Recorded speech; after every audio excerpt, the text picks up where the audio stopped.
कभी सोचा है एक छोटा सा बीज विशाल वृक्ष में कैसे बदल जाता है?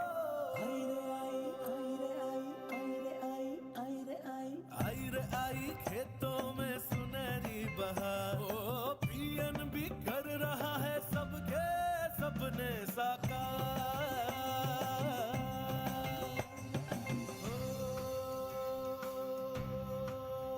एक छोटे कारोबार को पंख मिले तो क्या होता है?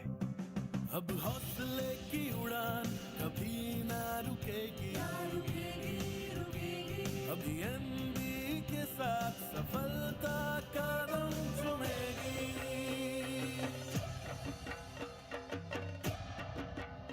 कैसे एक छोटी सी सुविधा बड़ी खुशियों का आधार बन सकती है? विश्वास जहां समृद्धि वही मिले, विश्वास जहां समृद्धि वही मिले, पीएनबी के साथ हर सपने खिले।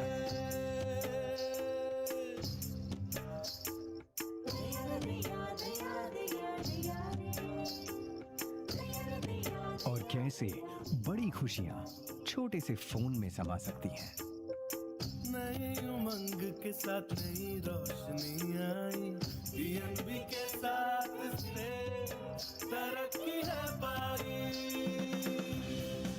अगर भरोसा हो तो बैठे बैठे आसमान छू सकते हो। नए वर्ष की दस्तक, नए अवसरों की है बात, पीएनबी के साथ हो विकास की शुरुआत।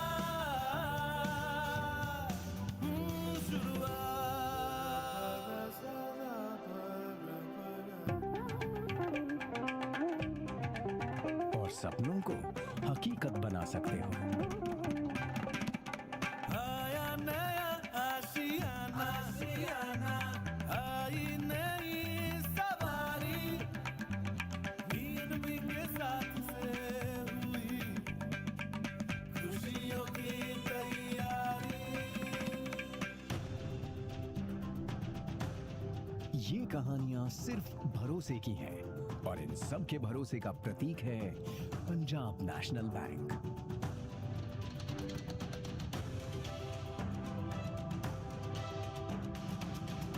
आज जब हम लाखों सपनों और नई शुरुआतों का हिस्सा बन चुके हैं, हम पीछे मुड़कर देखते हैं और याद आती है पीएनबी के शुरुआत की कहानी।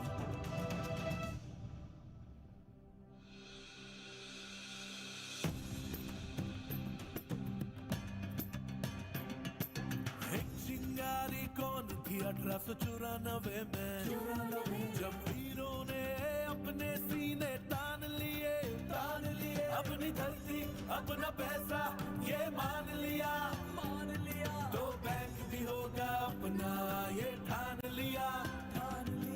खाला जी का था सब पर ये उपकार, हुआ पीएनबी का यूं सपना साकार, हुआ पीएनबी का यूं सपना साकार।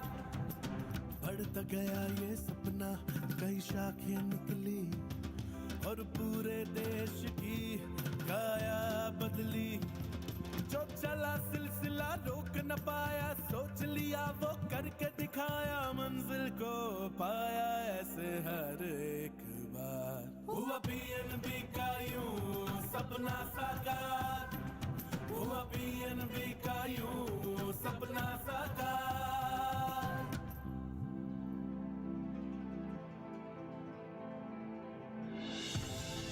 131 वर्ष की मेहनत और समर्पण का है ये सफर। देश सेवा में जो है समर्पित, चलो डालें उस पर एक नजर।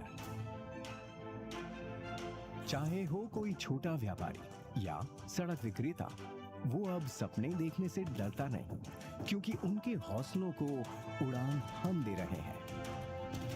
हम हर हाथ में समृद्धि और हर फसल को वृद्धि दे रहे हैं। हम हर हथेली में तरक्की और सफलता लिख रहे हैं। हम हर वर्ग को सशक्त और हर नारी का सशक्तिकरण कर रहे हैं। हम हर परिवार की खुशियों में शामिल हो रहे हैं। हम हर जीवन को सुरक्षित और हर कल को संवार रहे हैं। हम सरहद पार भी अपनों के दिलों से जुड़े हुए हैं। हम हैं 131 वर्षों की विरासत, 131 वर्षों की प्रगति, 131 वर्षों से आत्मनिर्भर भारत की शक्ति।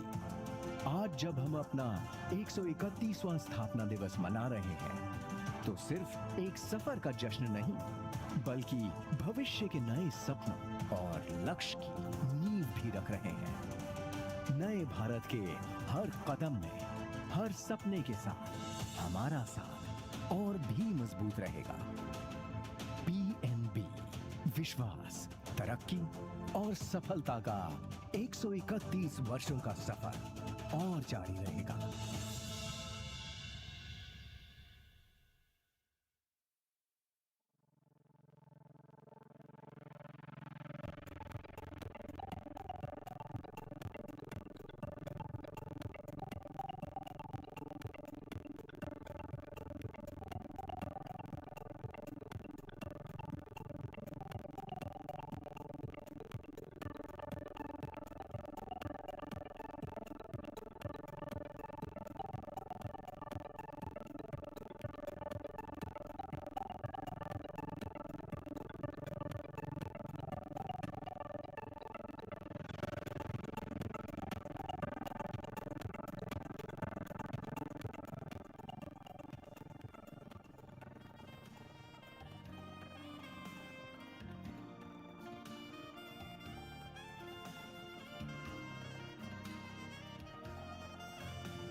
ड्रीम्स हमारी पहचान है, चाहे वो जिंदगी को नए मुकाम पर ले जाना हो या अपने सपनों को पंख देना। हर एक सपना है खास, और इन खुशियों को पूरा करने के लिए जरूरी है एक मजबूत बैंकिंग साथी का साथ। आपके सपनों को सच करने में हम हैं, आपके भरोसेमंद बैंकिंग साथी। बैंक ऑफ इंडिया, रिश्तों की जमा।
A very warm welcome to each one of you to the first National Leadership Summit of CII. I promise you a really engaging and empowering day.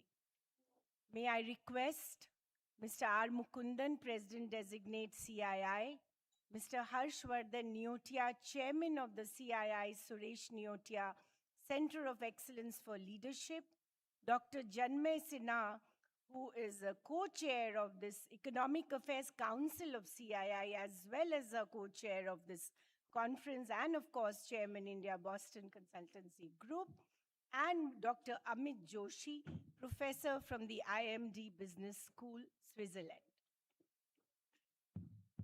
Let us all give these leaders a big hand of welcome. Leadership, as we all know, is a truly empowering facet, whether for individual, companies, or nations. Today, we are fortunate that we will be hearing leadership insights from top corporate leaders of India and experts, really accomplished experts. This summit is also being organized to celebrate 15 years of the CII Suresh Neotia Center of Excellence. It's a national center of excellence that has quietly done its job for the past 15 years. We do plan to make this summit an annual feature. Let me now ask my colleagues to play a small video on the Center of Excellence. Thereafter, I'd request Mr. R. Mukundan, a leader par excellence, to take this inaugural session forward. Thank you very much. Kolkata, the melting pot of ideas, commerce, art and culture for many a century. The birthplace of visionary leaders who have shaped the minds and thoughts across generations by innovation, enterprise and nation building. The CII Suresh Neotia Center of Excellence for Leadership in Kolkata stands as a living tribute to visionary leadership and collective purpose. Inaugurated in 2009, the center was conceived as a catalyst for nurturing leaders and shaping organizations of the future. The silver-rated green building is designed to create a vibrant environment that blends modern design and sustainable futures.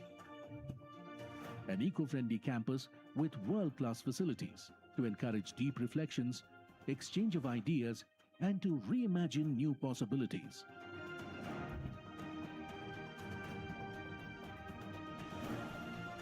The center's aim is to become a world-class center of knowledge and learning, facilitate development of leadership attributes, skills, and business processes in industry, institutions, and society through consultancy, knowledge transfer, and training on cutting-edge practices.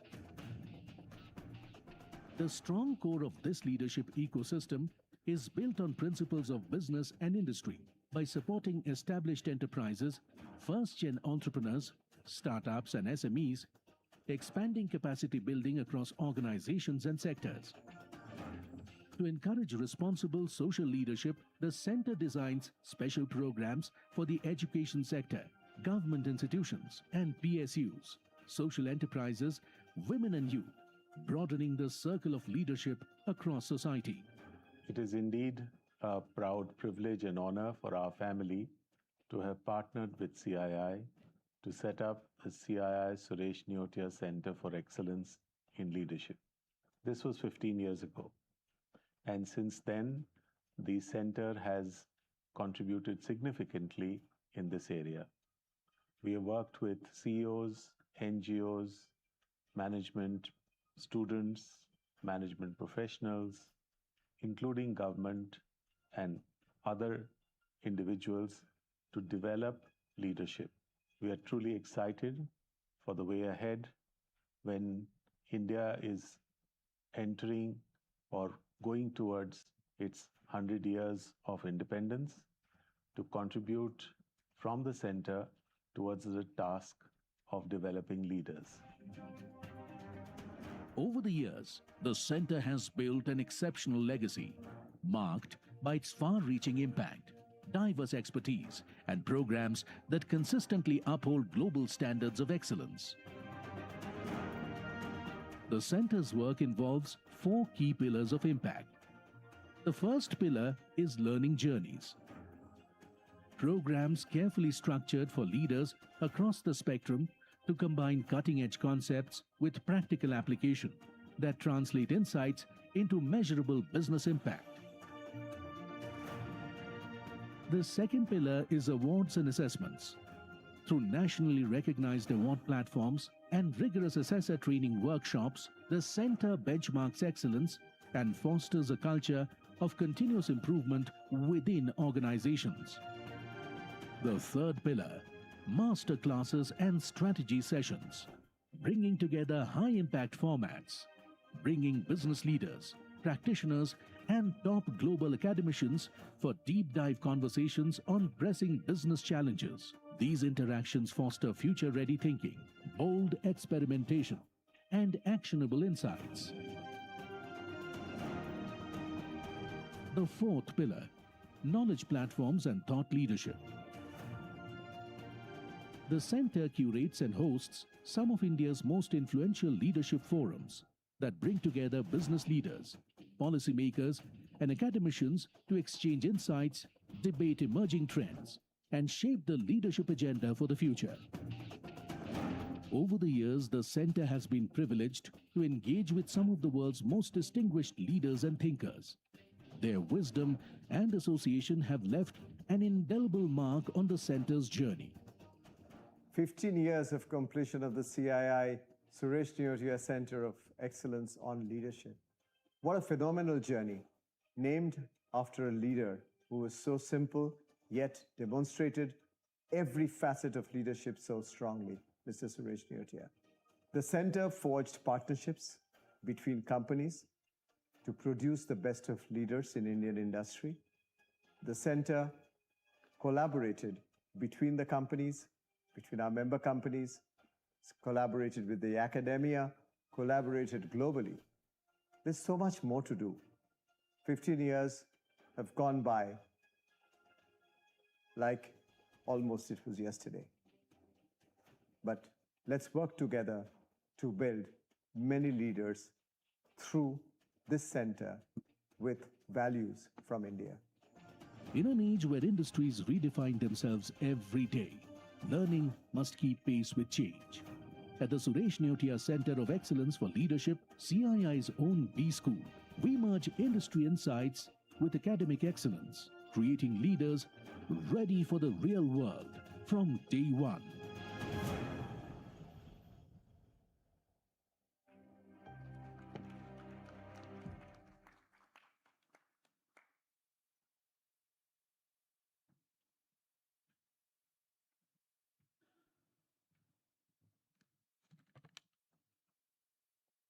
Morning.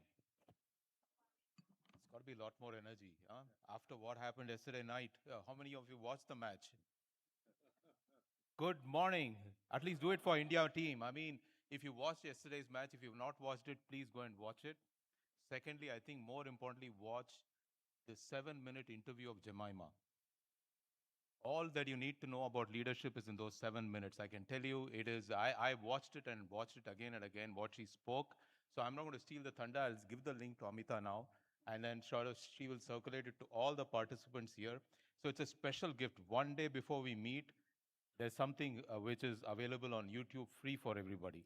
But let me start today's deliberations. First, thanking all of you who are here for taking time out. And more importantly, to Mr. Harshvardhan Neotia, Chairman of CII Suresh Neotia Center for Excellence, for his presence here. Thank you very much, sir. This is really motivating.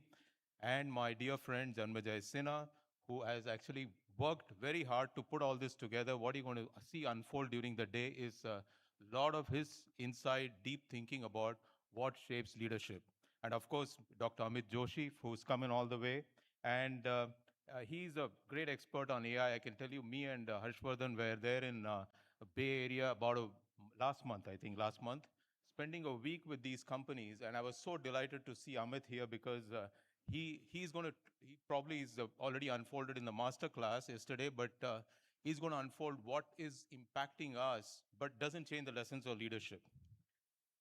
So let me just say this. Today's theme for this session is leadership reset, which is to build future-ready enterprises. But I really want to say my 30 years with the group, Tata Group, what I've learned is that times change, challenges change, situations change, but it's almost remained constant. When I joined the group, I was a junior guy. I just joined as a, what they called as a project engineer, whatever that term is. And at that time, 1 year into my career, Mr. Tata took over as the chairman of the group, Mr. Ratan Tata. And 2 years later, he unfolded the whole series of effort which has seen this group go where it is and go beyond. And I just want to leave you with those thoughts, just two of them. Not a big lesson, but those have remained with us for a long, long time. And if you touch any leader who's come through that time, they will go back to this. They may say in 100 different ways, but they will go back to this. He spent long and hard when he took over as a leader as to why do we exist? Because his question is he would ask each one of us, who are you? Who are you was a question which he would ask to the CEOs. So we had to go back and answer this question, who are we as a company? He would ask the question, who are you, to the workforce? They had to think and say why they are coming, why they are there. And he defined the purpose of this group, only 3 letters, which is improving quality of life. As wide as that. When it first came, all of us were very wondering, what does he mean by improving quality of life? But actually today, that single 3 letters motivates each one of us, whether we are in airline business, or we are in software business, or we are selling salt. We just want to improve quality of life for every piece of the community we want to touch. That motivates us to come to office every day in the morning. That keeps us going with the same energy, which enthusiasm we had 10 years ago, 15 years ago, 30 years ago. So we are all working for that mission. What can we do to improve quality of life everywhere we go and find solutions? And that's all we all do. And for that, the second bookend he actually came in was very simple. And that has driven the way the culture in the group has been built. He would always ask the question, why do we do what we do the way we do? Why do we do what we do the way we do? And the way we do was very important to him. And he actually defined that with 3 words. There are a lot of meetings which happened. And the words we coined are leadership with trust. It's very important to us to lead, but also to lead in a manner that builds trust. And that's a very complicated set of sentences, because then it puts a set of behaviors which in those days we didn't have a codified approach to what we need to do. Dr. Irani, who actually went through propagating, evangelizing this, he would tell us, don't do anything which your grandmother would not approve of if she read it as a headline in the next day newspaper. That's all he said. But then from that simple statement, what he mentioned, we sort of put down, and we now have a code of ethics which sort of drives the group. We keep refining it. But fundamentally, every act which we do is to build leadership with trust. So in a sense, leadership is about finding purpose. Second one is about building a culture. And some of these are timeless. Some of these are business agnostic. Some of these are situation agnostic, because whatever you do, it finally comes down to what is the purpose and how are you going to do what you're going to do, which is how will you conduct yourself. And if you watch Jemima's interview, whose link I'm going to give, and that lesson she unfolded in 3 answers to 3 questions. And it came authentic. It came in a manner that it sort of, I was absolutely touched by it. That's why I said, let me change everything. There's a big written speech here. I'm not going to go through that speech, because that sort of took away everything which I came prepared for. And really, that's what we need to do in every situation. And it applies in sports, it applies in business, it applies as an individual. So first, to manage oneself. Second is to build the team. And third is to get the job done. Now, fundamentally, in my view, I think in terms of what we do in CII, getting back to it, I think one of the things we do in CII is to build, we say we want to build competitive India. And one element of building competitive India, there are many, many centers. We have a center for quality, we have a center for sustainability. One of the key elements of building competitive India is about leadership. Leadership is the magic sauce which brings everything together. And that is what this center is supposed to do. So I just want to thank Mr. Noitia and the family for jointly establishing this Suresh Noitia Center for Excellence for Leadership. It's a landmark center. I have gone twice to conduct classes there. And every time I've come back fully inspired by the team of members who sort of run the center, as well as the people who come to sort of spend time and learn and go back energized and become catalysts for national change. In terms of the fundamental point about today's deliberations, of course, I think it'll move from several points. One is about exploring how enterprises can stay agile with all the uncertainty. So yesterday I went into a meeting which was about association of all the associations. So we have it called ASCON and CII. Even before I walked in, somebody said, "Hamara tariff ka kya hoga?" in Hindi. So I said, there are a lot of issues. People are grappling with these issues, right? Uncertainty. But at the same time, the opportunity which we have the opportunity which we have as India goes from this 3.5, 4 trillion to 8 or 10 trillion is actually recreating India in next 10 years what we did in the last 85 years. So it's a huge opportunity in front of us, and we should not lose sight of that. If you get just caught up in the challenge, we have to address the challenge, but you also have to look at the opportunity. That scaling up 10x, 20x is a big challenge. And I think one of the things we have said in CII, this Neotia Center of Leadership, and it's got to be now sort of people have to come together to agree that that's a mission we want to follow. One of the things we have set for ourselves is we want to touch 3,000 leaders in India in the next 3 years. 3,000 leaders in next 3 years through various programs we will do, and enable them to think not 5%, 6% growth, but 50x growth in the next 10 years of what they conduct themselves. Some of them will achieve, some of them may not achieve, but there are many leaders here today, including Ms. Gopalakrishnan and people who come from different businesses who have done this 100x, 200x growth. And they've done it in the way without looking at, what is the daunting challenge in front of us.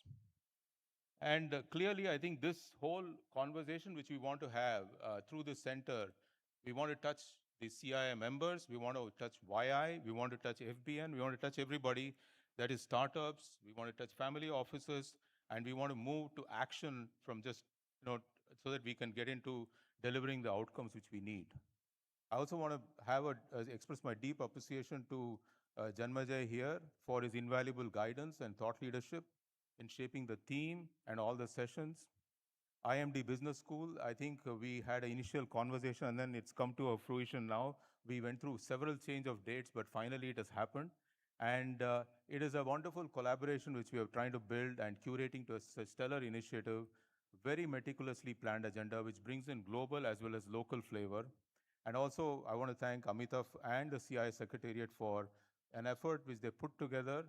What seemed like a hazy start finally has come to this, and a lot of energy. I was in Delhi yesterday, Amita. I think many people were telling me, can I come in the afternoon? Can I come in the morning? So people are trying to get in here.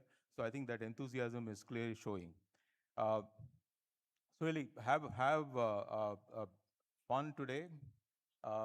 Spend time thinking, but I would say spend time after today's session, going back, maybe tomorrow, which is a weekend, fundamentally thinking about reflecting, what will you change? What will you change for next 1 week? What will you change for next 1 year? And what will you change for next 1 decade? This is the only question I want to leave you with. With that, now I want to call Mr. Harshvardhan Noetia to deliver his leadership address. Thank you all.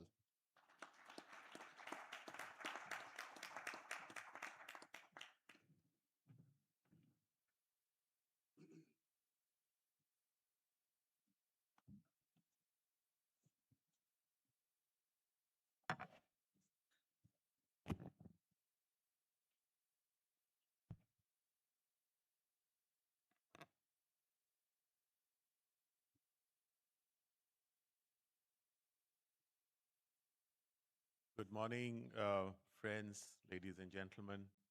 It is really a great honor to be here today at this very special National Leadership Summit.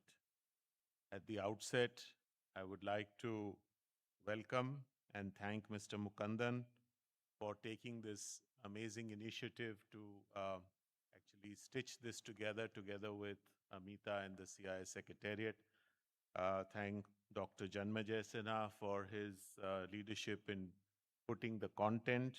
And of course, I welcome Professor Amit Joshi of IMD here this morning. So, friends, I'm just going to take a few minutes because I know there's a lot of important content to follow. And the video has outlined a lot on what we are trying to do at the center, as well as the introductory comments by Mr. Mukundan has already put the context. On my behalf, I would just like to say that our family feels deeply honored and privileged to participate with CII in setting up this center, which is named after the chairman of our group, Mr. Suresh Neotia. Unfortunately, he left us about 10 years ago, so he's not here with us now.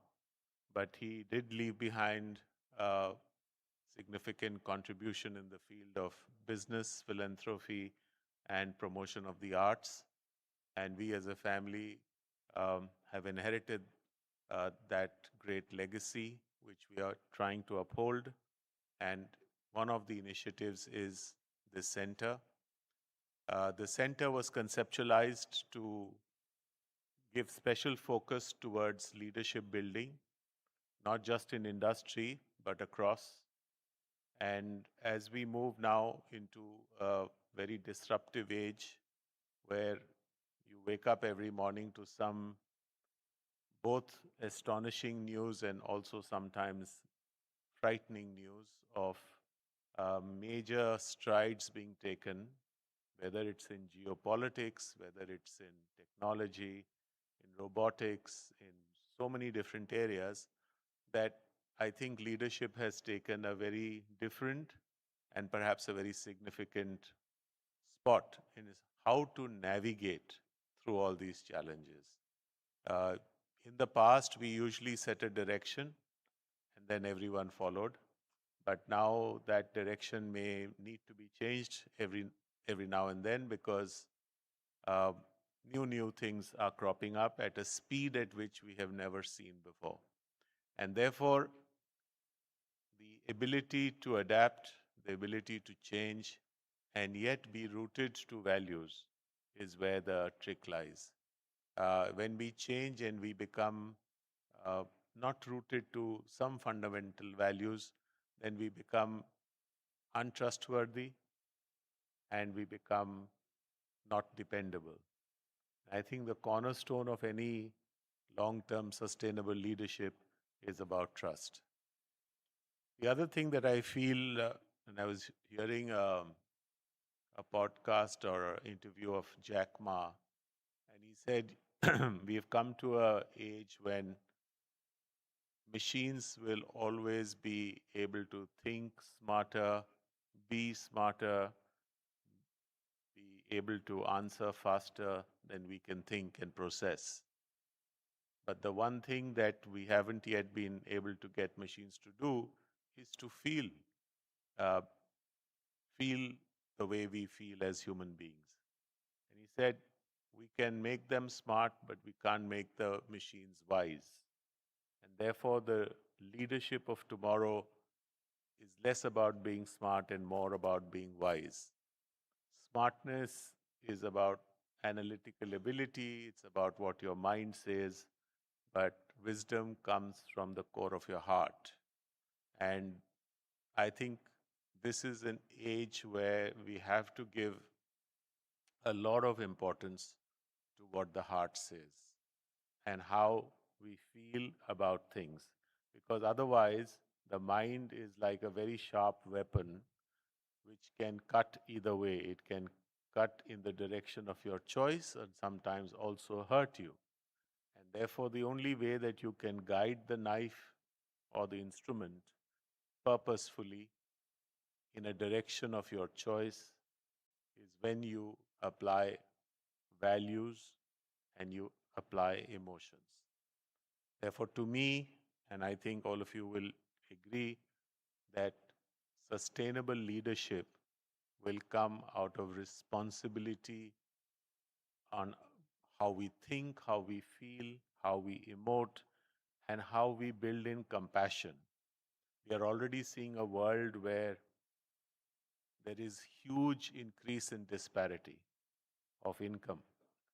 We are, of course, celebrating and applauding some of the achievers, but we should be also conscious that these lead to some stress in the system, and we need to lift the entire boat in some proportion to what the top is doing, because if the wide gap becomes even wider, there will be an unbridgeable chasm that perhaps can be problematic in the future.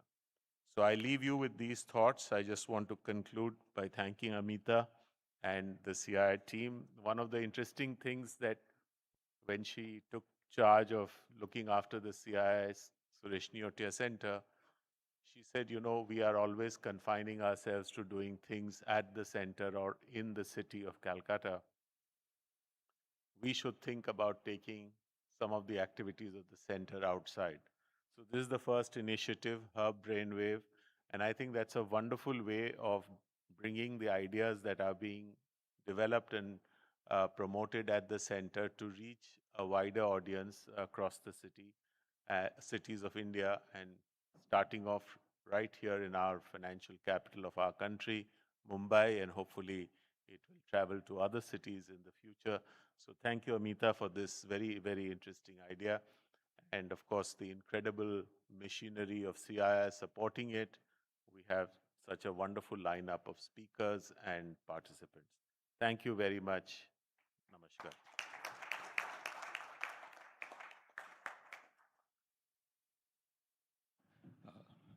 Thank you, Mr. Noiti. I think before we proceed, we have an important task. I think we had requested the leaders who have done wonderful work in the past and who are continuing to do wonderful work now to pen their thoughts on their view of the leadership lesson.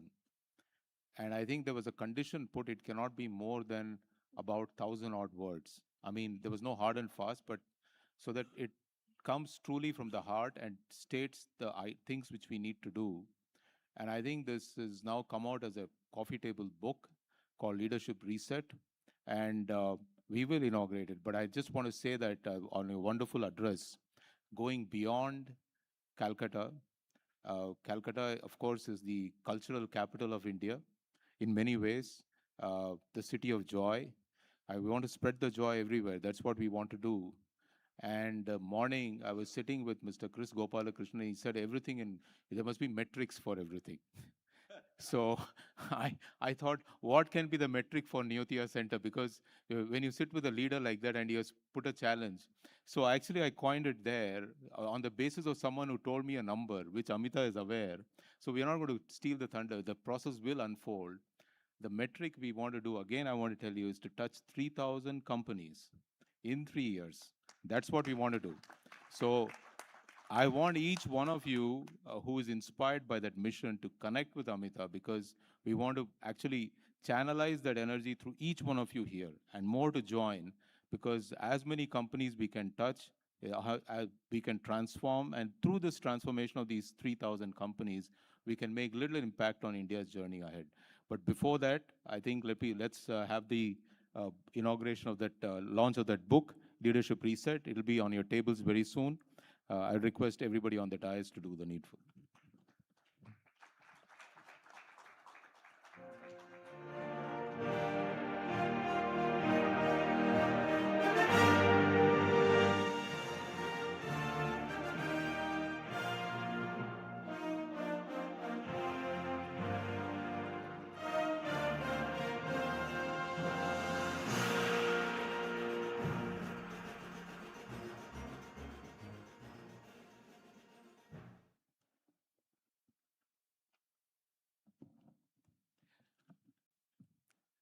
It gives me great pleasure now to invite the architect of this entire day, which is unfolding, so that then sets the pace for what you're going to see and do.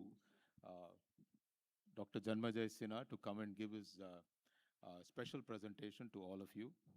As usual, it'll set you thinking and set you to search. I think it's an important process. Over to you, Janmajay. Big round of applause.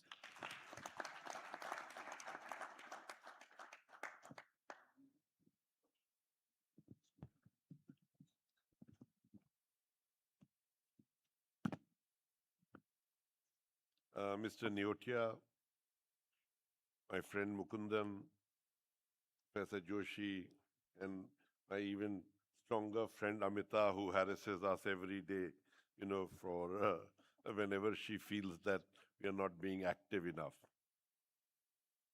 So I've been asked, very briefly and quickly to talk about leading in today's environment.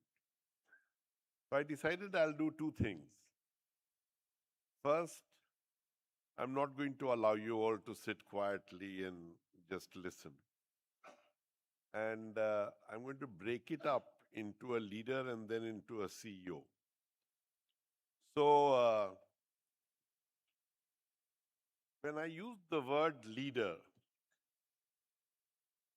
what image, which person's image comes to your mind? I can even run inside the audience and start giving you all a mic. So please shout out. Who do you think is a leader?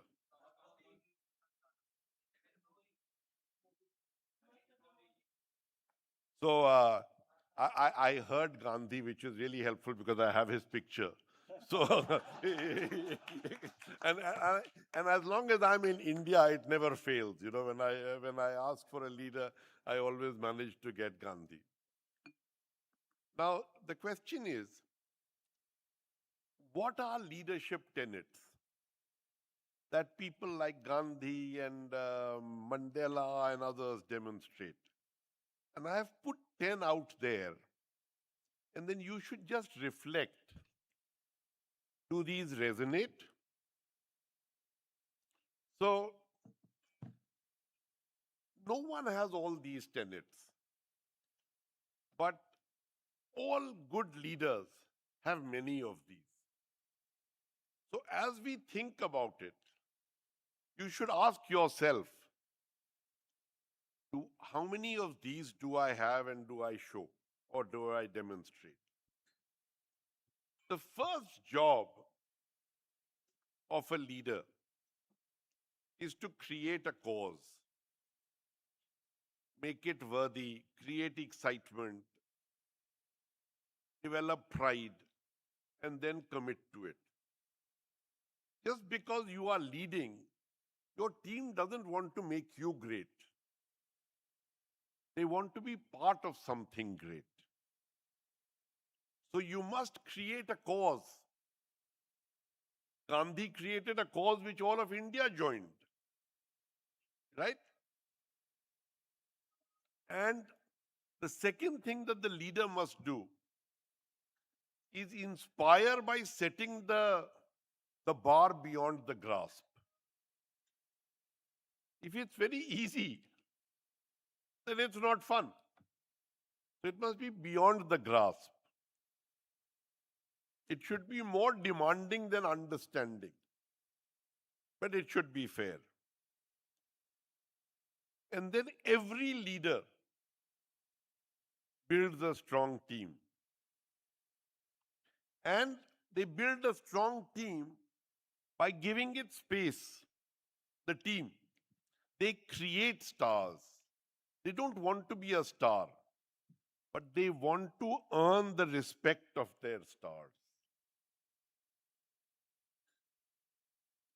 They encourage people by believing in people more than they do in themselves. If you were in America, they would say they have their back. They are visible and they are accessible. But they don't do the job of others. They encourage the others to do their own jobs. They accept challenge. They get people to speak the truth. But they, after a point, do cut disparaging cynics. They don't mind skeptics, but they don't encourage cynics. They have execution discipline, they have courage, and they tend to support the doers and not the tellers. They also have this amazing ability to take themselves out of the equation. Apparently, Ram Manohar Lohia once asked Mahatma Gandhi, "What is the secret of your success?" So Gandhiji said, "I don't really know. But maybe the people of India have noticed that I don't ask anyone to do something that I have not done myself before." So even in the Dandi March, and they are authentic and confident. They manage emotion and morale. So they do both things. They curb exuberance and they curb despondency. And finally, they provide street lighting. They fill the collective action gap, so to speak. Teams want their leaders sitting on the table. So imagine Nelson Mandela going for that, discussion with de Klerk. He was in jail, and he said, "No, but I want my trousers to be fitting, so that when I sit on that table, he knows he is negotiating not with a prisoner, but with a representative of the people." So this is what. Now I am coming to something that Mukundan might hit me after this, but we are coming to just CEOs. So what can a CEO do? What can Mukundan do? What can Acharya do? What can these people actually do? They can only do 4 things. That's it. They can obtain alignment on a worthy aspiration for their company. They can allocate resources, capital and people. They can create a champion team. And then they can allocate their own time, the quantity of their time efficiently and with more or less energy. If they're doing anything else, they're doing somebody else's job. That's it. These are the only 4 things they can do. Now, Mr. Neotia said current times are different. Today, if you're a CEO, and all of you, what is different? Today, the first thing a CEO has to do is to conserve cash, conserve the balance sheet. They have to balance prudence. They have to balance ambition with prudence. To finish first, they must first finish. It's very important because every day something changes. If the person gets up from the left side of the bed, something happens. If you get up from the right side of the bed, something else happens. It's quite difficult. But you can't get paralyzed. You have to be consistently investing also. Selectively, but continuously. And you have to be, the current fashionable word is agile, which basically means you have to be fast and decisive in reacting. You need to know your business well enough to know I have to react to this. But finally, Mukundan started with this, that what Mr. Tata told them, you must have a purpose, you must have a company anchored in purpose. So despite all the currents and the waves and the and the tsunamis, you must know your North Star. That's what a CEO has to do today. And remember, the CEO can only do those 4 things. But then, how does a CEO today try and anticipate change? What are 3 questions for the modern day leader? Mr. Neotia was saying, earlier we used to plan and then everyone used to go ahead and do it. And there is a beautiful TED talk by a lady called Rosalind Torres. It's a 9-minute talk. And if you even skip the first 2 minutes, it's a 6-7-minute talk. It's worth it. It's worth listening. She says, all modern day leaders have to answer 3 questions. Where are you looking to anticipate change? How do you answer this question? It's actually very simple. Just look at your calendar. how are you spending your time? If you look at how you are spending your time, it gives you a very clear understanding of where you are looking for change. Because that's all you've got. You've got time. And you look at your calendar, it's telling you where you're spending your time. So if you're trying to anticipate change, working 24 hours a day, closed in your office, I imagine you will miss most of the change. You will work very hard, but change is going to surprise you. So you have to be out there. The second question, and this is the most important actually, what is the diversity measure of your network? Who do you meet? You meet your leadership team 6 times a day, 10 times a week. Who do you meet? It's a very important question. Because groupthink is paralyzing. Everyone wants to tell you what everyone else is saying so that they don't look stupid. If you agree with everyone and all of you are wrong, you're at least not stupid. You're just wrong. But you are bloody wrong. And your company is dead. So you need to have diversity in your network. You need to meet different kinds of people. You have to meet people who are not like you. And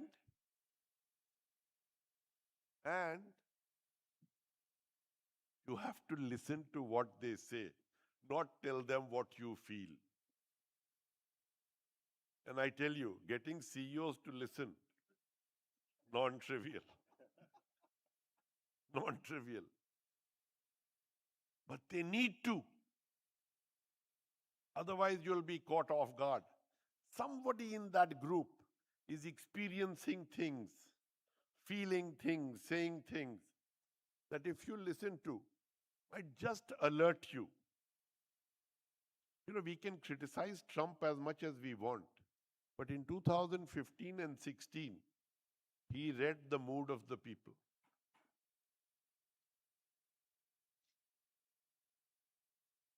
So, very important. And then the third is an attribute. You know, Rabindranath Tagore, I mean, if we are talking about a center based out of Calcutta, he said, Ekla chalo. You know, meaning in the sense you must have the courage to challenge the naysayers and say, you know, I have to abandon the past. I have to move forward, and I have to move forward differently. When you do this, you are as uncomfortable as you can possibly be. It is gut-wrenching. It is not comforting, but you need to commit. And you need to commit based on your analysis and getting comfort on your analysis, which is not talking to just the same people, but doing it in that sense. So, what I've just done is I wanted to give you a sense of a great leader and then bring it down to normal people who happen to become CEOs. And how should they, what are the things that they have control over? What do they do when things suddenly become tight? And how should they look to anticipate change? So finally, I'll end with a quote from Quincy Adams, which says, if your actions inspire others to dream more, learn more, do more, become more, you are a leader. When you go out, do that. Thank you.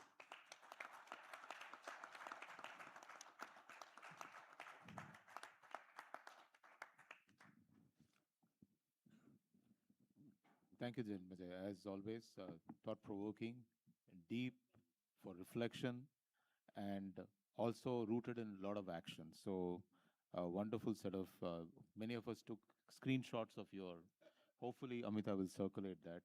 I now have a lot of privilege and happiness in requesting our next keynote speaker, Dr. Amit Joshi. He's Professor of AI, Analytics, and Marketing Strategy. After having learned about leadership, here is the wave which you're going to learn about. Over to you, Amit.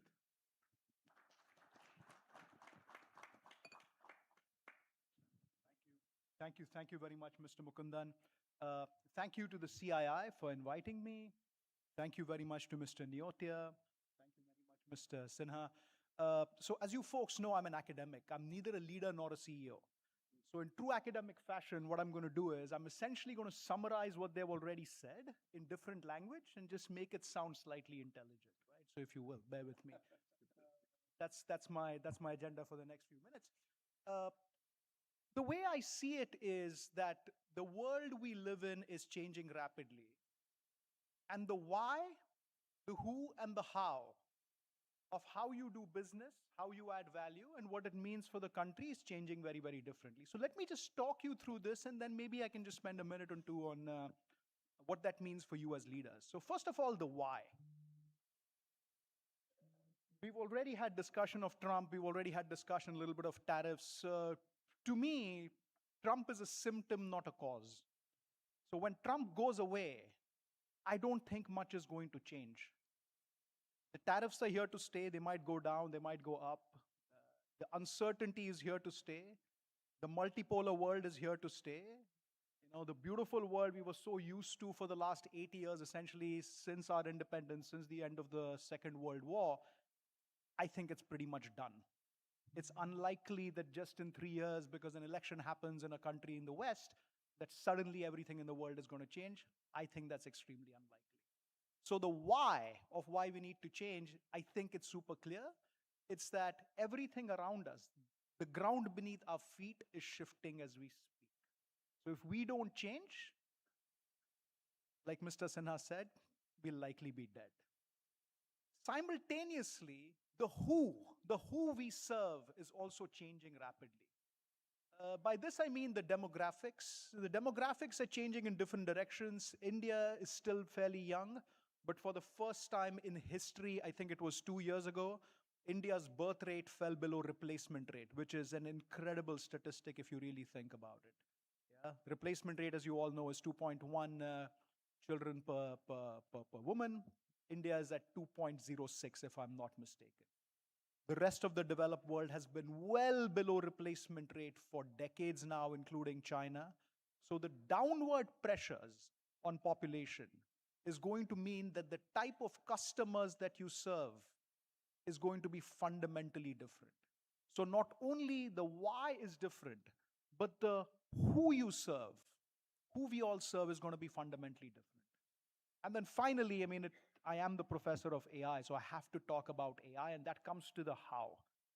How you create value, how you capture value, that is going to fundamentally change.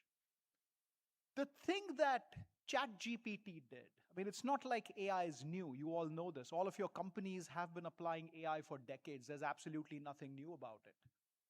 What really changed on that morning of the 30th of November 2022 when ChatGPT was launched was not that we suddenly invented AI. AI had been around for decades. It's that we all woke up, and if you essentially had an internet connection, you had access to the smartest AI ever created. So 5 billion of us woke up on this planet with AI in their pockets. This was a fundamental change. Not the fact that AI had been invented, AI has been around for a while.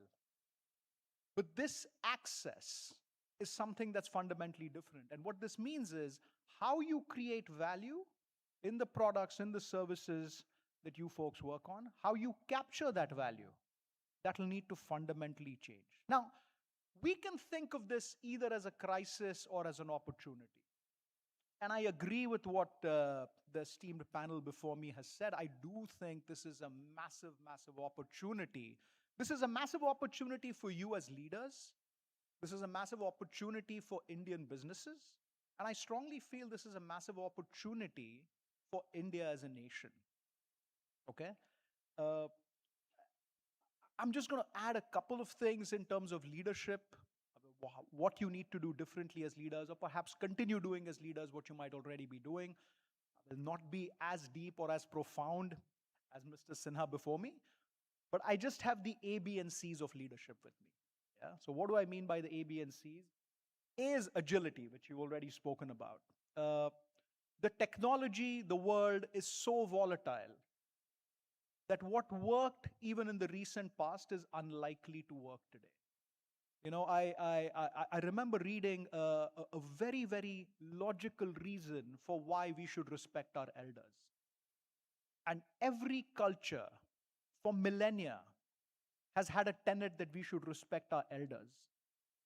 And the logic behind that was pretty simple, which is that our elders have knowledge which we don't have and which is still applicable for our generation. And that is why respecting elders and listening to what they say makes sense. Because the world used to shift relatively slowly. Now, I'm not advocating not respecting our elders anymore. I think that we should still do. But the point I'm trying to make is that perhaps some of the learning, some of the understandings that the previous generation incorporated may no longer be as applicable today. So being agile, rethinking our core assumptions on which we make our businesses is critical. B is for bravery. You're going to have to be brave, right? Business as usual will probably not work over the next few years. Like I said, this change is happening just too fast. And relatedly, C is curiosity. We cannot really learn about this new technology. We really cannot learn about what's happening in the new world. And this goes back to the point again Mr. Sinha made. What's your network like? We cannot learn this by watching a YouTube video. You have to experience this yourself. You have to be out there. You've got to see what customers are experiencing, what your employees are experiencing, what other leaders are experiencing, people who are not like you. And that curiosity is really what will drive you forward. Yeah. I strongly believe that this thing, these three forces, the why, the who, and the how, it's going to have fundamental impacts on businesses going forward. I do think that every job will change a little bit. Every job is going to change by a little bit over the next 3 to 5 years. So 80% of jobs will change by at least 20%. But 20% of jobs will change by 80%, which means 20% of our jobs are going to be completely disrupted in how we deliver value. And this is where you as leaders and CEOs have a massive role to play. I'm a massive optimist, not just in the future of technology, but in the future of Indian industry and in the future of India as a country. And I look forward, really, to an amazing decade or two coming up for your businesses and for the country. So thank you very much.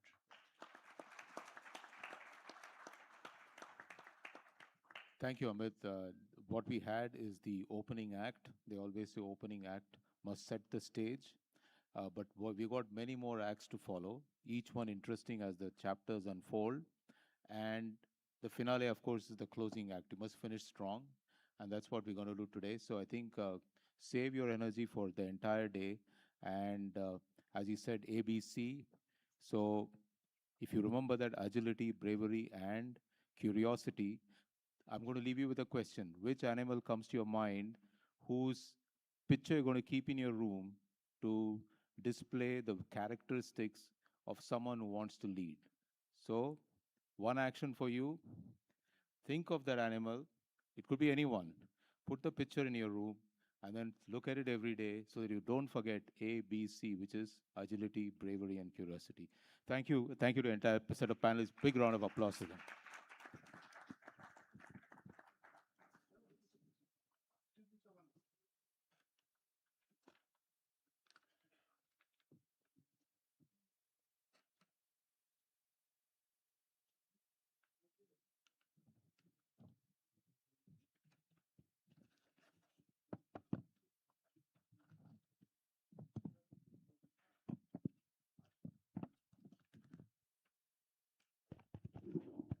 Ladies and gentlemen, we'll just take a couple of minutes to quickly change over the top table, and then we'll get into the next session.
Ladies and gentlemen, I request you all to please take your seats. We are going to be starting the next session right away.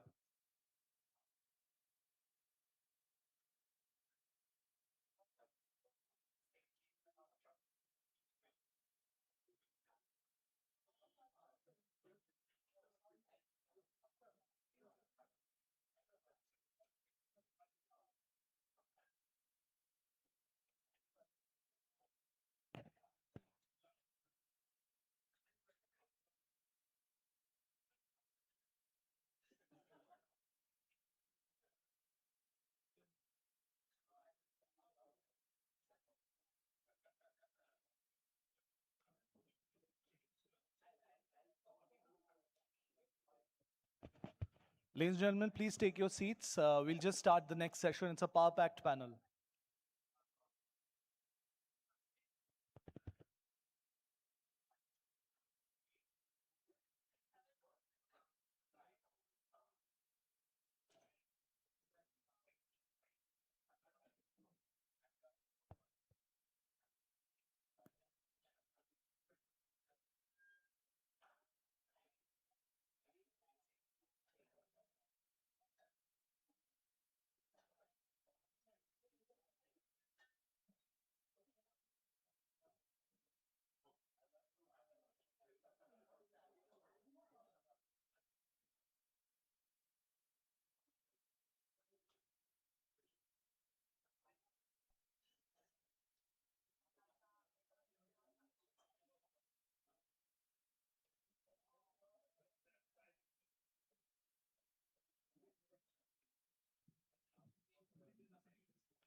Ladies and gentlemen, we now get into next session, which is leading with agility amidst geopolitical uncertainty. May I call on stage in order Mr. Janmejay Sinha, Co-Chairman, CII Economic Affairs Council, Chairman India, Boston Consulting Group. May I also call on stage a very special guest, Mr. Shekhar Gupta, Founder and Editor-in-Chief, The Print. The speakers in the panel would be Mr. Kulin Lal Bhai, Vice Chairman, Irwin Limited, Mr. Jayant Acharya, Joint Managing Director and CEO, JSW Steel, and Mrs. Anjali Singh, Chairperson, CII Northern Region, and Executive Chairperson, Anand Group.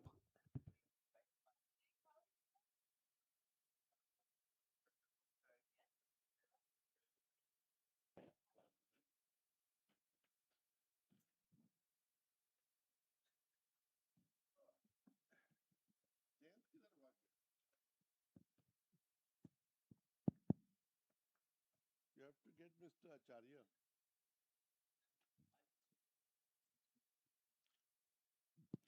So let's start. We are running a little bit behind time. It's a great pleasure to have such an eminent panel to share with us how they are handling and dealing with geopolitics and geopolitical uncertainty. And if you really look at it, in a matter of less than a year, the world in many ways has been upended. You know, a whole 70-year, we are waiting for you, a 70-year-old structure has been challenged fundamentally. So how should businesses, countries, individuals react to this? So before I harass all the panelists, and I assure you I will, I want to call Mr. Shekhar Gupta to give us an oversight and an overview from his perch. He has been a foundational kind of an editor in India, first creating Indian Express to where it was, and now with print and others. So, Mr. Shekhar Gupta, could I ask? Well, thank you very much. How are you dividing time? So, why don't you speak for 15, 20 minutes? All right. We will get the panel. All right. So, since my brief is to talk about the world, it's a moving target. So, I can only speak on the state of the world as it exists right now, because it is still night time in America, and we don't know what Truth Social posts we'll see in the morning and what will happen. It's like 3 days back, as Trump was setting out for Beijing, he put out it completely disjointed, and I would say dangerous post. Dangerous for reasons different than what one might think. Where he said, I am asking for nuclear testing to be resumed so that at the same level as China and Russia. And then it went on to say many disjointed things. Now that wasn't disjointed, that wasn't scary because it talked about nuclear testing. Because if you do nuclear testing, you will go back to a Nevada desert, you've already hollowed it out, you can test again, kiske baap ko kya farak padta hai? And you do it, Chinese will do it, Russians will do it, they all have spare uranium, so they can do it. Of course, it doesn't mean that the Iranians will be allowed to do it, or some of the others might do it, but I don't think India needs to do it. Pakistan wants to do it, they can go ahead and do it. Maybe after that, India will do it. So everybody has spare fissile material right now. So this wasn't the dangerous part. This wasn't going to set off a new nuclear race.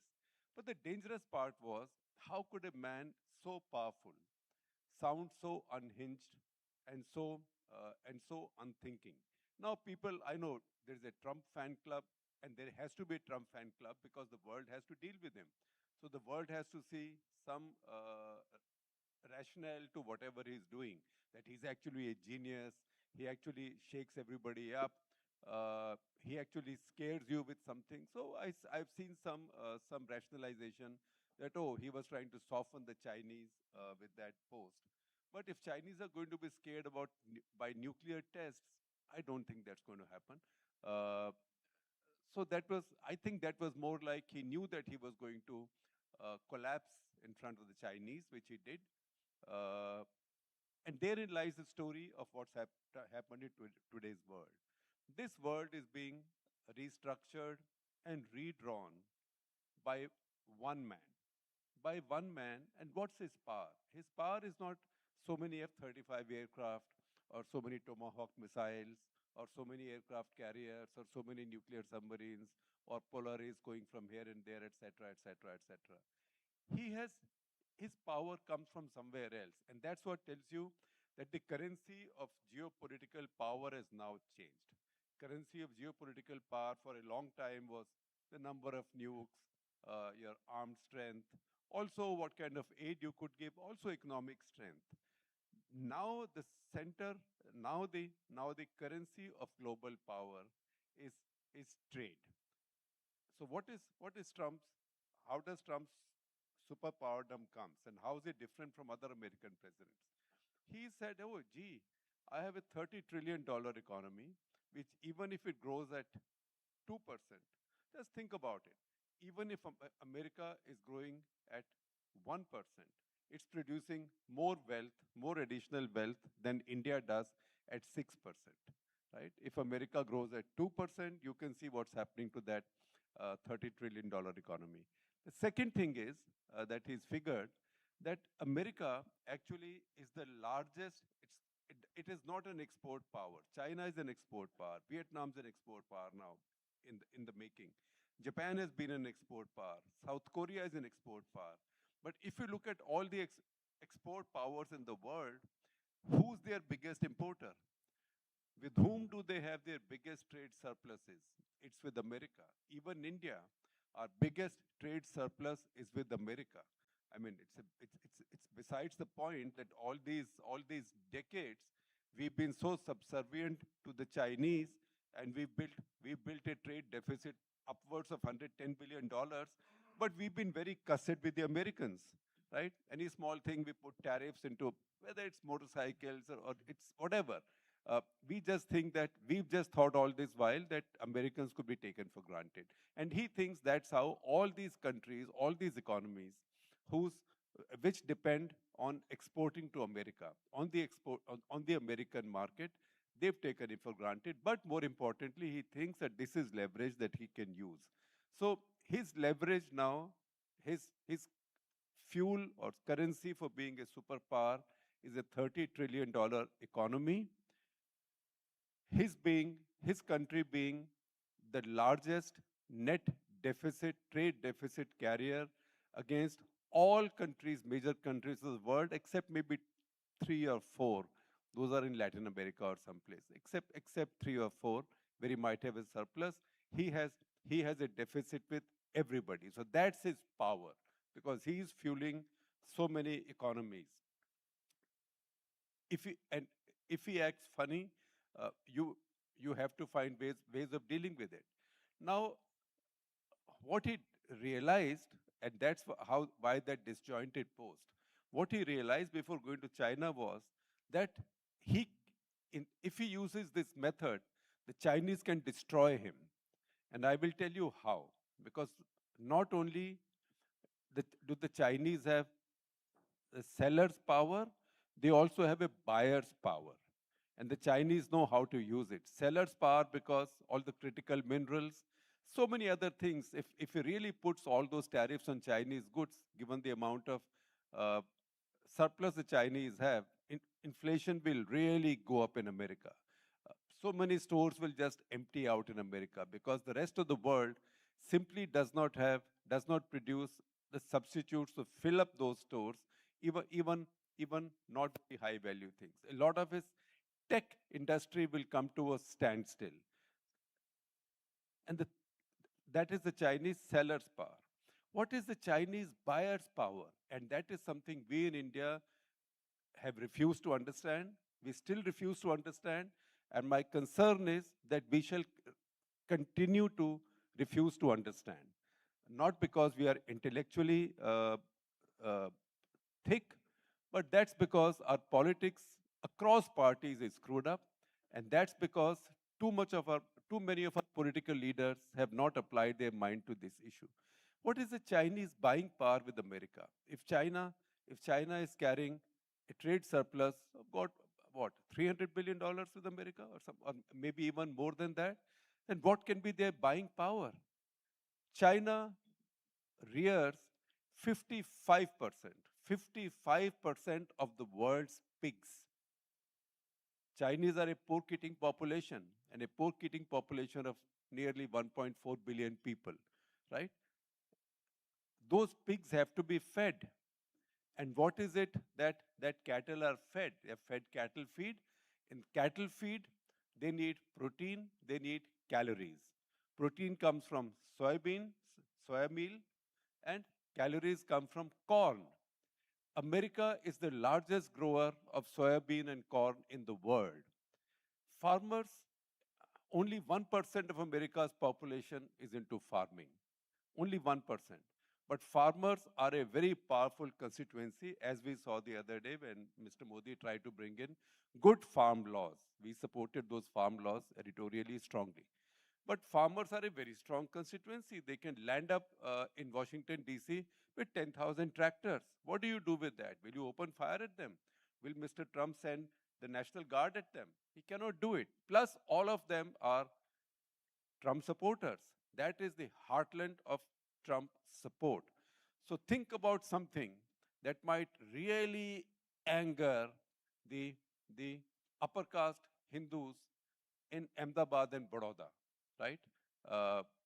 If some other country had the power of using that lever with you, and Mr. Modi at the same time had the option of protecting his people by making some compromises, it will be a very tough choice. So what has Xi Jinping done? He said, I'm stopping buying your soybean. $10 billion worth, $12 billion worth of soybean China buys from the US. That means soybean has just been harvested in the US. Those harvests have piled up. Farmers don't know where to go. And similarly, corn. See a Reuters story. If anybody wants it, I can share it with you. Reuters had a long story of several pages with pictures and things, I think 2 or 3 reporters, through the corn belt of America. America is headed for its biggest corn crop in history. And they have no buyers. So this fear that all of this stuff will be there, the farmers who said, we thought you were going out to conquer the world, but you've left us here. All these farmers have borrowed. Farmers borrow all over the world. All these farmers have borrowed, and they had to, and they need to sell their crops to be able to repay. Xi Jinping has options because Brazil is there, Mexico is there, Argentina is there. A lot of Africa yields have gone up. And while we in India remain frozen in the 19th century in terms of our appreciation of science, unfortunately, the Chinese have no problem buying soybean from anywhere because it's GM. Chinese buy GM from everywhere. Chinese are very progressive. 4 years back, Chinese allowed GM seeds in their country for soybean as well. Chinese cotton yields at this point are 4 times of our cotton yields, 4 times, because they are renewing their seeds every year. We froze our seeds in 2008. That's when Jairam Ramesh over B.T. Brinjal said that Genetic Engineering Approval Committee no longer can approve anything. It has to come for political approval to the government. And since then, no political government has given that approval. Whereas everybody else has gone on. American cotton yields are 5 times ours. Chinese cotton yields are 4 times ours. And India, which in 2013 was the largest cotton exporting country in the world, is now a sizable cotton importing country. Last year, our cotton imports were about $2 billion. From America, we import raw cotton to the extent of about $600 million.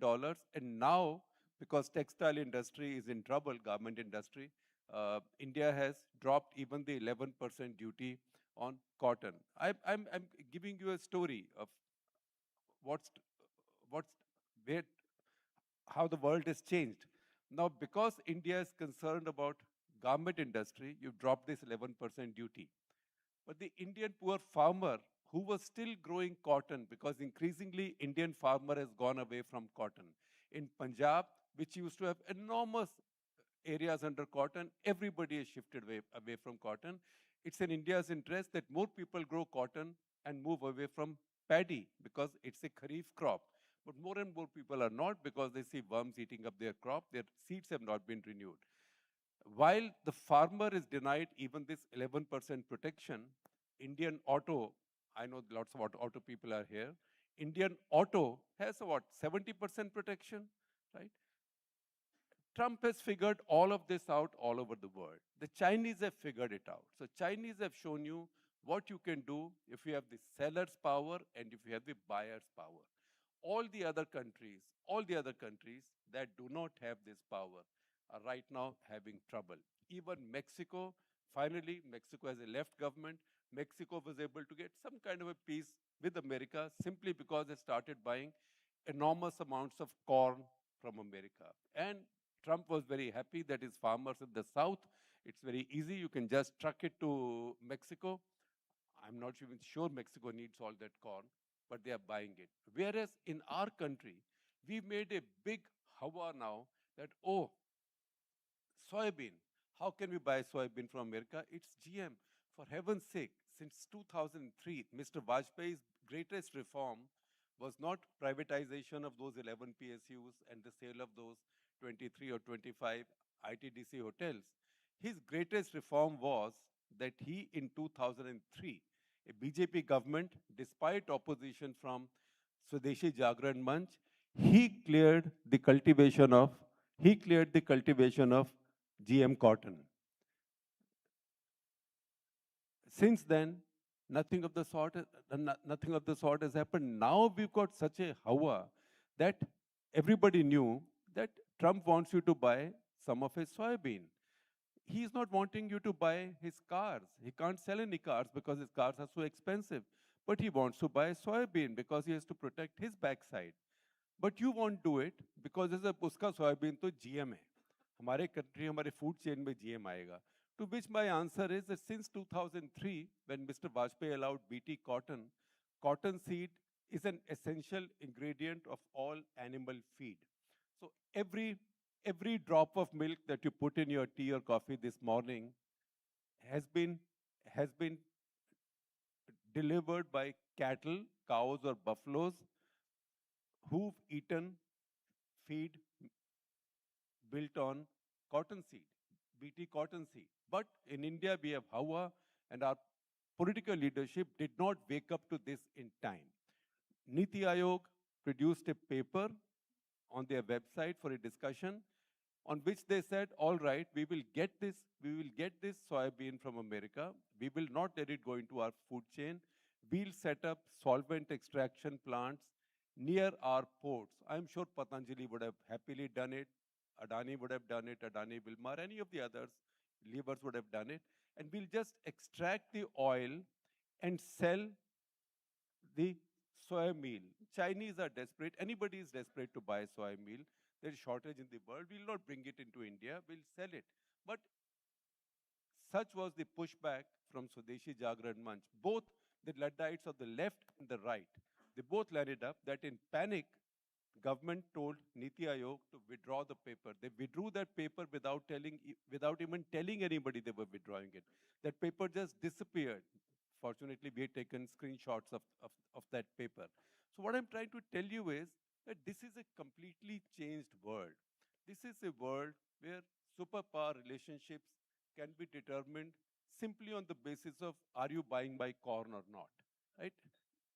Indian poultry industry is crying because corn has become so expensive. They are short of feed. You are importing corn and soybean right now from Morocco, from Turkey, from Ukraine, and many other countries. But you are not willing to give Trump that little favor, because if you had said, I will buy 5 billion worth of soybean, which you buy anyway, right? It would have strengthened his negotiating position with the Chinese. But we also think that everybody owes us something, and we don't have to do anybody anything. That era is now over. That era is now over. That is what Trump has done. You can call it irrationality. We don't like it particularly because it hurts us too much. He is no respecter of reputations. He is no respecter of your history. He is no respecter of your moral authority. He only knows hard power. So that is how the world has now changed. This idea that, oh, I brought yoga, I can tell you what to do, Indians are much happier, we live 500 years. All of that is untrue, first of all. Second, when you say these things to Trumpians, they only grow more contemptuous of you. They want to see what you have on the table and what is it that you can do for them. And that, importantly, what is it that you will do for them? And if you don't even do what you can do for them, then you get into the kind of jam that we are in right now. I know that some ways are being found around this. I'm just using agriculture as a metaphor to explain this change to you. I mean, at this point, I once did a Cut the Clutter episode called The Other Oil. We import so much crude oil we know. But did you know about the other oil we import? We import $19.5 billion worth of edible oil, right? About a third of that is palm oil, but a lot of the rest is soybean oil. Soybean oil, sunflower oil, safflower. India is a humongously, I mean, our agriculture, we are self-sufficient in food, but we have $35 billion of agriculture-related imports. A lot of it, some of it could have been allocated to the US. That is where he's changed the equations in the world. And in businesses also, people now have to remember this. Increasingly, the protection that a lot of the Indian businesses got are now over. They will be over because this is not WTO anymore. Second thing is, if the idea is just that Indian market will grow and I will keep selling in the Indian market, don't worry, don't be complacent, because soon enough competition will come into Indian market, because either the Americans will push in, where Americans can't push in any case the Chinese are pushing in. And you can try and stop the Chinese, you stop the Chinese, they will come and again sit in Dharna in eastern Ladakh or someplace, right? And they will sit there for 5 years because they built tunnels, they built highways, they built housing for their troops, they are all right. So this is the reality of the new world. Everybody has to learn to compete. Everybody has to learn to export. Everybody has to learn to do with much lower protections. And protections in India, non-tariff protections can simply be customs giving trouble to the other guy. Now, you see anybody in India who does five-star hotels, who run bakeries, who import cheese from Switzerland, for example. See what happens to them. Just check out JNPT. These containers of cheese come and your custom says, we have to give it phytochemical clearance. And they take so long that cheese rots. So the idea is to discourage any imports. All of that is now over. I mean, you can decide that it's not over, but then you go the way of North Korea. And then you say, I'm just relying on internal consumption. That's not how India has been designed post-1991. India has been designed post-1991 to go out and compete in the world and to have the world respect India. That equation has now changed. Right now, what we are seeing is the downside of it, but if we change, we can also enjoy the upside. Thank you so much. It was very, very helpful to get a perspective from an area which we may not have been looking at, which was agriculture, and get the same input. Professor Joshi in the first session had made a very profound comment, which I think all the other panelists running businesses are dealing with. That it's, and may not have enjoyed your comment, but they certainly have to deal with it, which is that even after Trump goes, the old order is not coming back. So I just want to, before I come to each one of you, and I'm going to be very nice to you all. I'm going to ask you all the same question. I don't normally do that, but I'm still going to do that. But just to lay out context, there is one thing about the US which is totally perplexing me. as it stands today, US is 4% of global population. It is 27% of global GDP, and it's 50% of global market cap. The total global market cap is $124 trillion. US has a market cap of $62 trillion. And 6 companies have a market cap of $17.2 trillion. How does this happen? US, unbeknownst to most people, has foreign liabilities of, guess, $62 trillion. If we were to try and count it, we would not succeed. They have foreign liabilities of $62 trillion and they have foreign assets of $35 trillion. Net foreign liabilities that the US has is $27 trillion. And till 24, the beauty was they would earn more on their $35 trillion than they would pay on the $62 trillion. So why I am perplexed with what Trump is doing is that on 4 dimensions, dollar holdings and free risk, unlimited free risk capital and the reserve currency, Trump has got $27 trillion of money, unlimited risk capital, that is the size of their GDP, at very low rates. But now when he has depreciated the dollar by 9%, the Pavlovian response is that the dollar has, all FPIs have gone back to the US because in uncertainty you go back to the US. But when they lose 9%, they start wondering. And central banks have been faster than the FPIs because they have reduced their gold holdings by 26% and increased their dollar holding by 26%, increased their gold holdings, euro and yen holdings. So on one hand, he is depreciating the dollar. On the second hand, he is imposing tariffs and has cut immigration at the lower end. So there is a upward pressure on price, which might create inflationary pressures in 6 months' time, which means interest rates will not come down, which means they will have to pay more on their $62 trillion, and the dollar will start depreciating even more. Then he has put $100,000 per H-1B. There are 4 lakh H-1Bs. 135,000 of those are less than 1.5 years left, and the new ones will have to pay 100,000. So this talent source, 25% of which is in the West Coast, and 64% of which is in STEM, is now going to become mobile.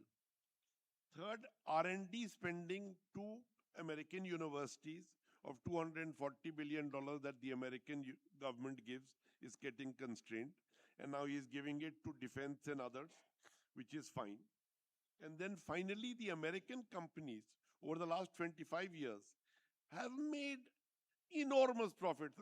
Apple used to have an EBITDA of 3% in 2000. Today it has an EBITDA of 30% because they kept the R&D, they got the cheap money, and they exported their factories to the China, which gave them disciplined labor at low cost, and they kept the profit, and they trained their labor, and they gave them the manufacturing.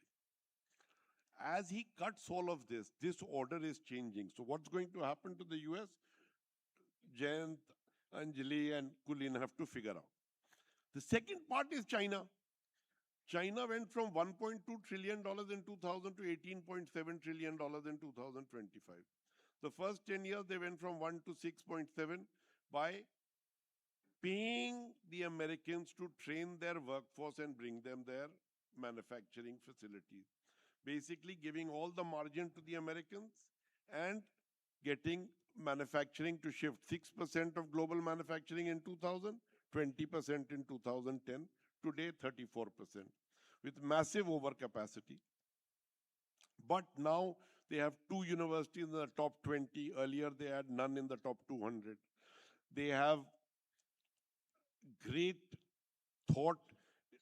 In 2000, America was the largest trading partner for every country. Today, China is the largest trading partner. In 2018, China, the largest trading partner for China was US. Today, it's the third largest. So China has been preparing. It's become 18.7 trillion.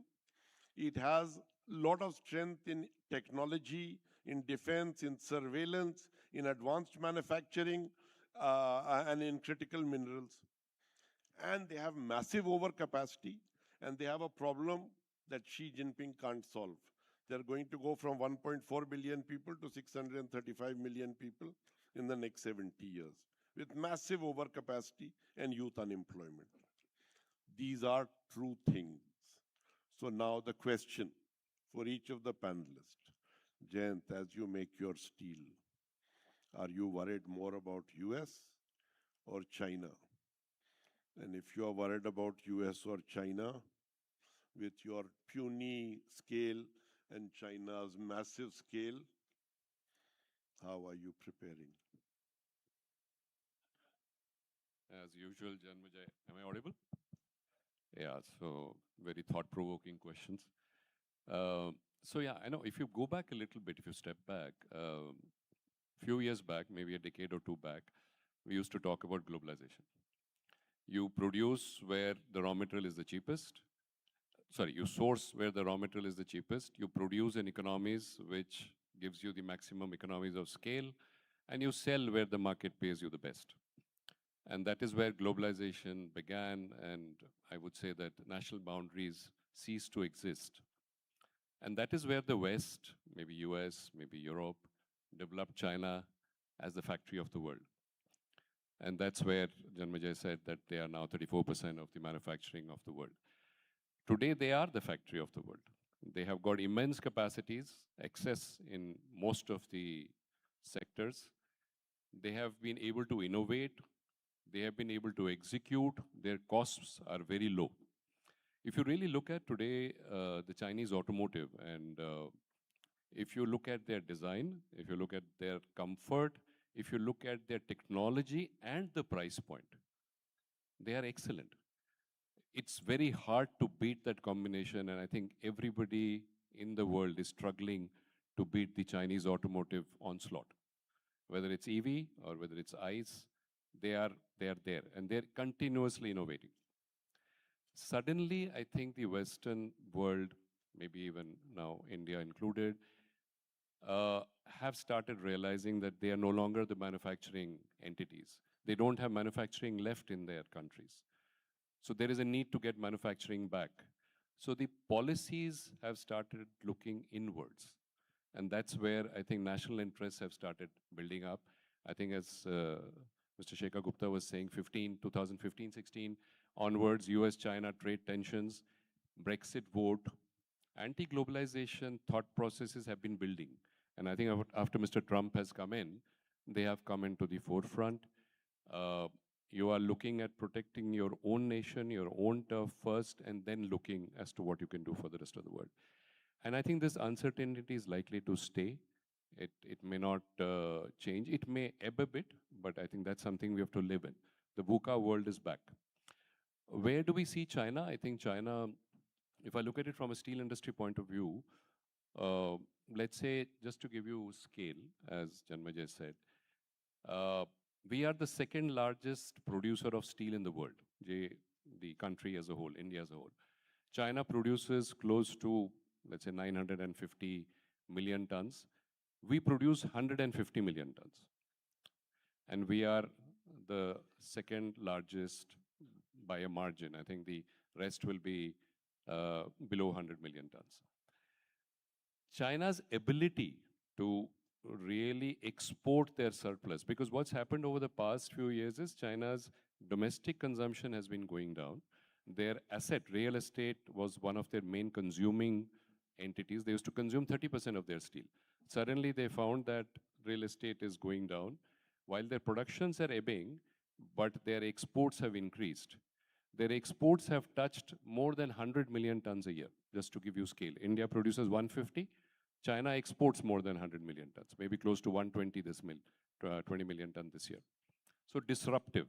And this is steel is only an example. I think automotive I already gave to you, and there are many others and that's got the world worried. And What's happened to the US now, if I can reflect on the US side, and I think Mr. Shekhar Gupta explained very well, Mr. Trump has come to realize that he has the power of buying. He is the consumer of the world. And therefore, trade, weaponizing trade, is probably a way to control many nations. And the most contentious one is China. And that's how the tariff uncertainties have caused this global trade upheaval, if I can call it to that extent. How is India impacted? India's exposure to US on an first of all, the good thing about India, the India opportunity is that India is a domestic dependent economy. Our dependence on the exports from India is not so large, and we are so lucky that that is so. Our component of export is small, and our percentage reliance on US is small. Nevertheless, there are certain sectors which are impacted more, certain sectors which are impacted less. Steel is impacted less directly, but indirectly what's happening is that the dumping, or rather the duties they have put of 50% on steel and aluminum, is resulting into trade diversion or likely trade diversion, because millions of tons, they import about 27 million tons, is looking for a home. And India, being the second largest consumer in the world, becomes prey to such kind of dumping, if I were to say. Not only in this area, maybe many other goods as well. So that's what worries us. But at the same time, I think good things to learn from China. China is innovative. China's execution excellence is commendable. And that's something which we are trying to learn in our steel business as well as in our automotive business. But you didn't answer the question. Who are you scared more of, China, US, or India's regulations itself? No, I think China is the biggest concern. And I would, if I were to look at really steel as a sector where we are in, maybe, so the eastern part of the world, China, Japan, Korea, Taiwan, ASEAN, if you look at it, we account for probably 70% of the world's steel production. China, Japan, Korea, Taiwan, ASEAN are all export-dependent economies. And India is basically, basically a ground for them to really get into, because the surplus steel which they have created over time, making factories of the world, needs to find a home. And India is one of the largest consumers. So that is what worries us. And I think good thing about India is the India opportunity which we see. Anjali, I'm coming to you now. Good. Because I am such a nice human being, I'm going to ask you exact same question I asked him. So I've given you the exam paper. Thank you. Good morning, everyone. I guess we're here for a leadership summit. So it's a strange question as far as I'm concerned.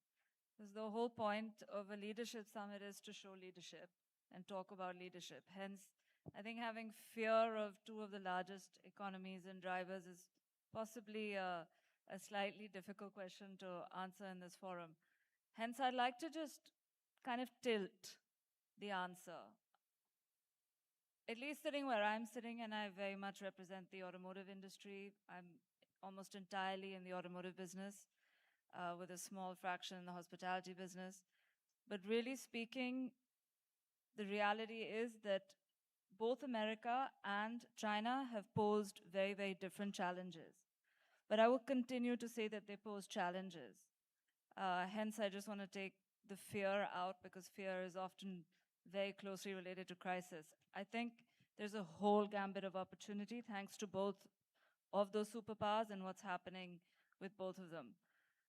In reality, I think India today is in a very unique position vis-a-vis Europe, or the US and China, and in a way we have to speak about Europe as well, because Europe is diminishing, and in that there's another set of opportunities that have come alive for the Indian entrepreneur and the Indian business. So there's a huge amount of opportunity to buy and upscale through Europe itself, which gives you your own set of leverage, both in US and in China. But also the innovation power, and we heard a lot in the previous session about trust and capability, agility, collaboration, and most of all, consistency, which is often a couple of those words are not really spoken at the moment to do with Trump or to do with China. So neither do you speak very much of trust, neither do you speak very much about consistency when you talk about either of those superpowers. Having said that, I think for the last few decades, we do speak with consistency about India. I heard a little bit, our dear friend here, and some of our policies may not reflect that at all times, and we have a lot to learn. But nevertheless, we do have consistency in terms of business and most of all purpose. Many of you here spoke about purpose in business, and actually that's something that's a differentiating factor for many of the business houses. We are hopefully driving with purpose and are able to overcome some of those challenges by having a purpose-driven way of doing business. The biggest challenge I will address in my book is China. I think coming from the automotive industry, we are facing a huge onslaught of innovation, capability, and capacity that is sitting in China. If that was to implode and we had no protection, I think we would be in a very, very difficult position. Having said that, in the current situation we're in, that isn't the case. So we have huge growth, both internally, and we have the huge ability to actually export our own products to the world. And we can see that actually becoming a reality now. So it's a super interesting place to be. And I would say that it's coming from a family business where legacy and some of these founding principles are very important. Today's generation is really brave and is really, really able to take some of those challenges and convert them into opportunities. And we're seeing that with the emergence of business houses in India now being global. So I'd actually say to you, there's a huge opportunity. That's great.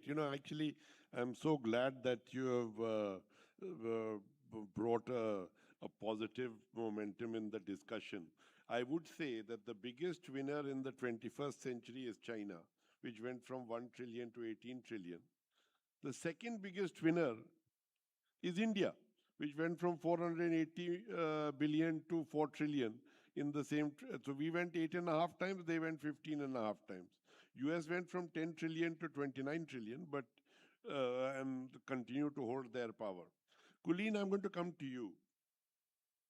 So, how does it feel? No, I think different perspectives and very refreshing perspectives. I would like to also share this in a slightly positive tilt.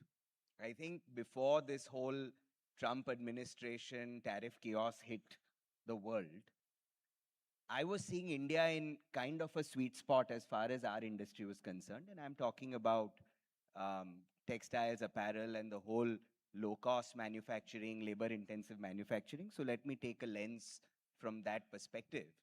Because there was clearly a retreat happening of China moving into other sectors. And the 33% that they controlled was likely to move to South Asia. And India is at 5%. We were still one of the larger producers in the world. And that journey from 5 to 10% was looking very real. And we were seeing very positive momentum. And then the Trump tariff hits us, where for our industry, it's like an embargo. A 50% tariff in a low-cost, thin-margin industry is equivalent of an embargo. And our competing countries are now a 30% tariff lower than us. So clearly in our industry, it is the American equation which has changed the equation. I mean, more than China, I think China will continue to exit certain industries and as they move to other parts of the world. Now, as this recalibration happens, I still personally believe that what we are seeing is a speed bump, and the net outcome is still likely to be a calibration that can land in India's favor. I think there are three things that we feel we can work on to make this land well. I think the first thing is, as an industry, we have been a little too lazy and dependent on the scale of the American market. But the reality is that 35% of our exports are still to the US as an industry. It's a large exposure that's not going away. So the first thing is, how can you become more relevant to the key buyers in that market? And one of the things that we have stepped away with, which is a new thought, is to say in a VUCA world, having a multi-country solution has become a huge asset. So one of the things we are working on is, can we, through either putting assets on the ground in other countries or deep partnerships with players in other markets like Egypt, Vietnam, Bangladesh, become a composite solution provider for American brands. And we are seeing a huge momentum if you become a geographically diversified global manufacturing solution. So I think that's one theme that I think can emerge in this VUCA world. The other theme is this concept of OECD minus America.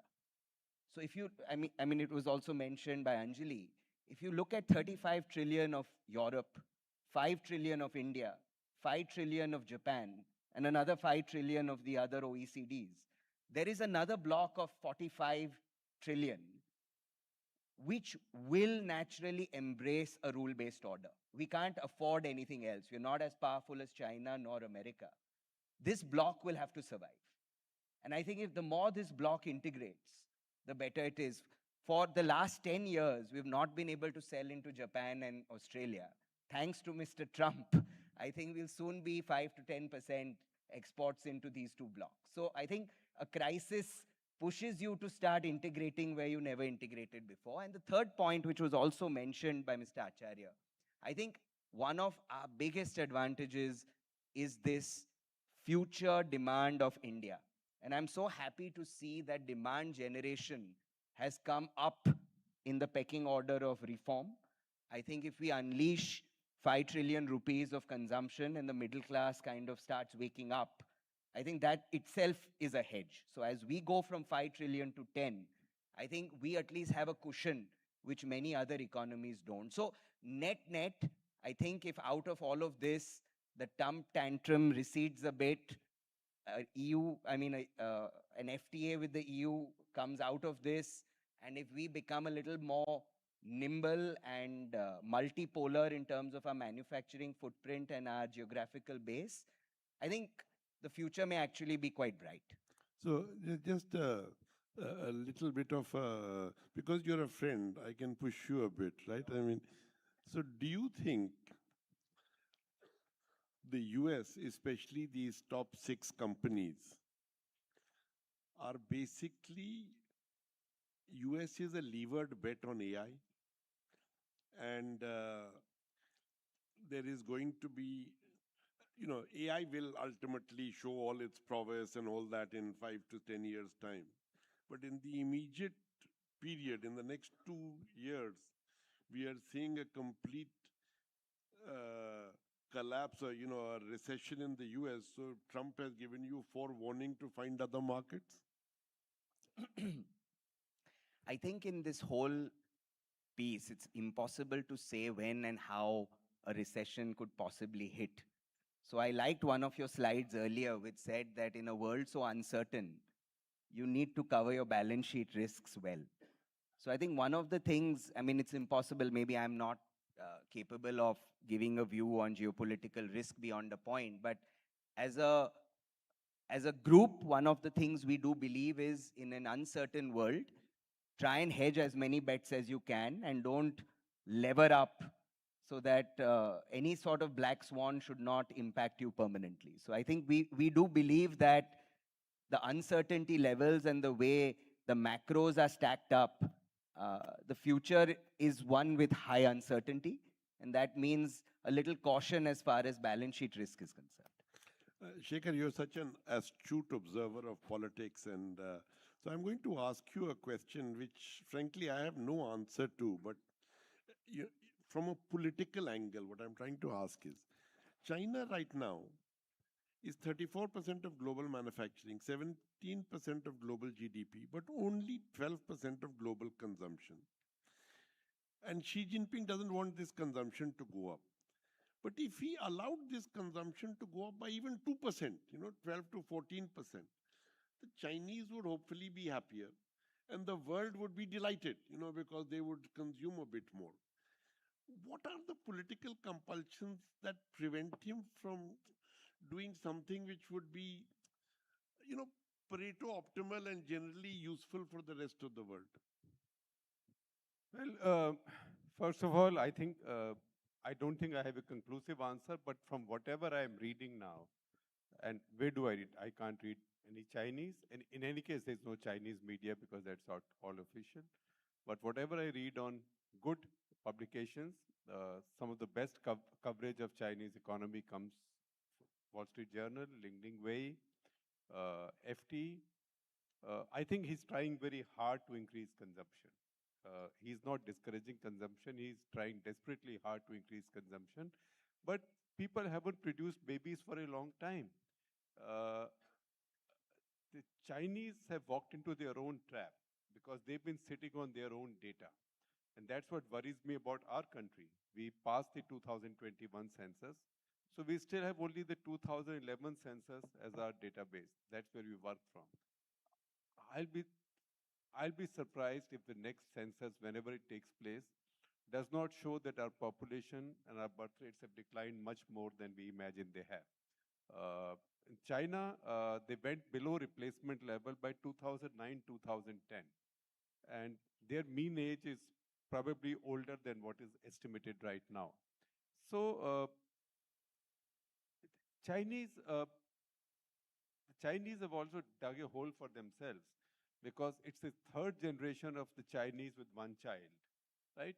Then you thought it was a great thing, force everybody to have only one child. But you produced a generation now which has no brother, no sister, no uncle, no aunt, no nephew, no niece, no cousins, nothing. So families spend as families, right? हम दो हमारा एक उसके बाद कोई नहीं, right? And this एक, there are definitely people say millennials onwards are people who are earning well. 40 crore Chinese approximately live in the cities now. These are modern cities. They've got their houses, they've got the stuff they need. So he's trying to drive up consumption, but his problem is the same as the problem of the Japanese. He will not allow immigration. The strength of America all this while has been that they've allowed immigration. So new people have come in, new houses have been bought, new truck trailers have been bought, new babies have been produced. Every consumption goes up like this. Consumption either goes up if your population is going up, or it goes up if you allow people to come in from outside, which is what Europe is stopping also now, or it comes up because of policies, etc. But that happens only for some time. If you dropped all of the GST tomorrow and said India is GST free, how many of us will go and buy a new car just because it's become GST free? It doesn't work like that. People don't buy like that. So that is, I think Chinese challenge with consumption is not because Xi Jinping wants his people to consume less. Right now, he's desperate that they should consume more. And that's why they built all these houses, encourage people to buy them. It's just that there are not enough people now in the newer generation. That's a problem. So China has got first world problems. China's population rate is declining. America's population rate is still increasing. Even if Trump stops most of the immigration tomorrow, America will still keep on adding more people. Europe will not. China definitely, most certainly will not. Because, you know, the Chinese have now realized that you can use the force of the state to prevent people from having more babies. But you cannot use the force of the state to get people to have more babies, right? You can say the law is you must produce 3 babies. But uncle, I'm trying, hota hi nahi, right? So, so you cannot use the power of the state, persuasion, allurement to get people to produce more babies. Now, Sir Sangchalak Mohan Bhagwat, you know, after so many decades of India's population is going so high, etc., he in his speech in Delhi said, no, we should start producing more children. Every family must produce 3 babies because between 3 siblings also get along better. Now, that's a good idea, you know. If you have 2 kids and you are fighting, if you had a third, and parents will have more chance to play politics. And he also said he's a humble man, Mr. Bhagwat. So he also said that it's a bit odd for a pracharak to say this, right? Because pracharaks are celibate. But he said there's only 3,500 of us, right? But And he also went on to say that it's also wrong to think that Muslims are growing, Hindus are not growing. Earlier, Hindu birth rates came down. Now the Muslim birth rates are also coming down. For this Sarsang Chalak to say this means that he's also figured that India will have also the same crisis of an aging population, and India will have that crisis before getting to China's income level. So I disagree that Xi Jinping is not trying to drive up consumption. He's trying to drive up consumption, but you can take a horse to water. You can't make it drink. If people have everything, why should they buy something new? And the Chinese don't have a consumption culture.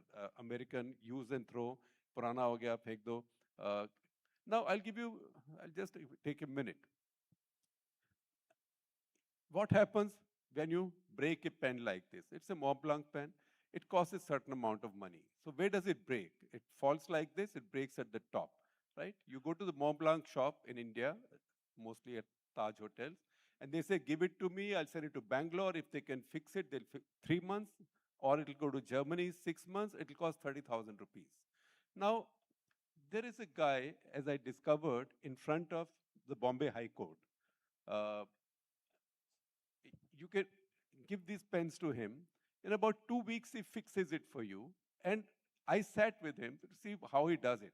He opens the bag and he turns it upside down, and hundreds of broken Mont Blanc pens come out of various models, right? And then he says, kya kahan pe fit hoga? Charges you 500 rupees or 1,000 rupees, and he does it. How does that economics work?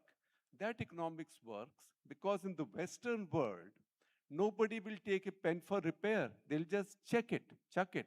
And I'm sure there is a market, there is a whole market chain of these thrown away pens of various brands, which are then collected and sold to some place. The Chinese don't have the culture of throwing. We Indians don't have the culture of throwing, right? So the Americans have the culture of throwing. So he cannot get the same consumption as the Americans can get, or even the Europeans can get in the course of time. That said, your first question, I will just answer for half a minute. I'm not worried about China or America. I'm worried about India. Because India, it is, our biggest weakness is self-congratulation. So this is a line, I wish it was not my line, but it is not my line. It's such a brilliant line, it couldn't be my line. It is Montek Singh Ahluwalia's line. So Montek says that, somebody is bowling, somebody is batting. Guy gets 100, right? Then people from the audience jump into the stadium to go and hug the guy who scored 100. Ki mera bhi TV mein shakal aa jayegi. We Indians are a little bit like that often, right? On everything we declare victory. We are number one, number two. See, we keep on saying fourth largest economy. Abhi hai nahi. Surjit Bhalla wrote for us saying abhi hai nahi. Abhi time lagega. Ek saal aur lagega. Fourth largest economy. About to be the third. When we say that, we must realize that people behind our backs are sniggering, right? The larger economies are all sniggering. Have you ever heard the Chinese say, I am $80 trillion economy. In 10 years, I will beat America. I am a superpower. I have a $1 trillion trade surplus. The Chinese say, we are a developing country. We are a part of the global south. We have the same challenges as all the countries in the global south have. I saw this in a Nick Burns interview just the other day, where he said that for the past 35 years, every Chinese foreign minister, new foreign minister, the first foreign visit every new Chinese foreign minister makes is to America. Donald Trump has not been to America. I think of the last 3 presidents, one went to Namibia. There was one visit. So the Chinese are looking at the world in a different way. We look at it very differently. We are very triumphal and unnecessarily so. That's the reason, sport is a good metaphor. In old days, in hockey, we'd be leading 3-1. In the last 2 minutes, we'll concede 3 goals and lose 4-3. Fortunately, a little bit, hockey has been fixed. But generally, our mindset is to declare victory too soon. And because of our internal politics, where success has to be celebrated and hailed all the time. And the developed countries are very clever. They keep flattering you, and we keep falling for that. That's one. And the other outcome of this is something that our friend said, that you start looking at your domestic market. It's very good to look at your domestic market, but we also have a fortress mentality. That all right, अपना country तो है, No, एक fortress. let me just No, challenge you let on me just one complete thing. it. Fortress में काम करेंगे. The history of warfare since 8th century AD tells you that anybody who builds a fortress and defends it loses. But for 30 years, despite everything that has been just said, for 30 years, we have grown at 6.5%. Which other country has done it? There is one, China. No other country. So whether we do self-congratulation or not, out of those 30 years, 14 years, we've grown at more than 7%. Of course, we can challenge the data. That's a separate issue. For 8 years, we've grown between 5 and 7%. And for 6 years, we've grown below 5%, 1 year negative. I don't know of any country over the last 30 years which has grown for 6.5%, which is this big, this poor, with this many constraints, like the European Union. So I will say that there are some reasons for us to be at least confident about the fact that we have been doing reasonably well. Of course, we are not a developed country. Of course, we've got $3,000 per capita. So we are a really poor country. We have some Europeans, we have some Indonesians, and we have a bulk of sub-Saharan Africans, most of them who live in my state. But I would not be convinced about the fact that we have done nothing, and we have not achieved anything. And I would also challenge Monte. I didn't say we've done nothing. Please don't misquote me. You are the chair. I didn't say we have done nothing. I've said we've done a lot, but we should not be triumphal. So you can applaud him once again, but you can now applaud him also for misquoting me. Well, I'm not misquoting you. I'm just saying that we are maybe triumphant or not, but we have not done over this past period. There are two countries on the 21st century who have succeeded. They are China and India. And US, of course, has held its position. And it's as a leader with the dollar reserve, it has done very well. But one has to see how it stays on. But for all the other panelists, I'm going to ask you one question, and each of you should think of it. As a leader,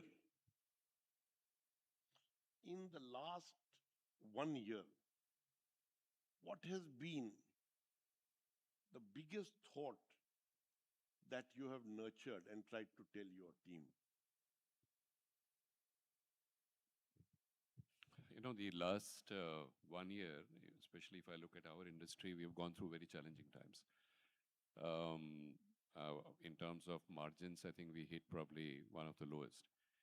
So as we, as a company, our DNA has been that we should control our cost.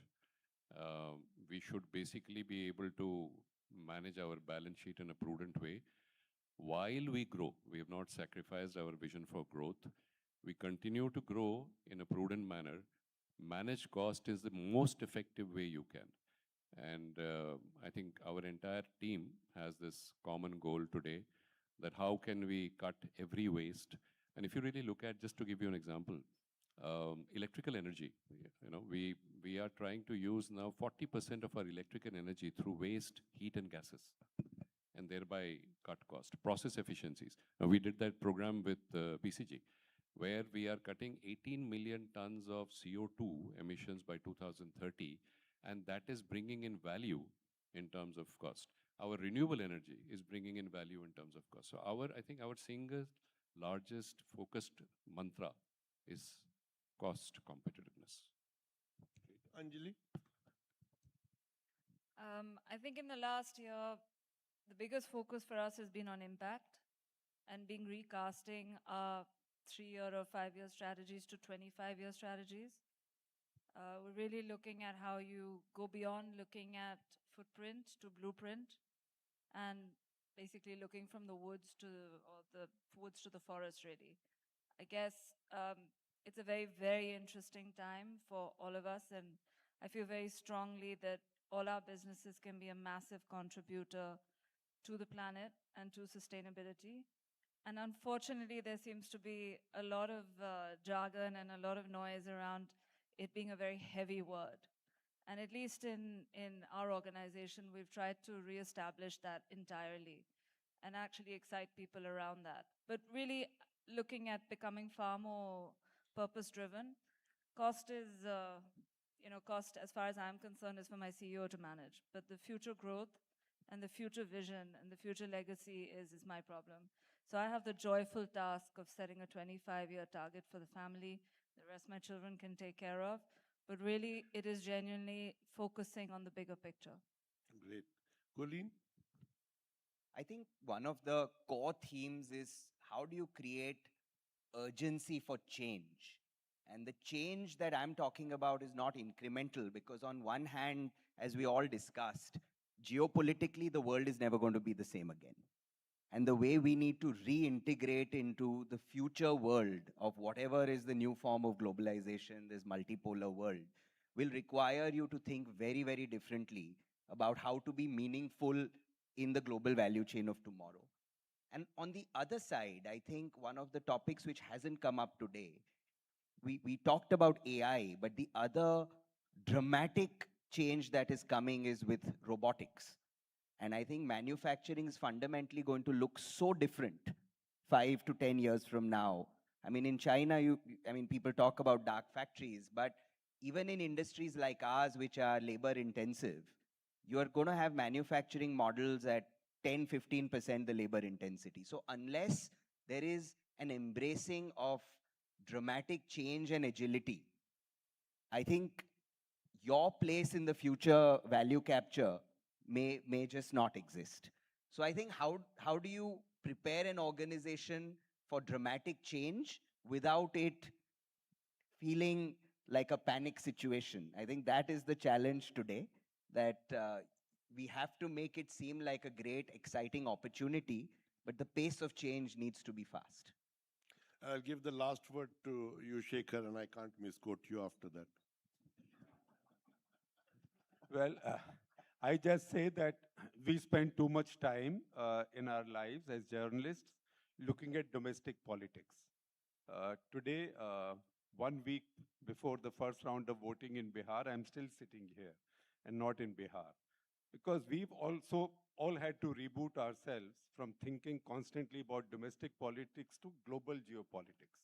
Because that is what is determining our lives now and definitely will determine the lives of our future generations. So that's a big change. So I would say fasten seatbelts in my business and learn about the world. And learn about the world, and learn about the world not from WhatsApp, not from WhatsApp forwards, not from WhatsApp forwards, not from YouTube clips.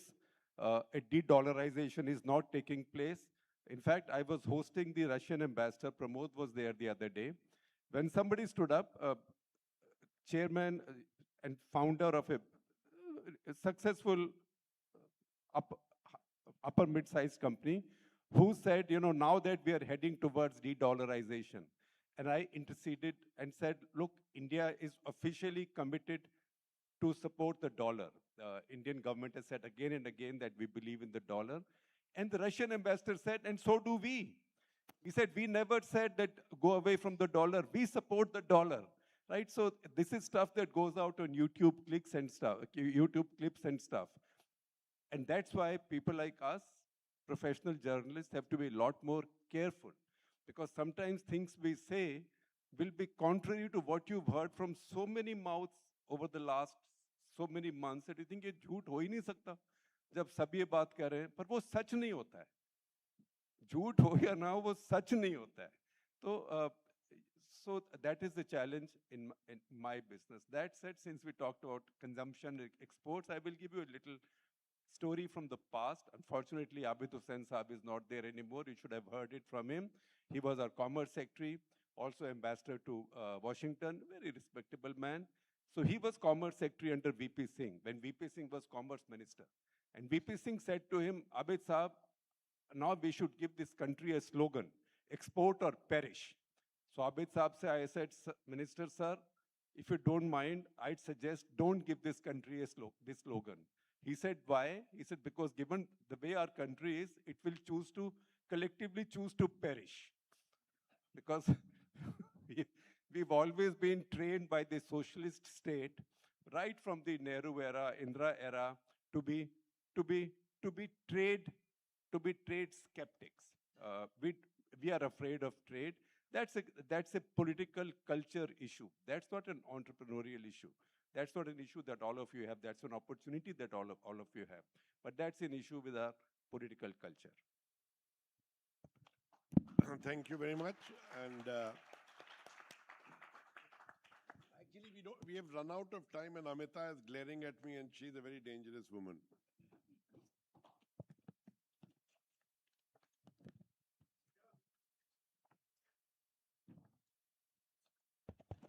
Thank you. I would request speakers to please assemble for a picture.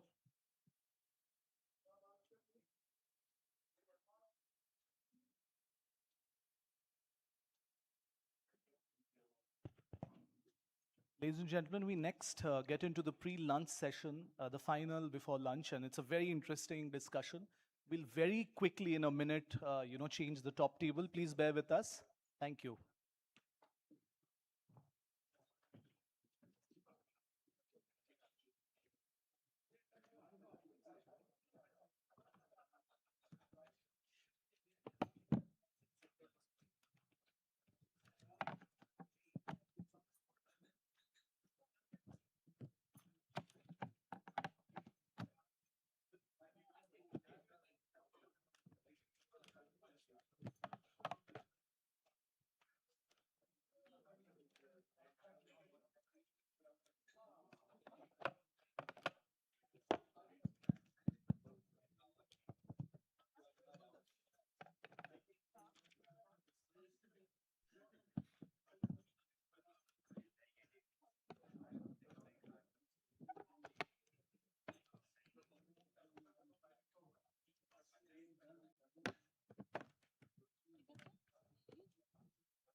So seamless. It's beyond imagination. Welcome to the world that is future ready. Swipe your world, go shopping, grab offers, you are so ready. Welcome to the world that is future ready. Whoa, whoa. Click your world, utility bills, quick payments, you are so ready. Welcome to the world that is future ready. Whoa, whoa. Tap your world, secure money, transfers anytime, you are so ready. Welcome to the world that is future ready. Whoa, whoa. Rock your world, investments, insurance, and travel booking, you are so ready. Welcome to the world that is future ready. Whoa, whoa. This isn't just banking. It's next generation digital banking designed for tomorrow. Personalized, secure, savings, and much more. With Bank of Baroda, experience the same trust with Smarter World at your fingertips. Your world, my world, future ready, Bob world. Embrace the joy of being a woman. Spread the smiles of confidence. Canada Angel, an exclusive savings account for women aged 18 to 70 years. Avail cancer care insurance up to 10 lakh rupees and personal accident insurance up to 26 lakh rupees. Exclusive card-based offers from top brands. Enjoy free exclusive airport lounge access with your debit card and many more. You deserve the best. Canara Bank. Together we can.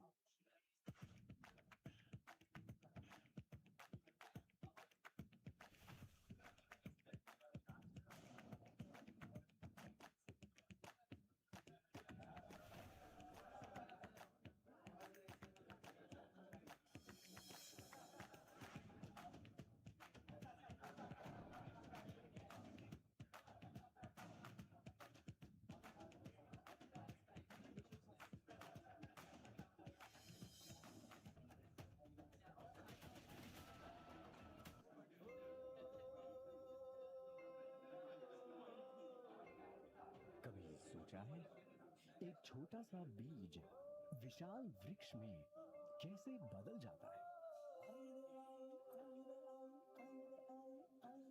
आई रे आई खेतों में सुनहरी बहार, ओ पियन भी कर रहा है सबके सपने साकार।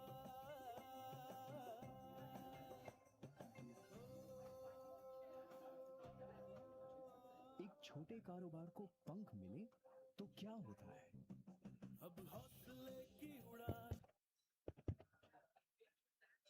Ekdam.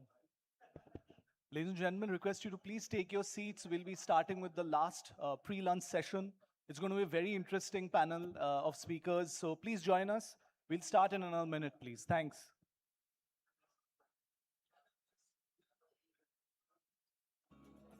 Embrace the joy of being a woman. Spread the smiles of confidence. Canara Angel, an exclusive savings account for women aged 18 to 70 years. Avail cancer care insurance up to 10 lakh rupees and personal accident insurance up to 26 lakh rupees. Exclusive card-based offers from top brands. Enjoy free exclusive airport lounge access with your debit card and many more. You deserve the best. Canara Bank. Together we can.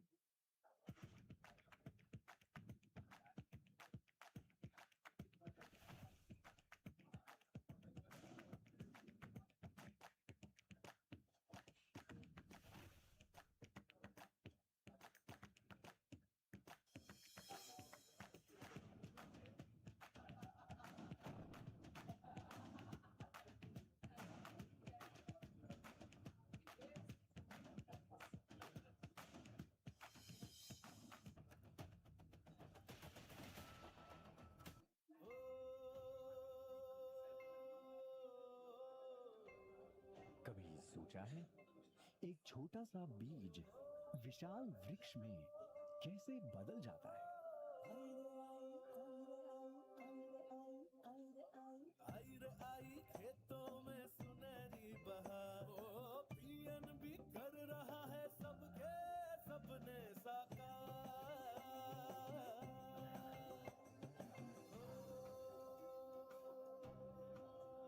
एक छोटे कारोबार को पंख मिले तो क्या होता है? अब हौसले की उड़ान कभी ना रुकेगी, अभियंती के साथ सफलता कदम चुमेगी।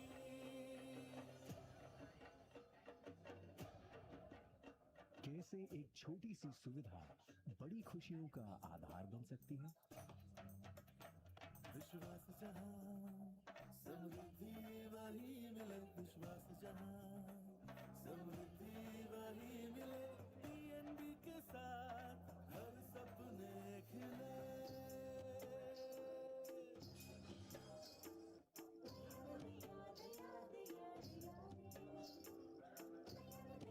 और कैसे बड़ी खुशियां छोटे से फोन में समा सकती हैं?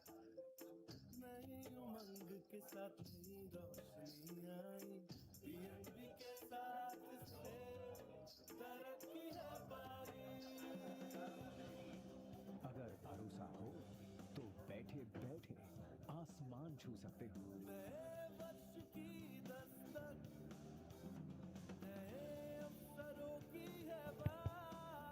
Ladies and gentlemen, I would request you all to please take your seat. We now start with the session before lunch. This is a very interesting session on leading transformation, navigating change at scale. May I call on stage in order Dr. Suchitra Ella, Vice President CII and co-founder and Managing Director Bharat Biotech. May I also call on stage Mr. R. Mukundan, President Designate CII, Chairman of the CII Leadership Summit, and Managing Director and CEO Tata Chemicals Limited. Then we have Mr. Sanjeev Mehta, Executive Chairman India L. Catterton. May I also call Mr. Navneet Munot, Managing Director and CEO HDFC Mutual Fund. Mr. P. Venkatesulu, Managing Director Trent Limited, and Mr. Shankar Prasad of Plum Goodness.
Good afternoon to you.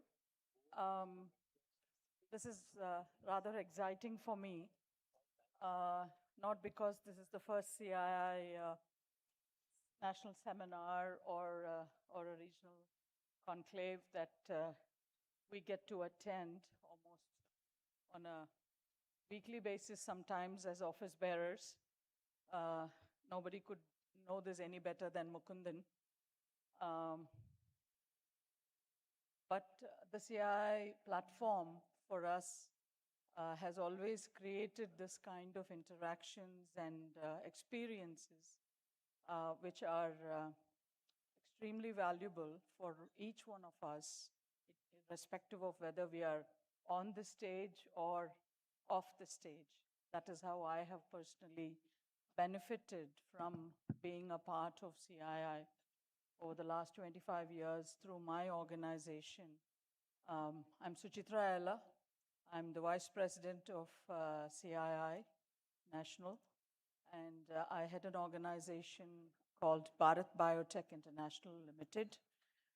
For those of you who need an introduction, Bharat made India's pandemic vaccine, Covaxin.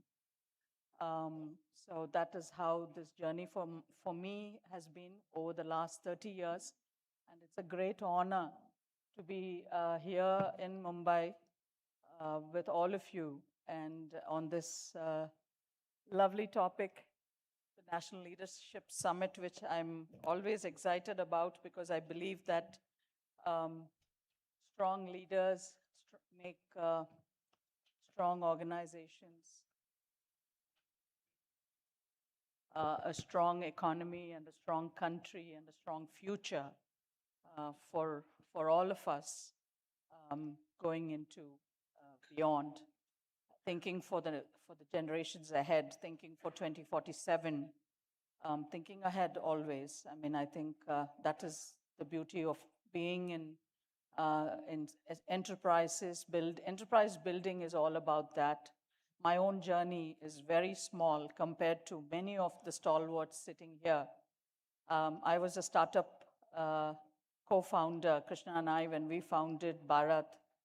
We were a startup ecosystem of a biotech company, and so on and so forth. But I think the entrepreneurship in us drove us to be where I am today, standing in front of all of you. We never thought it was the scale of what we would be doing. We never thought about how we would go about dealing with the system.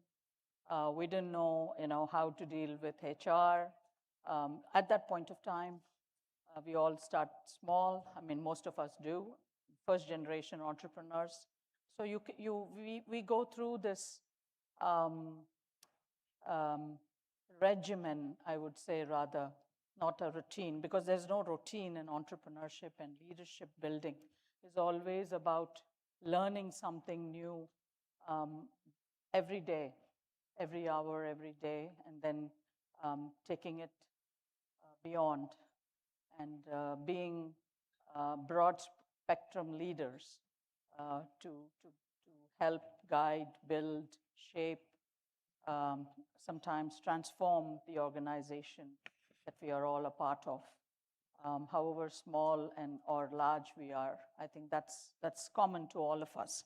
Having said that, I just would like to get on to this formal address that I have to do as a part of my job responsibility at CII. Glad to see Chris and many others, Shankar, and all of them that I can recognize to be here today in this session. Good afternoon once again. It's a pleasure to welcome you all to this session on leading transformation, navigating change at scale. We have a truly outstanding lineup of speakers and thought leaders with us today, each bringing deep, first-hand experiences in driving transformation within large, complex organizations. I'm delighted to have this opportunity to moderate a conversation that sits at the very heart of our summit's theme. If there is one defining feature of our times, it is the relentless pace and multiplicity of change. What makes this moment so unique is not just its velocity, but the complex interplay of forces driving it. Technological shifts are happening, changing workforce aspirations, new business models, evolving consumer expectations. Transformation today is not a choice, it is a constant state of leadership.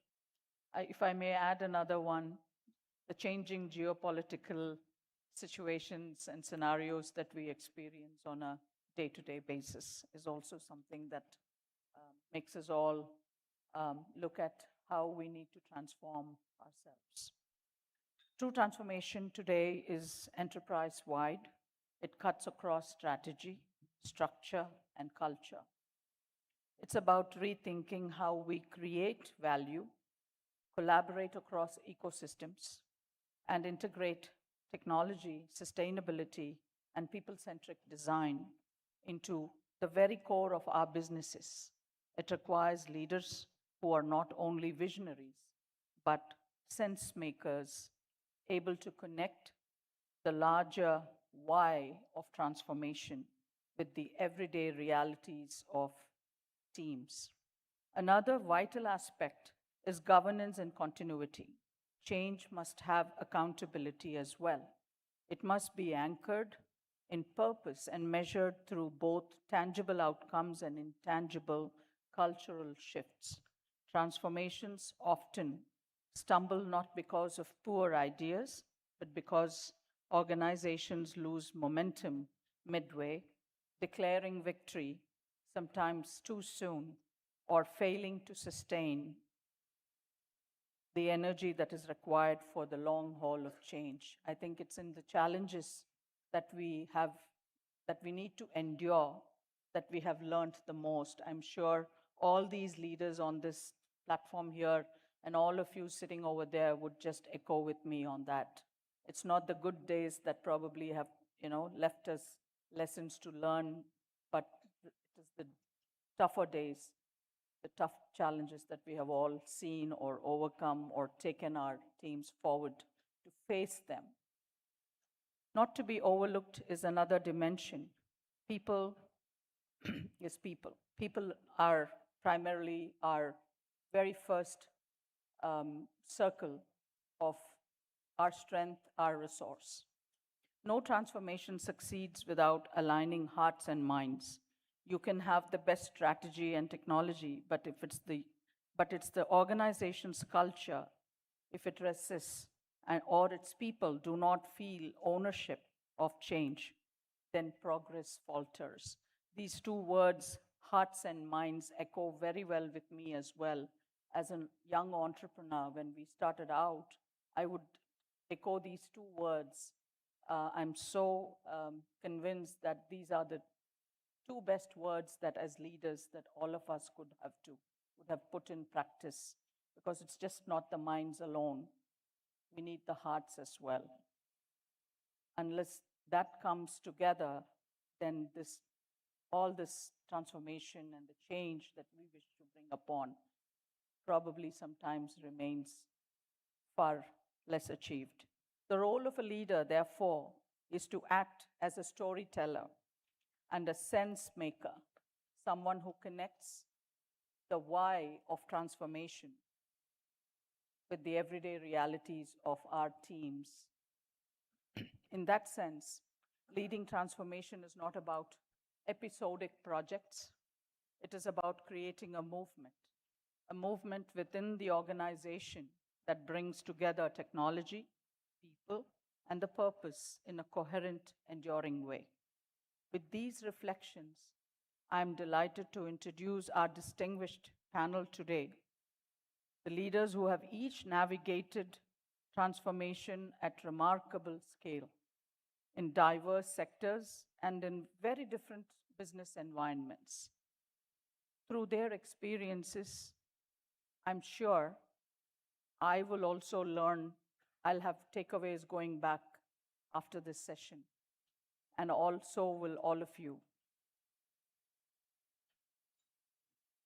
Through their experiences, we hope to understand that not just what and how of transformation is going to be affecting us, but also why, the deeper conviction that makes large-scale change truly sustainable. I will just move on to the opening perspectives of each one of the panel speakers who are here today. Like I said earlier, I don't think we can confine them at all. I'm going to be listening to each one of them so closely and making notes as much as I can. I'd like to begin by inviting Sanjeev Mehta, Executive Chairman, India at L. Catterton, and former CEO and Managing Director of Hindustan Unilever, to share his opening remarks. Mr. Mehta has been instrumental in steering one of India's most respected consumer enterprises through major phases of transformation in sustainability, innovation, and leadership culture. May I ask Sanjeev to start off by some opening remarks? Sure. The panel is set up such that I will give all of you that couple of minutes to start off with your opening remarks, and then we'll go back to that question and answer kind of a session. Perfect, Suchitra. Trying to moderate some of you there. Thank you so much. Thank Please you. welcome Sanjeev Mehta. Thank you so much. Absolute pleasure, and good afternoon, everyone. When we started working, which was nearly 4 decades back, the waters were really placid. That was an era where there was relative peace after the wars. Globalization was happening, privatization was happening. The multilateral institutions still had a big role to play. And technology while every generation you will see it coming, it wasn't such a big force of disruption as you see today. But over the years of my career, and especially the 2 decades when I had the privilege and honor of leading Unilever's businesses in 25 countries, one has seen spate of disruptions. It was first the Gulf War. Then we had the second Gulf War, which in many ways people thought was very unfair. Then we had the global financial crisis. And post the global financial crisis, those of you in India would recall that when the Fed said taper, the rupee collapsed. And even during this period, we had the famous 1991 when India embarked on liberalization, but that was thrusted on us to get a measly $2.5 billion loan from IMF. We had to cart gold from the vaults of Reserve Bank to Bank of England and Switzerland. Then, of course, we had in our country demonetization, which was followed by introduction of GST. Huge benefits, but a disruption in many ways. And then, of course, the mother of all, which was COVID. And in all this, technology has been playing a very big role. Now, in this context, the first thing we have to understand that the era of moderation, as a Fed chairman once said, is over. That's never going to come back. And if we have to be a successful organization in a world where the average lifespan of a company now is less than 20 years, then the axes on which you perform have to be very different. So if I pick up based on my learnings over the years, and which as we go along, Suchitra will dwell a bit more on that, it has to be on 3 axes. First is the mindset that you bring. Second is the capabilities that you build in your organization, which have to be distinctive and hard to replicate. The third has to be what I call as the high performance anatomy, where you have the culture, where you have the talent management, where you have the execution. And in this troika, the center is all about purpose and values. More as we go along.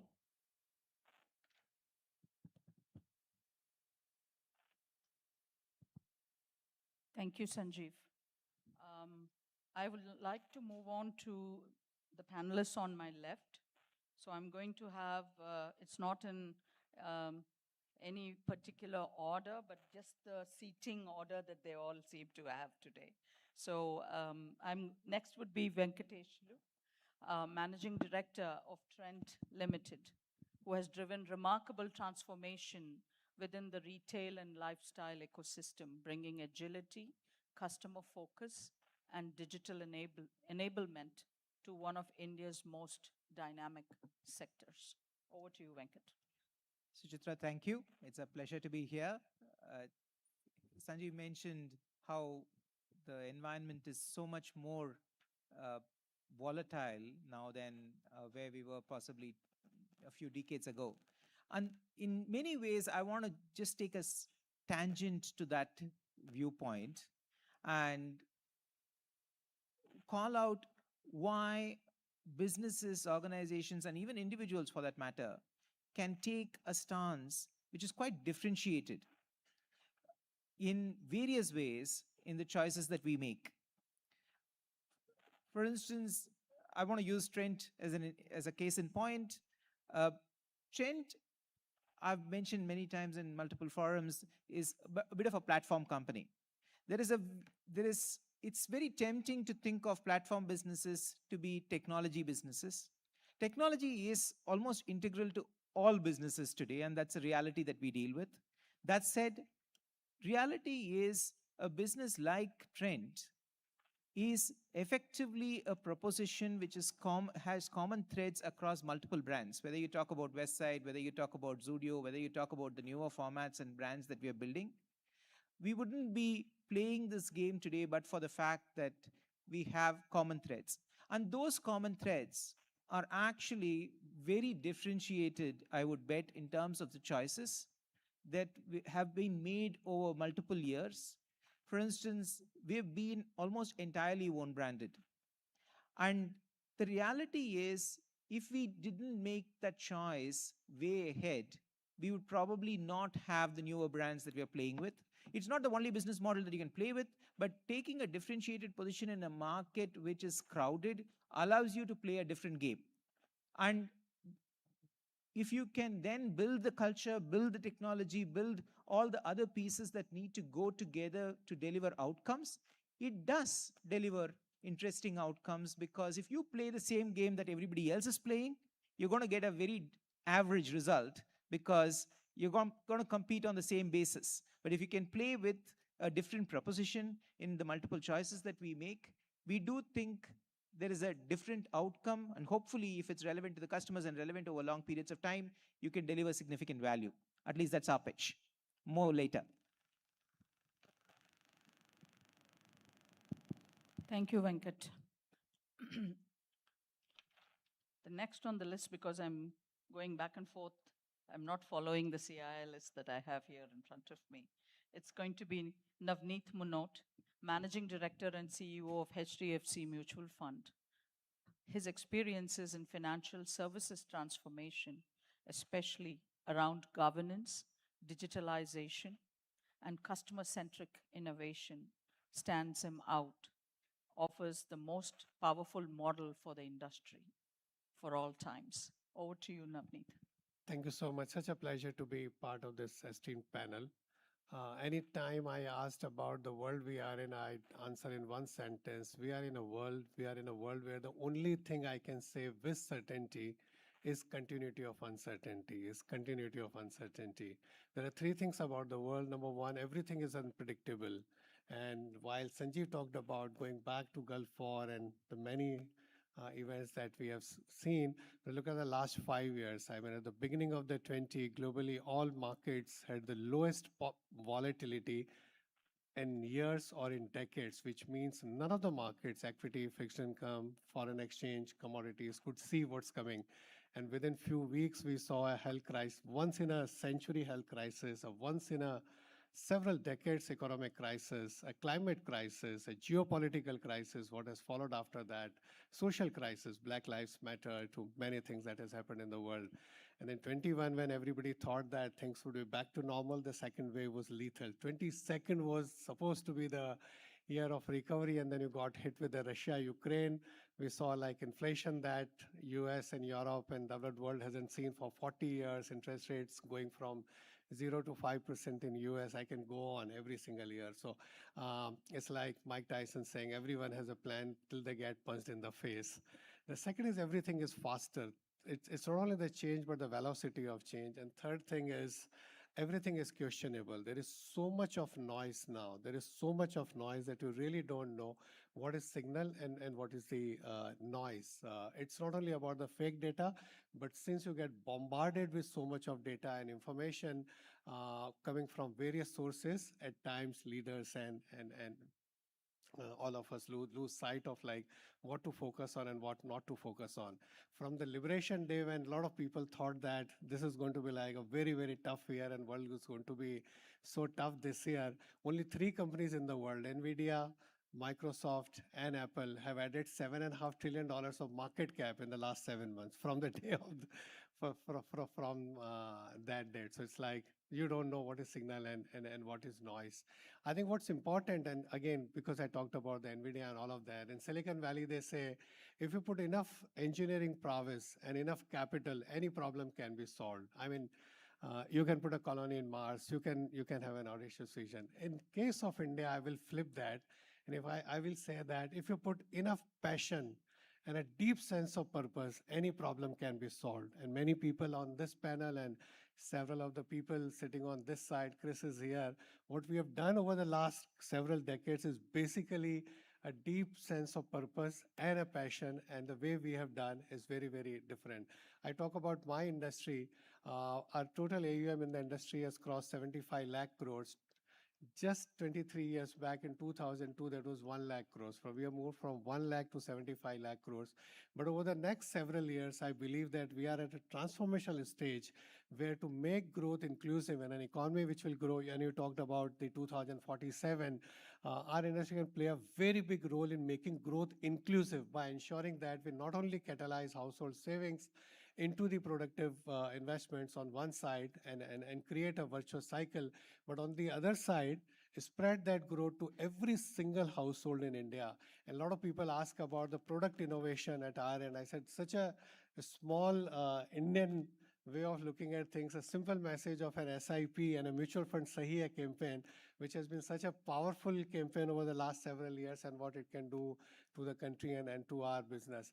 At SDFC AMC, we are put, again, inspired by that message I gave on the passion and purpose, we put a very audacious vision and a very audacious mission for us. The mission is to be the wealth creator for every Indian, to be the wealth creator for every Indian. As economy grows from 4 trillion to 10, 20, 30, 40 trillion dollars, how can we ensure that we spread that growth to every single household in India? And the second vision, it may sound very audacious, is to be the most respected asset manager in the world, And I keep thinking that our founder, S.T. Parekh, when they set up SDFC Group, they had a simple sense of, there is just a simple, I would say, an idea and a sense of purpose that every Indian middle class family can aspire for a house during their working years and can pay it over the years. And inspired by the same purpose, if you think that in a business, if we can integrate a sense of purpose that we are here to create wealth for every Indian, automatically things are likely to get taken care of. And as India becomes a much larger economy over a period of time, our business will continue to grow. So we were $1 billion a few years back, and today manage $100 billion, and I'm sure the journey. The only last point I will add is, and for that it's very important for leaders that across the organization, everybody lives that purpose day in and day out. Everybody lives that purpose day in and day out, and that's the most important thing. Thank you, Navneet. We'll come back to you later with a tougher round of questions. So I'll move to my right, where I don't have to introduce Mukundan to any one of you. You are the first one, so I'm starting with you on my right? President Designate of the Confederation of Indian Industry, Managing Director and CEO of Tata Chemicals. To share his perspectives is Mukundan, our Mukundan with us. Mukundan has been at the helm of transformative change across one of India's most diversified enterprises, steering sustainability, digitalization, and leadership at scale. His insights on balancing legacy with innovation and on building transformation that endures across cycles will add a different value quotient to our conversation today. Here you go, Mukundan. Thank you, Suchitra. Firstly, it's a great honor to be part of this panel, especially with people who have built scale and someone who's probably going to build scale going forward. Sanjeev has been a great customer of ours, and we've always been wanting to be a good supplier to him. And we always wanted Sanjeev to win when we wanted him to go to every house in India so that he can win at scale, so that we can win along with him. And Navneet has made fortunes for many of us here at scale. I think if you've not invested, start investing in Navneet's business. And of course, Trent has been a story a lot of people have written. And I think the true genesis of the story starts with thinking about future of Lakme. And I think maybe at some point I'll sort of highlight, because I was there in the leadership offsite where there was a debate about future of Lakme, which did go to Sanjeev. But after that, the genesis of Trent was born out of that future of Lakme. So many people don't sort of look at this. I just want to say that I could have gone in many directions, but I want to go in the direction of what I started in the morning as to how Mr. Tata would think about bringing about change at scale. And truly, the way he would unfold that to us is a lesson in leadership in many ways. That I'm going to take a minute here, and I'm just going to give a live example. So he did feel at some point that we were very concentrated in India, extremely concentrated in India. We were about 3% of India's GDP. The entire revenue was in India. There was no major, there was some exports. And you all heard Shekhar Gupta speak that, we need to move overseas. And he had this view that I think we need to lift our feet and go beyond the shores of India. The only company which was actually truly at that point of time is the company from the business which Chris has been, which is TCS at that point of time. It had some businesses overseas, but most of our businesses were actually deeply grounded in India. Now, what did he do at that time? He picked up young leaders and he didn't tell them we are going to go overseas. He actually sent us on a mission, and each one unique mission. Without defining, there was a business purpose to it. He had the business purpose, but he didn't define it. And I remember me being sent to 3 different spots: to live in a castle in Netherlands, to spend a week in a monk, as a monk in a monastery in Japan, and to go to Boeing Leadership Center and also go to the F-15 assembly line. Very 3 different leadership things which he made us do. And I remember the briefing he was giving us is that, we are too grounded in India. I want our businesses to lift 1 feet away from India, but I think we cannot lift it if we don't understand the markets outside. I want you to experience the European culture. I want you to experience the Oriental culture, and I want you to feel the modernism in USA. And I can tell you it was a revelation sitting and interacting with the people who were in the castle, who were serving, who were looking after that castle as it was. Of course, there were business meetings also held. It's not as if we were spending 1 week in the castle doing nothing. We did. Living as a monk living along with monks, eating the monk food, going and living with nothing in Japan really opened up our eyes to the way that culture was built. And also going to the assembly line and looking at Boeing, the way, and aeronautics is at the top of the, you look at technical excellence in the world, many of the technical excellence in the world have been driven by space technology or by aerospace. I mean, things which were designed for them has become mass market now. And that really opened our eyes.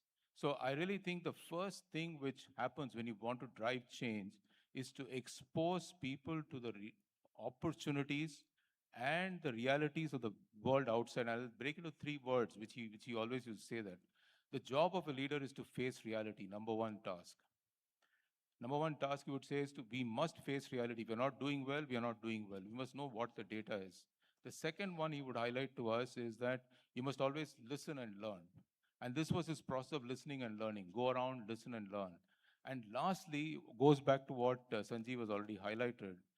You need to focus only on 3 things. One is purpose, why do you exist? What culture you want to build, and in between actually is not strategy. You would never say strategy. You would say focus on the capabilities you want to build. Once you focus on the capabilities you want to build, strategy, everything else will follow. And this was the way he thought about navigating at a scale.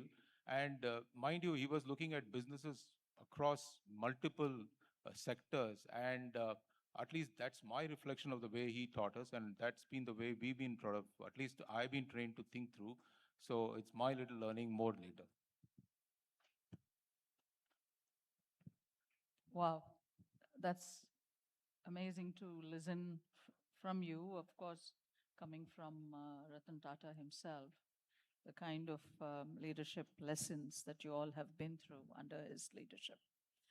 That brings me to our last panelist, not, but the maybe, unique and different panelist as well.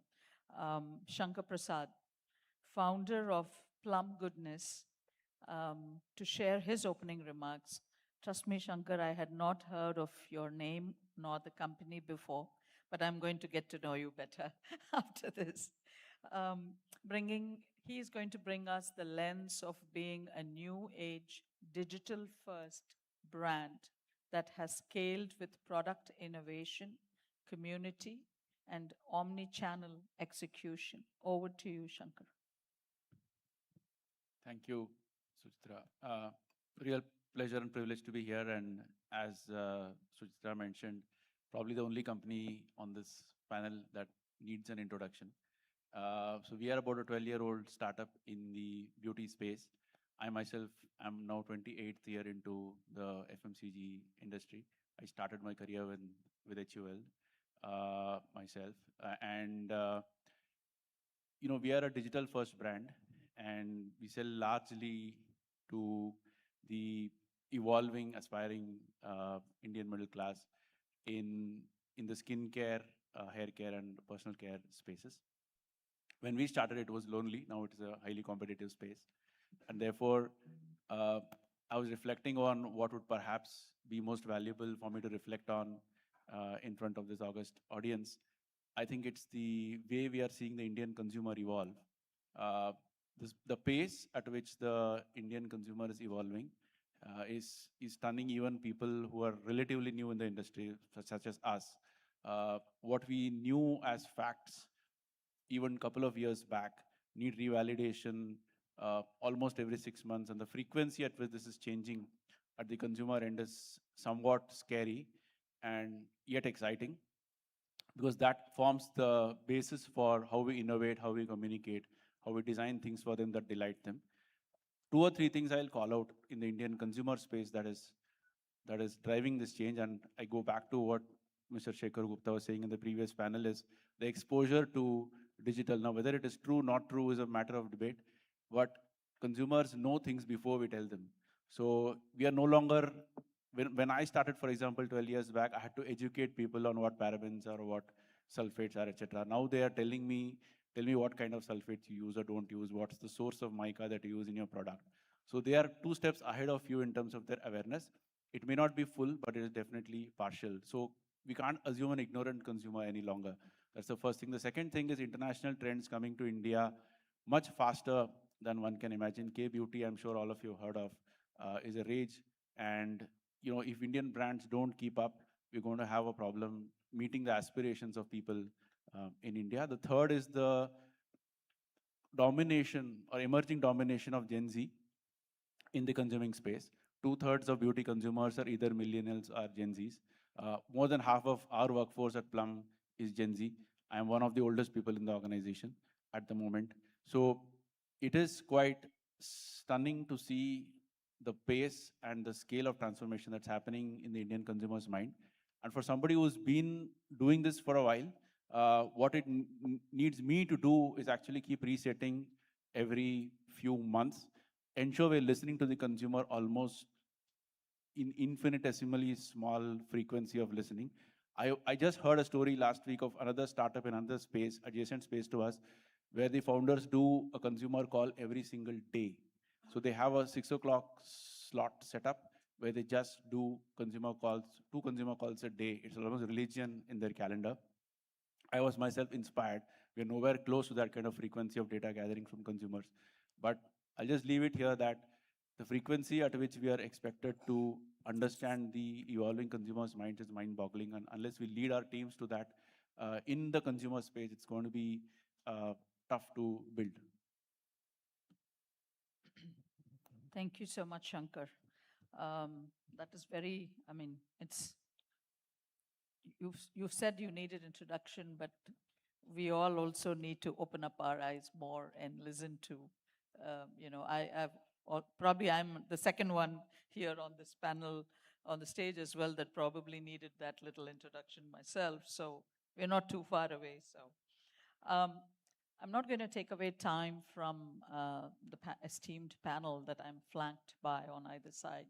So I'm just going to go right into the questions that I have chosen, that probably in my mind or understanding, I felt that it would be most important or valuable for all of us to open up in front of them and ask them this question, and then again listen through to them in their own experiences and words as to how they have transformed themselves, their organizations, their teams. I'm going to go to Sanjeev directly. Sanjeev, your question would be on how do you ensure transformation initiatives don't remain pilots, but scale into the core business? What governance or leadership behaviors lift them out of proof of concept? Yeah. Thank you, Suchitra. You know, what I'll do is lace it with an example because that makes it live. Before I took over the job in HUL, I used to run North Africa, Middle East. And I had 20 countries under my belt. And when I came to India, one thing which was, of course, we were outside the country for many years, but we had kept in tune with India. Everything that was happening here, I had kept completely abreast. But the penny drop moment was when I realized that the 20 countries I ran in India, in North Africa, Middle East, had more in common than the 29 states of India. There it was one predominant religion, one predominant language, and one predominant pan-Islamic Arabic culture. Hamare desh mein, you cross a few kilometers, the dialects change, how you define beauty changes, the per capita income significantly changed, the categories are under a different stages of evolution.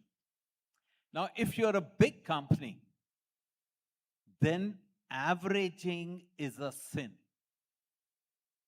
And I remember with my management committee, how I brought this to life.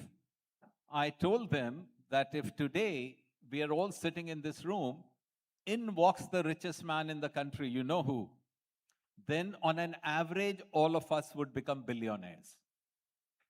How absurd that is. Now, similarly, if you were to look at India with an average lens, average penetration, average consumption, average GDP, then you would never be able to realize the potential of the country. So what we did was, we said, we are going to break up the country into consumer clusters. This has now become a Harvard business case study under winning in many Indias, or how we transformed HUL. Now, for a big company, one of the things they are allergic to is adding complexity. And whenever you look at it, simplicity always gets high points than complexity.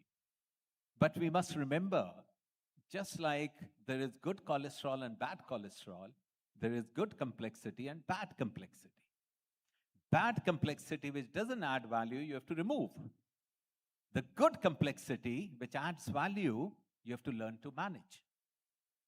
So, now just imagine, HUL is a 90-year-old company. And here you come and say to the guys, hey guys, we are going to have a very different operating model. There'll be no one strategy. There'll be strategies for different clusters. So through a lot of research, we brought in relatively homogeneous clusters and we said we'll have 14 clusters. Each cluster will have a very distinct strategy.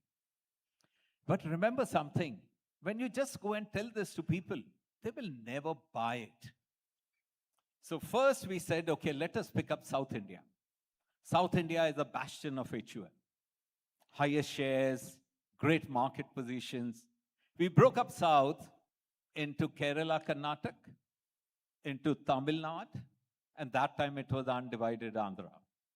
And we said, let us make strategies which are just for this, each of these three clusters, and then we execute them with precision, and let's see the results. Not surprisingly, the results were dramatic. That gave us very clearly the proof of concept. But these are changes in a big organization. Like Suchitra rightly said, you can rationalize it, but if you don't win the minds of the consumer, of your people, you would never be able to implement it. They will never be able to stick. So we had to do a lot of work in winning over, because for each employee, they would look at it from a lens of what's in it for me. I get it from an organization rational perspective. You will be breaking up the organization. You will be sending us to different places. My wife is working. My kids are in school. what does this disruption mean to us? Now, just to give you what winning in many India wins, so that you'll understand what I'm talking about, if you pick up a pack of Brook Bond and the pack is same, the size is same, the price is same, but depending on where you pick it up, the blend is different. If you pick up Surf Excel, again, the pack is same, the price would be same, but the formulation inside is different depending on the hardness of the water. If you pick up Lux soap, same pack, white color soap, the perfume inside is different depending on the consumer preference. Now, executing this with scale, unless your back end and your front end changes, you will never be able to do it with precision. And just imagine the life of a brand manager. He was making one strategy, and now you go and tell him, hey man, you got to make 14 strategies. So you would not be able to do it unless you build the capabilities in the organization, for the organization and the individuals to help execute it. That resulted in another big change, what is reimagining HUL using data and technology. But these two things were pivotal in moving the market cap of HUL from $12 billion to $76 billion in a period of 10 years, more than what any consumer goods company has ever created in India.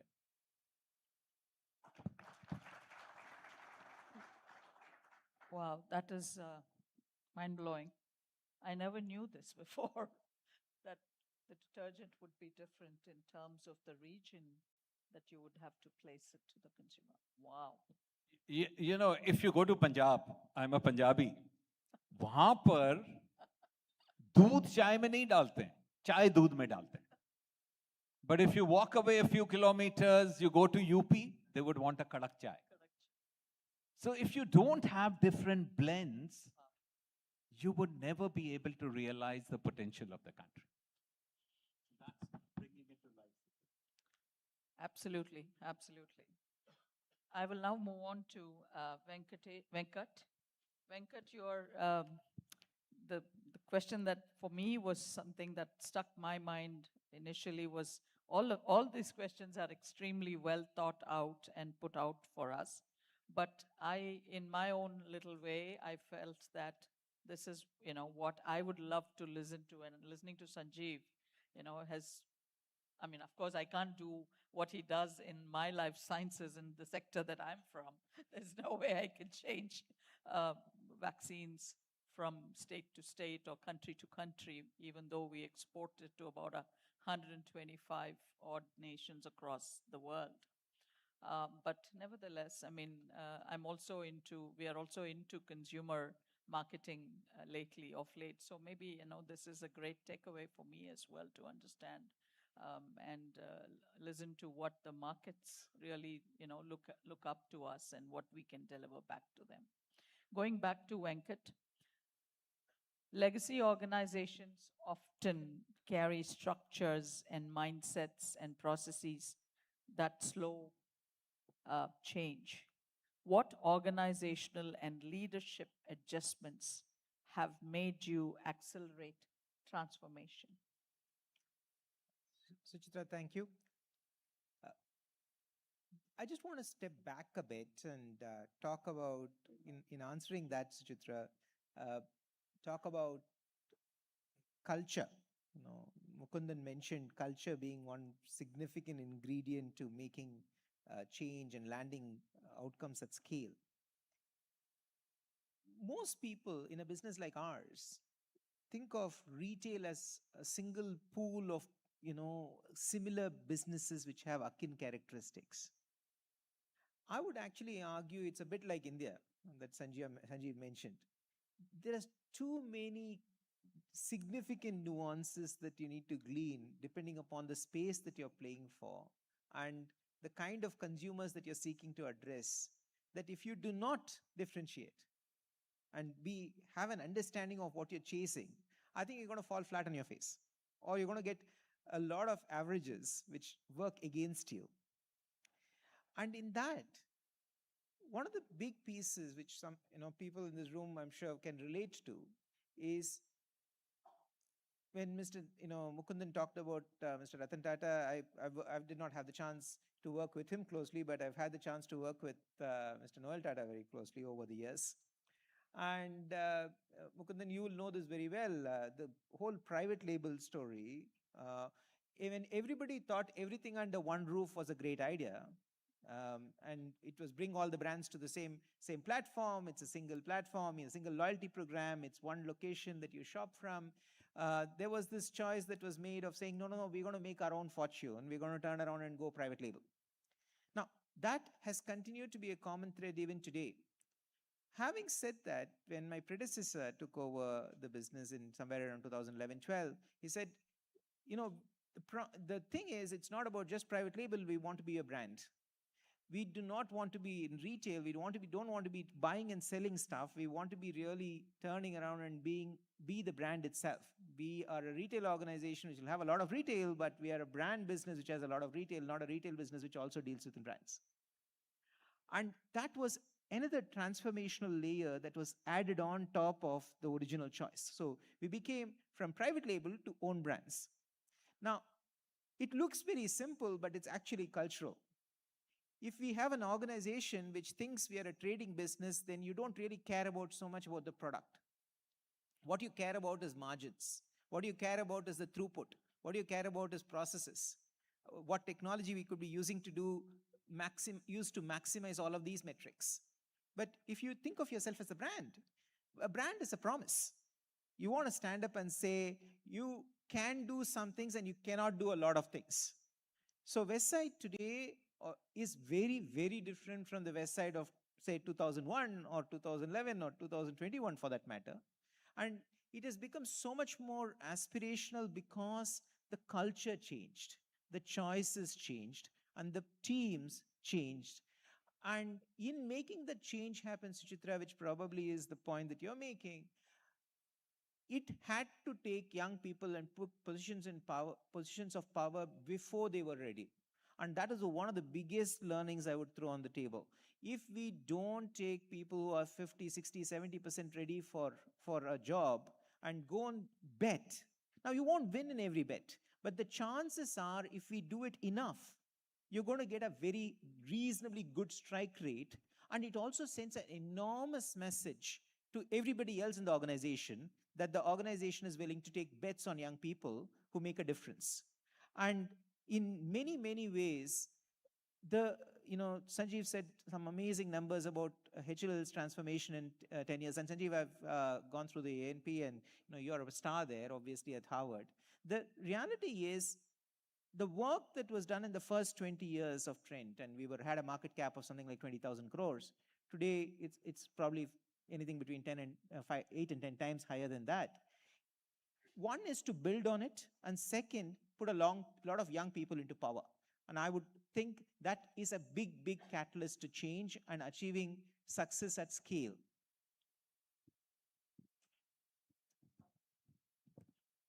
That is, again, another eye-opening comment, and not just a comment, I mean, of having experienced the kind of change that we wish to bring in our own areas of work, our focus with our people, with our systems, with the consumers, with the markets, with the technologies that we have to play with, and of course, the changing geopolitical arena that we are all a part of today.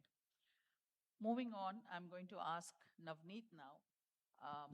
Another question that again popped up for me to hear from him, because these are all, listening to them from the horse's mouths, is something I think is the best experiences that all of us in CII have, is that when we cannot go, ask them for time in their offices, but here we are on an hour on a panel together. But when we listen to them and experience this kind of thoughts and thought leadership, I mean, that this is just something, it leaves its imprint on each one of us.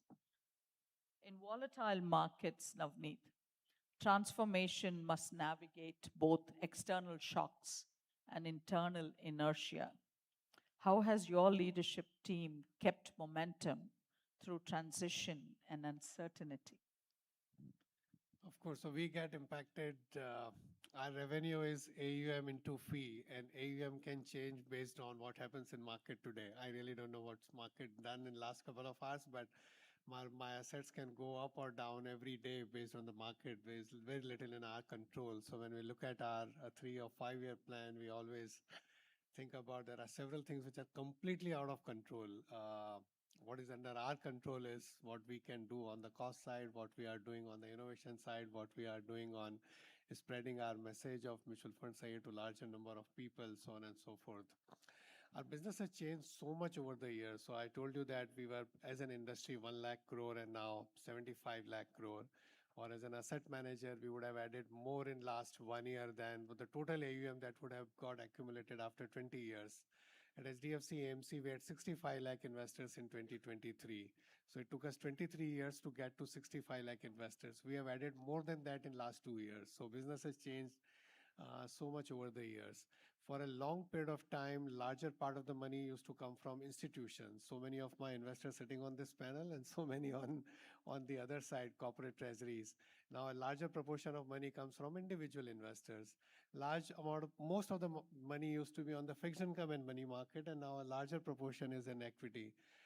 Most of the money used to come from metro cities, or what in our industry parlance we say T30, top 30 towns. And now more than 55% of the new SIPs get signed in B30 towns. The communication was like largely English because it was metro and corporate or HNIs, those investors. Now, I mean, as per a SEBI survey, I'm just coming from an event where SEBI chairman was there, and he said that when we did a survey, that in how you want to listen to about the markets and investing and financial planning, 5% people replied English, 44% people replied Hindi, and 7% Tamil, which is not a surprise to us. So how things have changed over the last couple of years. The fintech, I mean so we have like couple of channel partners, just like consumer companies have different kinds of channel partners. So for us, there are large national distributors, aggregators, there are small mom and pop shop, individual financial distributors or advisors. You have like large banks selling you, and then you have your direct channel. Now a channel that didn't exist 5 years back called fintech, all the fintechs put together did like 4 lakh SIPs in FY20. They did 36 lakhs in FY21. They did 86 lakhs in FY22 and 1.5 crore in the next year. So a channel that didn't exist is now getting like a very large number of newer SIPs. I told you about like the B30. And so the whole business has been evolving, but the fundamental tenets of investing don't change. I mean, we exist for what? I mean, our core capabilities are, I mean, if you lose sight of that, core capabilities are that you are good at investment management, risk management, and product management. You deliver good risk-adjusted returns on a consistent basis over a long period of time. Keep focusing on that. Risk management has to be ingrained into the process, not an after-the-fact activity, not something that you look at the MIS and then figure out, but build into the entire process of investing. And the product capability, how do you convert that capability into a product where an investor can invest? It can be an HNI investing through an AIF, minimum 1 crore. It could be a family office. It could be a lady who's investing 100 rupees per month in a small village in Jabalpur district. How do you really create that? And then you build a content which is important. As I said, language is just one part, but how it is most consumable and most contextual. And using the word that Sanjeev used, personalization. How do you ensure that that content has been created for that person or that distributor? You build on the relationship. We have opened 50 branches. Large part of the business is coming digitally. 5 years back, half the transactions used to get done physically. People are submitting the form in office or in our RTA, which is like registrar and transfer agent. Today, 96% transactions get done digitally, and endeavor is to kind of reach as close as possible to 100%. So on one side, worked very hard on the digitization, on using the power of AI, leveraging the power of technology. But on the other side, looking at where Bharat is, and again, a very differentiated strategy, we opened more than 50 new branches, and most of them are in like B30 towns. Several of our competitors think that it's not required. 96, 97% transactions get done digitally.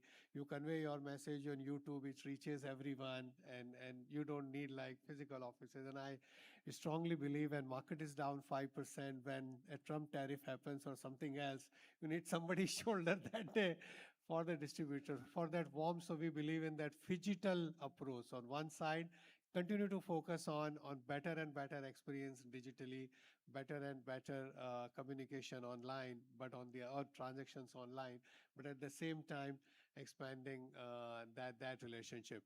And another, so the three pillars. So first is the investment management, risk management, product management, and the outer is data and analytics, relationship, and content. And the data and analytics, again, how do you personalize unless you really know them as deep as possible? Somebody looking at your email, somebody prefers in communication in a different manner.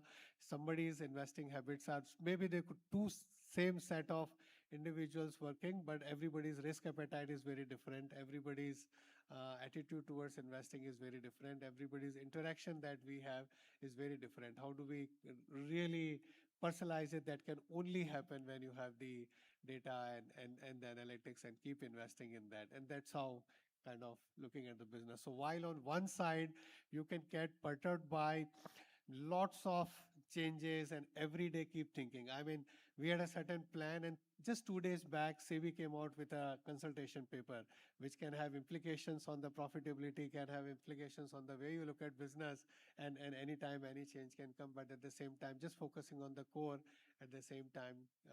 I mean, I keep saying, have a telescope in one hand and have a microscope in one hand. Don't lose sight of your business today, how many applications I've got, how much money I've got, where the market is, but keep ensuring that you have a telescope where the world is moving in 5 years. There you go. Wow. It's look at both ends of the spectrum, or multiple ends if there are as well. I think that's a great take home as well. I have finished the gentleman on my left, and I'm going to move on to Mukundan. I'm going to give Mukundan all the 6 questions if there was time, but I don't think we do. I would keep it for another day when I sit with him later on in many of our interactions going forward this year and next year, and of course also into the future. But because both of us have, I have a 3-year stint ahead, and he's got his year going now, and then he's got the next year coming up in front of him. So we'll have long conversations and travels maybe where we could, I could brainstorm him on all these questions sometimes later. I'm going to ask him probably, Mukundan, you have led one of India's most respected conglomerates through phases of profound transformation, from portfolio shifts to sustainability-led innovation. What, in your view, distinguishes true transformation from incremental change? So I have not led a conglomerate. I've led a clutch of business. I mean, conglomerate is someone whom we learn from. So truly speaking, in terms of we had 3 businesses at one point in time. We had a very regulated business called fertilizer. Then we had consumer business, which we actually merged it with another company to make it Tata Consumer. And third one, of course, we had a chemical business. We are now just a chemical business. That's what we are. But I just want to say, rather than looking back, I just want to address this question. I want to look ahead and tell you about the change which is coming and the way we are thinking about the change. And I think in the evening, you're going to see a lot more about the change of what AI and what it is going to do to us.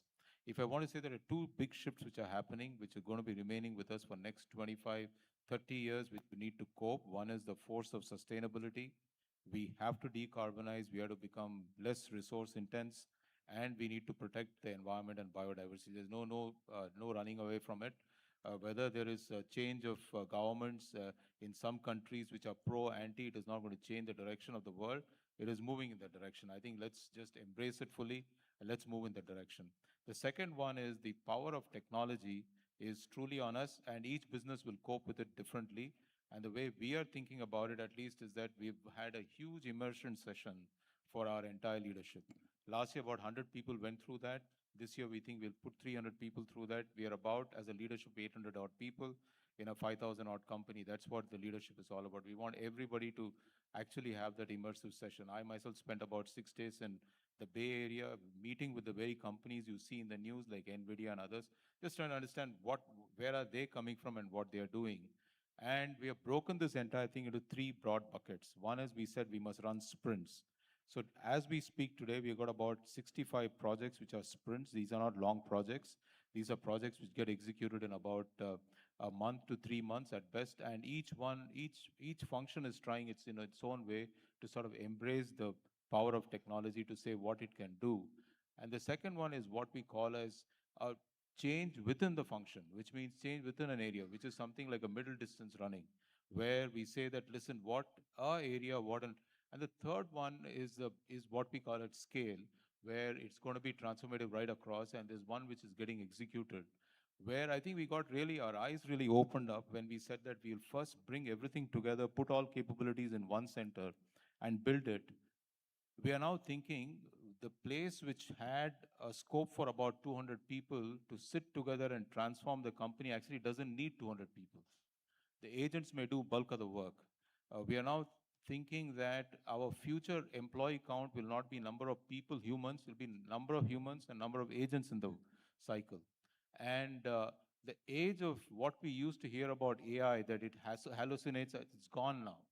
I think I just want to say that AI is a power which is lying today, and it's becoming almost available at the drop of you can now go into some of these hyperscalers and get into the website and actually have your tokens on tap and have your company change from what I would call a physical to a digital world. Just day before yesterday, we were having a discussion with our sales team and customer service today, and there's a view that you need to have phygital, and the challenge is that if actually the digital is going to have less errors, is going to be responsive 24/7. You may need a cover of a physical person. A physical person cannot work 24/7. So it's got massive advantages. You can't expect your customer that he has no trouble because we sell in about 90 odd countries today. And something could be going wrong somewhere. And I think the fact is that we need something to address 24/7 is critical, because our competition may be moving in that direction, even if you don't. So I really think one of the things we are grappling with, and we don't have solutions for this, because our team is learning. We have some external coaches who come and train us. But in both in these areas, I think we need to work deeper and harder if we have to survive next 75, 80 odd years, which I think is something which we believe that must be innately done. But we are approaching this, as I said, in 3 different buckets. One is run sprint so that everybody experiences it in their own specific way. And this is at the individual level. We are not saying large teams, we are saying clutch of 5 people can do. Second one is in a function or in an area. And third one is company-wide. And all of us have to change. I had the fortune, and along with Harshvardhan, Noitya was here, to interact with Vinod Khosla. And he made a telling statement in Bay Area. And that sort of changed my entire thinking. When I came back, because he said, Mukund, you must now start thinking the error in the system is not the machine, is the man. And that is the change you need to bring in your thinking. Please don't go away from this, that this is something, of course, he's written many stuff, but I think that one single statement made me rewire my head to say that, listen, I think if someone with that deep knowledge is telling me that it is something I need to figure out, so we are figuring this out. So hopefully all of you will have to figure out as you move along. And this is a thing which is going to happen at scale. It's not at a company, individual level. It is going to happen at the global scale, and we all have to get ready. Every sector, every business here. Wow. With that, I'm going to just get on to Shankar because I'm almost out of time. But I guess this 1 hour was not enough, and that's for sure. This could probably be a 2-hour session as well. I mean, there's so much more, I'm sure, that all of us could listen to from these gentlemen on the dais. But I'm going to move on to Shankar now with this question for him. Shankar, your transformational journey involved setbacks and pivots for all of us as entrepreneurs and leaders. Could you share one instance where an early failure or course correction proved pivotal to the company's long-term direction? So when I started, and I go really early, when I started out, I came from a world which was offline first, and this was 2013. Amazon was just setting up in India, Nykaa was 1 year old. Flipkart was largely still selling books and mobiles. And when I started a personal care beauty startup, I came from a world which is offline first, so I thought I will design my product to sell in offline retail. And when I was waiting for my product to get ready, and it took longer than I expected, and that was a blessing in disguise, I realized the power of online. So I know formulations a little bit myself, so I started blogging at that time about ingredients and formulations, and I started running Facebook ads. I started with a 100 rupee a day budget, and I realized that Facebook ads were getting traffic to a website, which was a discovery for me. I came, sounds funny to say now, but that is how it was. And I realized that you could probably, even if 2% of that traffic that comes to the website converts, we could have a business going. So I dropped the idea of going offline and I pivoted completely to online. And in 2014, I think we became India's first D2C brand. And the term D2C was not born then. And to me, it was a simple thing of have a website, have people coming there, picking product, and I just delivered it to them in a day or two later. Now it's in 10 minutes, a different issue. But that to me, the realization that one could build a brand entirely online. And people thought I was going online because I could not afford to do offline. But you fast forward 10 years now, and most brands don't even sell offline. A large part of the volumes is moving to online with quick commerce and whatnot taking off. So I think for me, the realization happened almost just in time that you could build a brand online. And had I started off offline, I would have gone in a very different direction. So I think the important thing is to I guess have luck also on your side. The other thing is to just keep your eyes open as to what's going and extrapolate from where the blog was going to where the commerce could go. So I just thought I'll share that example. Some early lessons always, put us on track. Nevertheless, depending, irrespective of where we begin and how we perceive things. That connects me to a very small anecdote of my own experience when we were very small, when we were just started out.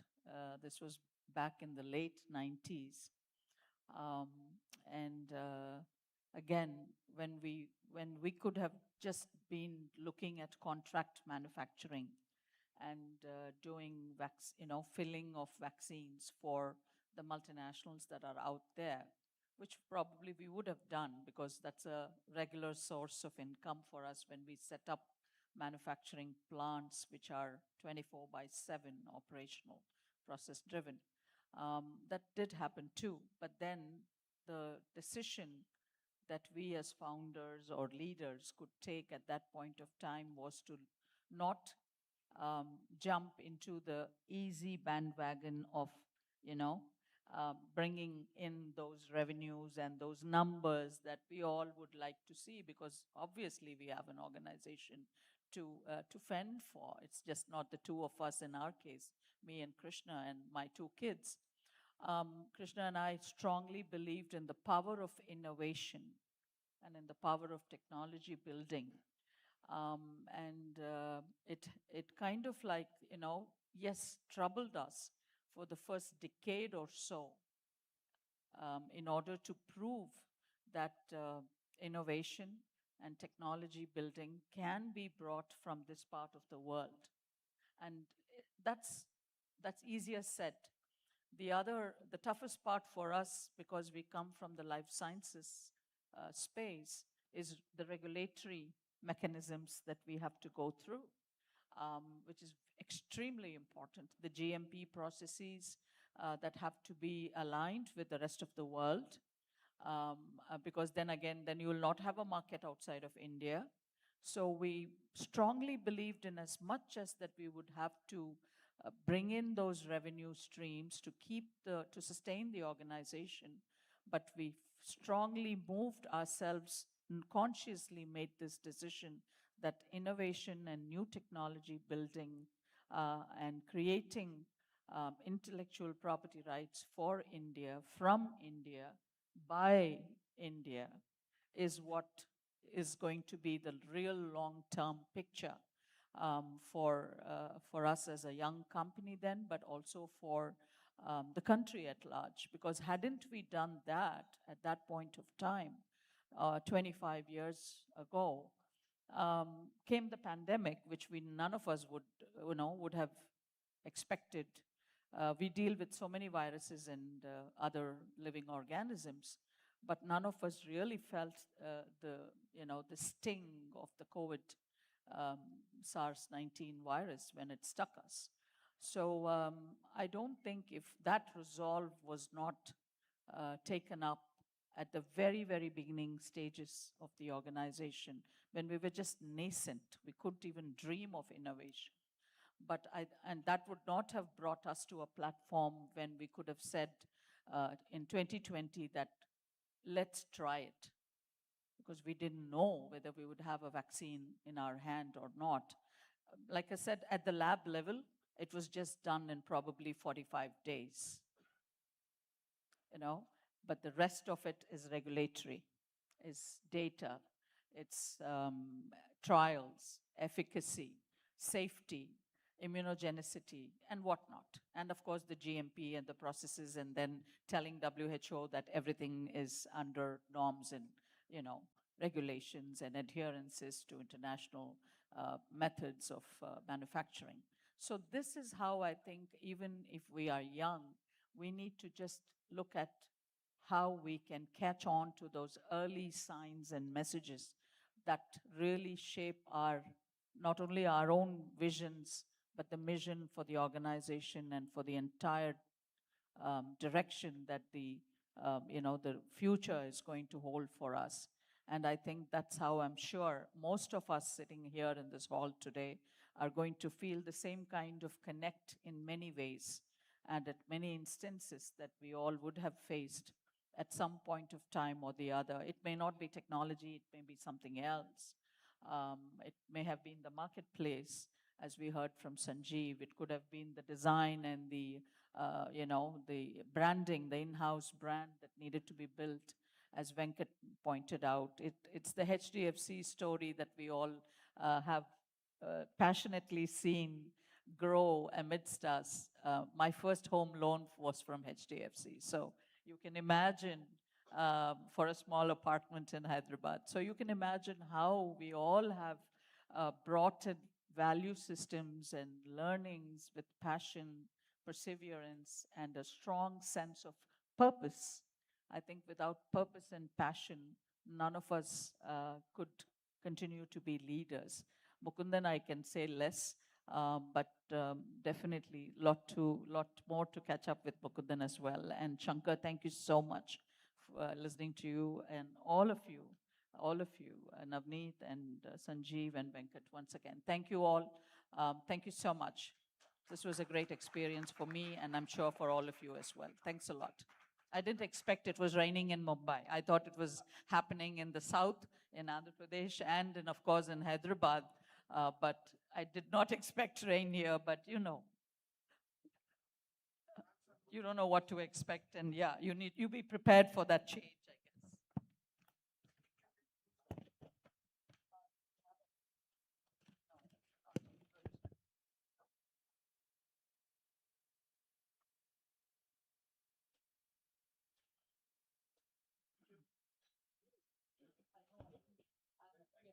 Thank you very much, dear speakers, for a wonderful panel. I would request, ladies and gentlemen, to please join us for lunch outside.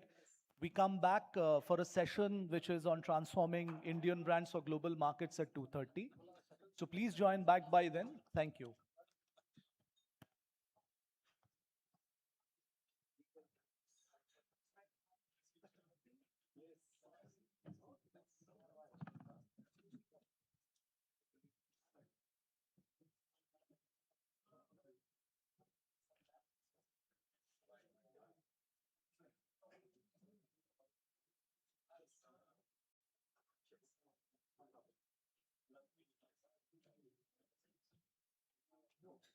Remember the first days of shopping at this site too.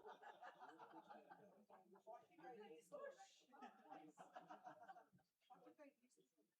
Wow. At the lab, yes. Yeah. Well, the pandemic brought it to 9 months. So now we have done it in like 3 weeks.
Imagine a world where life is faster, smarter, so seamless.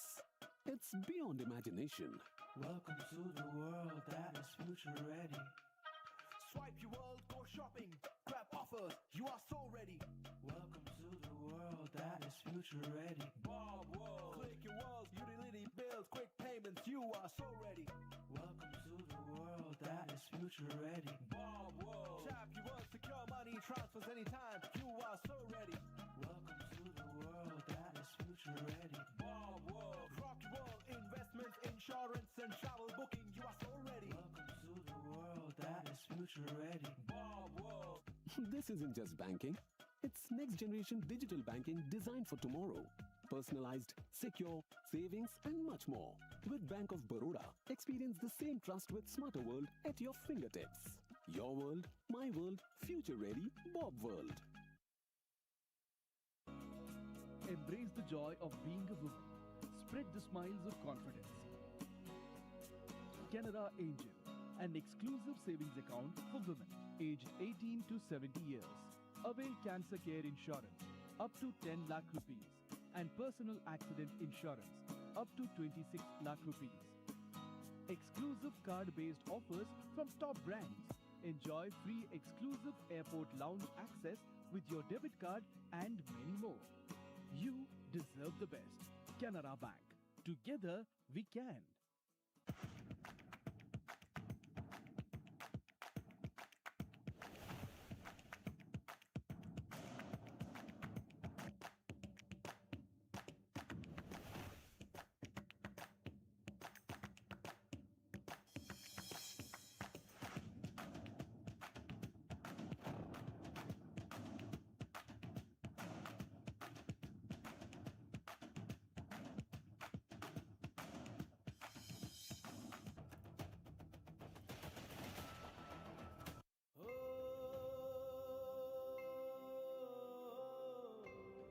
कभी सोचा है एक छोटा सा बीज विशाल वृक्ष में कैसे बदल जाता है? आई रे आई खेतों में सुनहरी बहार, ओ पियन भी कर रहा है सबके सपने साकार।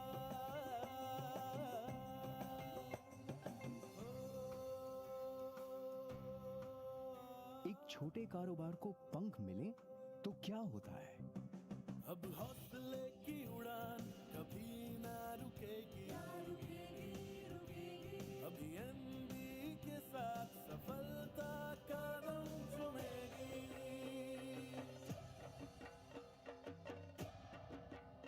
कैसे एक छोटी सी सुविधा बड़ी खुशियों का आधार बन सकती है? विश्वास जहां समृद्धि वही मिले, विश्वास जहां समृद्धि वही मिले, पीएनबी के साथ हर सपने खिले।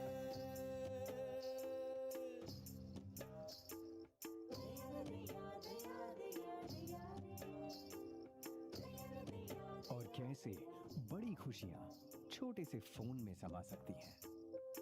नई उमंग के साथ नई रोशनी आई, पीएनबी के साथ इसने तरक्की है पाई। अगर भरोसा हो तो बैठे बैठे आसमान छू सकते हो। नए वर्ष की दस्तक, नए अवसरों की है बात, पीएनबी के साथ हो विकास की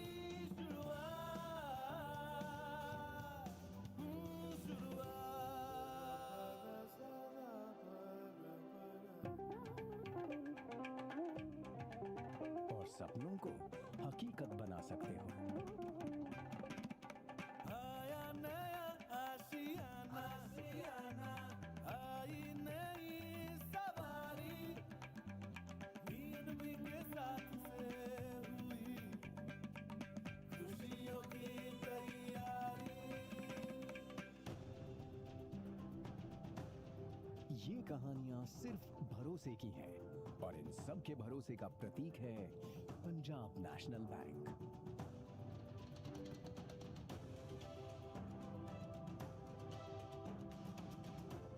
आज जब हम लाखों सपनों और नई शुरुआतों का हिस्सा बन चुके हैं, हम पीछे मुड़कर देखते हैं और याद आती है पीएनबी के शुरुआत की कहानी।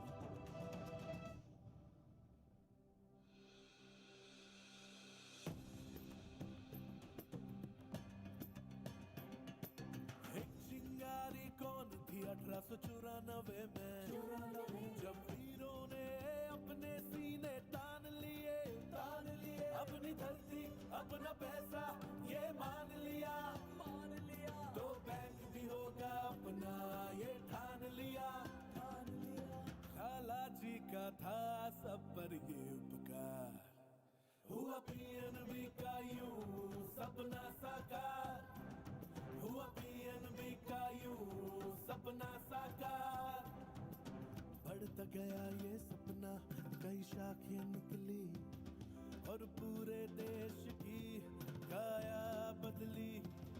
जो चला सिलसिला रोक न पाया, सोच लिया वो करके दिखाया, मंजिल को पाया ऐसे हर एक बार। हुआ पीएनबी का यूं सपना साकार, हुआ पीएनबी का यूं सपना साकार।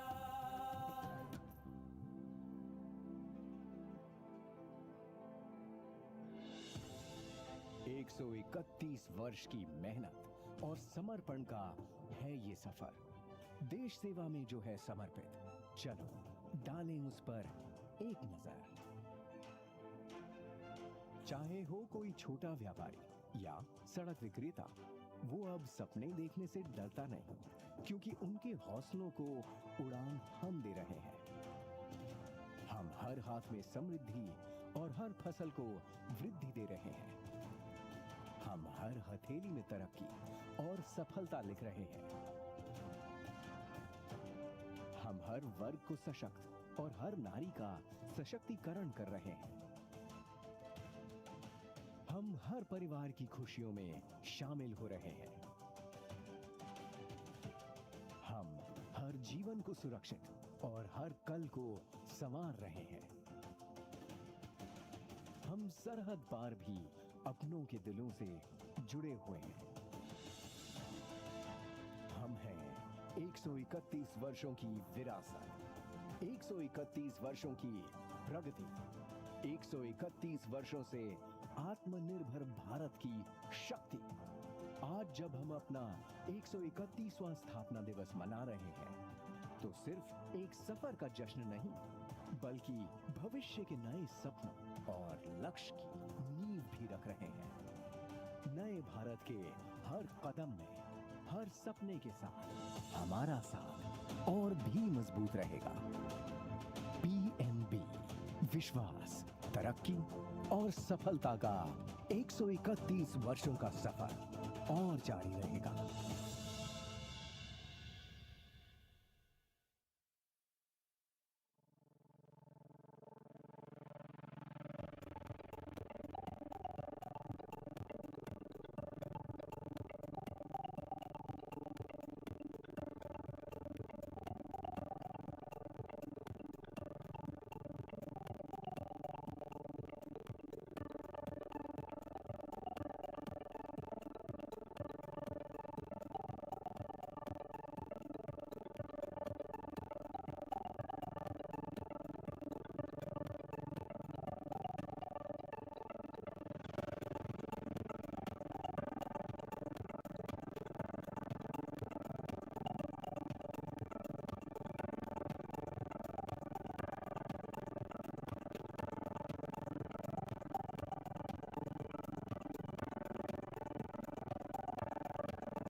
आज लिखेंगे हम अपना कल, जब अपनी सोच को राह मिले, सच तक ले जाएंगे अरमानों को, जब आशाओं को राह मिले।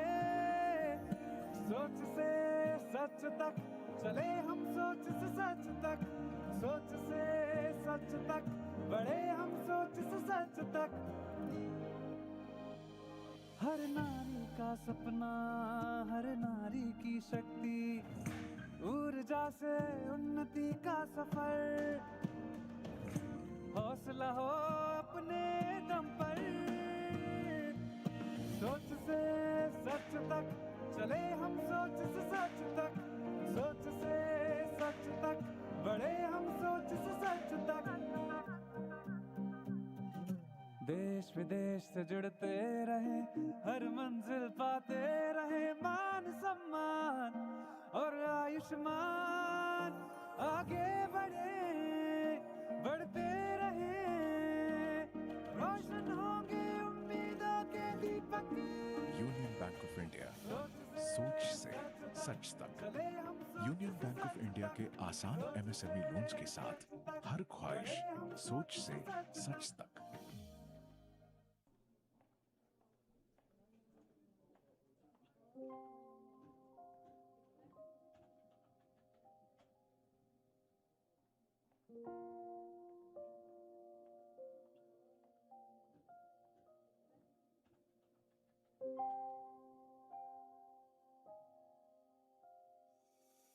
ड्रीम्स हमारी पहचान है, चाहे वो जिंदगी को नए मुकाम पर ले जाना हो या अपने सपनों को पंख देना। हर एक सपना है खास, और इन खुशियों को पूरा करने के लिए जरूरी है एक मजबूत बैंकिंग साथी का साथ। आपके सपनों को सच करने में हम हैं, आपके भरोसेमंद बैंकिंग साथी। बैंक ऑफ इंडिया, रिश्तों की जमा पूंजी।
Imagine a world where life is faster, smarter, so seamless. It's beyond imagination. Welcome to the world that is future ready. Swipe your world, go shopping, grab offers, you are so ready. Welcome to the world that is future ready. Bob World. Click your world, utility bills, quick payments, you are so ready. Welcome to the world that is future ready. Bob World. Tap your world, secure money money transfers anytime. You are so ready. Welcome to the world that is future ready. Investments, insurance, and travel booking. You are so ready. Welcome to the world that is future ready. This isn't just banking. It's next generation digital banking designed for tomorrow. Personalized, secure, savings, and much more. With Bank of Baroda, experience the same trust with smarter world at your fingertips. Your world, my world, future ready, Bob world. Embrace the joy of being a woman. Spread the smiles of confidence. Canada Angel, an exclusive savings account for women aged 18 to 70 years. Avail cancer care insurance up to 10 lakh rupees and personal accident insurance up to 26 lakh rupees. Exclusive card-based offers from top brands. Enjoy free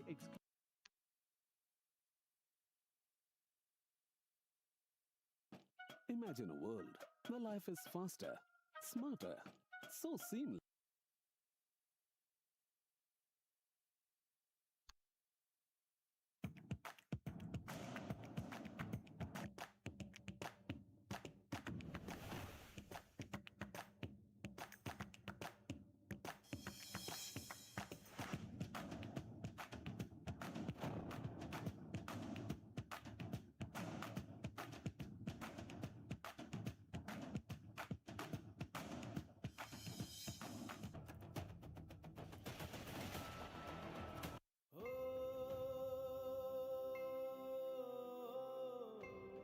कभी सोचा है एक छोटा सा बीज विशाल वृक्ष में कैसे बदल जाता है? आई रे आई खेतों में सुनहरी बहार। ओ पियन भी कर रहा है सबके सपने साकार।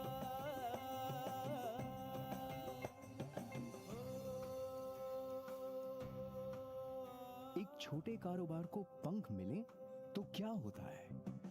अब हौसले की उड़ान कभी ना रुकेगी, अभी एनबी के साथ सफलता कदम चुमेगी।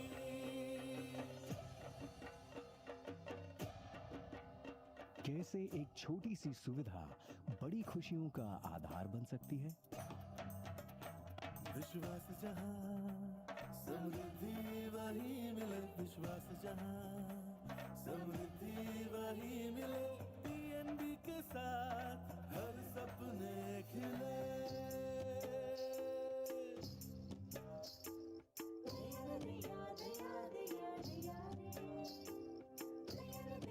और कैसे बड़ी खुशियां छोटे से फोन में समा सकती हैं?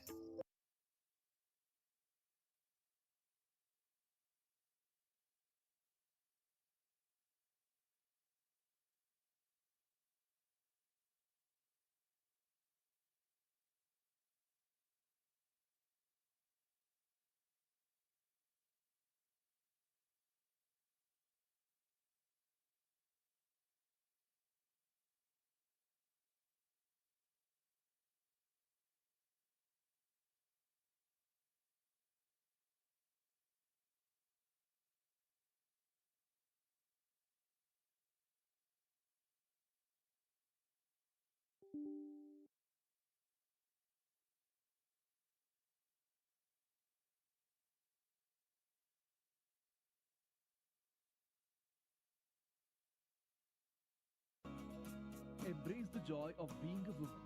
Spread the smiles of confidence. Canada Angel, an exclusive savings account for women aged 18 to 70 years. Avail cancer care insurance up to 10 lakh rupees and personal accident insurance up to 26 lakh rupees. Exclusive card-based offers from top brands. Enjoy free exclusive airport lounge access with your debit card and many more. You deserve the best. Canara Bank. Together we can.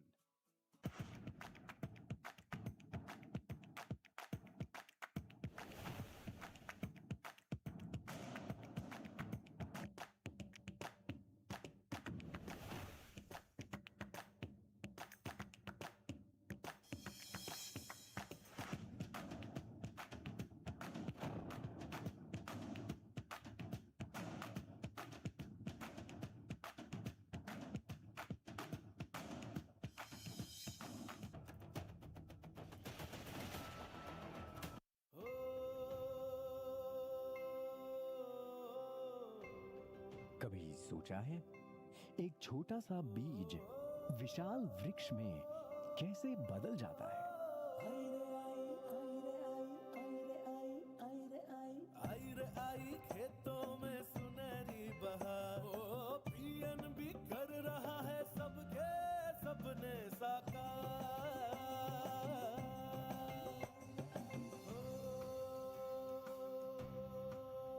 एक छोटे कारोबार को पंख मिले तो क्या होता है? अब हौसले की उड़ान कभी ना रुकेगी, अभी एनबी के साथ सफलता कदम चुमेगी।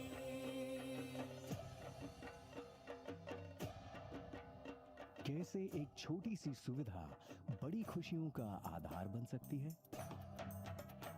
विश्वास जहां समृद्धि वही मिले, विश्वास जहां समृद्धि वही मिले, पीएनबी के साथ हर सपने खिले।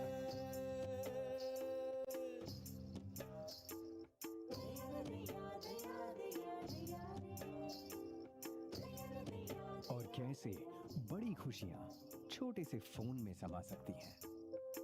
नई उमंग के साथ नई रोशनी आई, पीएनबी के साथ इसने तरक्की है पाई।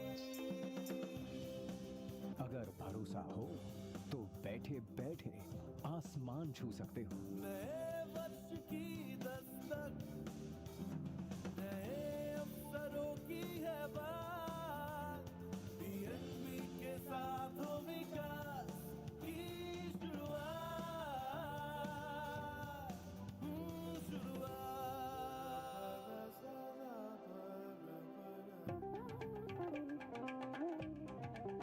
और सपनों को हकीकत बना सकते हो। आया नया आशियाना, आई नई सवारी, पीएनबी के साथ से हुई खुशियों की तैयारी। ये कहानियां सिर्फ भरोसे की हैं और इन सब के भरोसे का प्रतीक है पंजाब नेशनल बैंक।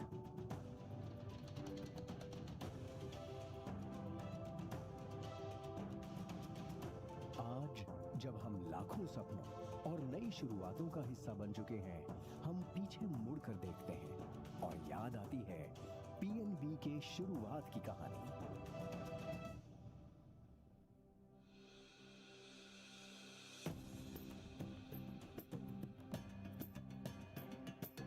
एक चिंगारी कौन थी 1894 में, जब वीरों ने अपने सीने तान लिए, अपनी धरती अपना पैसा ये मान लिया, तो बैंक भी होगा अपना ये ठान लिया। खाला जी का था सब पर ये उपकार, हुआ पीएनबी का यूं सपना साकार, हुआ पीएनबी का यूं सपना साकार। बढ़ता गया ये सपना, कई शाखें निकली और पूरे देश की काया बदली। जो चला सिलसिला रोक न पाया, सोच लिया वो करके दिखाया, मंजिल को पाया ऐसे हर एक बार। हुआ पीएनबी का यूं सपना साकार, हुआ पीएनबी का यूं सपना साकार।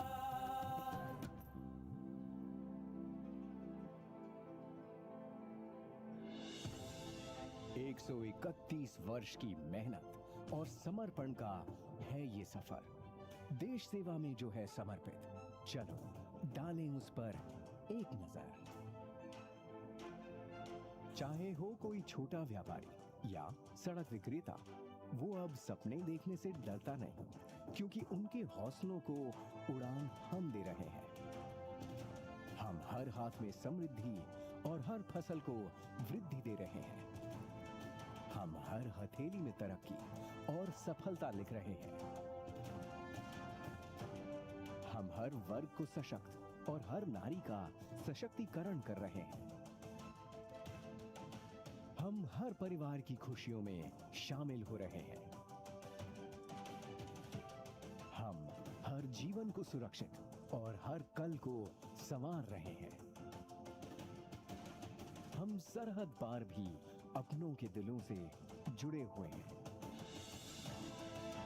हम हैं 131 वर्षों की विरासत, 131 वर्षों की प्रगति, 131 वर्षों से आत्मनिर्भर भारत की शक्ति।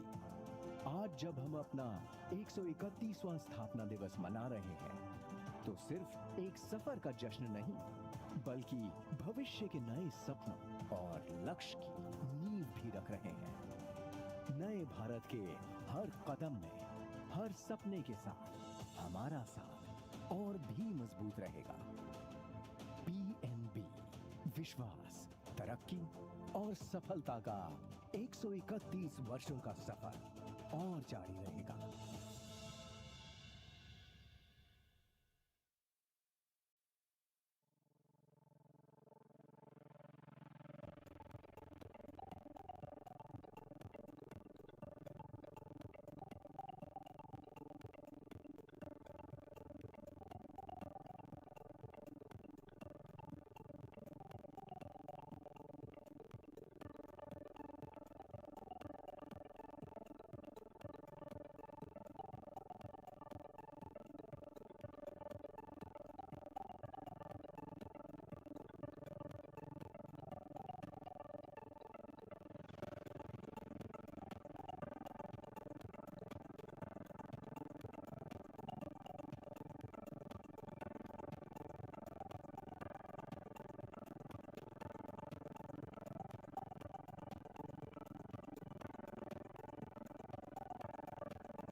Ladies and gentlemen, we request you all to please take your seats. We'll be starting the next session shortly within the next 5-7 minutes. Thank you.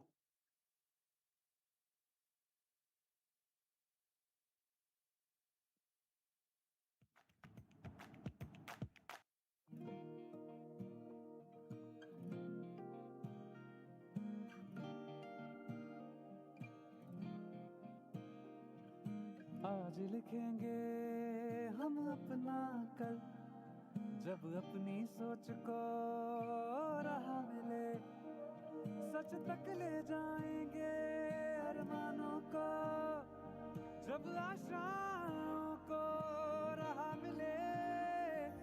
सोच से सच तक चले हम, सोच से सच तक, सोच से सच तक बढ़े हम, सोच से सच तक। हर नारी का सपना, हर नारी की शक्ति, ऊर्जा से उन्नति का सफर, हौसला हो अपने दम पर। सोच से सच तक चले हम, सोच से सच तक, सोच से सच तक बढ़े हम, सोच से सच तक। देश विदेश से जुड़ते रहे, हर मंजिल पाते रहे, मान सम्मान और आयुष्मान। आगे बढ़े, बढ़ते रहे, रोशन होंगे उम्मीदों के दीपक। Union bank of of India, सोच से सच तक। यूनियन बैंक ऑफ इंडिया के आसान एमएसएमई लोन्स के साथ हर ख्वाहिश सोच से सच तक।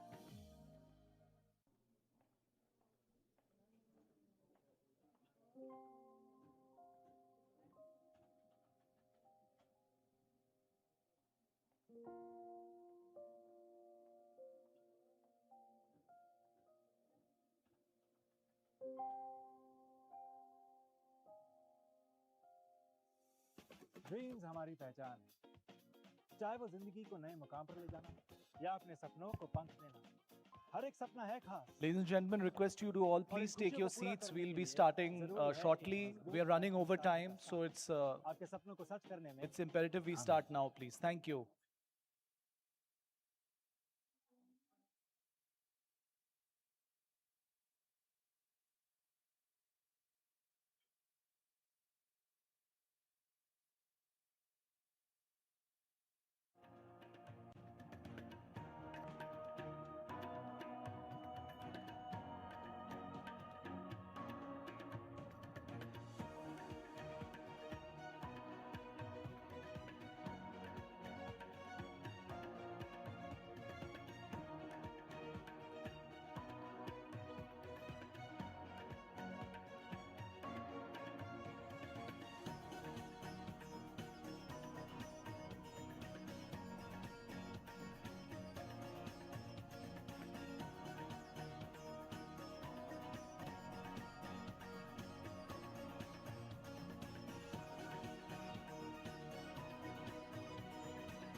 Ladies and gentlemen, it's the post-lunch session, always difficult, but request you all to please be back in your seats.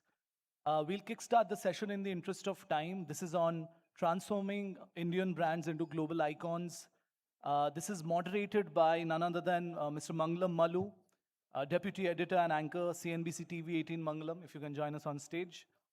We also have with us as speakers, the brands and advertising legend, Mr. Ambi Parmeswaran, brand coach, brand strategist, and founder, brandbuilding.com. We would also like to welcome Mr. Rudro Chatterjee, Managing Director, Lakshmi Tea.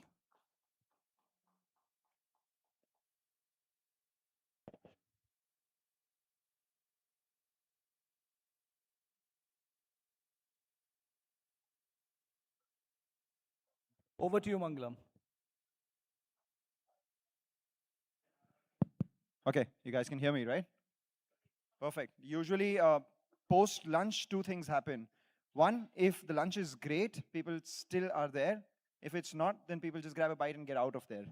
So I don't know which part of the food chain are we in right now, but it's a tough session to do. But at the same time, it's a tough topic as well. So we have Ambi and Rudro, both of them telling us how Indian brands can be made global.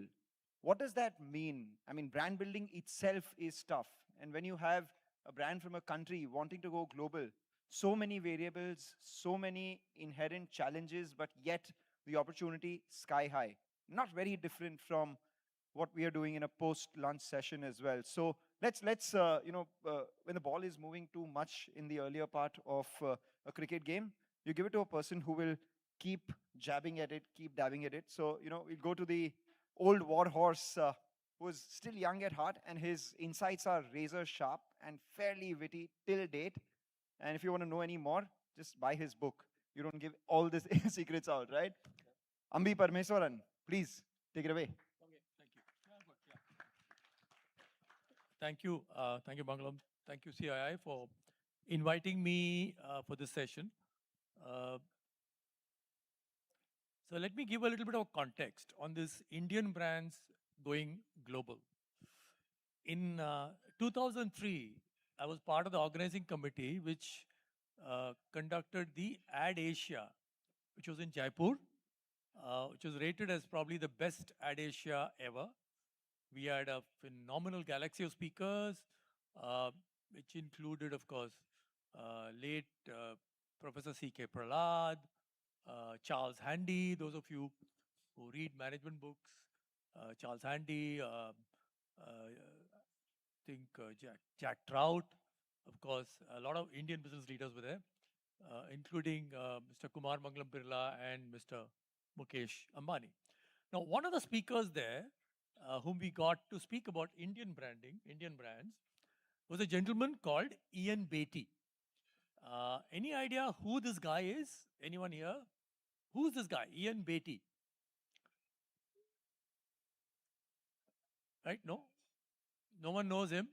Okay. Ian Beatty is a legend in advertising who set up an agency called Beatty Ads in Singapore, and he built Singapore's probably biggest brand export. Which is that brand? Singapore's biggest brand export. Which brand is that? Which brand? Prabhat, you should know. You're from that sector. Singapore's biggest brand export is your sector, yaar. Tourism socho. Is it Malayan? It's No. Singapore Airlines. Okay, Singapore right? Airlines. He's the guy who conceptualized the idea of the Singapore girl, right? And he built this brand across the world. Now, and he made a presentation how Indian brands have not gone global. And in 2003, he predicted one Indian brand which was ripe to go global. Any idea which brand he was talking about? It was Old Monk. It was Old Monk. He said Old Monk has the potential to go global. If Bacardi from Jamaica, right, can go global, Old Monk, which is made out of Indian grown sugarcane molasses, is ripe to go global. But we are now sitting 22 years later, and Old Monk, I don't think, has gone global anywhere, right? Yeah, Mohan, we can, they not have to gone sell anywhere. the So shares now, as well. so let's pull back. So what happens? How do countries move from one end of the spectrum to the other end? So the pioneering marketing professor, Sidney Levy, made a presentation, and he also wrote an article on saying all countries go through multiple stages. At the first stage, a country is very poor. So you are living on borrowed money from other people. They give you food, they send you food grains, and you survive. After that stage, you start growing some raw materials. So you become what is called a commodity exporter. You export whatever grain, or you export wool, or you export whatever, right? Then you get into a stage which is called a manufacturer of poor quality products. Cars that collapse, or clothes that tear, etc., etc. Then you become even better, and you start making products which can be white labeled. So you start becoming the factory. So you start making products for international brands and you start exporting that. Then next comes the stage, which is very difficult to jump, is that you start exporting your own brands. And then the final stage is where adding the country's name to a brand gives that brand an extra halo. Today, if you put this brand is made in Japan, you can command probably a 5-10% premium. You say this brand is made in Germany, you can command a 10% premium, right? Whereas if you say this brand is made in China, it'll probably command a 10% discount. If that brand is made in India, maybe it'll command a 20% discount, right? So countries move through these patterns, and of course, Sidney Levy's article primarily focused on products, which is, physical products. He didn't talk of services. So services may follow a somewhat similar or somewhat different route. Okay. Now, Indian companies have tried to go global, and one of the examples is Titan, which tried to go global with their watches. A friend of mine was sent to London to run that business, and after 3 years they shut the division down. Yep. And Titan, I think, carried anything close to 100 crores red ink, on their balance sheet, and they took something like 3 years or 4 years to recover that money. So companies have gone abroad, have come back. So it's been a big thought. Why are Indian companies not going out pushing and selling to global companies? So I was discussing this with Vardraj, who's MD of LG Equipment. Mangala, you would have met him. Brilliant, absolutely brilliant guy. So he had an interesting point of view. He said, look, Indian companies have not gone global for very one simple reason, because they had a big market in India. In India, right? So why the hell should I take the headache of going global? I've got enough people ready to buy my, shirts or trousers or cars or two-wheelers or whatever in India. So I'm selling it in India. So and he said, look, those of you who don't know, LG is, I think, among the top 3 air compressor makers in the world, and they want to become even bigger globally. And they compete with only companies like Ingersoll Rand and Atlas Copco, which are like global majors, right? So he competes with them, and he says the reason why Indian businessmen, Indian companies have not gone global is because there was a good, nice, big market sitting for them in India where you could make damn good money. So why the hell should I take the trouble? Poor Xerxes Desai went and came back. So why should I take this trouble? So people don't go, right? But today we do have brands which have gone global.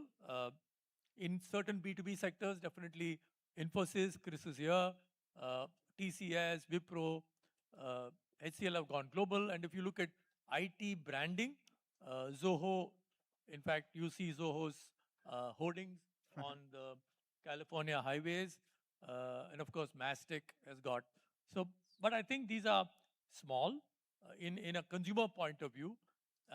But if you look at consumer products, there's nothing which has gone from India which is global, except if you count a brand called Party Smart. Anyone has come across this brand? Party Smart. What do you think it's for? I do know what it is for. I'm not a consumer of that brand or what it uses to heal, but I do know a lot of people who know about it and may not want to admit it in the public domain here. Party Smart is a tablet made by Himalaya. Yeah. Right? And it's a tablet you take before a big night out. It kind of prevents, the hangover the next day. And I was quite delighted to see that in the campus store in University of Illinois, Urbana-Champaign. My son was professor. I said, what is this product? Party Smart, and said made by Himalaya. Right? So in some way, there are a few brands which are actually, and these are brands which are not for the Indian diaspora, right? Of course, the Indian diaspora buys your Haldiram, buys your Parle G, and buys all your stuff from the Indian stores. We're not talking about that. We're talking about brands which are going and selling to American consumers. And Party Smart is one. The other day, I think somewhere in California, I saw a Royal Enfield parked on the road. Yeah. Right? I was shocked. Royal Enfield out there, shocked. And of course, Bajaj has done a great job in many parts of, I think, Africa. Mahindra has its tractors, at least the hobby farmers in the US. Tata trucks are there in Africa. But still, we have a long, long, long way to go.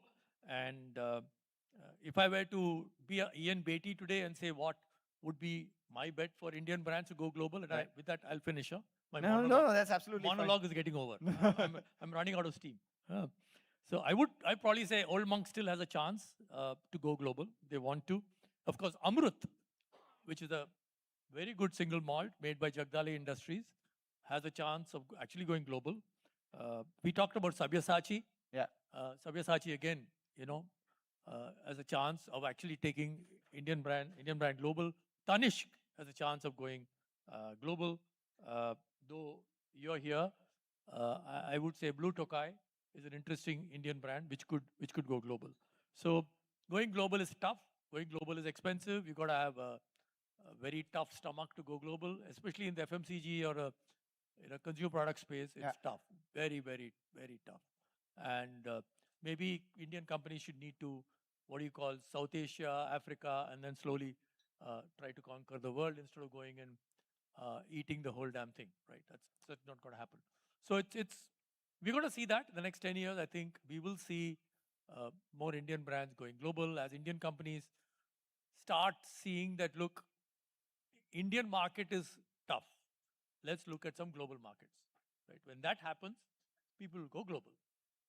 Take that point entirely. Just a huge round of applause for this man out here, because what he's done is he's set the stage for the next 30 minutes for us to have a conversation, get a lot of thoughts running among all of us at the same time, and given me a lot of analogies as well. While we were talking about a post-lunch session in a cricket game, you just have to tap the ball and get the bowlers tired, etc. You've done an incredible job for the one-down batter to come in and speak about it. The hall is full, but at the same time, you speak about brand India going global, or Indian brands going global. For me, the biggest barometer personally to see where the future is headed is to look at the composition of Team India. Team India when it comes to the cricket field. Why do I say that? Back in the day when metros were ruling the roost, in Kapil Dev's team that won the 1983 World Cup, you had one or two people from outside of the four major cities. Move forward, India grew into Bharat, and the World Cup that was won by Rohit Sharma's team, the T20 World Cup, you had only two players from the metros. The others were all from beyond metros. So that was Bharat. Speak about other important consumer trends. You speak about, the way the facial hair was of cricket team. You had all the players clean shaven in Sachin Tendulkar's team. Thereafter, the current team, everyone had a beard, sported a beard, and now it's Shubman Gill's team. So all of that actually Shubman correlates. Gill doesn't have a beard, right? Doesn't have a beard, and he's a Gillette brand ambassador. So all those correlate with those brands. Brand India, when it comes to cricket, is going global. IPL is one of the biggest brands in the world, second only to the NFL when it comes to valuation. And if you look at, what our girls did yesterday, it also means that brands are going beyond just one gender. They're going across genders, and all these things are becoming a lot more inclusive and a lot more expansive, so to speak. After having said all of this about the cricket team, post-lunch session and all that and stuff, I'm sure everyone would like a cup of tea. And speaking about a cup of tea, we do have with us Rudra Chatterjee. You might not know of his brand, but you've definitely consumed his product in India. Yes, but outside India, for sure. He supplies to all those brands of chai that you and I drink in our house daily, but he doesn't know, he doesn't tell you that it's his. Those brands tell you they're theirs. Now he's wanting to make his own brand as well. And if you're outside of India, you would have heard of Makai Bari and the likes. He's given you the strategic, idea of how an Indian brand has to do to go global, or any country's brand has to do what they have to do to go global. What is your experiential hat telling you? How does, your experience of making a product from India, which is over 112 years old, going global and now growing global more than anything else, what does your experience tell you? Thank you, and a pleasure to be in this session. So I'll talk about two quick case studies. One is about Makai Bari, which is one tea farm in Darjeeling, and part of the tea company, Lakshmi Tea Company, which has other tea estates both in India and in Africa. And the other is about OBT, which manufactures carpets. Tea is a product that's never been sold with the name of the farm that produces it. It's always sold as with the name of the distributor that sells it. And this is true for, coffee, including Blue Tokai, and all other products coming from countries like India, countries like Africa, whether it's cocoa or Brazil, coffee. But it's not true for wines that is produced in Europe. It's not true for olive oil that is produced in Europe. I think fundamentally the domestic consumption of the product is key to developing the brand of the product. Makaibari is one of the few tea farms with a brand because it started by a domestic, in fact, very focused on the Darjeeling consumer in India, including, promoted by Shotojit Ray as his characters drinking Makaibari tea. It built a brand within a fan following within India. And then Darjeeling is also consumed by Japan, and the Japanese emperor became a consumer. It is consumed in UK.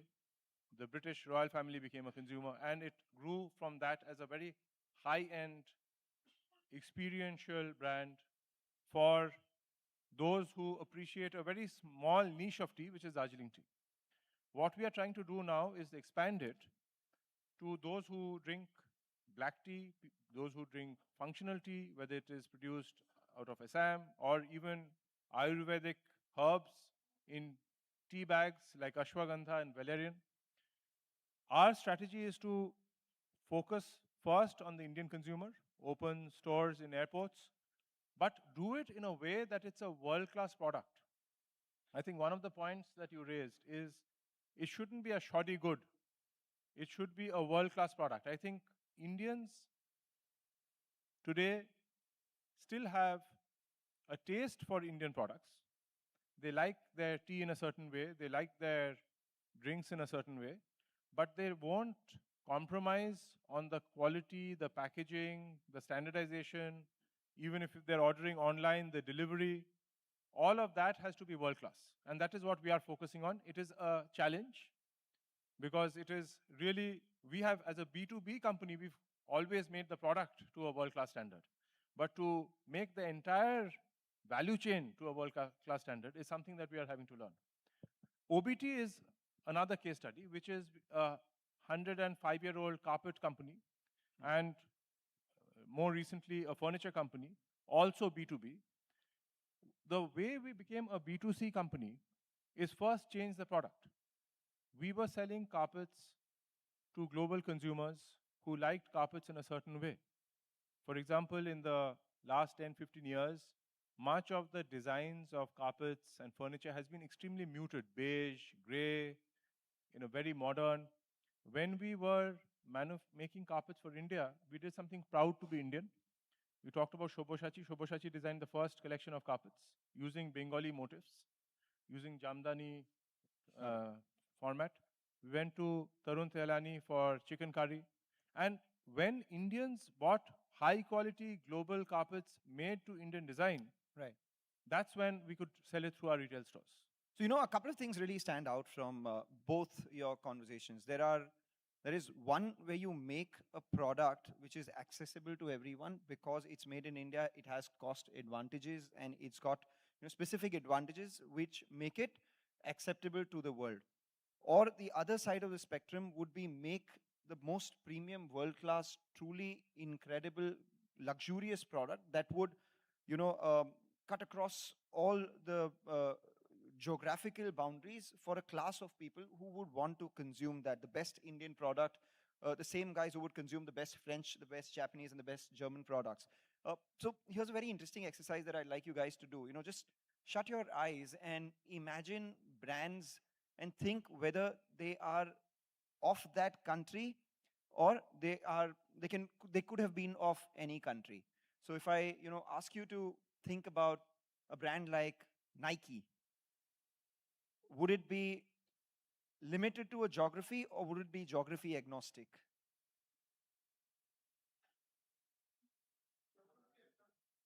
Geography agnostic. If I asked you to think about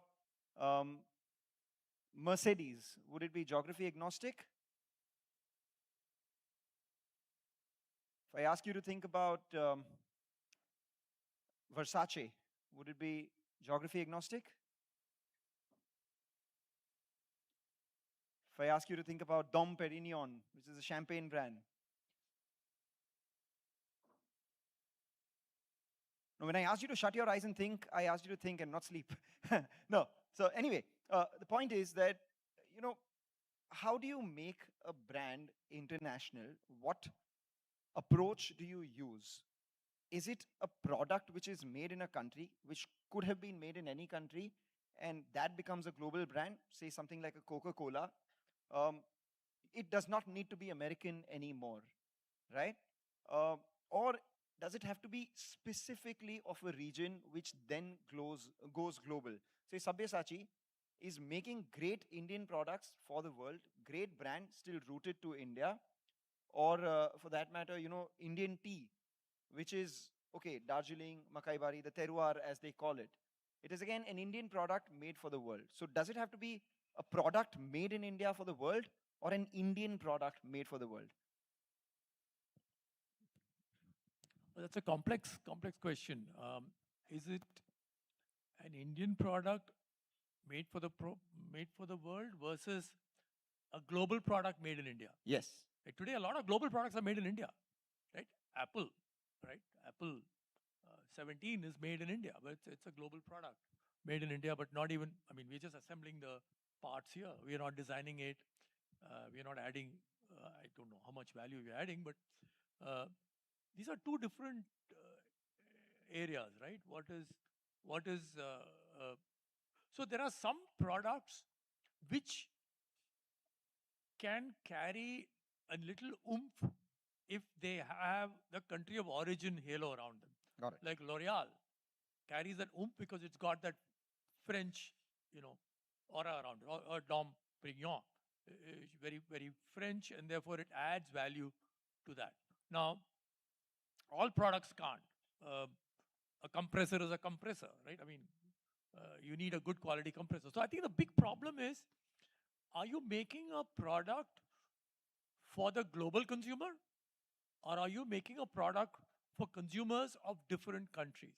Now there is, though Theodore Levitt wrote an article many years ago called Globalization of Markets, where his argument was that if I sell a standardized product, a global consumer will buy that product if I give enough value.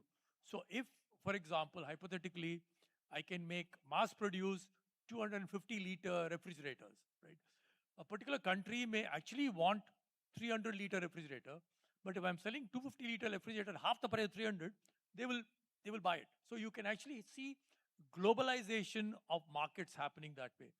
But keeping that aside, I think you cannot take a product and say, I'll sell it around the world. You got to say, look, this is a product. Where will I find a market? Will that market accept it? And therefore, I then try and find a market where I can sell it. You cannot say that I will take, I mean, Coke was not built in a day, right? Coke was originally selling mostly in the US, and then they slowly went, country by country, and all of us know, people in advertising at least know that they even got their agency, McCann, to set up offices in every country they were going, right? Including McCann set up an office in Japan because Coke was going to Japan. So that's how you need to think. Saying, I'm taking my brand country by country, okay, and whom all do I need to partner with me in those countries? Do I need a packaging partner? Do I need an advertising partner? Do I need a market research partner? Find that partner and you go country by country by country. Like you can't eat the whole damn, whole thing, right? Yeah. There's a saying, right? You can't eat the whole pie or some. You can't have the cake and eat it too? Yeah, No? some other saying about eating the whole thing. You can't say, let's say another analogy we're looking at, like you can't boil the ocean, right? You got to start in steps. So where can I go? Where can I go? Can I go to this country, this country, this country? And then I say that, look, I need to find my partners there, right? Who can make it for me or who can make some components for me. I need to have an advertising agency partner there who can help me. You got to go step by step. I'm not saying Titan did it wrong. I think Titan was too early, right? At that time, and they also had the entire Swiss lobby going against them. They could not even participate in the Swiss watch exhibition because the lobby ganged up and threw them out, right? So today, Titan can go, right? Titan can go. Tanishq is already going. So today, the situation globally for India is not as bad as it was 20 years ago, right? I think many of our products will go. So, but you cannot say, I want to become the Nike. I want to become the Coke. You can't. Got it. So if an Indian brand had to go global, currently the current environment is perhaps the best bet. You are diametrically opposite in that sense where, it's not a commodity of anywhere in the world which is being global. It is a proper Indian product. Plus you have some operations in Africa as well. What has your experience said? Does having the roots to a terroir help you, or just the quality of a product and the category which has to be global? So I think the answer is both. Yeah. The quality of the product must be very good. Yes. You must find the product achieving the efficient outcome in terms of services. But on top of that, if you can add the story of craft, heritage that goes into home furnishings, and it need not be Indian. For example, your furniture could be made in Italy. It can have a design that goes with the rest of the home furnishings. It needs to have a story which is consumed by an aspirational consumer, and that aspirational consumer exists in India today. I think the important thing about the Titan example is having people say, it's an aspirational product for some people in the world. Darjeeling tea is an aspirational product for some people in the world. Having a beautiful home is an aspirational product for people in the world. You have to make your product fit into that lifestyle. It is always easier if the region where you're from is celebrating the product. Champagne is celebrated in France. Versace, we gave the example of Nike. Nike was started by a runner. That is the core thing that Phil Knight wanted to run. He was importing Japanese shoes. He wanted it to be made first in Japan and then you have to, the product here is runners. Yeah. So if you are talking about Nike sponsoring Indian cricket team, if it was an Indian sports equipment company sponsoring an Indian cricket team and IPL is a global brand, that will work. Got it. Because you're saying that the world's best cricketers use Indian sports equipment to win. So you have to have the ecosystem which was created. And otherwise, what happens is, let's take the tea example. Indian tea was essentially a lower cost way to manufacture Chinese tea by the British. Yep. So the consumption pattern of tea by the British was basically, we are importing from China, post-opium war, we'll produce it in India. But when Darjeeling tea is being consumed, when chai is being consumed, we are making it part of the Indian experience. And that is the aspiration. Got it. When you're talking about buying jewelry, Cartier, when the Indian princes were buying Cartier, they were making it designed to Indian taste. And that you have to first create the imagination, the story, the aspiration to a product, ideally in your home market, and then grow it. Otherwise, what you will do, with the Singapore Airlines experience, or even Emirates experience, you are actually an amazing airline, but they don't, unlike Singapore Airlines, Emirates does not promote the fact that it's a Middle Eastern airline. It just does not shows belong. a world-class, that you're getting a world-class product, and it could be anywhere in the world. Yeah. So I think that's more difficult. So, as per you, brands need to belong. I think, unless you're talking only about efficiency, which is just about services, this is as good as the best product and it's made out of Korea, or it's made out of another country, but you're actually for example, when Korean companies became big brands, they were essentially not the market leaders, but they were Samsung was in some ways after Sony and after, some European brands. But to stand out today, I think we have an opportunity. I think one of the things is, it is always good to create a brand where a young aspirational consumer base exists, and India has that today. You know, it's not only true for brands, it's also true for movies, it's also true for music. When you have an upwardly mobile, aspirational consumer base, a venturesome consumer base, you know, the example of Apple, Yeah. you know, the thing is, which consumer base would try to, you know, aspire to buy a phone without the Nokia, you know, buttons, etc.? It was the Californian customer. Yes. Who would use Uber first? It was the Californian customer. So you have a local aspirational consumer base, and then you win them over, and then you scale it up. That's an interesting one. You know, so the question then is, given where we are in India right now, no dearth of capital, no dearth of capabilities, no dearth of talent, no dearth of ideas, what are the sectors, categories, and perhaps, you know, people or companies which you believe which are best placed to go global from here on?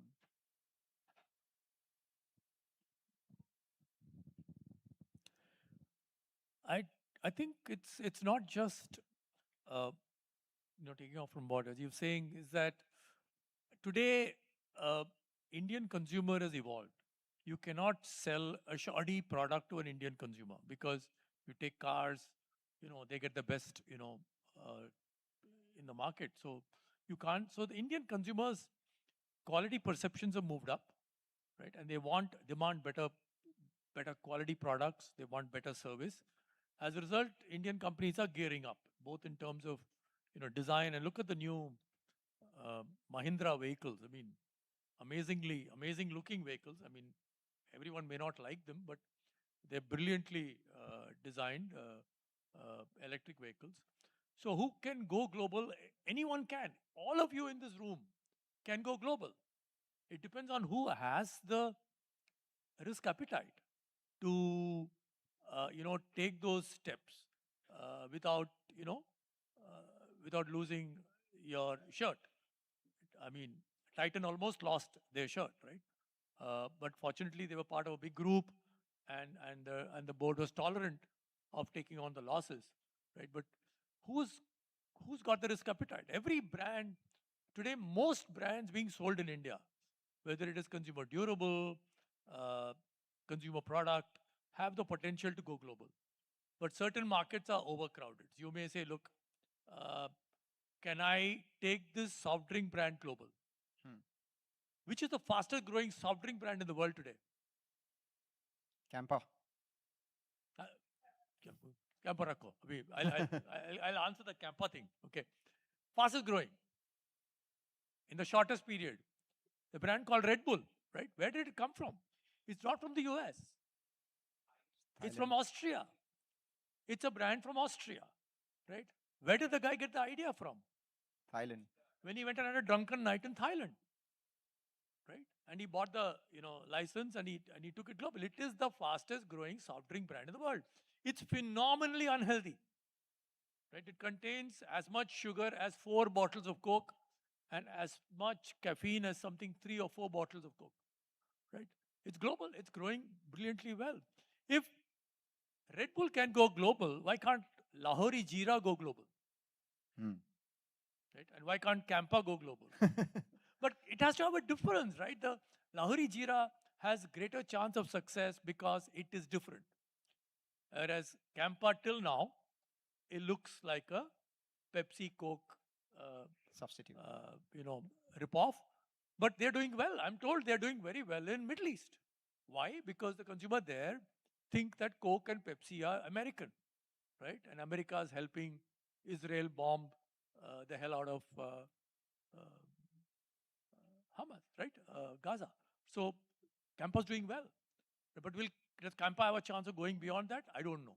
So Indian consumers are becoming knowledgeable, becoming selective. So if you can succeed in selling to an Indian consumer, you have the blueprint to take your brand global.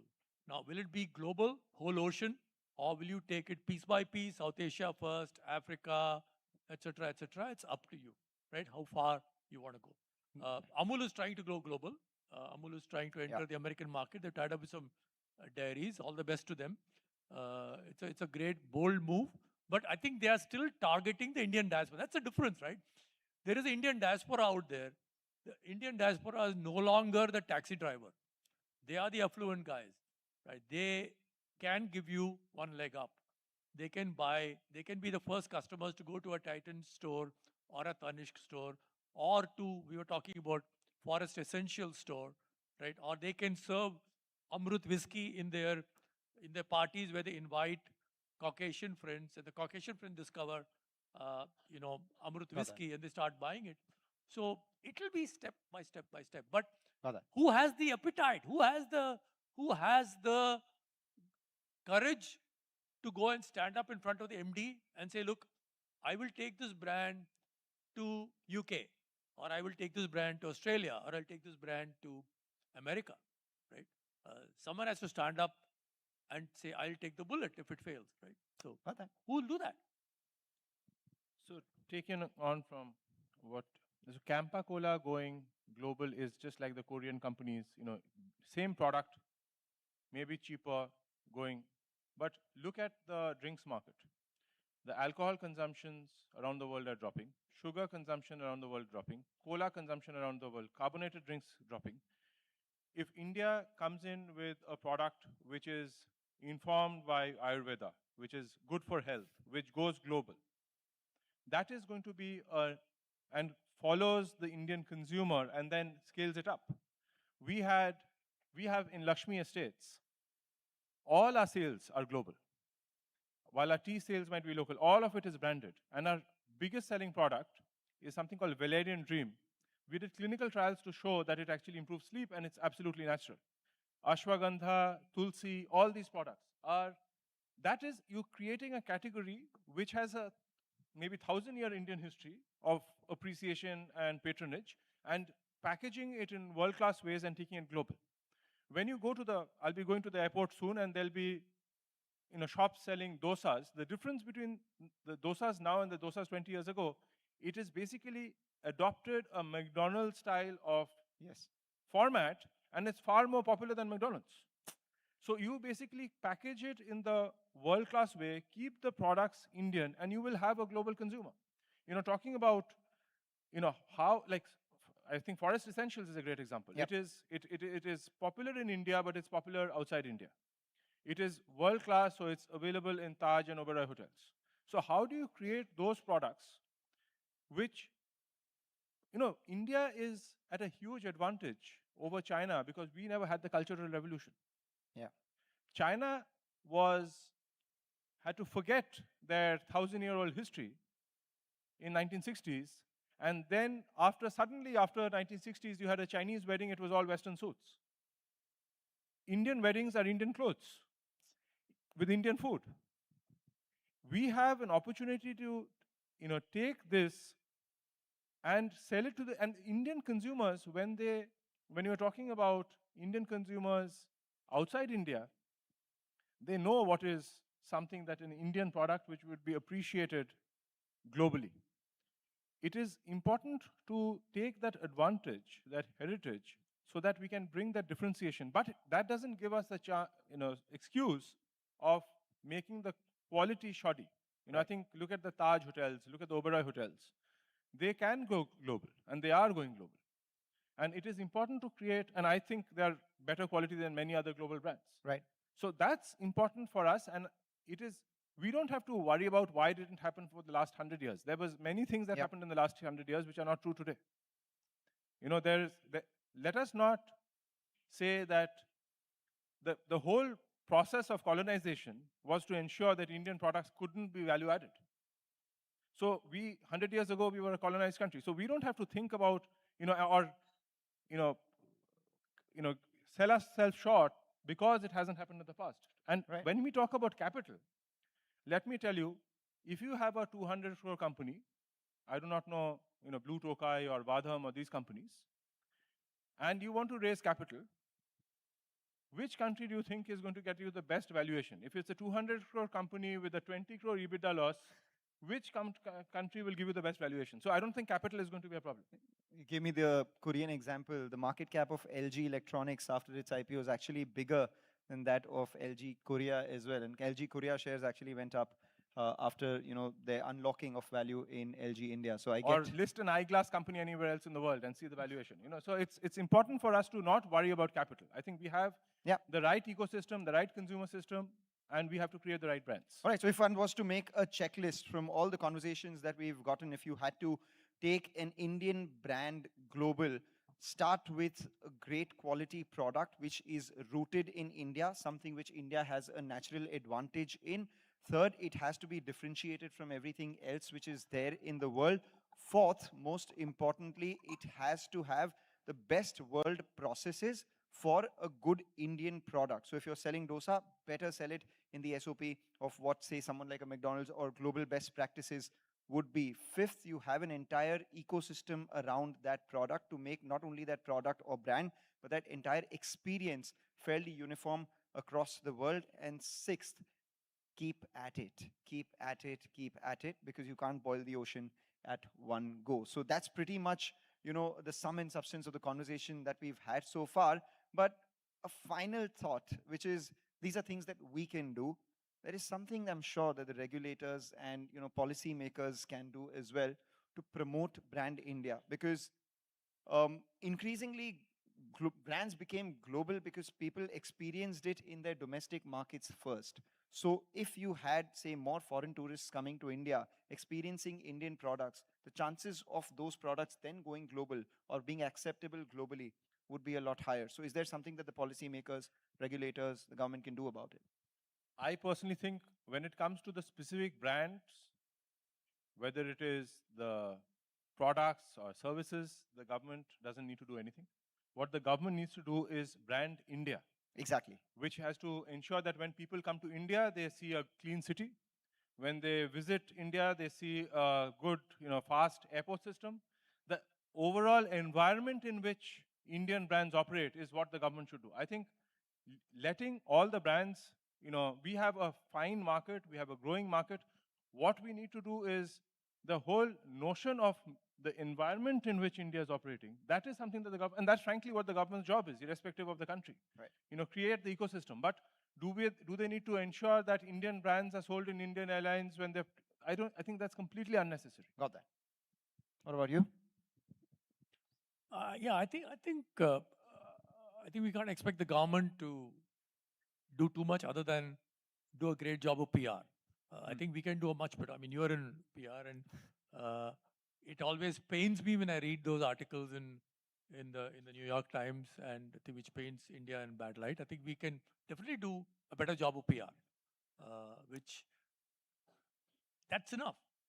That I think is enough. After that is left for the industry. Like what he's saying, there's enough capital. You can raise capital.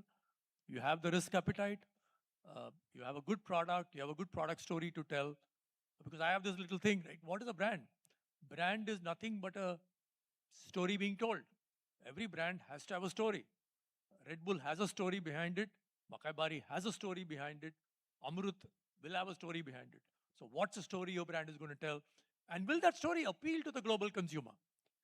For us essentials, will that story appeal to the global consumer? Then you can actually go and sell your product. I don't think we can expect government to do your job for you. I don't think government can pay you to pay for the advertising. You have to spend that money from your own pocket, but you can do it sensibly, right? That's my little bit. Yeah. All right. Thanks. So we pretty much have a playbook of how to make an Indian brand global, but at the same time we've given a little bit of our suggestion to the regulators. But finally, what we can also do is at our individual levels be the best brand ambassador of the country. If we can do that, then the experience of Indianness for anyone we meet improves, and as that happens, a brand out of a country is as good as the experience that a person has in that country or of that country. So brands are nothing but stories. If Indians present a great story of India to the world, then there's nothing stopping Indian brands from taking over the world as well. With that, we'll wrap this up.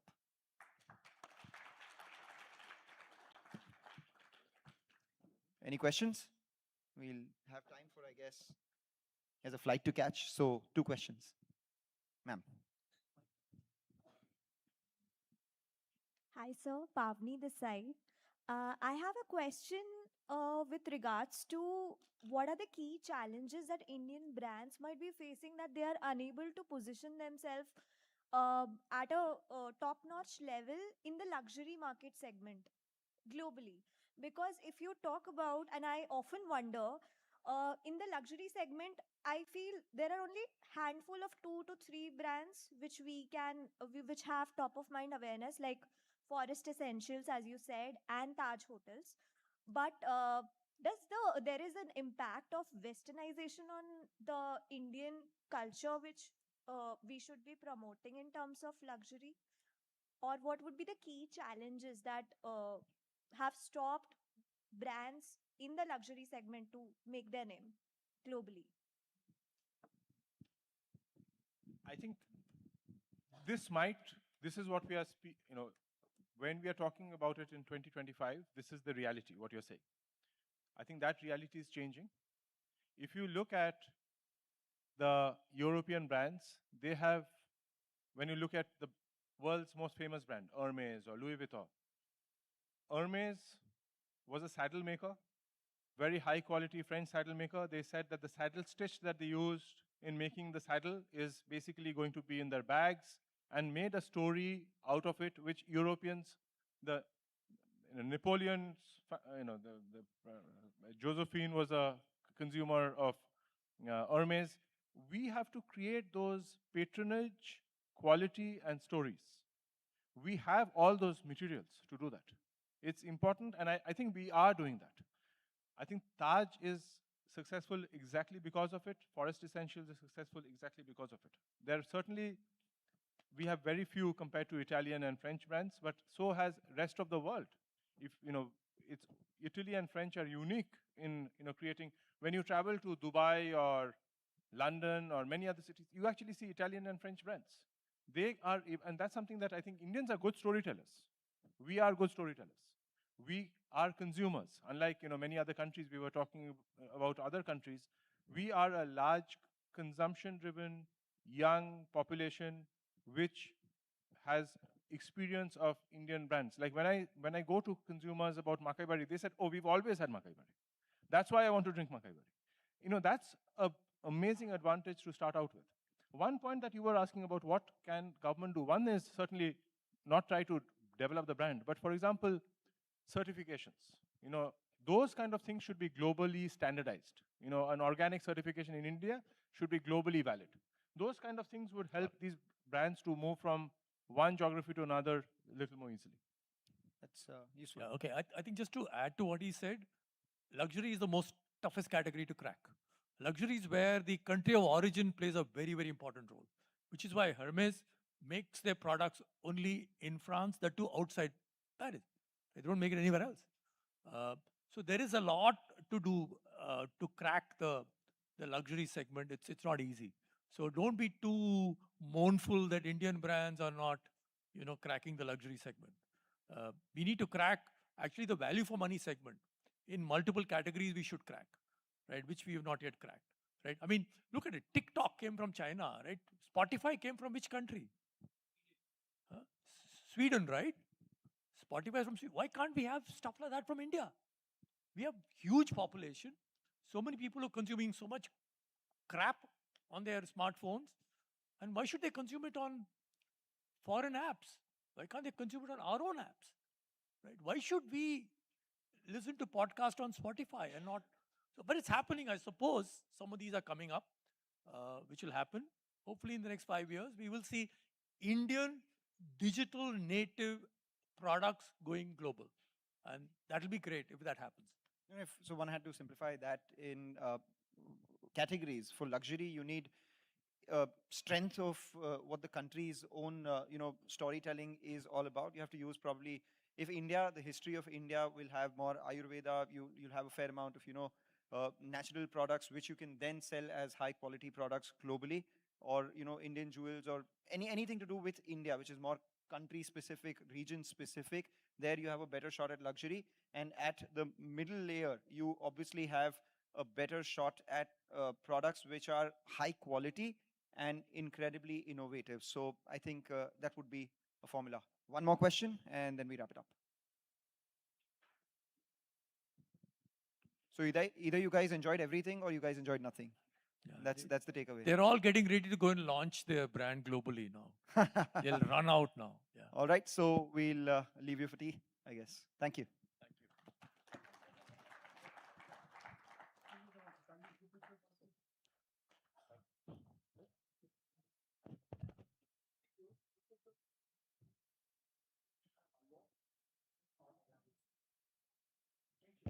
We'll quickly change over for the next session. It's a high impact, a lot of serious speakers are there. Thank you, Mangalam. Thank you, Mr. Parmeswaran, and thank you, Mr. Chatterjee. Just give us a minute, we'll get the top table in order.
Ladies and gentlemen, we now come to an important angle on technology. We have a star-studded lineup of speakers for this segment. The session is on navigating the tech tide, strategies to cope, manage, and grow. I would like to call on stage Mr. Pramod Bhasin, Chairman of the CII Services Council, Operating Partner, Founder Genpact, and Chairman ICRIER. I would also like to call on stage Mr. Chris Gopalakrishnan, Past President CII, Chairman Axelor Ventures, and Co-founder Infosys. May I also call on stage Mr. Ashish Chauhan, Managing Director and CEO, the National Stock Exchange. And lastly, we also have with us Dr. Amit Joshi, Professor of AI Analytics, Marketing Strategy at the IMD Business School. Ladies and gentlemen, a round of applause. It energizes everybody.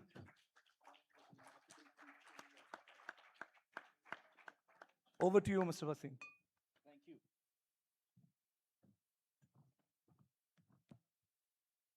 Good afternoon, ladies and gentlemen. Thank you for bearing with us on the sleepy lunchtime after lunch afternoon. But we have one of the most outstanding panels I could possibly hope to work with here of outstanding speakers. I'm not going to go through and introduce each one because I think you can read about them in the books and you probably know most of them already. Our topic today is equally interesting, and it's talking about navigating the technology tide and strategies to cope and to manage and to grow. I'm not going to spend a lot of time talking here because I think we have such a good panel, and I'm hoping that through the course of having our panelists come up and speak, we can also then leave enough time for some very good question and answers, because I suspect you're going to see, as I found out in the speakers lounge just now, that there's going to be quite a few differences of opinion on quite a few points. So it should make it quite interesting, I hope, to say the least. And we'll take it from there. I think about technology today with a great deal of perturbation and concern, as well as excitement and optimism. Today's tech valuations around the world, I'm not talking about India necessarily, but around the world are astonishing. We don't know whether AI is more hype or reality. We don't know where it's heading. Recent studies have suggested that despite the promises of nearly $6 trillion of investments, the results are not coming through in anything like the way we thought they were.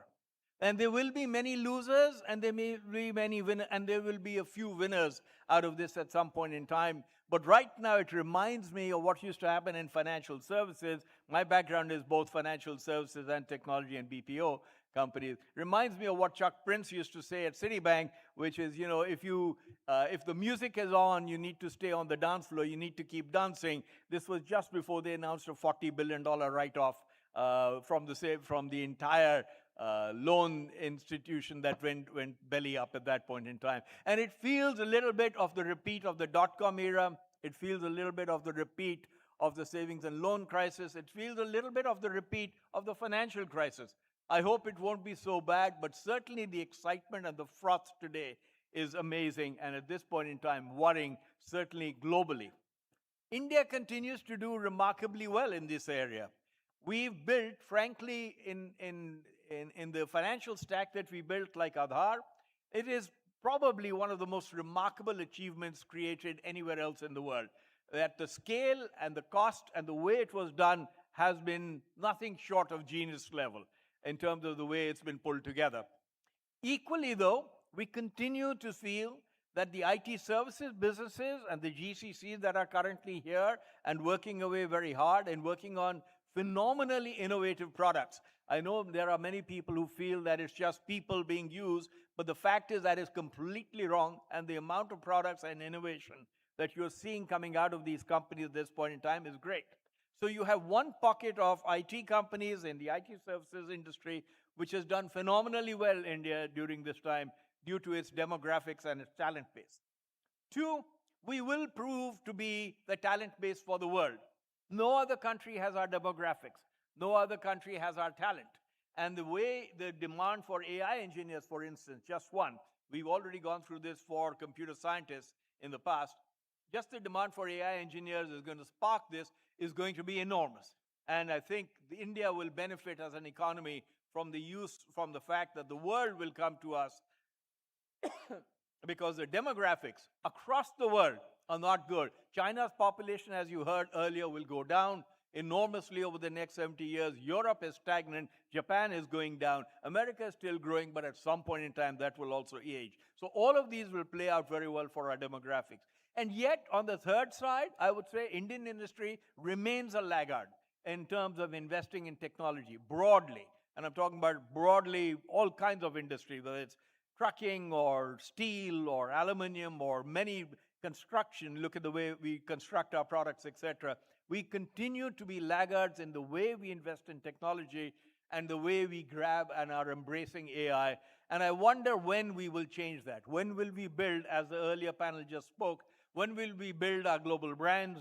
When we build our combination of product and technology, beyond technology, tech services? When we build out and go out with the kinds of names that the world is beginning to see from everywhere, from many other countries in the world. I do look at areas like Scandinavia very interestingly, because out of those tiny countries, 10 million people population, 15 million population, 5 million population, they have built the world's brands. Volvo, Ericsson, IKEA, Nokia, all of them have come through them, and it's been through astonishing innovation. And yet, our investment overall in R&D and technology remains small. Our investments where we have made it has become very, very effective. So the amount of money I suspect that we spent on Aadhaar, any other country would have spent 10 times that money. But yet the fact is we still need to spend a lot more and invest in that to get the fruits of innovation that we would like to see. Technology knows no boundaries, and we are seeing today boundaries set up by deferring economic propositions and policies and political noise from many countries in a way that has never been so disruptive. That is changing our world. We've all discussed it enough. I don't need to get into it. You read about it every day in the papers. But you know, tech knows no boundaries. That's the joy of technology. It knows no boundaries. We can use it wherever we may be. And given the plethora of Indians that we have, for instance, not just here, but in Silicon Valley and other places, I hope that technology transfer will happen much, much faster. Today's tech companies, 7 major tech companies with valuation, some of them hitting trillions of dollars, shows you the impact of tech on our world. And yet the jury is out on whether that impact is always going to be good. Will it lead to higher productivity or not? And AI, for instance, which is the one word that I think all of you must be tired of listening to every day and everything that you read about. Its promise is fantastic. We just don't know when it's going to happen. With that, I'm going to turn to my fellow panelists. I'm first going to invite a very distinguished professor, Dr. Amit Joshi, who's here from the IMD Business School in Switzerland to talk to us about, he's a professor of AI analytics and marketing strategy. I'll ask him to come in and talk to us, and then Chris, and then Ashish Chauhan, and then we'll open it up to some question and answers from all of you. Thank you for listening. This is a very exciting topic, and I look forward to a great panel. Thanks a lot.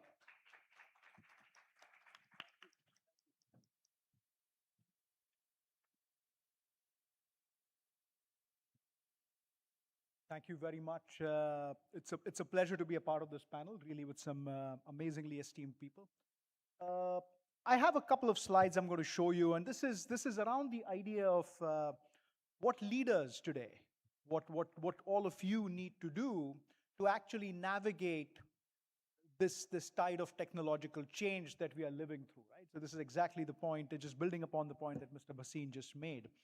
And the way I see it is that there are three key challenges that leaders today need to shift through.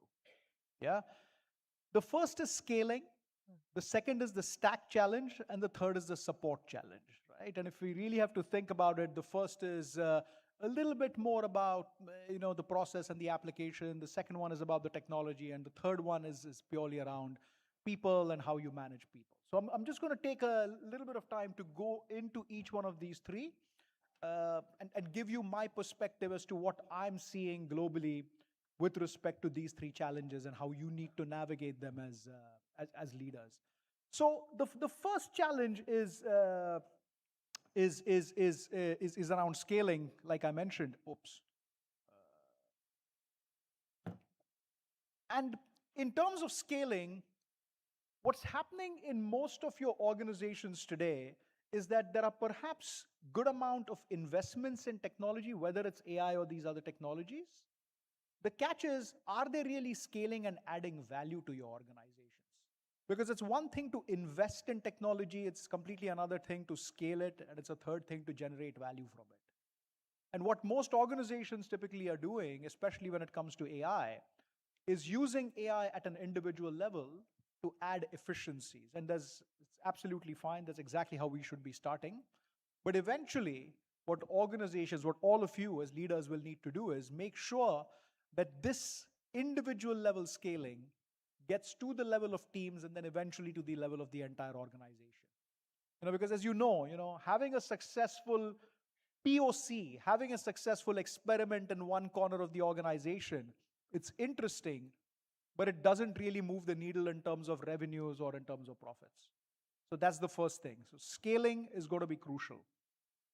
Secondly, in terms of the stack, what tools do you use?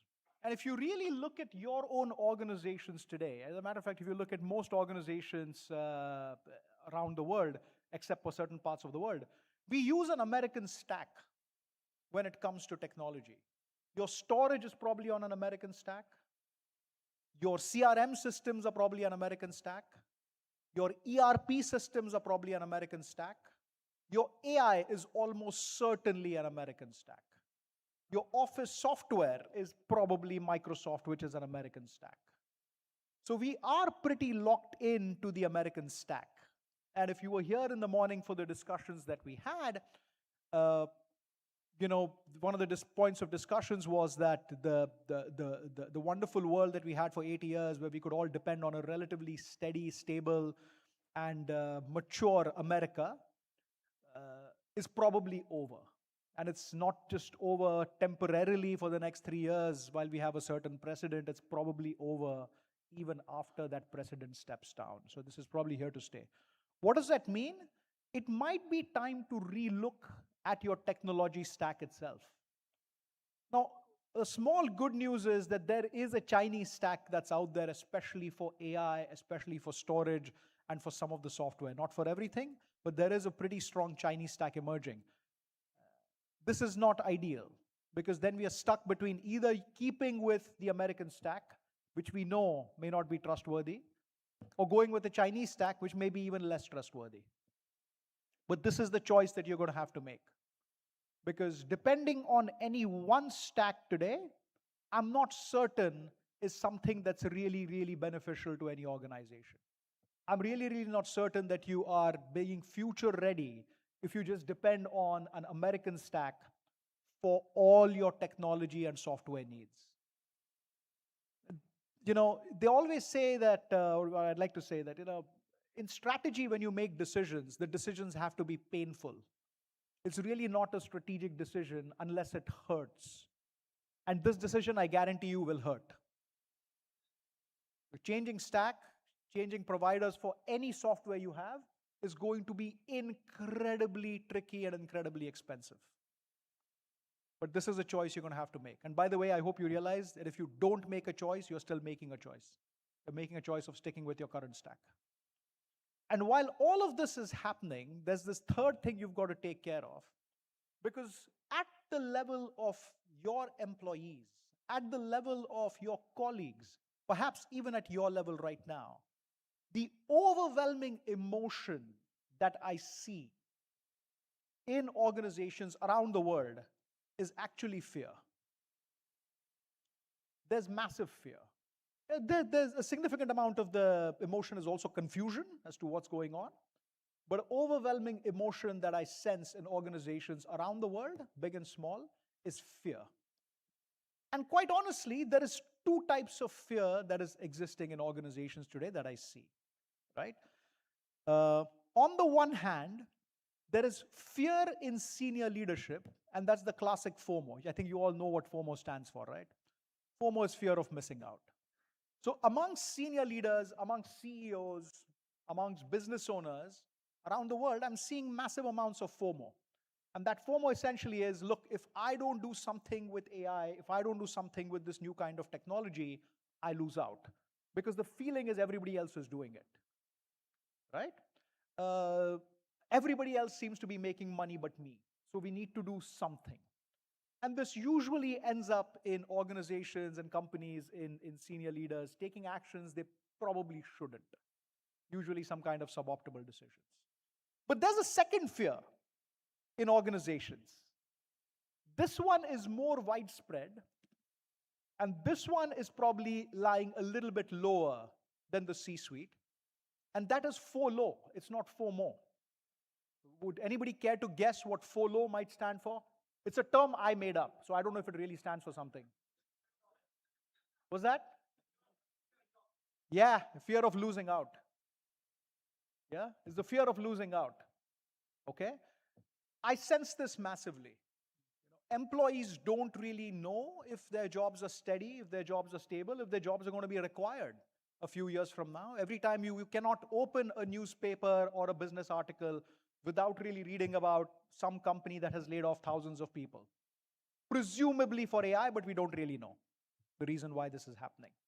Okay? So there are these two kinds of fears in your organization, and I'm pretty sure it is there in all your organizations. That these, as leaders, you will need to navigate. And one of this exists in you, probably the FOMO. Yeah? But these are the two things that, that all leaders will need to navigate within themselves, within their colleagues, and within their own employees. So what are the keys? I mean, I often get asked, what are the keys to winning with AI? And you know, it's in many ways, it's not really rocket science. It's stuff that we've done in the past, but it's every time we are faced with a new technology, we tend to forget the basics. So again, here are the basics. You need to make sure that you win the data game. Everybody has the same tools, so you need to have good quality data. But then it is about having the right processes and taking care of your people. But that's it. I mean, there's really, if it's a secret, it's a pretty boring secret. It's nothing, it's not really rocket science. I'm going to leave you with this headline. Yeah, and again, this is a headline. It's in the Wall Street Journal a few months ago. And this is Moderna. This is a company most of you will know. This is one of the first companies that came out with a vaccine for COVID 5 years ago in 2020 or 2021. It's a massive pharmaceutical company. And what Moderna recently did about 5 months ago is that they merged their tech and HR departments. Now, there's two ways of looking at it. On the one hand, you can say, like, it's a gimmick. It's a gimmick, right? And they just want to do something to get press, to come on the front page of Wall Street Journal, which, of course, they succeeded in.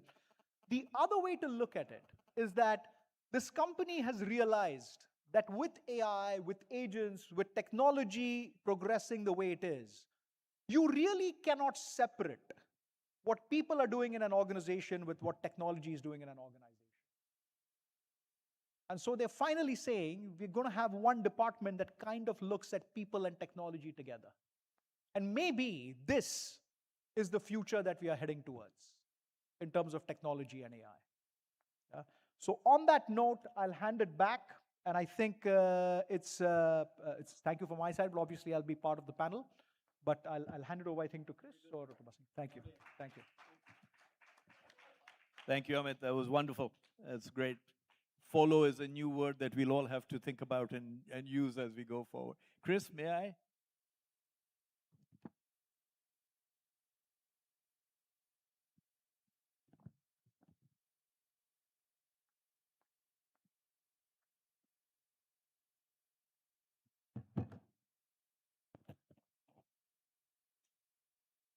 Thank you, Pramod, my fellow panelists, and good afternoon to all of you. I titled my presentation, Building Sustainable Enterprises, kind of changing from future ready, because future ready to me means an enterprise that is long term. In fact, longevity is the best measure for a successful organization. So I said building sustainable enterprises. But I'm taking it one level above and saying that how do we build India itself for the next, let's say, 25 years. And that's what I'm going to mix both of these things. I'll start with India, get to the organization, come back to the country. So you can see, right? I start with the following premise, which is, to me, what is going to drive everything that I'm going to talk about, which is their economic superiority. And that's what we want, right? Viksit Bharat, a $30 trillion economy by 2047, requires us to become a technology and a scientific superpower. I strongly believe that every major power in history achieved prosperity through technology and IP ownership. And you just need to look at NVIDIA, right? Owning that IP has created a $5 trillion market cap company. So this is extremely important to me.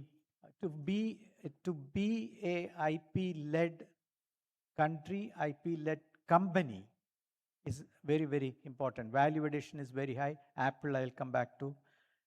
I think India must move from being a consumer to a creator of global technology. I think this is the key point I want to make, that we must move from a consumer. Everything, just look at all the things they use from a technology perspective on a daily basis, from the time you wake up to the time you go to sleep. And even when you sleep, you are being tracked by a wearable device, mostly created from outside. So I strongly believe that India must own products, technologies, IP to create true wealth. And a true measure of this can be export innovation, because that innovation has to be world class. It's not for India that we are creating this product. It's for the world that we are creating the product. And I believe there is an opportunity for India to create products for the world, because the world wants affordable products. Sujitra Ella was here. The Indian vaccine was $3 per dose. The US vaccine was $30 per dose. Right? That's why India is the vaccine capital of the world, because the product becomes affordable. Apple earns 60% of the revenue through design and IP. We can manufacture Apple phones here, but the value addition is very, very little. So Indian firms must design, patent, and lead in global markets. And this is, again, the point I'm making to all of you. The good thing is, we have the perfect environment right now to do this. AI is redefining work and learning. AI is redefining every industry, every segment, everything AI is redefining. It will take time. You know, if you look at the hype curve, there is a hype, then there's a trough, and then it goes up. Computers, hype, trough, it went up. Mobile, hype, trough, it went up. So AI is going to, it's a very basic technology which is going to disrupt everything that we know. It will take probably 20, 30 years to get there.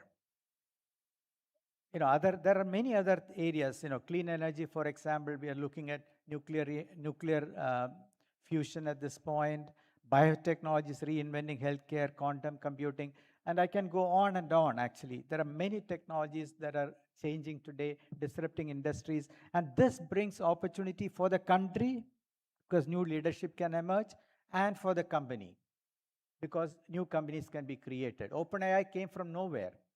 Right? OpenAI introduced ChatGPT in November of 2022, and already multi-billion, hundreds of billions of dollars in market cap. So new leadership can emerge when these disruptions happen, and that's an opportunity for India as well as for companies. Country takes little longer. US was 1.9% of the global GDP at the beginning of the 20th century. They became 19%, the largest economy at the end of 20th century. In 100 years, they became the largest economy. So it is feasible for us to think about that. And again, because the first half is factories and factory automation that created the bump that they got. Again, they invented the car that we see today. The second half was built on computing.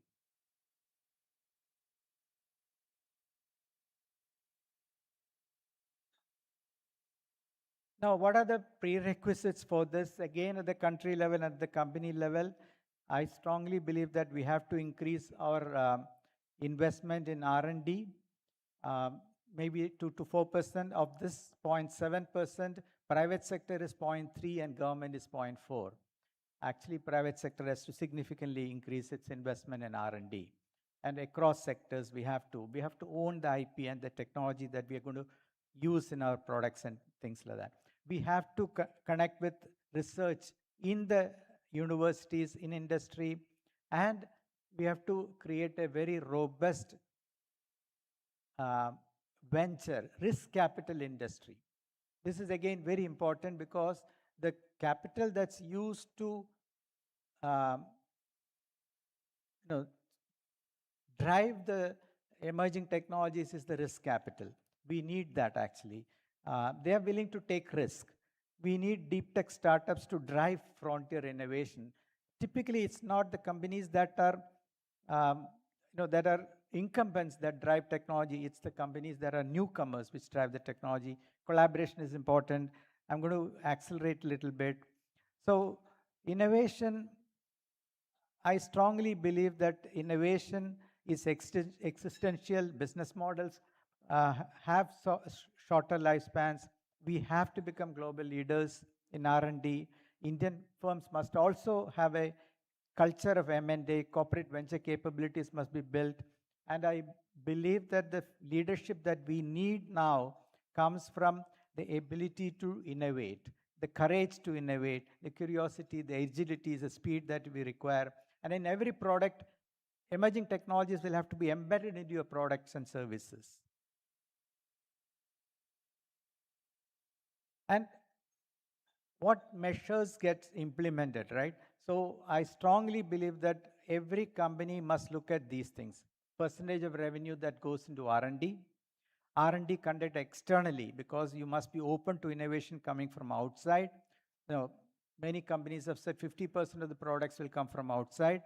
Revenue from new products. So how fast you're renewing yourself. So today's current revenue, how much of that is coming from products and services introduced in the last 3 years or 5 years? So that is a measure of renewal. And market share of new products. Again, very, very important. And export also. So I believe that innovation must be measured, embedded in the governance and the culture of the organization.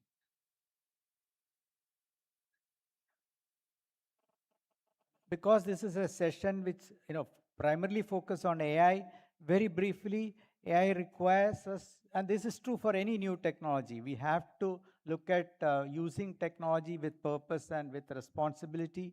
We have to make sure that, especially when it comes to AI, that we manage and secure our data. We have to protect the privacy of the individual, protect the privacy of the entities. Cybersecurity is becoming more and more important. Dependencies and sovereignty. There is clear evidence today, and many people have talked about the geopolitics which are driving decision making today. It's no more a global ecosystem. We are splintering into multipolar world, and we have to make sure that our dependencies are taken care of. We need to invest in training, transition, metrics on benefits. It has to have a purpose and it has to be valuable for the company. So from an India perspective, I believe that India can create this new model. Professor talked about, there are two models. I strongly believe that India has a different model, and India can actually create that model and take it to the world, especially in AI. Do you want your dependence on 5 companies in the world, private companies in the world, 5 entrepreneurs deciding the fate of the entire world? Is that the world that we want? Or if you look at how we have implemented digital public infrastructure, digital public goods, that means the basic things, building blocks are public, owned by the society, built through government and philanthropic funding, and then private innovation on top. And that's the beauty of the India stack. That's what payment infrastructure is built on, UPI is built on, open source software, open science. So we have a model that's very different. We believe, so every research that I support is all open science. That's the model we should be supporting, and we have to make sure that this model becomes the predominant model, not just for India, for rest of the world, except for maybe China and US. And then we will dominate the world because India can actually, with the talent that we have, create the model and deliver it to the world, and then rest of the world can take over it. Modular open source identity program, which is the UID in open source, is being implemented in 29 countries. On top of that, DigiLocker is going. Many of the India Stack programs are being developed is going. Already 29 countries are implementing that. There is an opportunity to do this. It's all open source code, completely open source code. So I believe that India can provide a new model. I also believe that the data should be a digital public good, not owned by any company. And we have to make the data available for research, for innovation, for startups, etc. In fact, that's the recommendation our committee made. The non-personal data committee that I headed made that recommendation that this data should be a public good. So in conclusion, I strongly believe that leadership will belong to those who innovate continuously. They have to invest more in R&D. They have to partner with startups and academia, create an own IP, embed that IP into their products, make India a global source for innovation and knowledge. I believe we can do that. There are examples where we have done it. Space, we have done it. Hopefully we'll do that in satellite technology. I strongly believe that the telecom network that we have today is world-class. In the financial sector, especially in fintech, we have demonstrated that. And sector by sector, we can do that. In two-wheeler, we are #1 in the world. Of course, technology-wise, we need to do that. In EV, we are getting there. We need to do that. And we have to take sectors and see how we can create global leadership. Thank you very much. Thank you, Chris. Very interesting, very enlightening, as I thought it would be, as you always have been, with your hat off, both being a founder of Infosys as well as, of course, all the work you do in educational establishments, etc. nowadays, where you talk a lot about this. And talking about how India can become a global leader, this is our opportunity. So I'm going to come back and ask you a whole boatload of questions for that. Ashish, Johan, may I turn to you?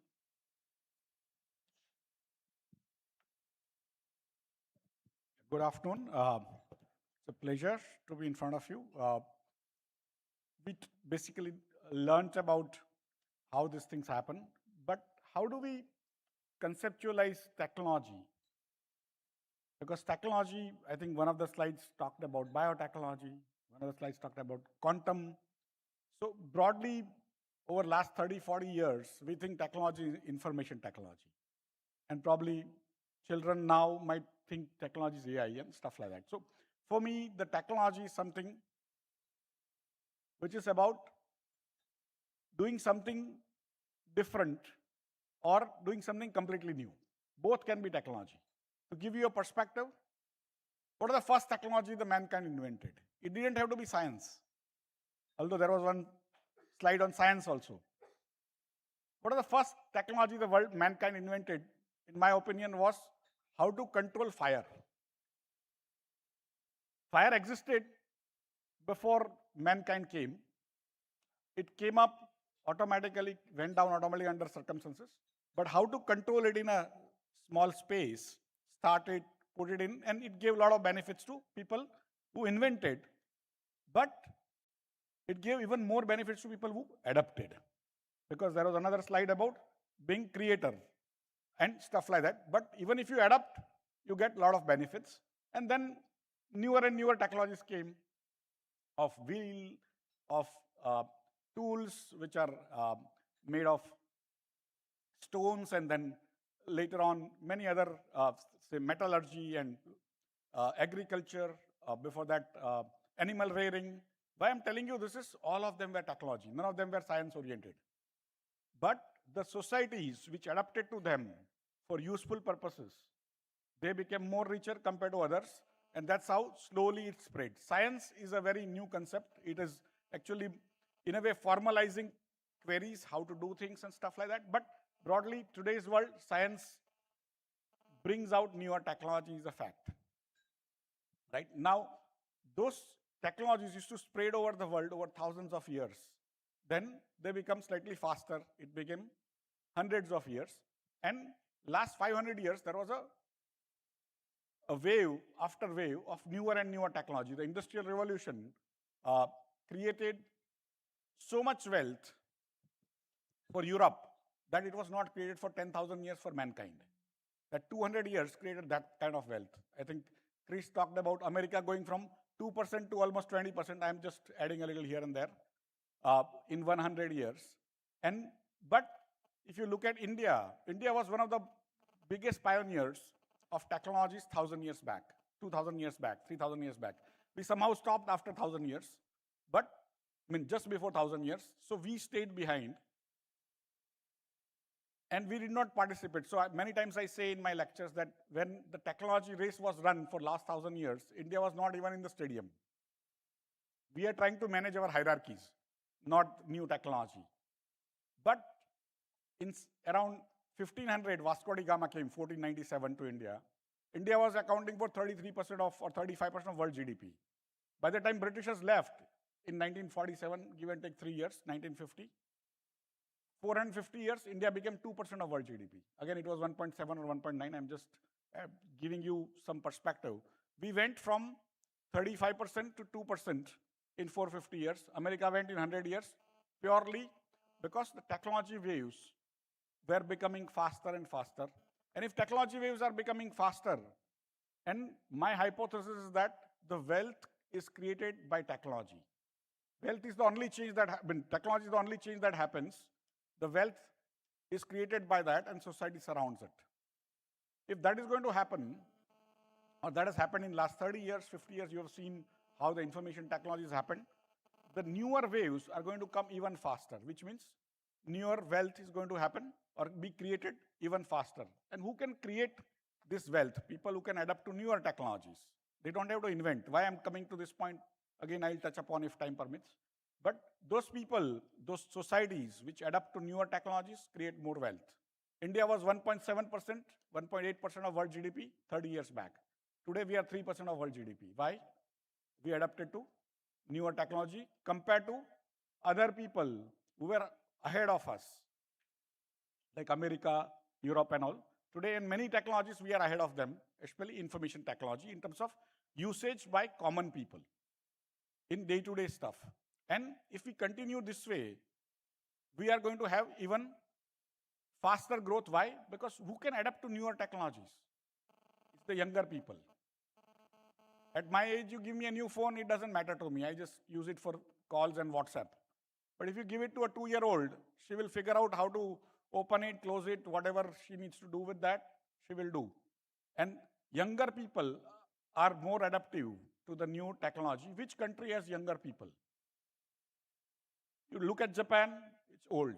China suddenly become old because of one-child policy. India is young, will remain young over next 30, 50 years. Go to Europe, old. America, this year they are losing more people than they are adding. This is the first time they are going to have a negative growth in total citizens or total people residing there. If Indians don't go, they will also become old very soon. Why I'm telling you this is the only country in the world which is going to adapt to newer technology faster. Whoever invents, doesn't matter. Did we invent Python?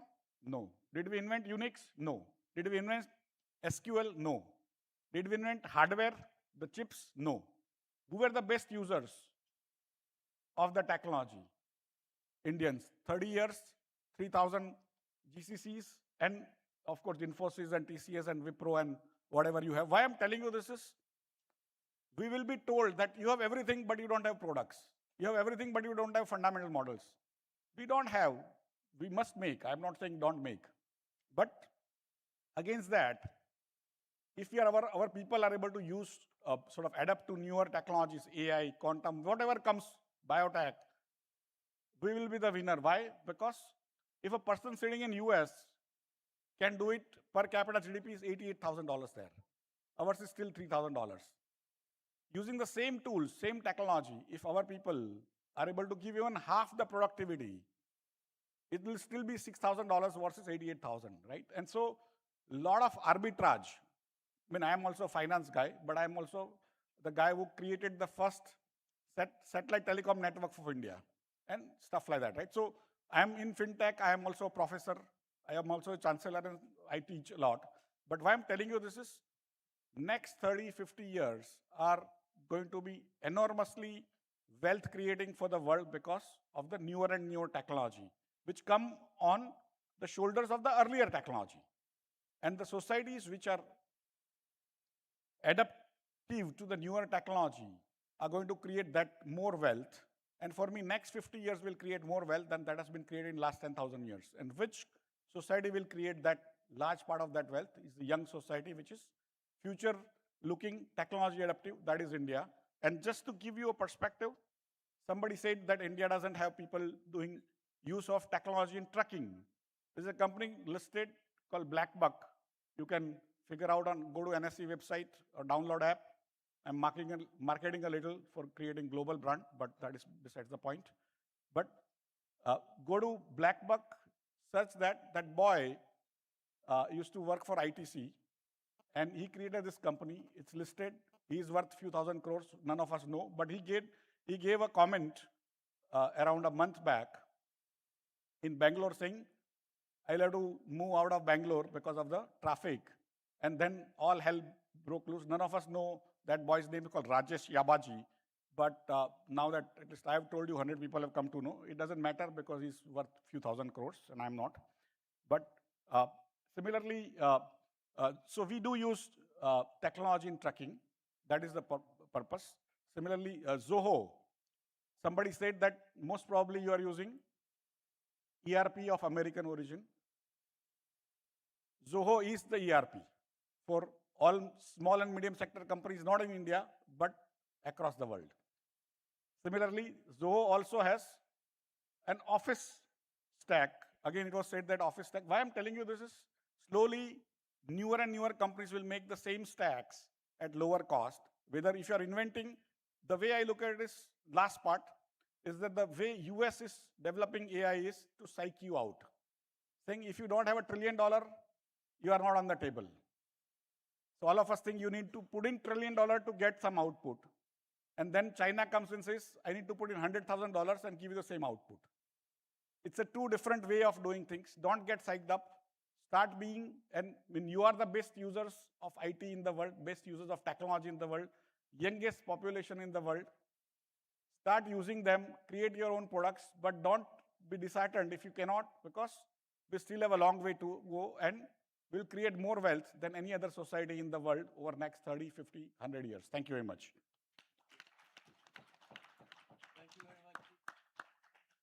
Thank you very much, Ashishji. We'll come back to you on these questions because your point about not getting hyped up by the dollars spent is a very important one. The way we've built our financial stack, etc., up till now, has been at a fraction of the cost that it would cost anywhere else. I think that applies in more ways than one. My daughter went to Yale University at one time, and they'd put up a new building there, a new education academic building, and these universities have enormous endowments. And I remember asking her, how much did that building cost? And she said that building cost $1 billion, $1 billion for a brand new building. Now, I don't know how many such buildings Infosys has put up. I know at Genpact we've put up, and all around we do it, and we would do it at a fraction of the cost. So I think we have a lot to teach the world in terms of building product. Having said that, I think there is one point I would make, that some of these companies like Apple, etc., certainly know how to make money. I think the point they were making earlier is they started with a 2% EBITDA and now are at a 30% EBITDA. So I think Janmejaya was perhaps mentioning that. So interesting topics. I would love to open this up right away to questions. Are there any questions? Otherwise, I have a boatload for my panelists. But if any of you have questions, I would love to open it up, because this is really for you as the audience to ask. And I don't think you can get a better panel talking about the impact of technology. So I hope some of you might jump up. But let me kick it off, if I may, and hopefully encourage all of you to come up with a whole bunch of ideas and questions here. Amit, you talked about using AI beyond personal agent today. That's really what we're doing. We're using it on a personal basis. And the fact is, we're all working across monopolistic entities, which which house our data and keep it. Now, I shouldn't say too much of this. I worked 25 years for GE, an American company, but so perhaps I should be careful. But at the same time, as Chris said, the threat of 5 or 8 companies actually controlling your entire systems, your entire backup, everything else, is absolutely scary, particularly in today's world, right? Who knows who's told to switch off what, right? And by the way, this is not just those 7 companies. This applies to many other things. SWIFT, the interbank operations, Visa, MasterCard, many others that control the everyday transactions that we do. As Russia found out, it was switched off and caused mayhem. So when we think about that, how do you think governments should respond to that? Because the answer, as you were saying, is, do we do the American stack or the Chinese stack, or do we build our own stack?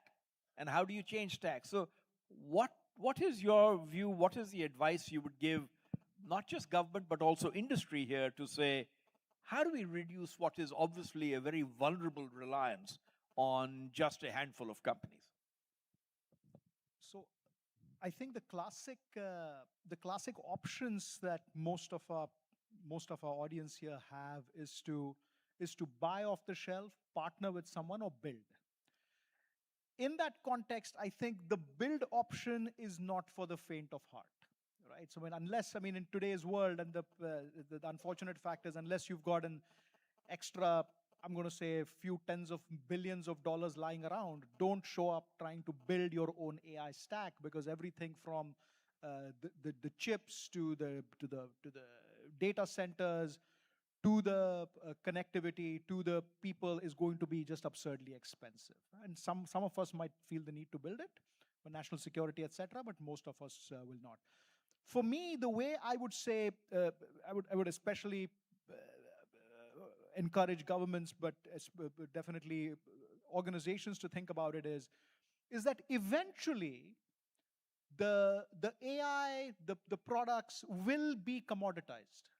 We've seen it with telecom. I absolutely agree with you. We've seen the story all the Going time. to be ubiquitous. Everybody They will be have one. ubiquitous. I mean, already, quite honestly, I mean, for those of you who are power users, is there really a difference between ChatGPT and Claude and Gemini and whatever else you use?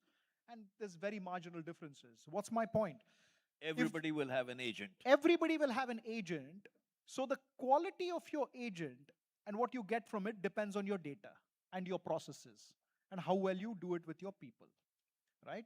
And that is something in your control. So if you're an organization, make sure that the access to data, your processes, those things are in order. If you're a government, please put in place the appropriate governance so that your data is not used/misused by these same 5, 7, 8 companies that Chris was talking about for their benefit without giving you anything in return.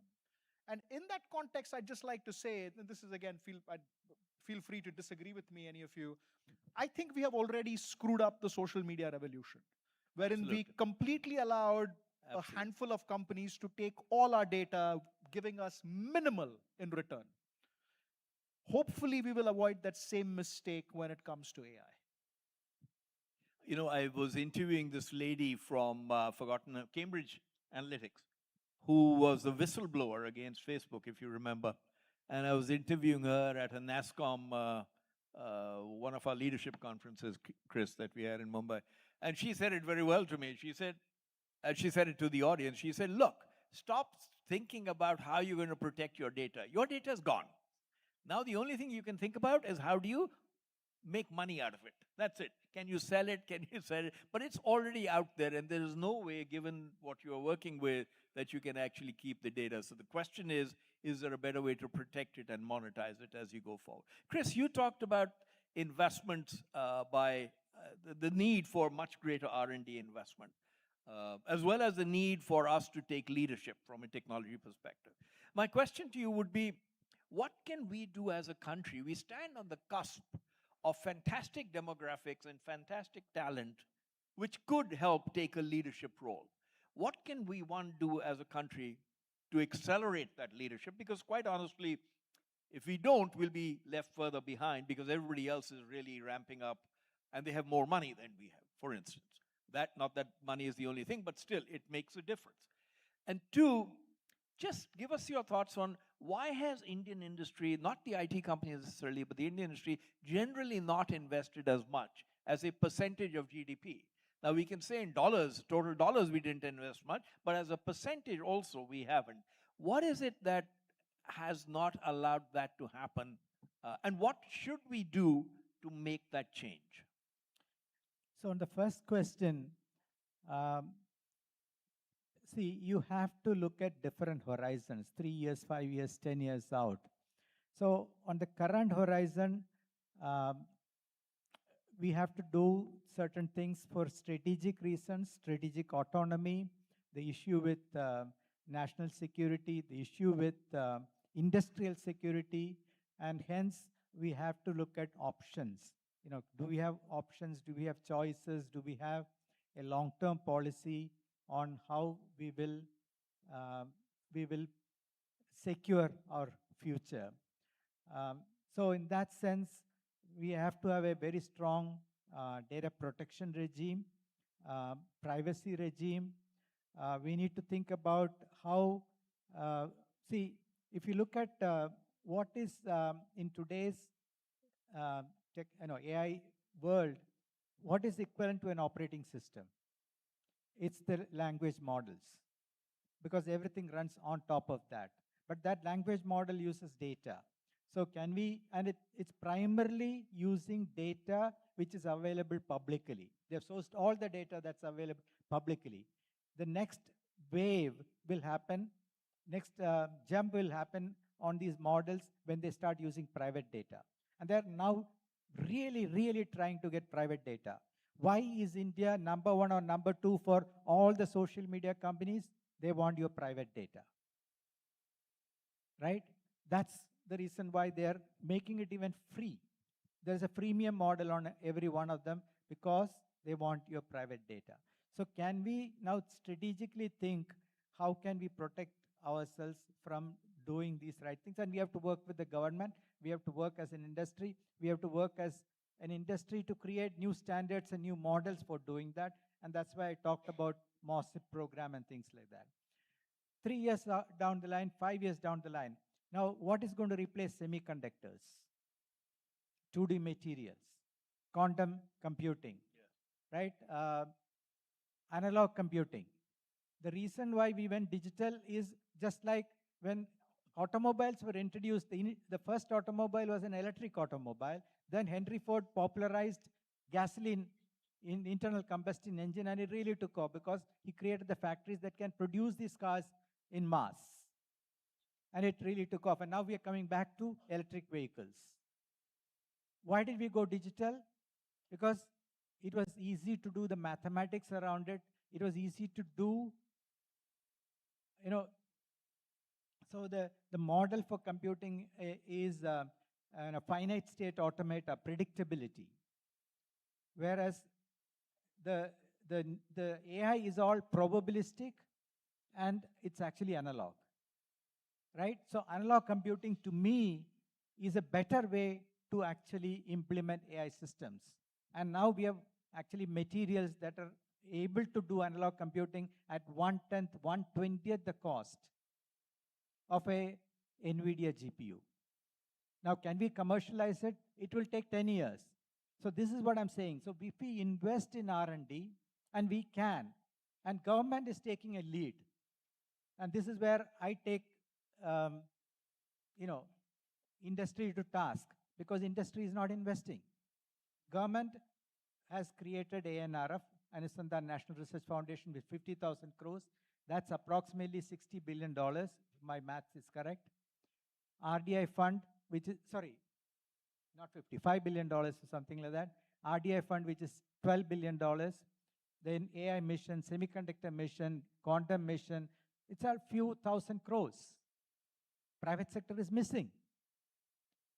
So we have to increase the funding in private sector to actually be with the government in doing this. Private sector is the one which brings product to the market.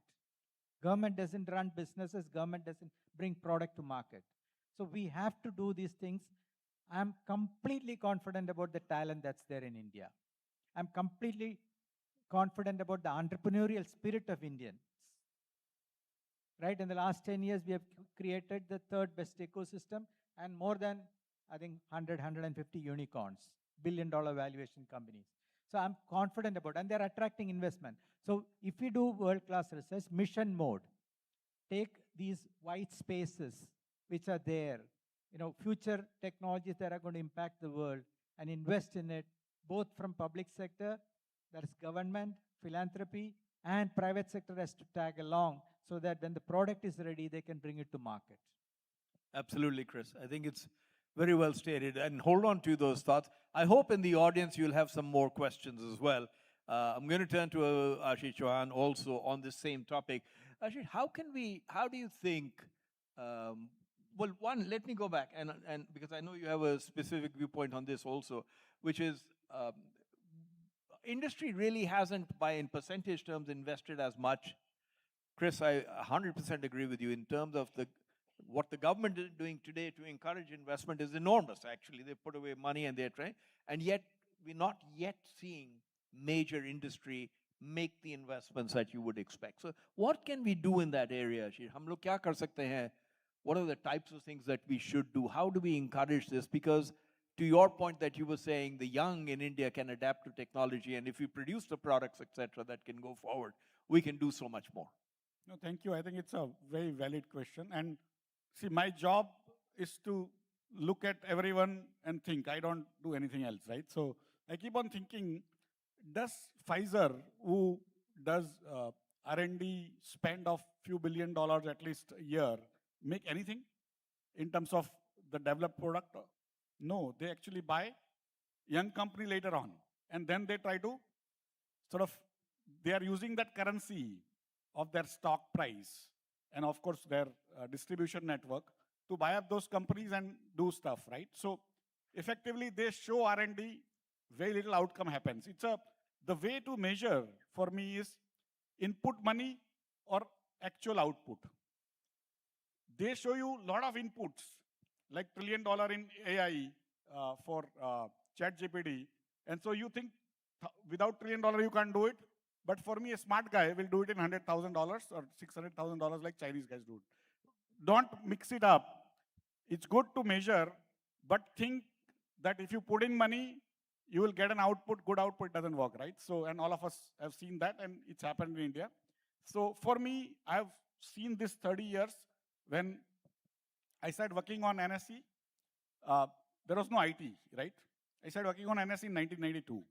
And Infosys came with its IPO in 93, okay? There was no IT concept as a company. Nobody bothered about it. I think their share price, sir, was 70 rupees, Krish? Your IPO price? 93 rupees, 95 rupees. 95 rupees. The issue failed, okay? Underwriters had to pay money and they became accidental billionaires. They are moving around giving me lectures now. Why I'm telling you this is nobody has seen the future.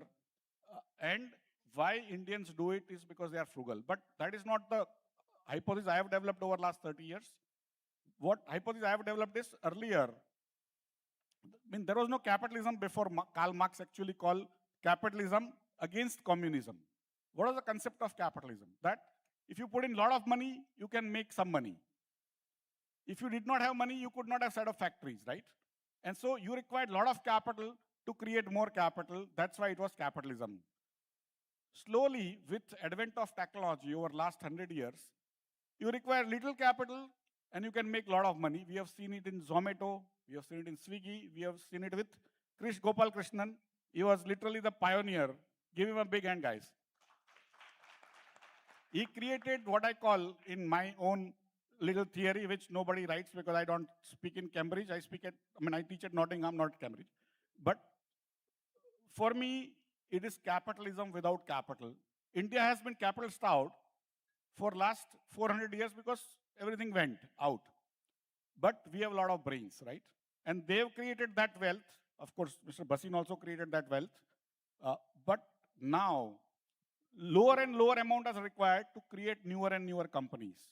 And still that private equity guy will come, that venture capital guy will come from America saying that model worked there, it has to work here without change. Slowly, newer and newer people are coming, not wanting to actually copy American models, creating their own models. Venture capitalists may not fund them. Private equity guys may not fund them. Angel investor may not fund them. But now, India has 12 crore unique investors. 23.5 crore accounts, 12 crore unique investors, 9 crore households, 25% of households willing to invest in your story. 1,000 rupees, 1 lakh rupees they will invest. And with little capital, you can create more capital. That is what I gave you the example of Rajesh Yabaji. I need 1 crore Rajesh Yabajis to come explore. A small poor Indian will put money in your story and hopefully you will bring it back to him in billions. And that's what we need to do. Whether anyone does R&D as a spend, it may come out with something very good. If it doesn't, forget it. Young boys and girls are going to create those activities, those products. Their brains are going to create those businesses. And the other poor Indians are going to invest in those young poor Indians to create those trillions and stuff like that. So don't worry at all. So we have a question, I believe. Can we get, oh, very good. We have 3, 4 questions. Wonderful. Thank you. 5. I don't know if we'll cover them all, but Amitabh is in charge of this. But let's go through them. It'll be wonderful. Thank you. Hi, good afternoon. It's a very powerful session, and thank you very much. This question is to you, sir, Chris, sir, and to you also, Bhasin, sir. Your Infosys, your Genpact, and TCS. What has been really perturbing me is that Accenture's revenue today has surpassed the revenue of big fours of ours in India. What is that which is keeping us behind? What is that which we are not doing or we are not reinventing or learning from that? Let me just understand. You were saying Accenture's who's rent? Accenture's revenue surpasses the big fours of India. Yeah, absolutely. So most of the services in the case of Indian IT services companies are delivered out of India, which are lower cost economies. So these people are some of the highest, these employees are some of the highest paid employees in the country. But then, and the margins are better than multinational IT services companies, of Indian companies. So they are not being sold cheap, right? If they are sold cheap, then we wouldn't be making so much margins. So what happens is it's a reflection of the lower cost economy that India is. And we have been continuously moving up the value chain. The brand also has become stronger and stronger, and you will see that that difference will go away. Of course, Accenture also has larger number of employees. Also, they operate in more countries. They work with governments a lot. Indian services companies don't work with governments that much. So there are many differences, and I don't want to get into all those details. Yeah. But I would add one more piece, which to me is very important. I come from a background of G Capital, where we would buy like 30, 40 companies a year. Accenture does a lot of acquisitions. They acquire companies a lot. Indian IT companies typically don't acquire. We prefer not to. And that makes a big difference as you think about that's one thing I would tell the audience and actually Indian Indian industry. You have to use M&A as a tool. Indian companies have this not invented here syndrome, and they don't acquire companies that much. I It's absolutely changing. agree. It's changing, but it has to change faster. We were part of GE, and in the heydays of Welch, etc. We would easily acquire 50 to 60 companies every year in different areas to enter new markets. More questions? Where else? Where shall we go? Please. Thank you. If you could just introduce yourself also, please. Absolutely, yes. Thank you. Good afternoon to all of you. My name is Manoj Balbani. I'm a ex-entrepreneur, ex-CXO of an IT company, now turned into a management consultant and an independent director. My question to you, sir, is as we deal with this tech tide, and today's topic is not just about growing with the tech tide, but also coping and managing the tech tide. So my question is, what are some of the societal or ethical issues that companies may be overlooking as they deal with this tech tide?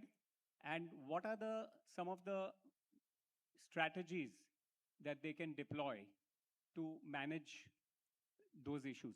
It's a very interesting question and a very important one. If I may, I'm going to turn to Amit first, may I? As the professor in our midst to answer that. and then whoever here, if anybody would like to. So I think there's at least two critical social angles to this that we really need to be paying more attention than we are. The first one I think we've given enough airtime to, and that's the fact that our data is already out there. It's being used / misused with AI that is only going to accelerate because, like Chris absolutely correctly said, the reason why Perplexity and Claude and ChatGPT are so excited in India is because they see free data from 1.5 billion people, right? And this is not something they can do in China, for example, or even in the Middle East. So that's been already discussed. The second thing I think that's crucial, that's a little bit under-discussed, but that really needs to be discussed a lot more, is what this technology will do to the junior levels of training in our organizations and in our society. What I mean by this is, think about the entry-level lawyers and entry-level consultants and entry-level software people and entry levels in pretty much any industry, especially any knowledge industry. Now, could a significant amount of what they do be done using AI or one of these newer technologies? Possibly. What motivation do companies therefore have to get young people and train them when I can just have an agent, for example, do 30, 40, 50% of that, right? But this obviously is going to have a massive negative impact on society. It's going to have a massive, because if for instance, if I don't have young people getting into law today, who's going to argue in front of the Supreme Court 20 years from now? Right? You can't have AI arguing in front of the Supreme Court. It needs to be a human being. And radiologists. And if you don't have junior software engineers, where will the next generation's Chris's and Nandan Nilekani's come from, right? And this goes back to a deeper question, which is, are we changing our education system to keep up with how the technology is changing what we are doing to the industry? And unfortunately, I don't see enough attention to this. Chris? So just want to add, on the job, definitely job losses are going to be there, and that's not new.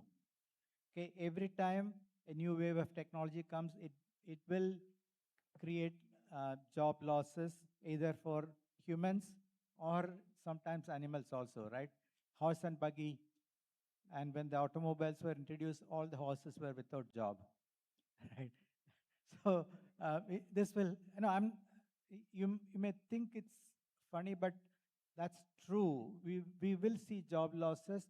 It's important to take care of the people who lose their job.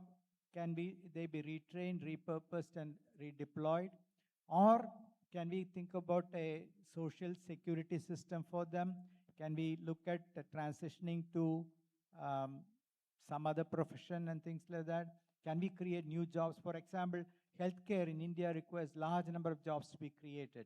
So can we retrain people?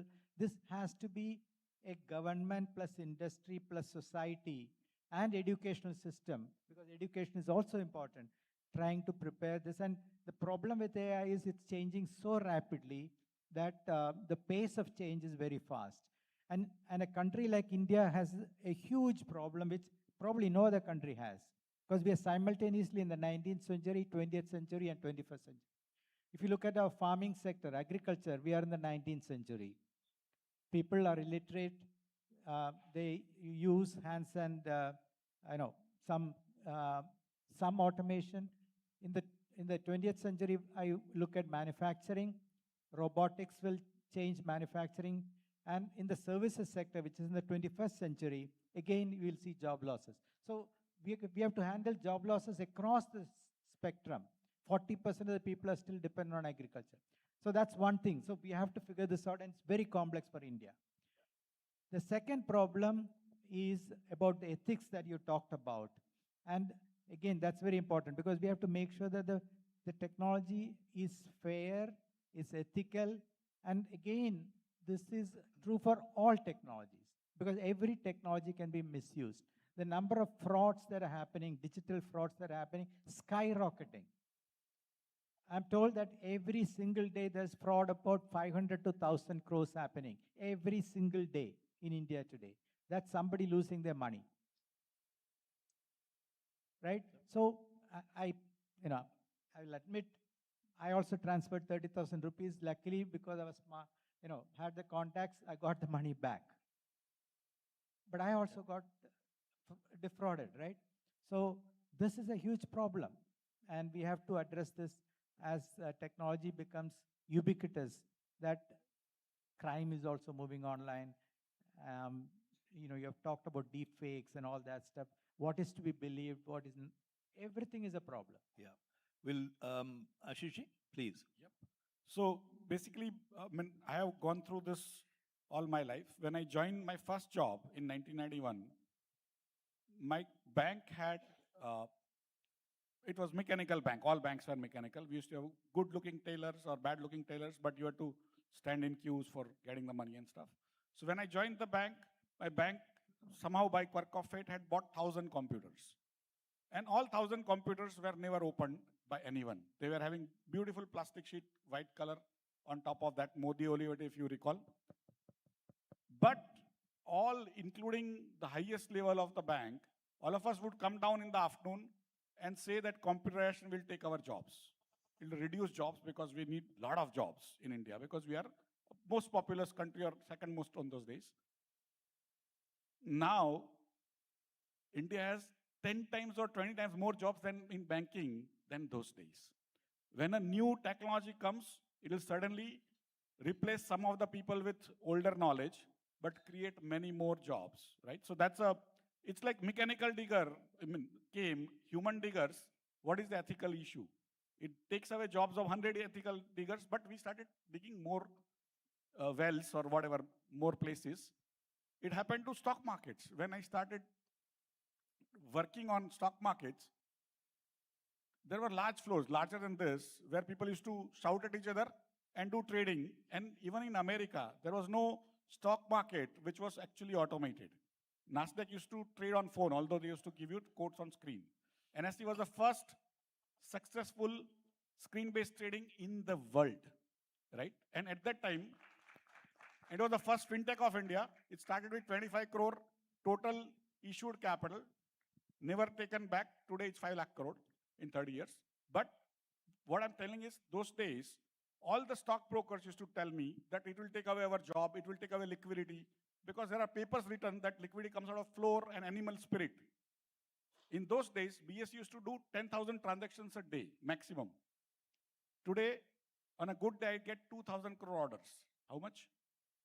10,000, 2,000 crore, right? So let's not sort of try to think. And the other question I ask myself after looking at all this is, can we stop that tsunami of technology as a society by asking these questions? Of course, we need to protect. But if we think we can stop, it'll pass us by. 1,000 years we lost as a country, just in the same questions, right? Now we need to start ensuring how do we protect ourselves, but take leadership in future. But let me just... Thank you. I'll just add a couple of things. One, all technology has created more jobs throughout history, in any country. So the problem actually is that media and everything else loves fear-mongering. You know, it's going to destroy you, it's going to do this, it's going to do that. What it doesn't talk about enough is how it creates jobs. India, AI, it will displace some jobs, but all technology, please remember, go back into history, has created jobs. The dot-com era was going to, e-commerce was going to destroy retail, stores, everything else. Well, it's stuck at 15%. That's where it'll be. It'll have its place in the world. Computers, industrial machines, textile machines, typewriters, everything was going to destroy jobs. The story has been repeated very often. I'm going to move forward. I completely agree. I just wanted to clarify that my question was more around what governance strategies that companies could use to cope with all of this. Though I think you are absolutely right. We didn't answer that properly. But I'm going to move on. But you're right on that, because actually the displacement of the youth today is quite intense. And I don't think we're paying enough attention to it. The issues around mental illnesses, etc., caused by it are very intense and are growing all the time. And at some point, not some point, today we should be talking. But please, let me go there. And we just have, I think, chance for one and maybe one more question, and then I think we'll be thrown off stage. Please. Sir, I would like to ask Chris sir question. What type of ecosystem is needed to have in India? What type of ecosystem is needed to have in India to have our, as now, after so many years, India is trying to have its own chips. But if you look, as sir has rightly said, that Python we don't have, it is not our, Python is not ours, or whatever the Windows or that product, whatever product they are, they have adopted. We have adopted technology. Sir has also said those who are adopting technology, they are progressing. But when I was listening to Chris sir, that technology and patent, these are going to be very important.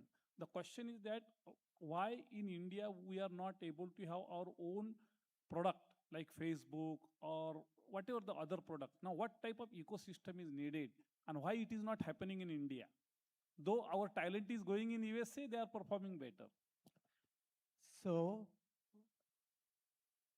we have to look at all options, and it has to be government, industry plus society working together to make happen. Okay? Just now the government said that the entire government, at least the central government, is moving to Soho's mail system, Soho's applications and things like that. You know, I think the IT minister made a presentation using Soho's presentation software, right? So government is a large user. Government can encourage domestic products. Protection is nothing wrong. Okay, putting a wall around is nothing wrong. China did that. US is doing that today. Okay, we have to protect our companies and we have to create our own standards and we have to look at all ways in which we can compete. Industry. If I ask you, how many of you proactively look at an Indian product before buying an overseas product? An India manufactured product, how much is the value addition? Do you look at when you buy a product? You say something is cheaper, it's from China, let me buy it. An Indian product may be a little bit more expensive because they don't have the scale, they don't have the support from the government, etc. We have to do these things. That's what I'm saying, government plus industry plus society. Domestic market is very, very important to establish a product.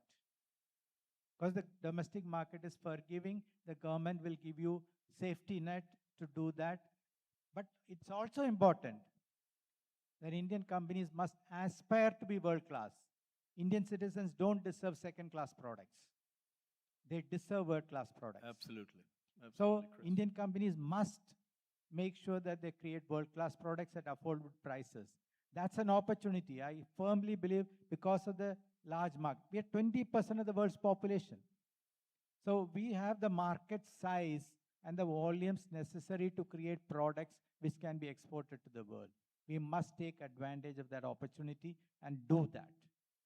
You know, when, Chris, to your point, I think we must remember that we have a trade deficit with China of $90 billion. By the way, most of that goods are being imported by Indian businesses into India to be sold here. On Diwali, as you know, if you go out and buy lights, and if you buy a little Ganesh statue, it's made in China most of the time.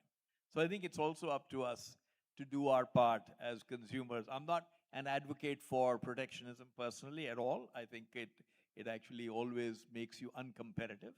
But to Chris's point, all over the world you can go, and especially in textiles and other areas, you'll get phenomenal products made in India, but actually you don't find that same product here. So I think there's a lot to be said for that. We have one more question at the back. Tariff is some way protectionism. So US, which was open, is now actually putting up walls.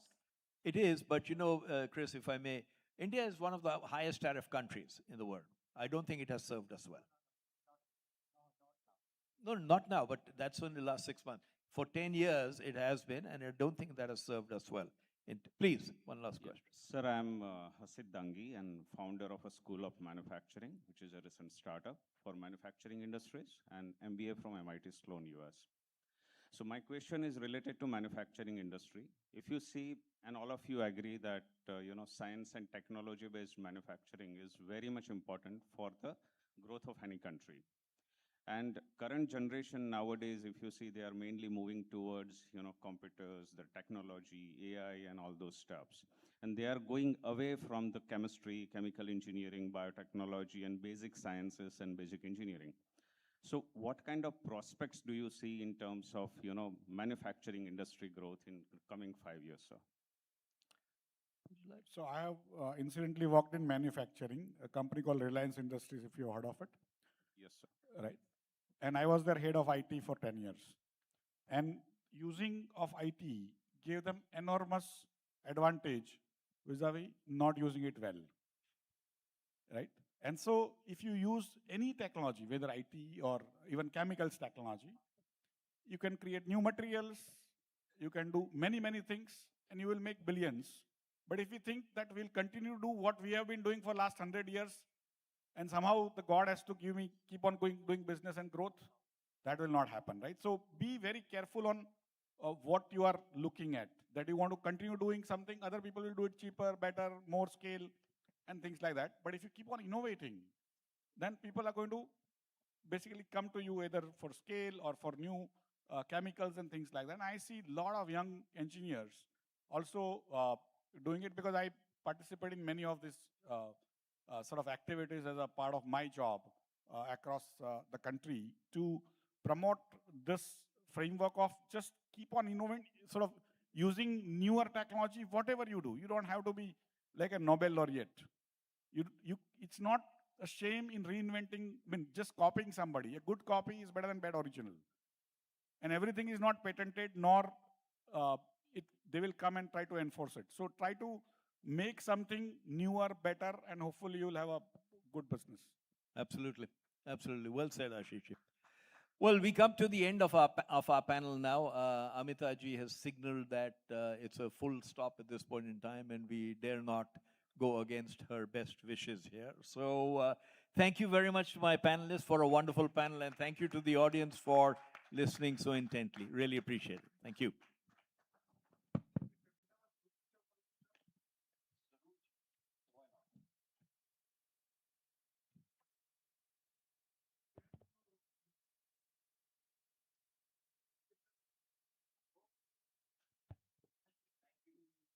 Thank you very much, dear speakers. We'll quickly move to a very special segment. It's the launch of a new book, by Professor Amit Joshi. So quickly, we'll turn around in a minute or so the top table, and then we'll commence with that segment.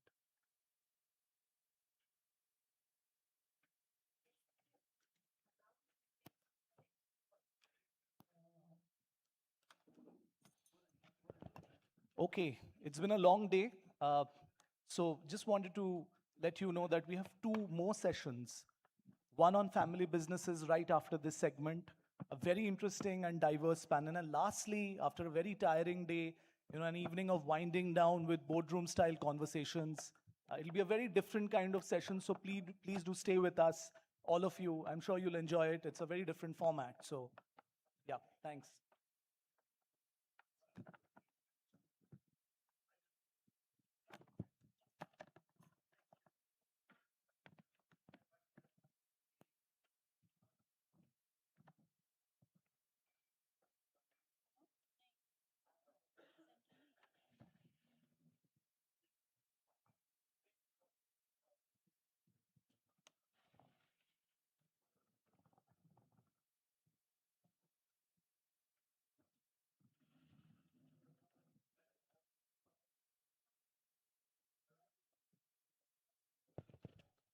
I would just like to take this opportunity to also thank our event partners.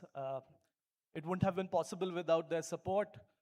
We have the banking partner, Bank of Baroda, platinum partners, Ambuja Neotia Group, the Bank of India, Canara Bank, Hindustan Aeronautics Limited, NSE, Punjab National Bank, the gold partners, JSW Steel and Tata Chemicals, the automation partner, Bonfig Lioli, silver partners, Blue Star and the Union Bank, bronze partners, PI Industries, Rallies Industries, and of course, our academic partner, IMD. Ladies and gentlemen, we are running a bit over time, so request you all to please take your seats while we get into the next segment.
Life is faster, smarter, so seamless.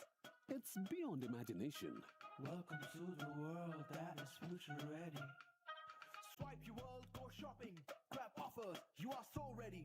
Welcome to the world that is future ready. Bob World. Click your world, utility bills, quick payments, you are so ready. Welcome to the world that is future ready. Bob World. Tap your world, secure money transfers anytime, you are so ready.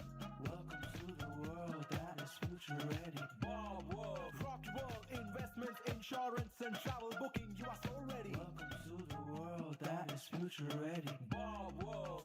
This isn't just banking. It's next generation digital banking designed for tomorrow.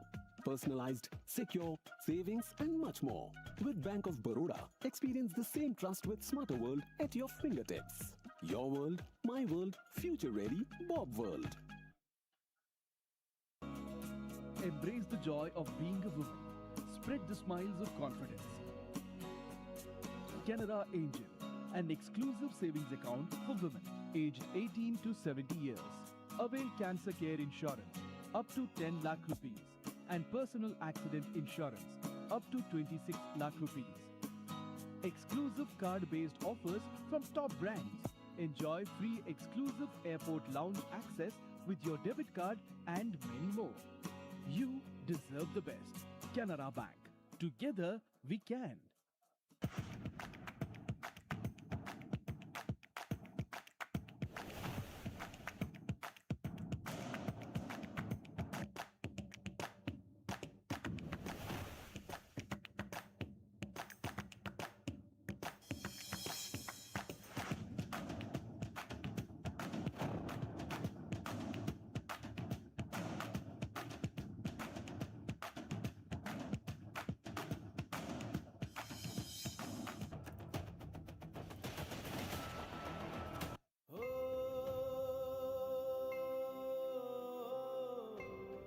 कभी सोचा है एक छोटा सा बीज विशाल वृक्ष में कैसे बदल जाता है?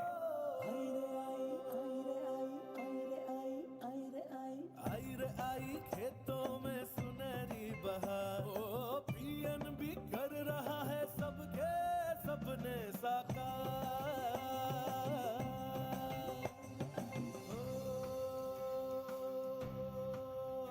एक छोटे कारोबार को पंख मिले तो क्या होता है? अब हौसले की उड़ान कभी ना रुकेगी, अभी के साथ सफलता कदम चुमेगी।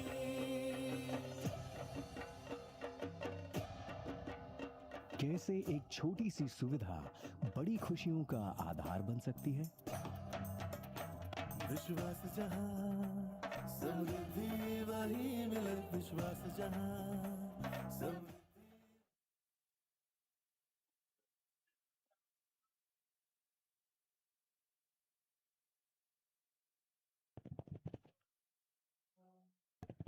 Ladies and gentlemen, we are running over time. Request you to please be back at your seats. Pretty interesting sessions to follow, so please join us.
requesting everybody to please take your seats. We'll start very, very shortly.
So ladies and gentlemen, we come to a very interesting segment. It's the launch of a book. So the session is named after the book, The AI-Centered Enterprise, Reshaping Organizations with Context-Aware AI.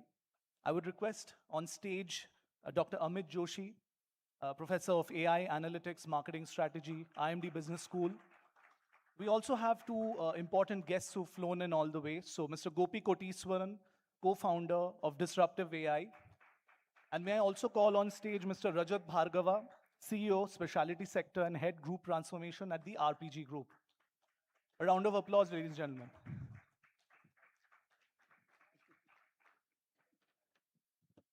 Over to you, Mr. Joshi. Thank you so much. Thank you so much. Thank you to all of you for being here. Thank you, Gopi. Thank you, Rajat, for doing this. So I'm just going to very quickly talk a little bit about the book and then hand it over to the two of them because they have actually read my book, which is pretty amazing. So thank you very much. So this book came about an idea. So, I'm lucky enough to work with lots of organizations around the globe. And I see organizations implementing AI at various levels. And across the world, we found a few things. The first thing we found is that the application of AI that a lot of organizations are doing keep the current processes, keep the current systems, keep the current business model, and add AI on top of it, right? And the reason people do that obviously is this is faster, this is just better understood, we are just more comfortable with doing things the way we are, and if we can add a little bit of AI somewhere, little bit of technology somewhere, get some value from it, most organizations are happy. But what we also saw is that the few organizations that were truly deeply embedding AI into their systems, into their processes, were finding incredible value from it, and they were truly, truly transforming. And this gave an idea to myself as well as the two colleagues with whom I wrote the book, Ram Bala and Natarajan Balasubramaniam, to actually write this book.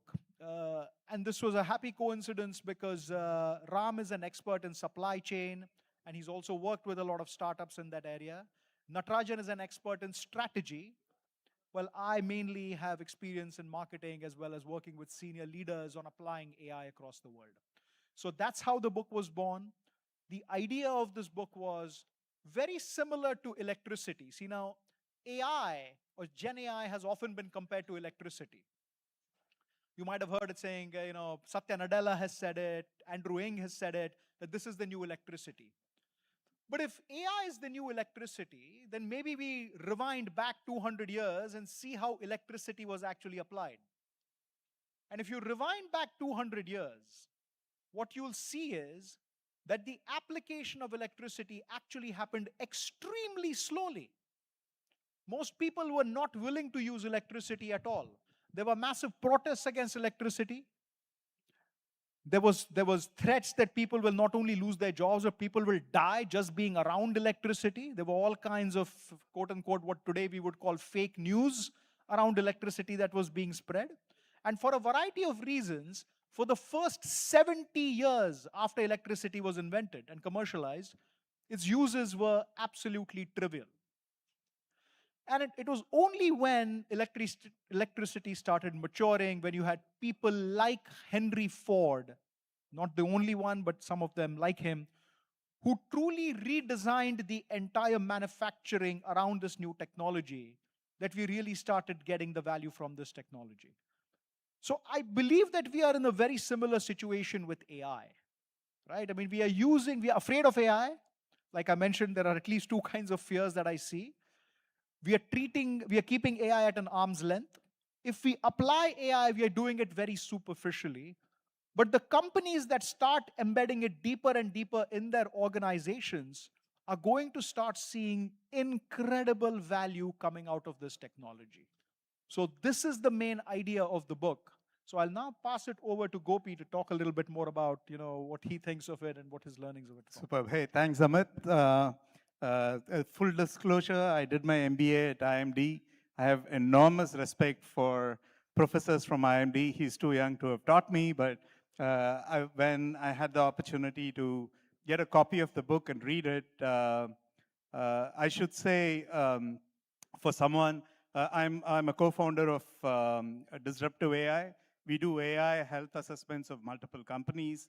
And when I look at the way the concepts have been articulated, they're fantastic.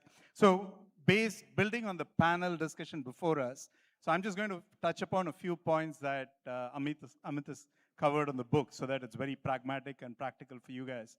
One, that context-aware AI has to combine content and intent, right? What that means is the content you can get it from, it's the basic LLMs that provide you with all the information. But the way I interpret it and how I would communicate it and how I would interact with it would be different from the way Amit would do it, and similarly different from the way Rajat would do it. For example, just to take the automobile industry, if I say Toyota gives out a message, it's probably on efficiency and things of that nature, whereas a luxury car maker would probably do it on driving pleasure. And it's possible to combine the intent with content to come up with context-aware AI. There are some limitations at this point in time, but they're all getting ironed out and we move ahead pretty well. The thing that I really like about what Amit has painted is he spoke about AI-centric enterprise. That's the name of the book, AI-centric enterprise. But that's at a high level, right? So at the initial stages, there's an AI-enabled enterprise. And I think there is merit in just becoming an AI-enabled enterprise before we go into AI-centric enterprise. And I will touch upon the AI-enabled one before also looking at the concepts in AI-centric. AI-enabled, there are three layers in which AI is getting used, right? One is individual level. You're just coming up with, let's say, some story for the press, a marketing campaign. AI can easily do this for you, right? Or you need a personal assistant, so they can easily combine multiple things and give you some input, right? But then there is the second one, which is the interaction level, where two parties are discussing with each other. It could be inside the organization.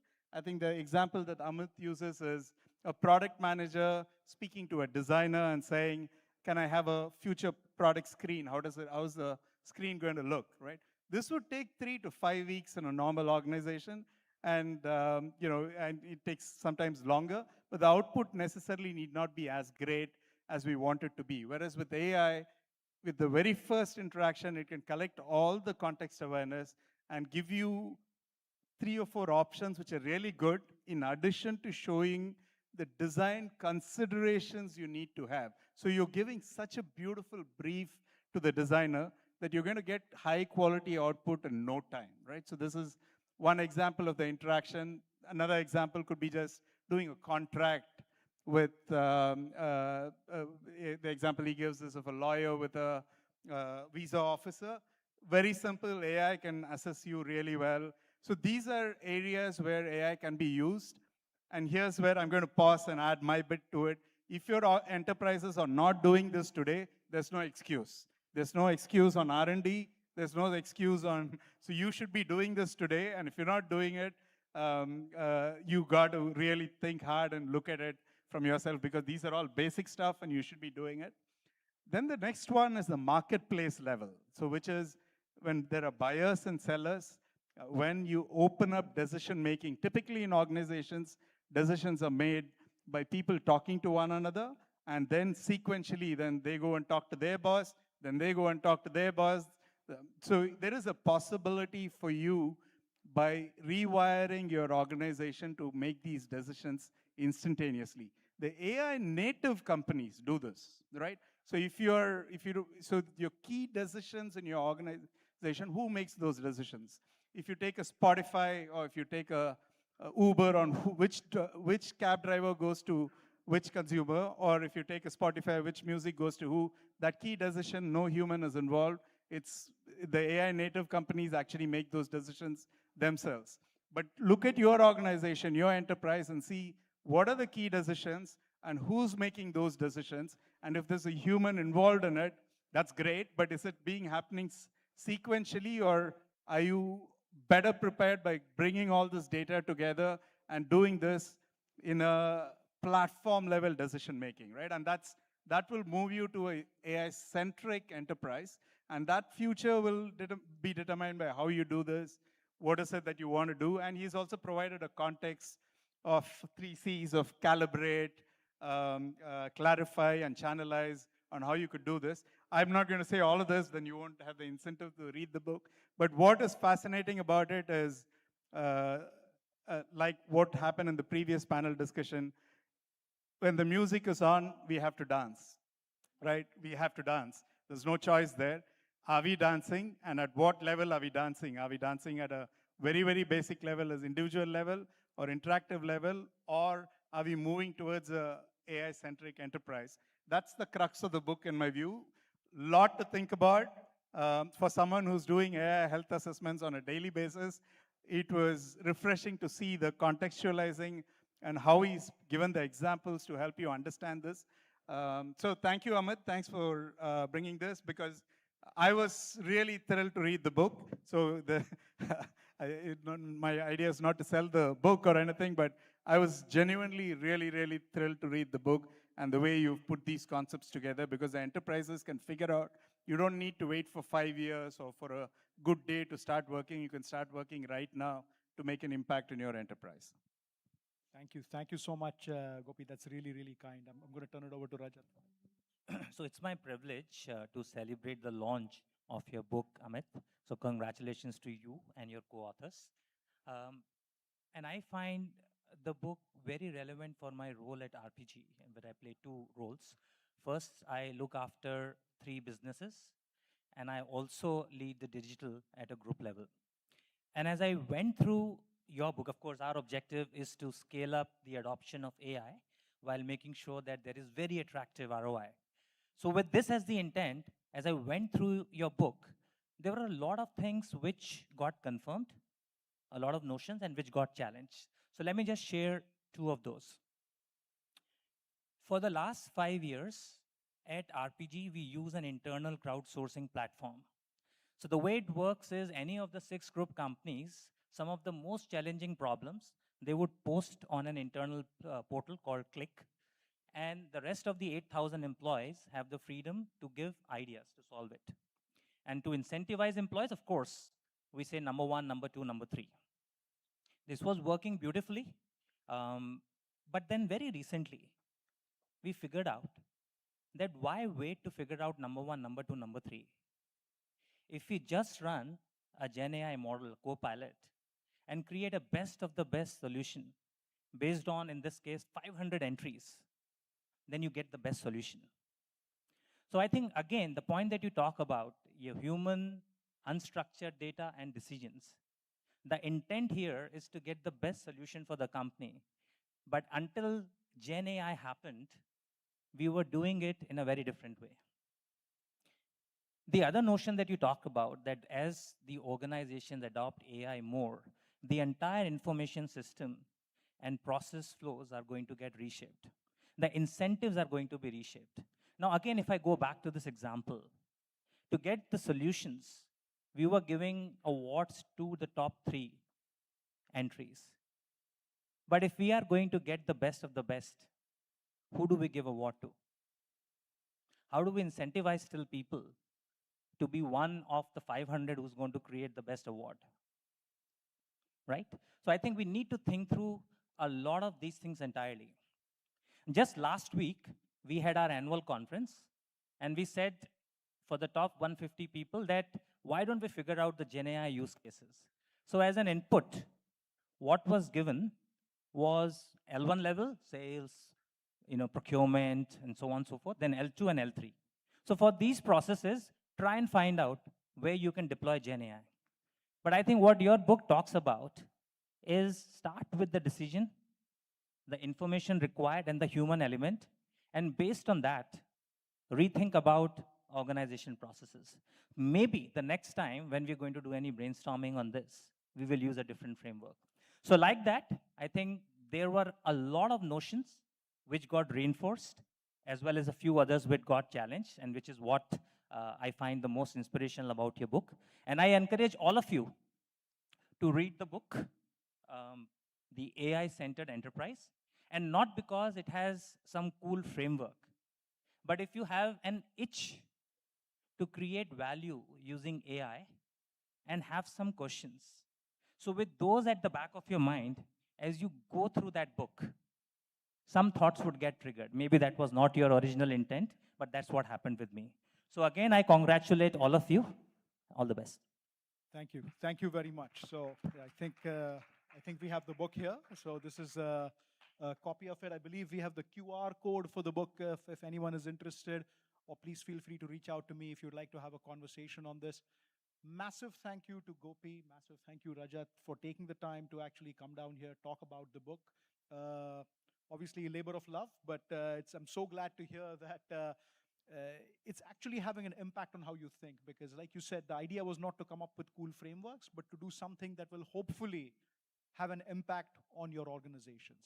So that's the AI-centered enterprise. Thank you so much.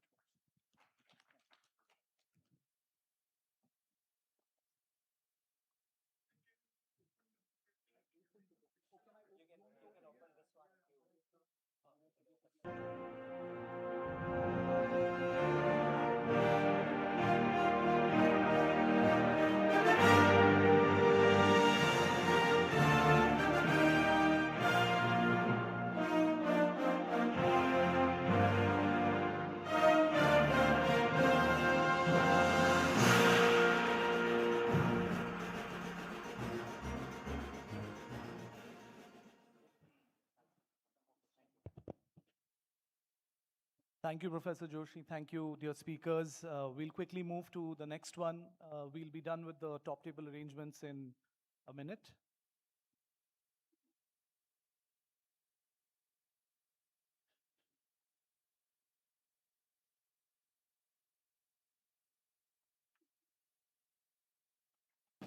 Imagine a world where life is faster, smarter, so seamless. It's beyond imagination. Welcome to the world that is future ready. Swipe your world, go shopping, grab offers, you are so ready. Welcome to the world that is future ready. Bob World. Click your world, utility bills, quick payments, you are so ready. Welcome to the world that is future ready. Bob World. Tap your world, secure money, transfers anytime, you are so ready. Welcome to the world that is future ready. Bob World. Rock your world, investments, insurance, and travel booking, you are so ready. Welcome to the world that is future ready. Bob World. This isn't just banking. It's next generation digital banking designed for tomorrow. Personalized, secure, savings, and much more. With Bank of Baroda, experience the same trust with smarter world at your fingertips. Your world, my world, future ready, Bob World. Embrace the joy of being a woman. Spread the smiles of confidence. Canara Angel, an exclusive savings account for women aged 18 to 70 years. Avail cancer care insurance up to 10 lakh. So ladies and gentlemen, we'll get into another very interesting penultimate session here today. This is on winning the talent game in family businesses, attracting and retaining the best. May I call on stage the moderator, Dr. Janmejay Sinha, co-chairman CII Economic Affairs Council and chairman India Boston Consulting Group.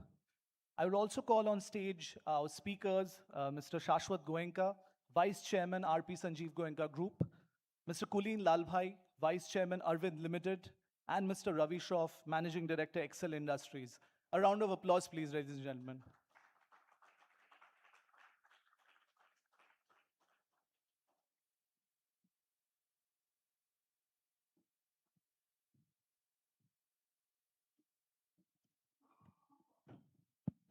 I promise you this is the last time I come onto the stage, so hold your breath.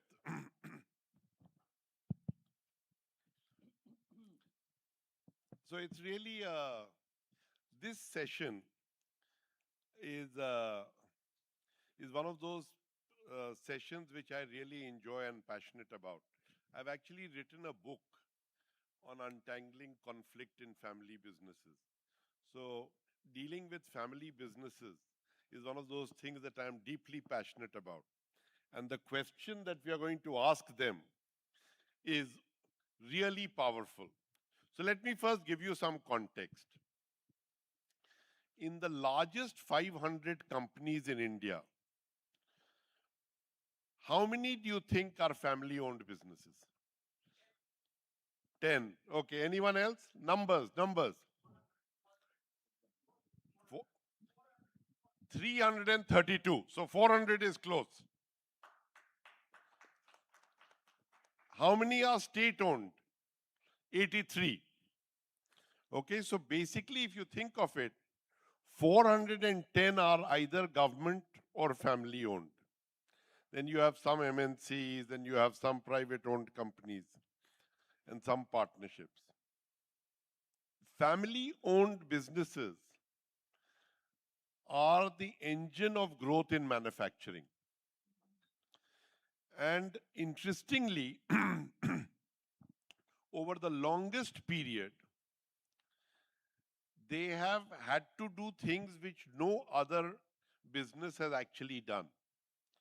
So, you know, when you when you started building these businesses back in the 40s, 50s, 60s, you didn't set up a plant. You set up a city because everything was missing. And so everything had to actually be set up. And the people who set these things up were not normal.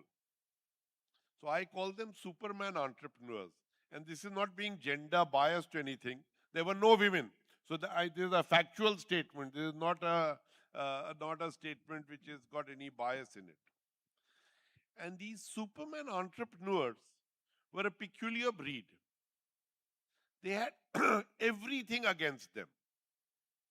Everyone also told them they are being stupid in trying to set up this business. But they had the faith, they took the odds, and then they created these businesses. And they were 24/7, 365 days a year. And they were building these businesses in an environment where infrastructure was lacking, government policy was hampering, but yet they persevered and they created these businesses. Now, because these are all younger generation of these family businesses, I'm going to cut them some slack. It is not easy to be in families where there are these patriarchs because they are demanding. They don't expect people to have any interest other than the business. And they expected people to be totally committed. So when they started these businesses, they actually had a set of people who followed them. They didn't join a business, they joined a person. And so they developed really close relationships with these people. I remember that Mr. Aditya Birla once said that these people that you're seeing sitting here, they can set up a plant 6 months faster than anyone else in the world. All they need is a direction from me which plant to set up, and they'll set it up 6 months faster than anyone else. So when those type of bonds got created, these people grew up together and that business grew together. But after a stage, and that stage is depending on the type of industry, between 5,000 and 15,000 crores, you know. Quite often, the patriarch or the leader of this family business needs more talent than just that original group. And this is not easy because those people grew up with them. And the relationships and the bonds are very two-sided. And then for them to get people in, there is organ rejection, etc. Because, and then you have family members. So what happens is, you have the business. The businesses has to be run under SEBI rules. You have to have a board of directors, you have to have management committees, return on capital, all performance metrics. The other side, you have a family. Unconditional love and affection. Nothing about who is smarter than whom. You love everyone the same amount. Then you have the family in business, which is a very interesting dynamic, because you need these people to actually go and perform or decide not to join the business. When they started, there was an expectation that they would go in, but more and more now it's open. They can opt in or opt out, and we'll discover some of this in this conversation. But for a lot of people, you will feel if you join a family business, the top job is taken. So if I'm really ambitious, why should I join that business? But on the other hand, the counterfactual is that if you join a normal MNC, the number of committees you'll have to go through, and very few of you, if any, become CEOs. And over here, you just deal with one person and you can have much greater autonomy. So this is a very interesting context.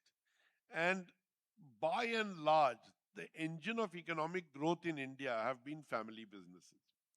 Now we have three iconic families here. Shashwat is a part of the SP Sanjeev Goenka RPG group. Then Kulin is part of the Lalbhai group, and Ravi Shroff is part of the family which has Excel Industries. They are all third, fourth, fifth, sixth, seventh generation. So they don't get credit for being patriarchs. They came later. So you all don't get that credit, okay?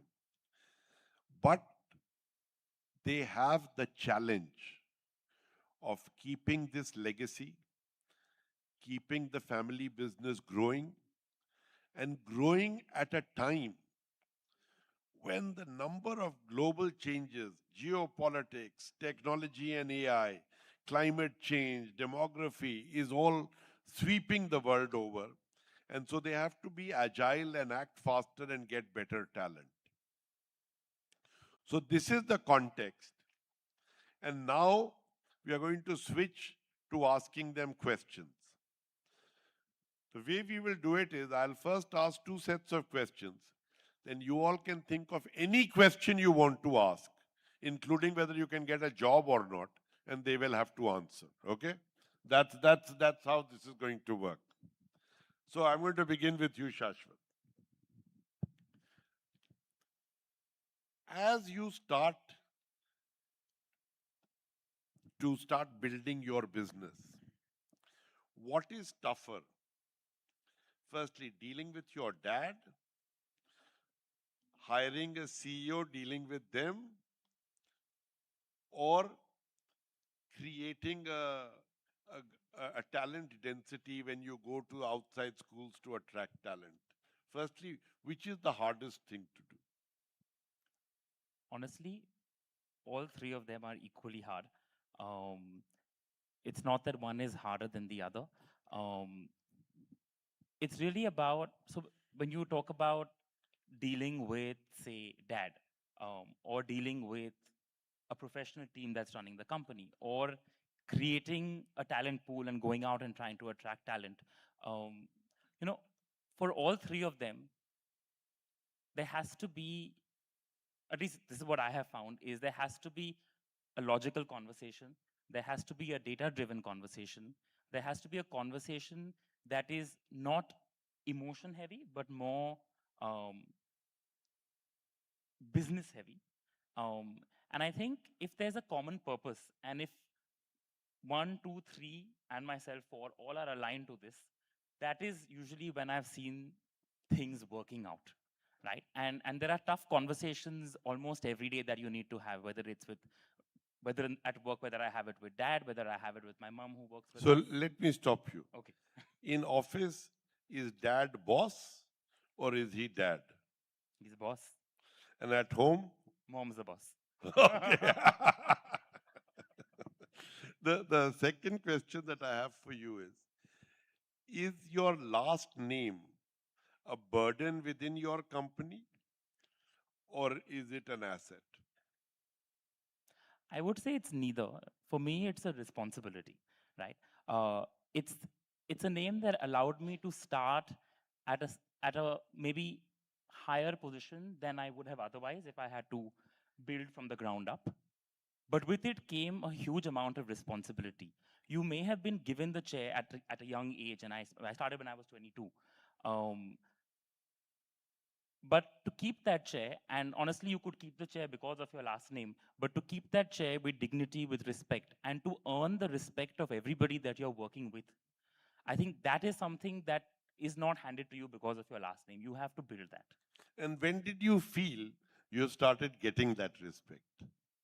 I feel like it's something I'm still building, and and I see that with dad as well. You're constantly building. Teams are changing. You're constantly building and rebuilding that in a way and making it stronger. And I think it started fairly early, within the first day or two of being at work. I think it was very, very clear when I first was told that this is the business you're going to be heading. And not that I had a choice in it, I was just told this is what you're going to be doing. And I was sent into a boardroom filled with 25 leaders who had cumulatively over maybe 75 years of experience in that industry. And here I was straight out of college with almost no work ex except summer school experiences. And it was very clear that, okay, you're here because of your name, but that ain't cutting it, right? And so I think it started from day one. But see, this is a beautiful answer. This is why I love this. This is an authentic, honest answer. And it's really great to be able to explore this, you know, in that way. Wonderful. Kulin, I'm going to now come to you. Huh? So, he was trying to say he's young, but I said you're over 40, so you can't really get away with that, you know. So this young stuff is now over. Now that you're old, when do you feel you earned respect? You know, me and my brother, we had a slightly different journey, I would say, where there was a belief that every entrepreneur needs to learn how to be an entrepreneur, and to learn entrepreneurship, you have to build from the ground up. So for the first 4-5 years when we joined, we were told, don't come anywhere close to the mothership, build something and show that you can build a team, show that you can make something that is sensible and a margin model you can deliver. So both me and my brother Puneet, I think our first years were trying to really crack 0 to 1. And I think that was a fantastic journey because you go through what it takes to really build things ground up. It's a roller coaster. There are highs, there are lows. You fail a lot. Hopefully you fail fast and you keep pivoting. And I think that was that journey. Then there was another journey, which was when you enter businesses where, like, me and Puneet are 5th generation, and my father had a professional team. Arvind professionalized in the 1950s. So we had an MD concept 4 generations ago.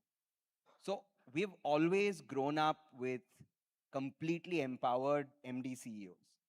So when we came into the larger businesses, we were actually junior partners in a sense. We had a role. The role was different from the MD CEO, but we were junior partners in a sense. There was a phase where they started with mentoring, then it became partnership, and then it evolved once capabilities were built into a relationship where you start taking bigger calls. And I think that is that point where, when you've gone through really tough times, when you've had to manage and navigate things like COVID at scale, that it's those tough times with large teams that you start really getting that final credibility and positioning. And then the next chapter is building your own team. So I that's wanted where to I come am to today. This. So this is really interesting. I love the fact that you brought this up. How hard was it first for you to recognize that somebody is not cutting it and that you need somebody new? And how did you first discover that inside your mind? Then did you talk to dad, or did you go straight? How did you deal with that personnel change issue? I think I would look at it in two ways. I think non-performance is a separate issue. I don't think it is linked to succession planning. I think anytime you take a soft decision where you are not taking the decision you need to at any level in the company, you're going to pay for it. And one learning I've had is you always tend to be a little slower than you ideally should be, because it's hard, change is hard. You have to sometimes push yourself over the edge, because big changes are going to come with unknown unknowns and uncertainties. And that's always going to be slightly difficult. The other aspect is, even though there is competency in a big conglomerate, I think the biggest thing is that extremely able people will retire. So to fill the shoes of an incredibly capable management team which has delivered for 15 years, has built $1 billion business, and then you have to go there and figure out how to do succession well. That is also a challenge in itself. And that, I think, is an inevitable challenge in multi-generational businesses, that each new generation will finally have to build that core team of new leaders who are coming in, filling the shoes of very able management. So were you looking for these leaders within or outside? You know, unfortunately, in the businesses I was handling, we could not get the internal candidates. Ideally, I hope 20 years or 10 years down the line, future successions are internal. I honestly believe that's the best way it should be. In our case, two of our largest businesses, which I look at, just had a succession planning, and they are both external candidates, both young candidates. And so you have a young generation family member now partnering with young generation MD CEOs and trying to manage the change. And you're getting any organ rejection from the bulk of the company? I'm early into the process, so maybe after a year we'll discuss. But I think all change comes with, as I mentioned, unknown unknowns and challenges, but it also unlocks energy. So I'm an optimist in life. So I believe that if great people come together with long periods of time, and I think that's a big benefit of family business, that you can talk about runways which are 10 years, 20 years. And if a team works together, a great able team for enough time together, I think that's when the magic happens. So that would be the hope, that we can come together and create great value. Ravi, I'm coming to you now. So you became MD in 2019, but your father is executive chairman, and he is 75, 80 years old now. Right after you became MD, you were hit by COVID. Firstly, when that happened, did your father become more active? Same? Did you become more active, or same? What happened? COVID was an amazing opportunity, actually, and I think the timing of COVID worked very well for me, because I was just new into this role, and I keep joking with everybody, you always want to be the managing director, but when you get there, you don't know what it feels like. And then I was still discovering the whole process. Luckily, at that time, because of whatever was going on, we all huddled together as a team. But my role got a lot more solidified during COVID. And I got that opportunity because we used to have these twice a week calls with the whole team across all plants, which I was not getting the opportunity earlier. So for me, it was a clear sort of thrust into getting me settled quicker. And what does settled mean? Were you making more calls? Were your dad making less calls? Were other people looking at you during the call or looking at him? Could you sense that? How did you feel? So the more operational calls, my dad was not present in.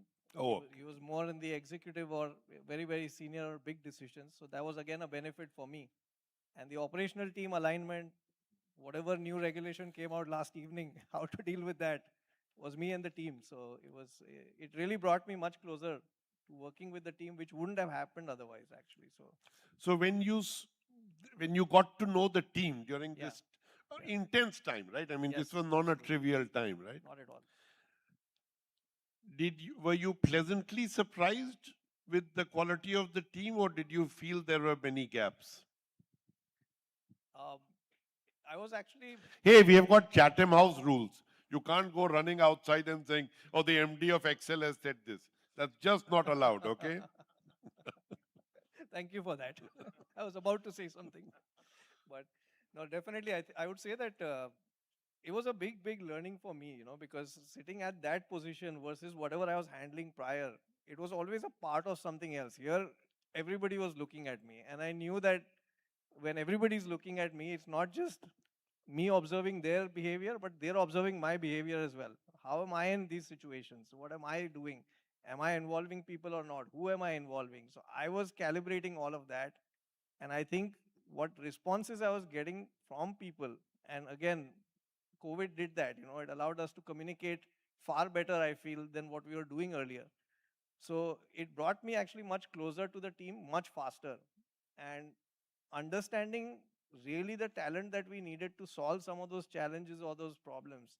I think for me, that was a big bonus because I could have those conversations with my key colleagues being like, hey, this person said this, how do we sort of make sure it's done, or, what are the challenges that we are anticipating, things like that. So it was. What were the first two new hires you brought in at a senior level? Senior level, I think we had that CEO that came in at Excel in 2016, and for me, I think that was the highest position I have hired.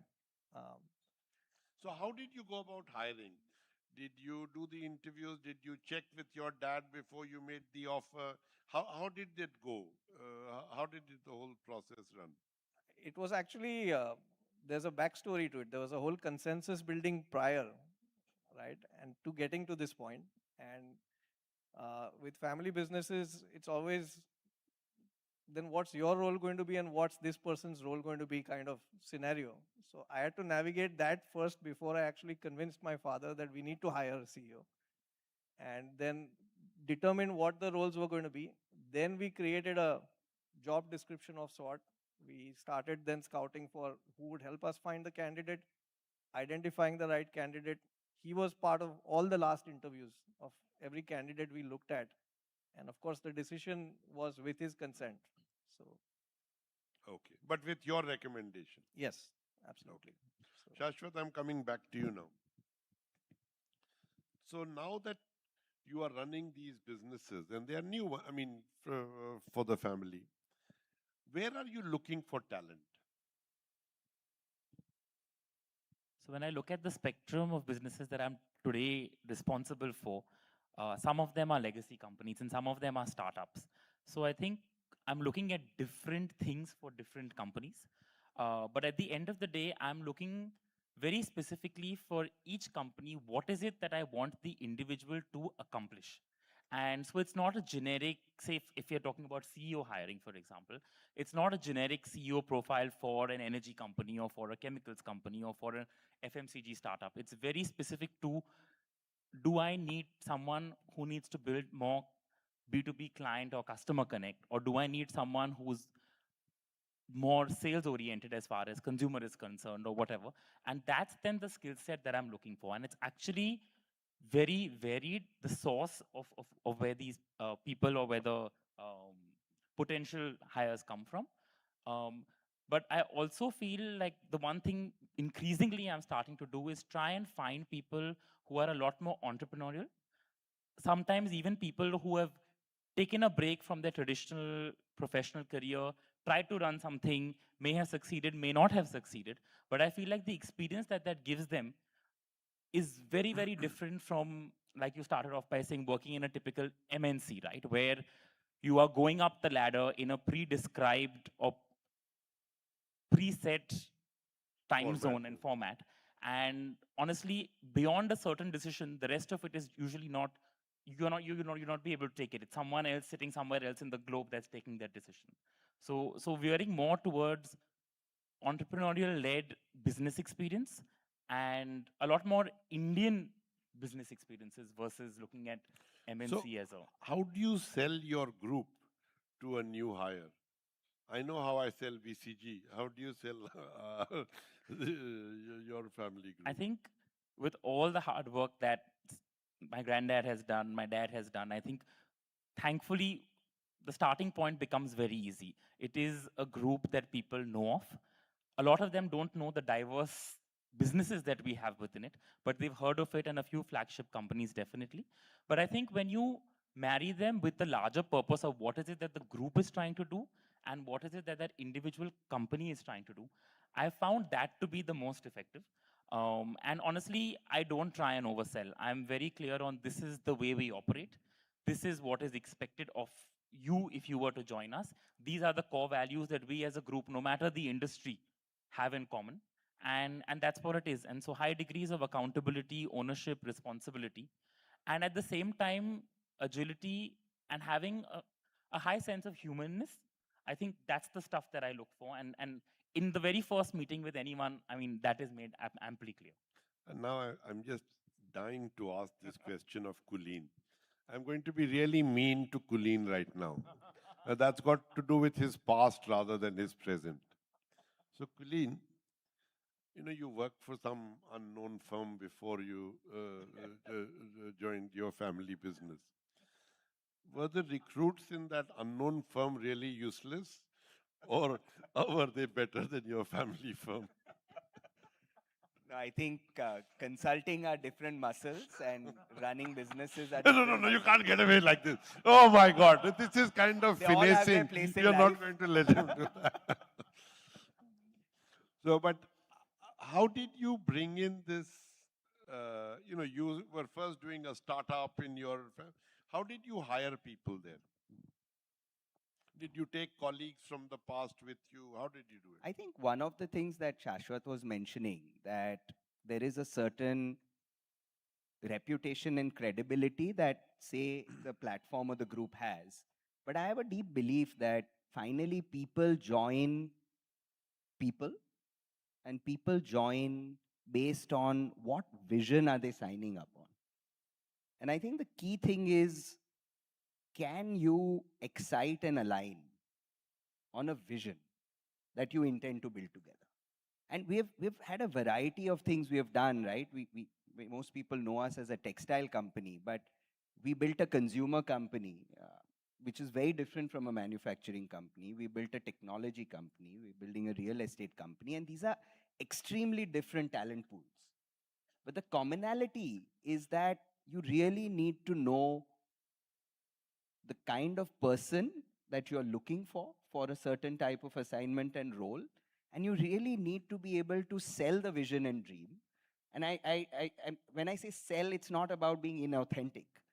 But people finally need to get excited and believe. And I think if you can get to that point where two people are excited about a common vision, then things will happen, irrespective of which kind of assignment that is, right? Or which kind of industry. Finally, it's all about signing on to that joint vision.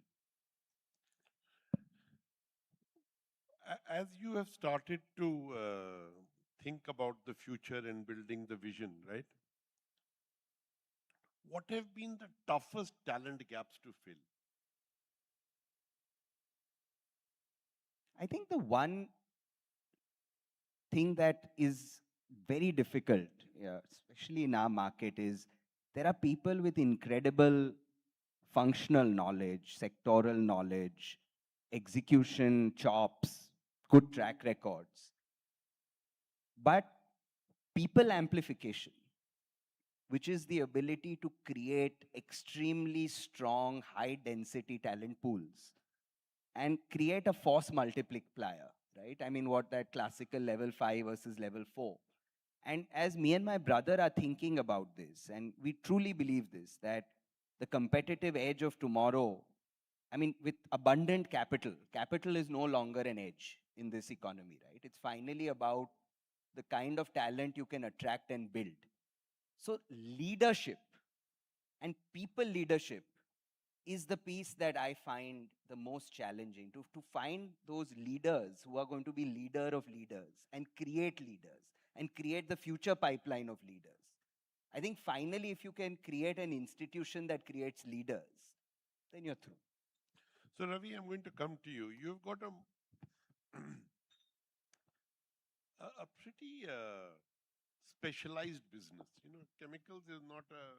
I mean, it is the detail is important in your business. So when you hire people, do you hire the specialist, the functional skill, or do you hire the kind of person that Kulin was talking about? You know, the builder of leaders. So, being a legacy company, especially we've been in this business for a long time, a lot depended actually on people in specific roles. And we had stalwarts, at least when I joined the business, in specific roles, doing specific things, and everybody in the organization respected those stalwarts within the company. Even when I came in, any question I had, I only could go to those people because that's the only person my father believed. Unless you get that answer, So for me, it was also a question of first understanding how the industry works, how the business works, where we stand in the industry. And then coming around to working with those people, understanding what is the knowledge that they are actually contributing to the company, to then actually shaping up and creating that their successors, as Kulin was saying, but also looking at future needs and then seeing what can we do with the talent pool. For example, if a person may be good at a certain skill set, can we use modern tool and analytics to find out what else they're good at? Can we give them those opportunities? Then having the conversation with them. We've done over the last 5 years, a lot of job rotations we've done internally. And I would say about 70-80% of them have succeeded. So it's created that internal sort of confidence that yes, this is an organization that's willing to give us opportunities. It's willing to give us runway beyond what we thought we were going to get. And if I thought I was going to leave the job for this reason, maybe it's about me asking as much as the company talking to me about it. So I think that's the environment we've created within. That's fantastic. Now I'm going to ask the chair is sitting here of this conference. He gets the first opening salvo. Whomever you want to embarrass, you're welcome to. Mukundan. Mike there. And anyone else having a question, think of your question. The only thing I must say with questions is, the question has to be a brief question and not a long comment. But first I will ask Mukundan, who is the chair, and he must have a deeply profound question to ask each other. Perfect. I think I'm going to pose it to all three of you. And I think firstly, the big round of applause, all authentic answers. I mean, that's really what it's all about, leadership, right? And I think coming from Tata's, we always felt that we were a professional business in any case from day one. I mean, it was no different. And second thing which you highlighted, which is what we find that when you're in this kind of a business, you need to be extremely entrepreneurial. I mean, whether you are from the family or outside the family, you need to be, because there are no guardrails like an MNC set playbook. Nothing gets handed over. You just go dive in and deep into the pool. You're just moving forward. But I just want to ask you, because this is about future-ready enterprise, if you were to take two vectors which you're working on for making your enterprise future-ready, what would be those two vectors you'd be choosing as the highest priority for you? And this is to all three of you. You can give one, you can give three, but I picked up two. Whoever is ready can go. I'll give you two of the vectors that we're looking at. One is, in a leader, their constant ability to unlearn, relearn, and learn new things. Because I think the pace at which we are seeing change and across all the industries, I don't think 20 years ago it was like this, and in my grandfather's time, certainly not, right? Here, literally every week you wake up and there's some disruption to some part of your industry which is happening. So I think that ability to be agile and to be resilient at the same time. And I think second is, today we're looking at a lot more of AI and tech, and the way I view it is what factories were back in the day, or what the internet was. AI is going to be that industrial revolution, and we have to kind of adapt to it quickly and keep changing with it. It's going to be a way of working, and these are the two vectors that we are applying. Just maybe I can go next. I think this whole piece around speed of change and extent of disruption. I think leadership in the next 15, 20 years is going to be a tough job. I mean, that's putting it diplomatically. So I think that ability to have not only personal agility, but to be able to create a mandate of change.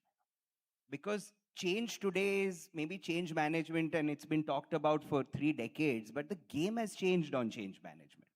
I think the speed at which things have to be done and the intensity with which you have to create a change mandate and purpose is very different today than in the past.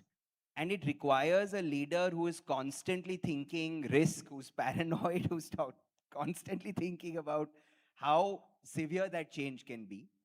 And secondly, because it is this world, as I mentioned, I think you will need to have a very high level of talent density, which brings that functional depth. So the ability to be able to put together that high performance team and attract talent, I think it's going to be very, very critical. For us, the focus really is on building very, very powerful cross-functional teams, because we've realized that, again, coming back to response and agility, I mean, with the changing world, you go to sleep today, wake up tomorrow, it's a different world. How do we not have a plan ready, but how do we create a plan overnight or come up with something on the spot? And for that, communication is really, really key. So we are investing a lot in cross-functional teams, making sure people understand each other within the company, and that they're able to back the other person's decision, even if they don't believe in it completely. But creating those units, and how do we able to respond?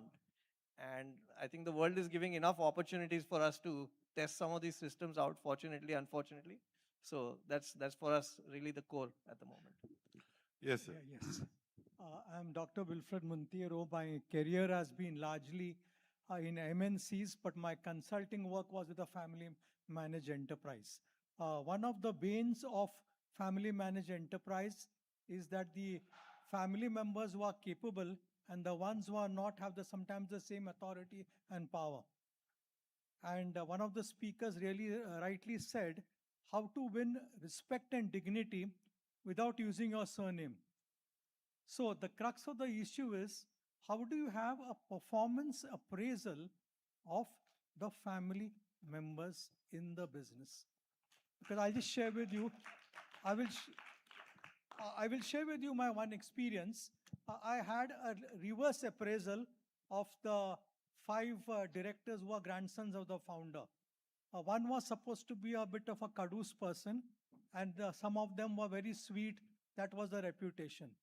The one who was the hard person got the best appraisal, and the one who was sweet got the candid appraisal, not too sweet. So how do you get honest feedback to know that you are respected and worthy of the position without your surname? Thank you. I think I'd start with saying the way the role was framed in mine and my brother's lives, even before we joined the business, was very important. We were always told that you are entering an institution and your job is, as a trustee, to try and be a part of creating value for the institution. It was never meant to be a birthright which you are inheriting. So I think if you have to start with the concept of humility and starting from the bottom and earning your right on the table, I think that itself is point number 1. It's not about just coming in and saying you are an owner, you are a boss, right? You have to earn you're right on the table. So even before we joined our businesses, we were preparing ourselves to be worthy of the institution, to try and deliver for the institution. Secondly, I think it is your track record which finally decides whether you are worthy of moving up in an organization. So in our case, because we started small, we started with 0 to 1, we started by proving, can we build value, can we create teams? It's a stepping stone. If you are able to deliver that, then you can look at higher value. So it cannot be, in family situations, a very, very structured, overly professional PMS will possibly not be the case. But the way you deliver on mandates becomes the true test of whether, you know, in a meritocratic system, you can move up. And, you know, finally, I would say that in many family situations, there is a role that a non-family mentorship model plays. So in our case, our MD CEOs used to be mentors. We have had professional coaches. I love going through the process of coaching. I have a coach every couple of years. I have a different coach. So there are different ways of creating feedback, learning, mentorship. It is not always father and son. Many times fathers and sons don't communicate well because emotions are in the middle, right? So you have different mechanisms of figuring out how you are being gauged on your ability to deliver and how you are being given the right kind of feedback so you can grow as a professional. Because finally, any institution with a lack of professionalism, you're not going to last 50 years on surnames. You're going to last on capabilities being you know, in the right place at the right time. I mean, I echo everything he said. But just to add, for us, the appraisal system is the same that every other leader in the group goes through, right? So that part is common. But I think there is added appraisals that happen because everyone's watching you and everyone's watching what you're responsible for. So that's the unofficial appraisal that kind of happens on a daily basis as you're walking through the corridors. And that's when you kind of really understand whether you have earned that dignity and respect genuinely or not. Because the formal system has its limitations as well. But in our organization, it's both. And I think I would add the emphasis of coaching that he mentioned. And I think that is one way that at least I personally lean on as well to grow in areas that I feel I need to become better in. Yeah, good. One question from my side. Can I ask? I want to ask the same question to all of you. First, why you have decided, all of you, to join your family business? My answer is very simple. I didn't have a choice. Very good. Okay. For me, I'd always known growing up, at some point I will be expected to join the family business. But in all honesty, when I was in the third year of college and I had another year left, I was given full freedom to choose what I wanted to do. No one ever said you need to come back to the family business. And I was in the US studying, and I felt at that point, everyone from my college either went into consulting or into investment banking, right? And I was very clearly also choosing one or the other at that point in time. But then, and if I was to give a very honest answer, and don't quote me outside of this room, I looked at what people who had graduated before me, 1 year, 2 years, 3 years senior to me, were doing at that point. And it honestly didn't excite me. A lot of it was trying to fill in time on your calendar to appear busy. A lot of it was very basic work, which, I mean, in today's day and age, AI can easily do for you. And there was no thinking, thought involved in the work, or there was no real execution. It was very surface level work. And that's when I had a very frank conversation with my granddad and dad at that time to kind of understand what is it different that I would get if I was to come back straight away, right? Because at one side, I was weighing the possibility of living a very free life, which you could in the US, live by yourself, do what you want when you want, to coming back, living with the family and working within the family, and what freedom would that allow me, right? And what I understood then was, one, you will get a lot more exposure straight away at a much younger age. You'll get a lot more responsibility, which will allow you to learn and push your boundaries. And third, I was also told, and I have been given that freedom today, is that you can do and create whatever you believe you would like to create as your legacy as well. So I had that option of freedom. So for me, it was these three things. And with those three things, it became almost a no-brainer to come back. Just So- one quick question from my side. For me, you know, it's similar to Shashwat. Oh, sorry. Please go ahead. No, go ahead. So similar to Shashwat, I knew very early on I wanted to be a part of this. And if I really think why, I saw my father close up growing up, doing these things where he was creating these institutions and the scale of impact that he was able to have with what he was doing. He was creating something from nothing, right? And that's the high of entrepreneurship. And my thought was, if there is a way I can prepare myself to deliver on that, it's a wonderful opportunity. Like, I also had the opportunity to do other things. My parents never told me to join the business. In fact, my brother for a long time was going to become an ornithologist. He was not going to join the business. We were both told, do whatever you want in life. But deep down, the thought was it has to be a life of meaning. It has to be a life of impact. It has to be a life bigger than just enjoyment or self-gratification. It has to be of value. And if the platform has value, I mean, it's a wonderful opportunity. And you prove yourself if you can deliver on the platform. And I was very clear very early on in life. Yes, sir. Yeah, thank you very much. And Mr. Sinha, this is not job application. This is a plain question. When you hire a CEO, what are the top things in your mind? You know, you come from a legacy business, and you, in some cases, there might be grandfather advising you, father advising you, and then is it the transition and the transactional phase which you have to traverse through for some period of time? We look at the geopolitics and we look at the industry dynamics, or there is a longer term vision. What are the real benchmarks for the businesses like you to do that onboarding in your organizations?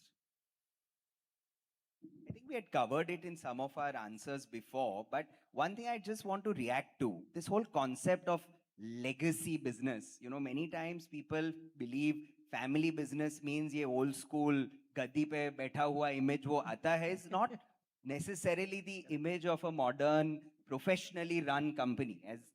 So it's not about saying you are looking for someone who can manage legacy and slow moving fossilized systems and mediocrity. I would like to challenge this concept that many people have of a family business. Some of the most professional value creating entities of our country are family businesses.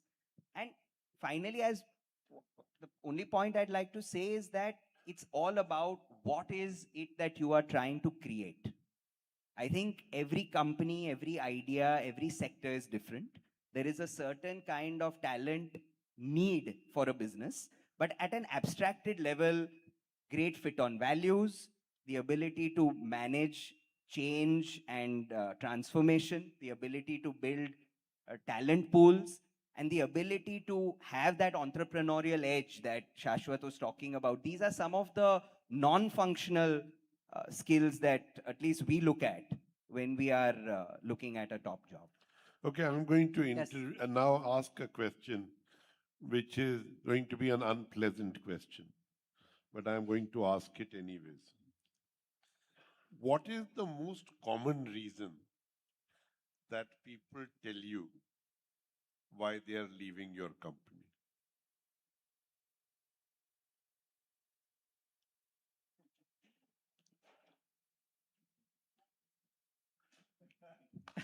This is the most difficult. I told you it was a tough question. Tough question, yes. I've seen, at least when we have lost great talent that we wouldn't have wanted to lose, and in hindsight we looked at it, I think we've not been able to cater to the aspiration and ambition of that individual. We could not accommodate that person into a bigger role. We couldn't kind of make a certain change fast enough. So I think today as I was mentioning, it's a very competitive world out there, and ambitious, capable people have a lot of options in front of them. Now, sometimes the challenge is when it's a large setup, there are a lot of such people, all of whom have a 3-year career progression and plan. So sometimes, even though you'd love to keep the person, you're not able to give that opportunity in that window of time. Yeah, that's a very profound point. Yeah. I think I echo the same thought. It's a lot of times, and I think in today's day and age especially, people's patience is much lesser than it used to be, right? And people expect a huge amount of growth, and rightly so, because there's enough opportunities out there that offer them that. But it's about whether you can marry that with what the organization needs. And when that gap happens, that's usually when we end up losing key talent. Ravi? I think for me, from experience, I would say that the empowerment not happening quick enough for the person. You know, the person not feeling that I've settled in the role where I wanted to be, and that creating that mismatch, and then it starts showing up in their performance somewhere. Maybe they don't make direct eye contact. Maybe they don't want to have some conversations, and then you get the news that, you know, and the reason is never what the real reason is, which is the hard part at our level to try and really find out, because they don't want to tell you that unless you're really close to them. So yeah. Yes. Yes. Hello. I am Bipin Gala from Vishal Computer System and Marketing. So I just want to know how fast you adopt the technology, the latest technology, the AI PCs and all that. That is one question. Second thing is how often you talk or communicate with your father, and what you like most about them. All of you, please answer. I think on technology, it's a constant endeavor. Every day we are trying to adapt to new technology. But I think technology is changing way too fast for us to adapt that quickly as well. And I mean, I talk to my father every day, multiple times a day. And what I like about it, almost everything, but I think what I like about it is he allows me to be very open and free. I don't have to think twice about speaking my mind, whether it's a good thing or a bad thing. So I think I can reverse your question that, you know, it's not about us adopting technology. Technology is adopting us because it's coming faster than we want it to, you know. So I hope that answers at least that bit.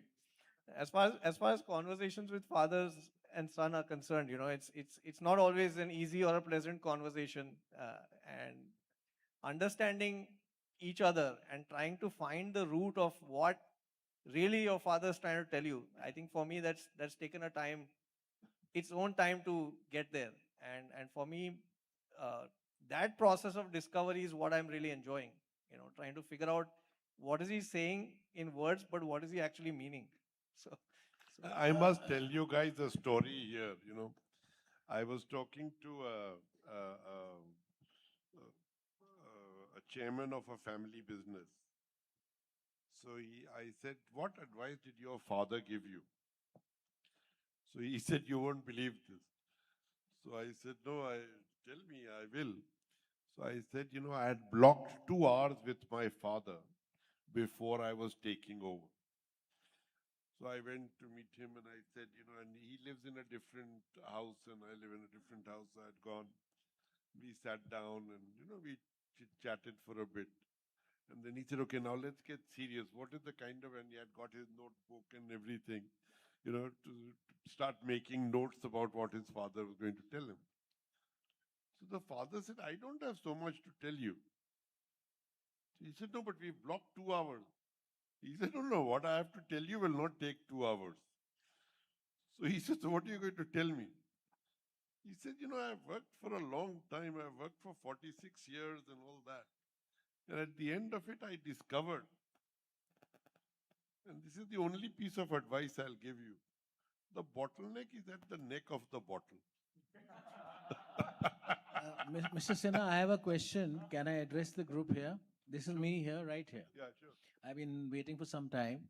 So I have the privilege of working for 3 family entrepreneurs groups, the Shriram Group DCM, the Mittal family Airtel, and of course the RPG Group. You'll be surprised, but I was part of CII and KEC earlier days. So I have a very deep question for the family leadership here. The question is, you had to join your group. You had no choice. Either way, whatever we said, whether US or India or whatever, you were part of the legacy of the group, grandfather, father, son. Now, what legacy do you want to leave for your group? What's your vision? And how is it different from your forefathers, father? And how are you making it to happen? Look, we're all learning with AI, digital, changing management, leadership. The question is very simple. What is your aspiration to leave your group the next 20 years? And what do you want to make it believe? So you're all great leaders in a great family setup, and of course, professionally run. I accept that and I like that. So the question is your legacy, the way you want to leave it. One of the personal learnings, at least that I've had last 5 years, is that framing self-worth based on personal legacy is something I want to stay away from. So let me explain what I mean by that. I don't think I want to weigh my life based on how I am going to be remembered. I feel I want to take the I out of the equation. What would make me excited is if we, after 20, 30 years, are a conglomerate with a set of businesses which will be a beacon for talent to come and achieve self-actualization. And by that I mean, if you can create an institution where people can thrive, that would be something. And on that benchmark, I feel we are far away, and would love that me and my brother can partner to up that and make that happen. That's good. Okay, you know, now what's going to happen is that in 2 minutes, I'm going to close this session because I have promised one person on the panel whom I don't want to identify, that I'm going to enable him to catch his flight. So if you've got a really brief question, and you have to only ask it of one person. I have a... No, he's going to ask the last question, I'm sorry.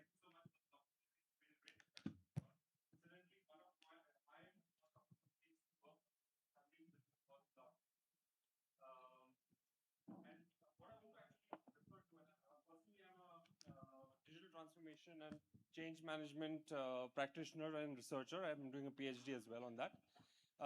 With respect to future-ready enterprises, which is our topic for the day, I want to understand what is that one handicap which you identify as family businesses in India versus, let's say, an international company, which makes you lesser future-ready as compared to them?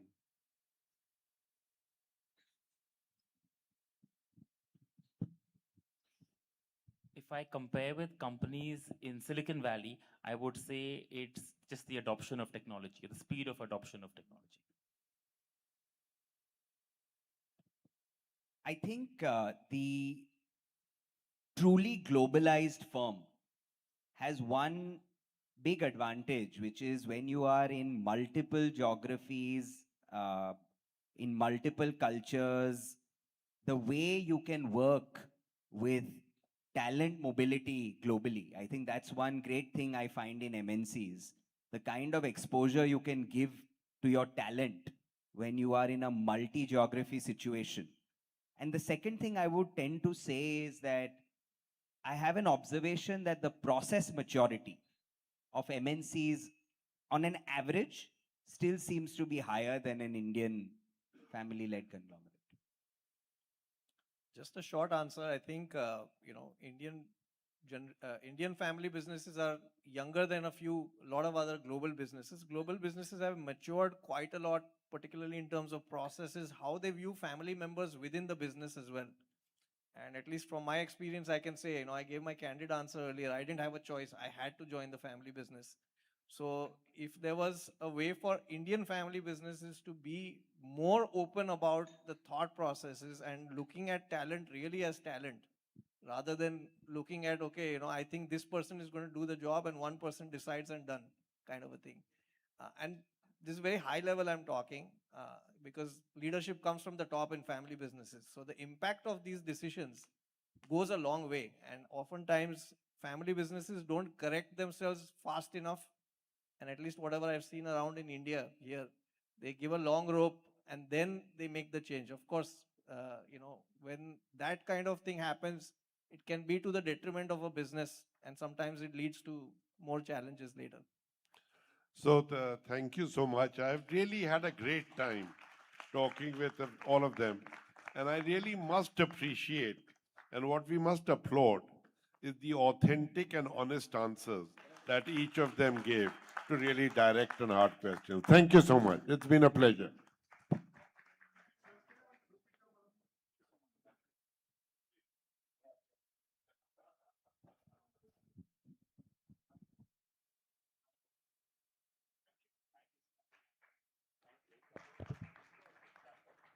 Thank you, dear speakers. Ladies and gentlemen, it's been a long and tiring day, but it's time we wound down slowly.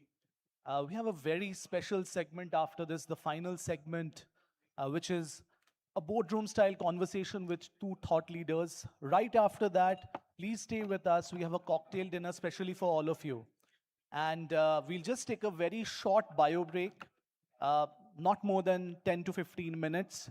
And we'll be back, entire hall rearranged, and all of you can join us for the session and cocktails after that. There's also tea and coffee being served outside. So just grab a cup of coffee and join us after that. Thank you.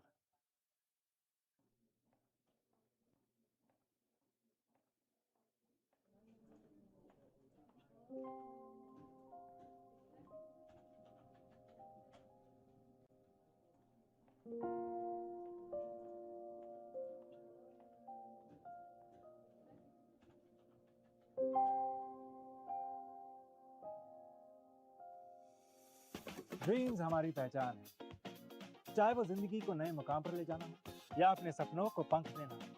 हर एक सपना है खास, और इन खुशियों को पूरा करने के लिए जरूरी है एक मजबूत बैंकिंग साथी का साथ। आपके सपनों को सच करने में हम हैं, आपके भरोसेमंद बैंकिंग साथी। बैंक ऑफ इंडिया, रिश्तों की जमा पूंजी।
ड्रीम्स हमारी पहचान है, चाहे वो जिंदगी को नए मुकाम पर ले जाना हो या अपने सपनों को पंख देना।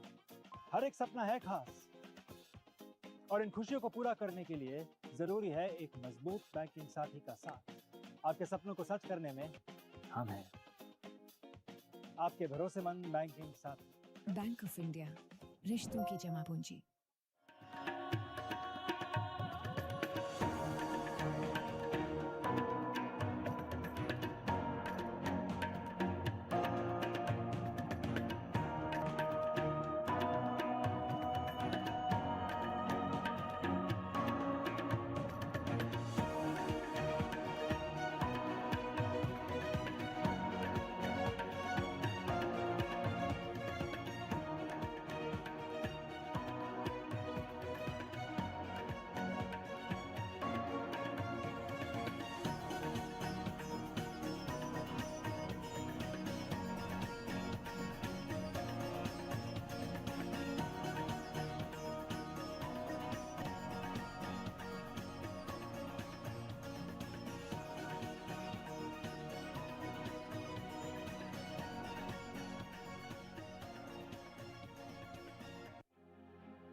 Kolkata, the melting pot of ideas, commerce, art, and culture for many a century. The birthplace of visionary leaders who have shaped the minds and thoughts across generations by innovation, enterprise, and nation building. The CII Suresh Neotia Center of Excellence for Leadership in Kolkata stands as a living tribute to visionary leadership and collective purpose. Inaugurated in 2009, the center was conceived as a catalyst for nurturing leaders and shaping organizations of the future. The silver-rated green building is designed to create a vibrant environment that blends modern design and sustainable futures. An eco-friendly campus with world-class facilities to encourage deep reflections, exchange of ideas, and to reimagine new possibilities.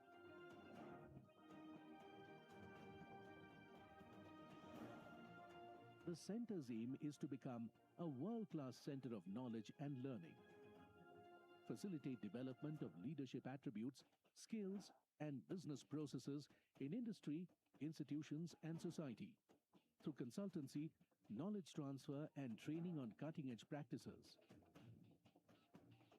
The strong core of this leadership ecosystem is built on principles of business and industry by supporting established enterprises, first-gen entrepreneurs, startups, and SMEs, expanding capacity building across organizations and sectors.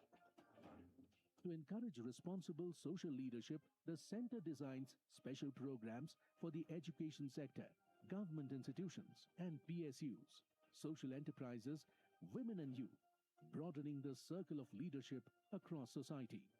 It is indeed a proud privilege and honor for our family to have partnered with CII to set up the CII Suresh Neotia Center for Excellence in Leadership. This was 15 years ago. And since then, the center has contributed significantly in this area. We have worked with CEOs, NGOs, management, students, management professionals, including government and other individuals to develop leadership. We are truly excited for the way ahead when India is entering or going towards its 100 years of independence to contribute from the center towards the task of developing leaders. Over the years, the center has built an exceptional legacy, marked by its far-reaching impact, diverse expertise, and programs that consistently uphold global standards of excellence. The center's work involves 4 key pillars of impact. The first pillar is learning journeys.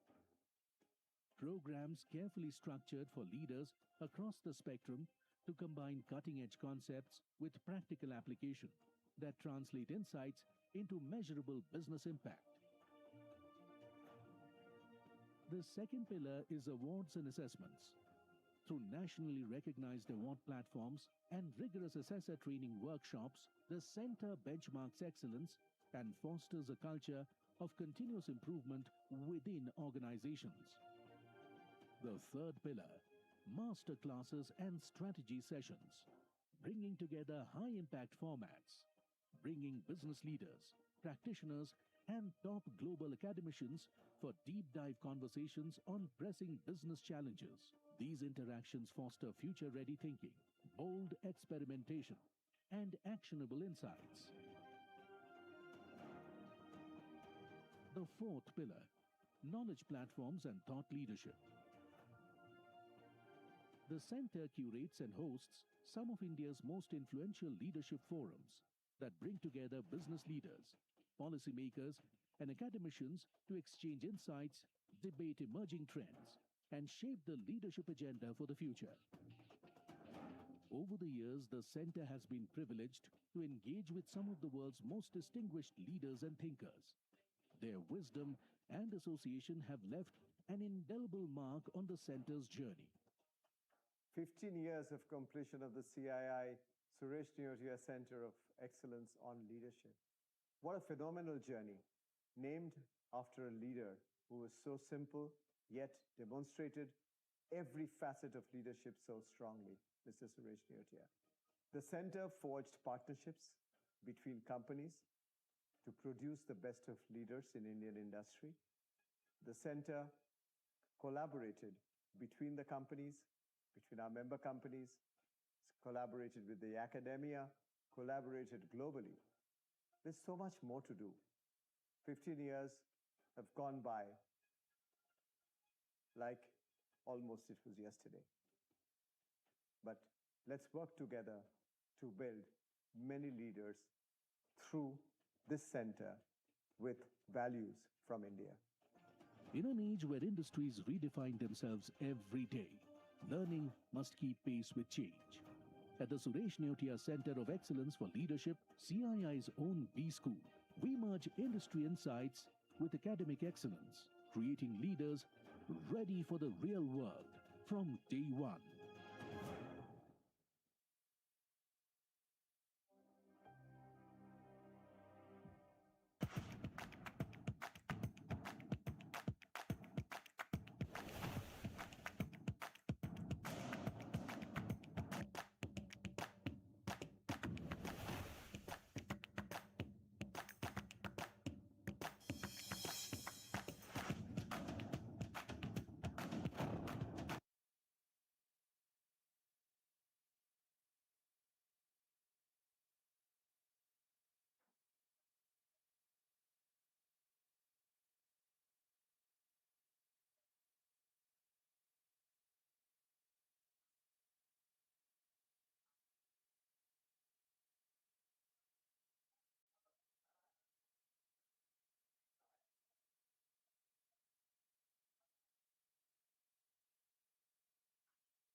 Ladies and gentlemen, we are getting ready for the very special segment, boardroom style conversations with two stalwarts.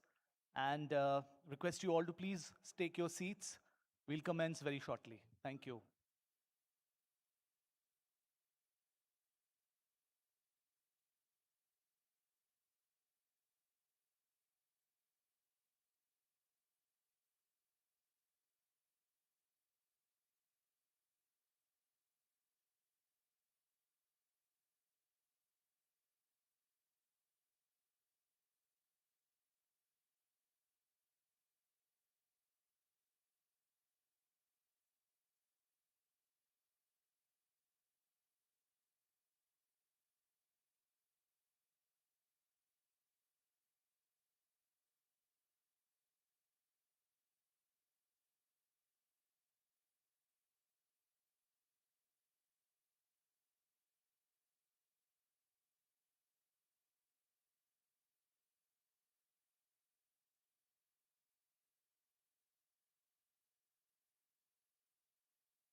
आज लिखेंगे हम अपना कल, जब अपनी सोच को राह मिले, सच तक ले जाएंगे अरमानों को, जब आशाओं को राह मिले।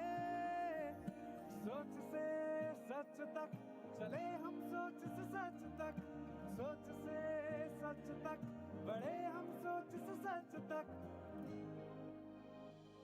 हर नारी का सपना, हर नारी की शक्ति, ऊर्जा से उन्नति का सफर, हौसला हो अपने दम पर। सोच से सच तक चले हम, सोच से सच तक, सोच से सच तक बढ़े हम, सोच से सच तक। देश विदेश से जुड़ते रहे, हर मंजिल पाते रहे, मान सम्मान और आयुष्मान। आगे बढ़े, बढ़ते रहे, रोशन होंगे उम्मीदों के दीपक। यूनियन बैंक ऑफ इंडिया, सोच से सच तक। यूनियन बैंक ऑफ इंडिया के आसान एमएसएमई लोन्स के साथ हर ख्वाहिश सोच से सच तक।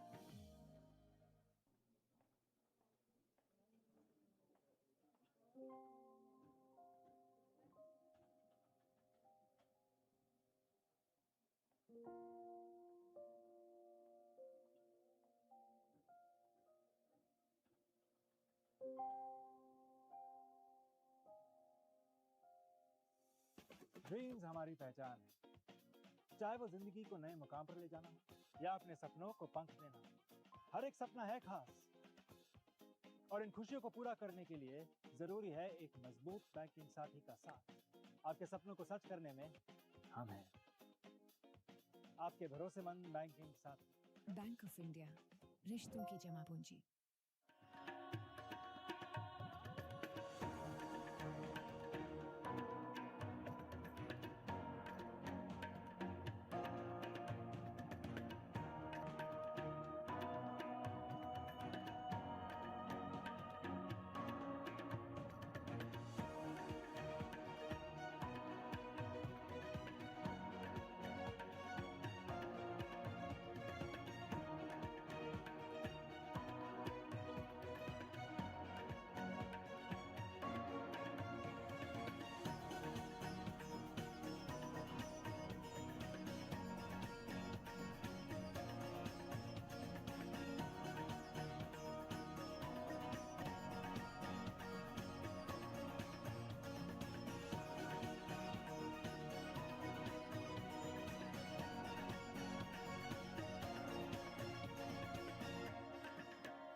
Imagine a world where life is faster, smarter.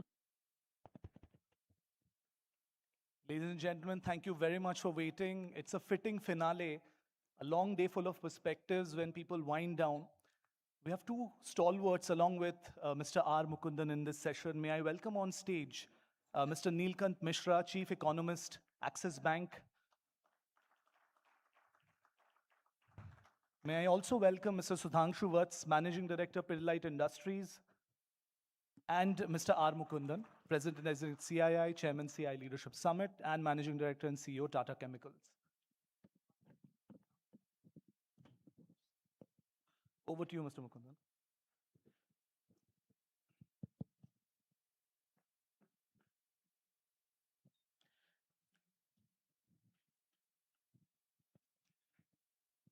Good evening. A long day you all had, right? And there's a time for you to sort of let all the thoughts soak in, let what you heard. And some of the people are soaking it in the flights, they're headed home. So we've got a very interesting, we had day-long interesting sessions, which is how do you build future-ready organization, what should be the agenda. But I think now we're going to dive into a session which is going to be dictated by the macro and the micro. Macro from Neelkant, who is one of our best-known economists with Axis, but of course, big round of applause for Neelkant.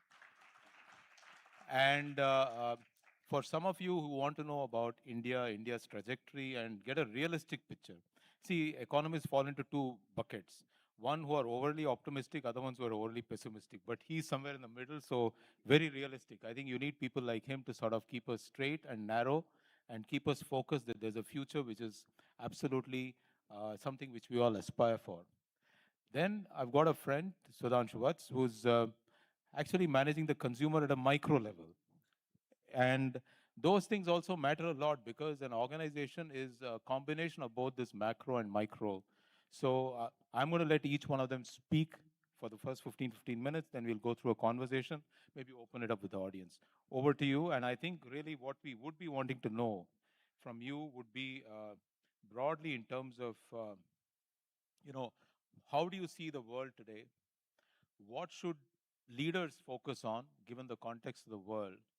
And what is the best way to look at the future given the context of India? Because most of us here are with the Indian context. Over to you, Neil. Thank you. So there was a slide deck which I had shared. Can that be projected? And maybe I'll use the podium to. Perfect.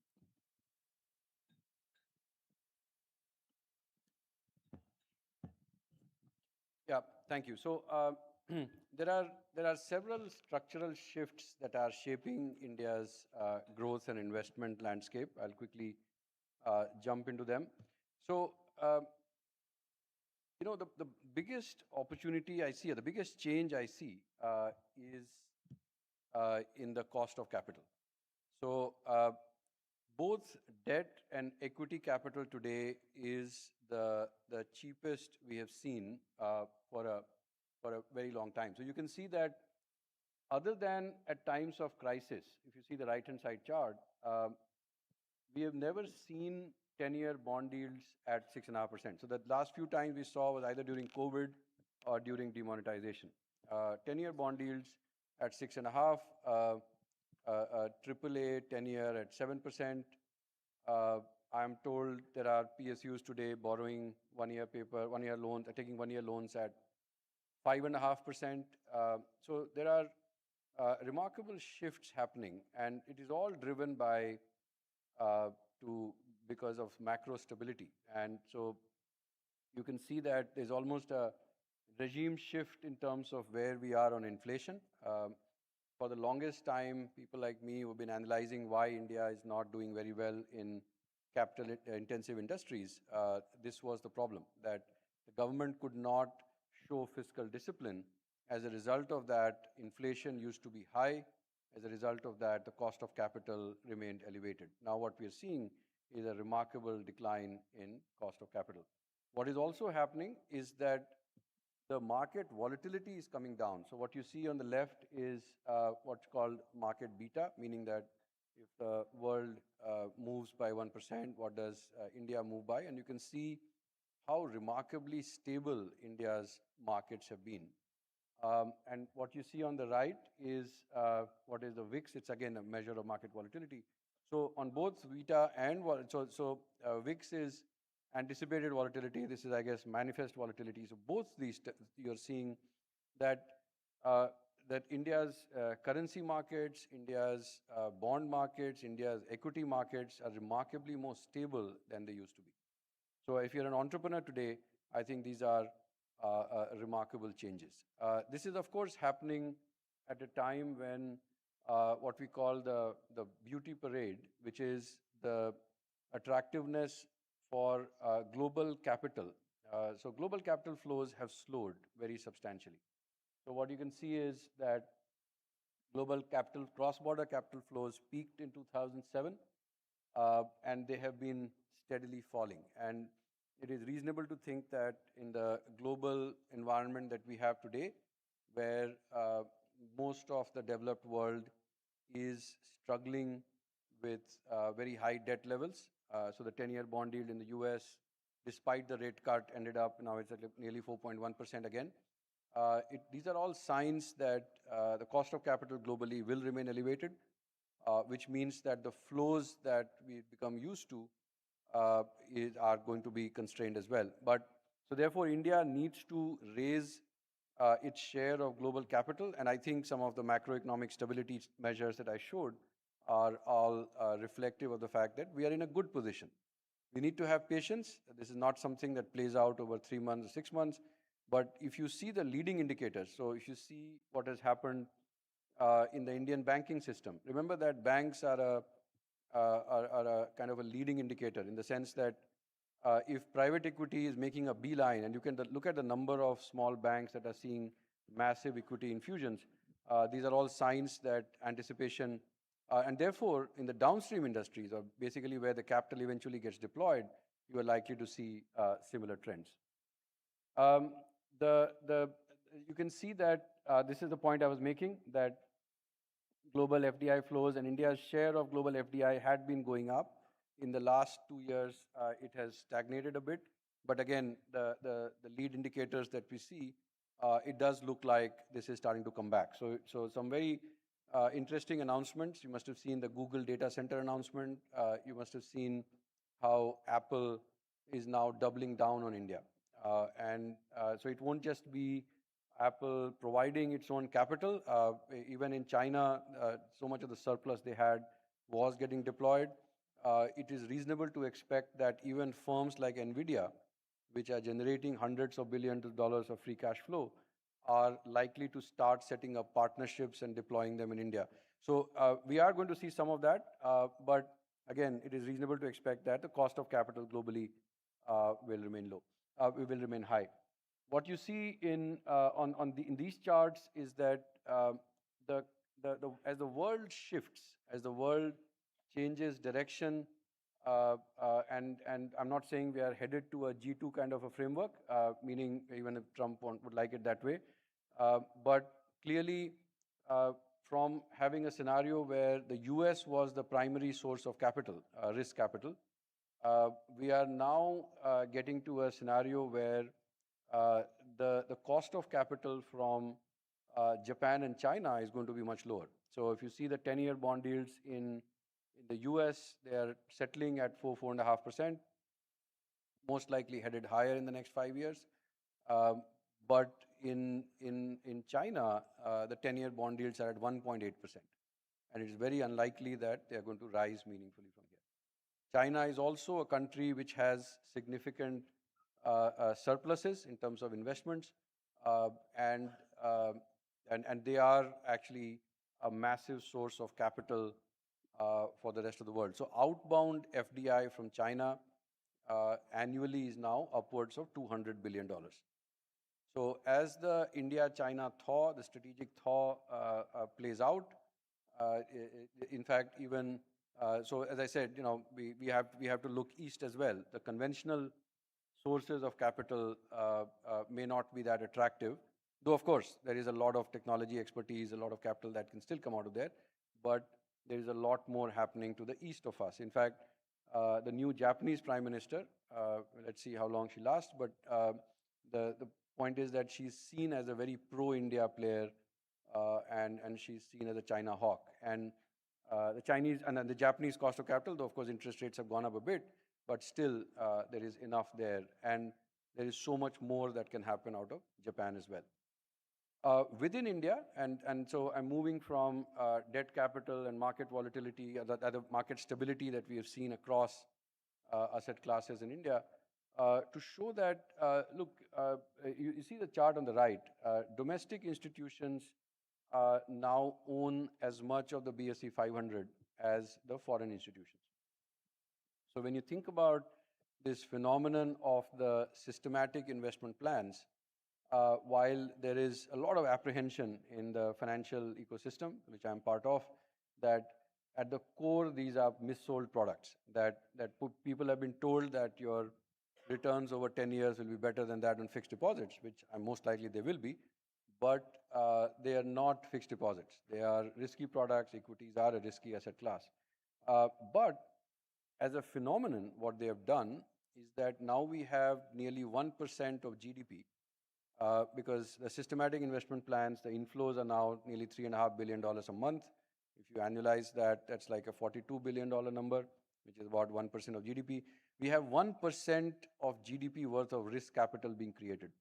See, one of the biggest challenges for a country like India, which is trying to grow to rich country status in, say, 50, 60 years instead of 150 to 200 years that the developed world did, and you can't really expand labor input or productivity growth much faster, you have to grow capital input much faster.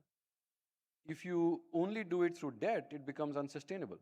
It's only in a country like China where you can have a system of socialized losses and privatized gains, that you keep giving a lot of loans through SOEs, the companies keep making losses, but the loans keep coming in. It's only there that you can sustain just a debt-funded capital market. You need equity capital, you need risk capital. And I think what the SIPs and what you see that manifest in is domestic institutional investors seeing significant growth. So these are all becoming very viable sources of risk capital. And so as we think about strategic moves, I think this becomes very important. The government also is starting to learn a few things. So what you see on the right is the remarkable growth in the credit guarantees that the government is providing. So for many of the MSMEs, so you can see the 10-year yields on AA rated bonds have come off substantially from where they were pre-COVID. Some of it is, of course, the market stability that I talked about earlier, but some of it is also the government learning how to do credit guarantee programs much better. So ECLGS, which was launched during COVID, was remarkably successful. Today, MSME loans are 22% of incremental loans. So it's not just a data-based lending, the fact that GST invoices can be lent against, but also the credit guarantee that the government is providing. And you can see how the share of credit to MSME for the banking system has been rising steadily. You can see that NBFCs are driving this expansion. So what you see on the right is that for loans in the sub 1 crore or 1 to 10 crore bracket, in terms of new originations, NBFCs are 25 to 33% of incremental origination. So these are remarkable innovations that are starting to happen, and I think this bodes very well for the Indian financial system. So the structural growth in India, I think, remains near 7%. If you look back at FY25, we grew at about 6.5%. So there's a lot of debate on whether structural growth is 7% or 6% or 6.5%. I'll just give you facts on why I think it is 7 or even above. Last year we grew at about 6.5. This was despite about 1.3% point of fiscal consolidation, despite a 2% of GDP drag coming from the slowdown in credit growth. So if you just offset that, if you say that these headwinds will not be there, your trend line growth comes out to be way higher than 6.5%. And therefore, my assertion is that by the end of this year, as the fiscal and monetary headwinds are easing, we should start to think that the trend growth is actually upwards of 7%. The reason is that the productivity growth is faster because we are still reforming. If we're not reforming fast enough, there is a lot more that we need to do. There are lots of substantial changes happening at the state level. The center's own reform committee is, I think, going to be very helpful. And what we're also seeing is a recovery in capital formation. The capital formation, the slowdown that had happened, so if you see the right-hand side chart and the sharp dip that occurred, the slowdown, everyone thinks was, oh, private sector capex didn't happen. It actually didn't happen. What happened was household investment in dwelling slowed down. So it was the down cycle in real estate, which was the root cause of the slowdown that happened. We are starting to see a reversal in that. So power generation cycle is changing. So the power generation and real estate were the primary drivers. What you see is that power generation, we were adding a lot of capacity till 2015-16. It slowed down sharply. Now it is picking up. So far we've only seen announcements, but when the investment starts to happen is when the GDP growth really starts to show up. So we are going to see a recovery there, and what you see here is the real estate cycle. So what you see in the gray line in the left-hand side chart is dwellings construction as a percentage of GDP. And you can see that this is a number which fell from about 16.6% to 10.5% of GDP. There was a 6% point of GDP fall from 2012 to 2021. It is now rebounded to about 12%. There is so much more that needs to happen. This is the reason why, despite the economic slowdown that we saw over the last year and a half, the demand for steel and cement didn't really slow down. So this is a very major driver of the cycle in subcontinental economies like ours, and we think that this is a very major cycle. And I think services exports, less said the better. Maybe we can discuss this in the Q&A as well. Our global share of services exports continues to rise. In fact, I met the global CEO of a very large private equity firm. They are still expanding their GCCs in India. So it is remarkable how much more work is going to come our way in small towns now, Bhubaneswar, Coimbatore. So these are all big drivers, structural drivers of our growth. And I will end with something that Mukundan emphasized, and these are the risks. These are things that are going to happen. The first is that the US and Europe are together, are both 5% of global population. The US is 25% of world GDP. The Europeans are 17% of world GDP. The problem is that the US is more than 40% of global defense expenditure. The Europeans are more than 40% of global social safety expenditure. Now, this is an unsustainable setup. And so what you are starting to see now is the US protesting. If you read this fascinating book by Bob Woodward of Woodward and Bernstein fame, the Watergate scandal, he's written this book on Trump 1 called Fear, where it is remarkable that Trump in the first term was trying to do exactly the same thing that he's trying to do now. He was just surrounded by adults, and therefore it was slowed down. Now, whatever he says effectively gets done, which is very, very dangerous. But this whole worldview is, I think, starting to change and will cause a lot of disruption. I think in the next 5 years, I mean, we have seen a bit of a detente between the Chinese and the Americans, but I think it is just a pullback. I mean, just holstering of guns. I don't think this is the end of the battle. This adjustment, I think, is going to cause a lot of disruption.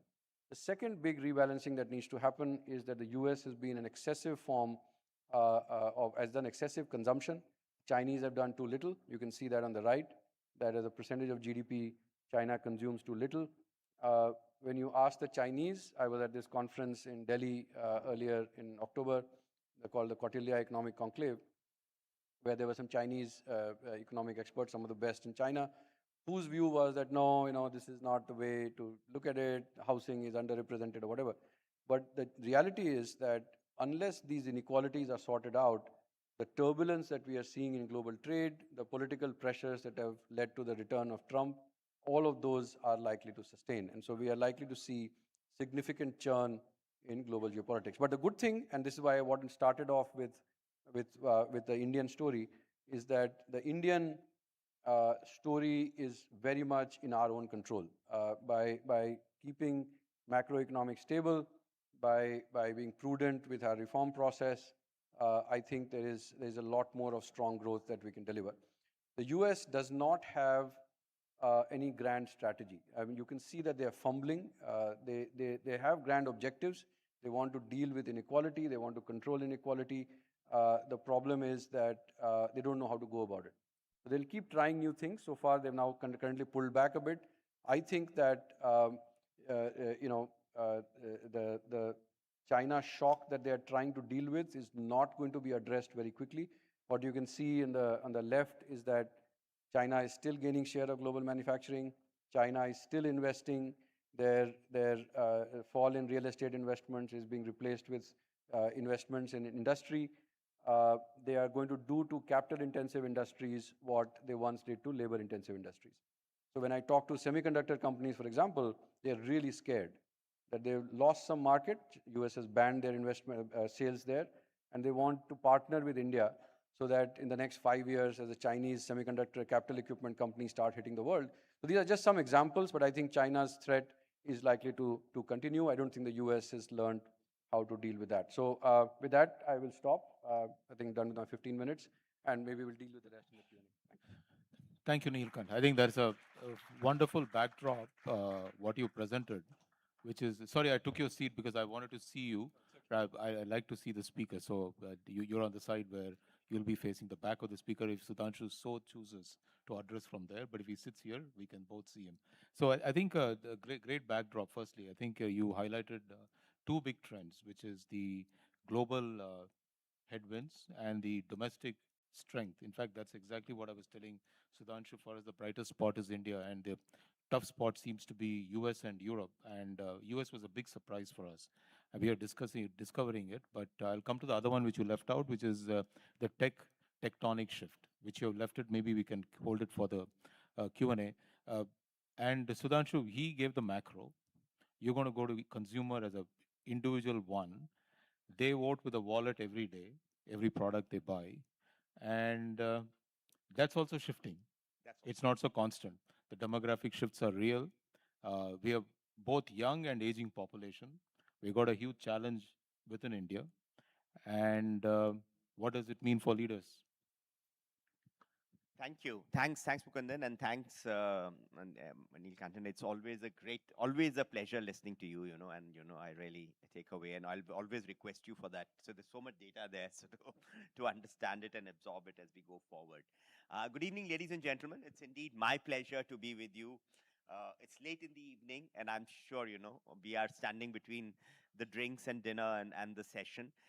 But what I wanted to do, and maybe very, very briefly, is actually touch upon three concurrent themes. And I think some of it you may have seen through the day. I will talk about the consumer, and I'll tell you where I think some of the shifts are happening, or where the consumer and how we should look at consumers in India. I'll briefly touch upon three macro trends, and I'll bring in that trend which Mukundan said that we left out. I think these are three macro trends relevant to India as well, in my opinion. Although they are global trends also to a very large extent. And lastly, a few of the thoughts on leadership as how we navigate this, and then we'll open it up. So I think on consumers, I think the first thing I want to start off with, and it is very appropriate and apt that we lost Piyush Pandey just about 4 or 5 days back. Piyush's relationship with Pidilite was incredibly unique, I think, and of course, his relationship with most brands that he built.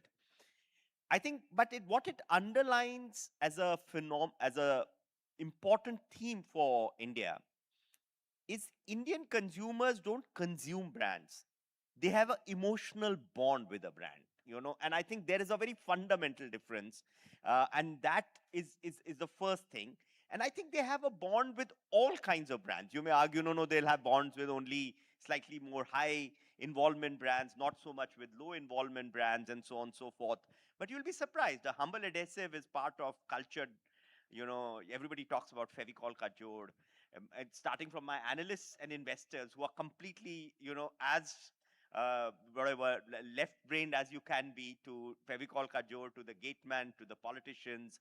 So I think the thing is just to highlight one point, that emotional quotient in building anything in India is very important. I don't think it's running away. I think, someone asked me that, you guys built some of these brands in a TV era, and it's difficult to do this now, and the involvement will not be the same, engagement won't be the same. But I'll tell you, we sort of, I would say, tested it a little bit, or pressure tested it a little bit very recently. We ran a Fevikwik AI campaign. So the Fevikwik AI campaign was that you have a virtual, entire thing is on a platform where you have Fevikwik. And what you have to do is to think of anything you want to join with it and create. And you can have all kinds of ideas. Slightly more unrealistic ideas also are welcome. I'm saying anything which is possible. So people had, with broomsticks with music and all that, so all kind of stuff, just to give you a mirror with something kind of stuff. You won't believe 350 million views in a period of about 40 days. 350 million views in a period of about 40 days. But more importantly, 9 lakh user generated content. And I'm saying if you were to talk to anybody, user generated content does not go into thousands also. Forget about crossing a lakh. So that I'm saying, so the emotional piece is a very critical one. Second message I wanted to leave with, India is not one country. It's an old message, but it's a very important message. India is multiple countries. Therefore, in India, segmenting is always important. There's an India which can afford everything, and there is an India which can afford nothing. And I think there are opportunities in both. The ones who can afford everything, you should bring them from anywhere in the world, everything which is available, and they are suckers for it. They will take it. But at the same time, the ones who can't afford anything, you got to have two things. I think one, the great opportunity is that they will come into consumption basket. They're slowly coming into consumption basket. That's a fantastic news. But you got to adapt and deliver products for them. I think products in India will only succeed that are made for India and for Indians, for the vast majority, especially when you look at the belly of India and the bottom of the India. Top of India, of course, you can get all kinds of products from anywhere, and perhaps that will sell. So I think segmentation is the second theme I wanted to say, and people break it by different ones, but I don't want to take your time in sort of breaking it. You can segment it the way you would like to, depending on your industry and your category. I think the third theme which will run in India, and I think the premiumization is a constant theme. So I think, continuously premiumizing, because that's the way country is. It's an upwardly mobile country, slowly moving up, slowly, but definitely moving up. And it's a decadal phenomena. And I think what will happen is that also with all these global things and all, we don't have the luxury, nor do we have the system like China. We are not likely to do what China did in 10, 20 years. We will perhaps do it if we are successful, and I think we will be successful. I'm an optimist, but I think it'll take a couple of decades more. So therefore, premiumization is a constant theme. A lot can be done on that theme, and there is a lot of work to be done. And therefore, keeping to work on premium. Again, if you look at our entire portfolio, premiumization always works. So I think, Fevicol as a brand keeps bringing in a more premium variant every 3 years, 5 years, sometimes now even faster. And all of them sell well, and all of them continue to sell. It's also an and country. It's not that you give up the first variant. That also is selling somewhere. So that's the beauty of this country. And that's actually is a luxury for leaders in India. India is an and country. So frankly, you don't need a strategy in India. You need to execute. It's not an or country. You need strategy where there is no growth in the market. Because that's where you got to make hard choices. How do you make a choice? You got to give up something to take up something.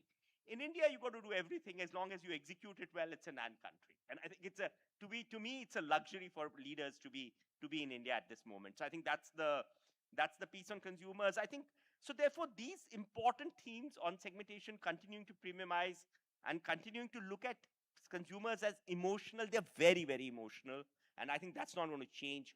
We are more collective, and I think we are interestingly collective. We are individual and collective. And I think that's the piece which is, so it's like usually these me and we are two different extremes, but in India, they sort of come together. And understanding that paradox and building around this is going to be very important. So these are, I think, the broad themes on consumer, and I'm happy to take questions later. But I think that is important. Then 3 themes which I think are important as we move ahead. Rapid urbanization, I think, will happen in the next couple of decades, because infrastructure is now in place. If a lot of people argue with me that, this talk of urbanization is happening for decades, it's not happened. India urbanizes very slowly. India lives in villages.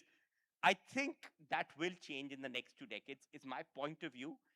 And I think that we should be, so most companies should gear up for rapid urbanization. That's a phenomenal opportunity that also will bring shifts in consumer behavior, which you're talking about. Maybe the gradients on me and V, and some of those will keep changing. It's like, playing those But I think rapid urbanization, first theme.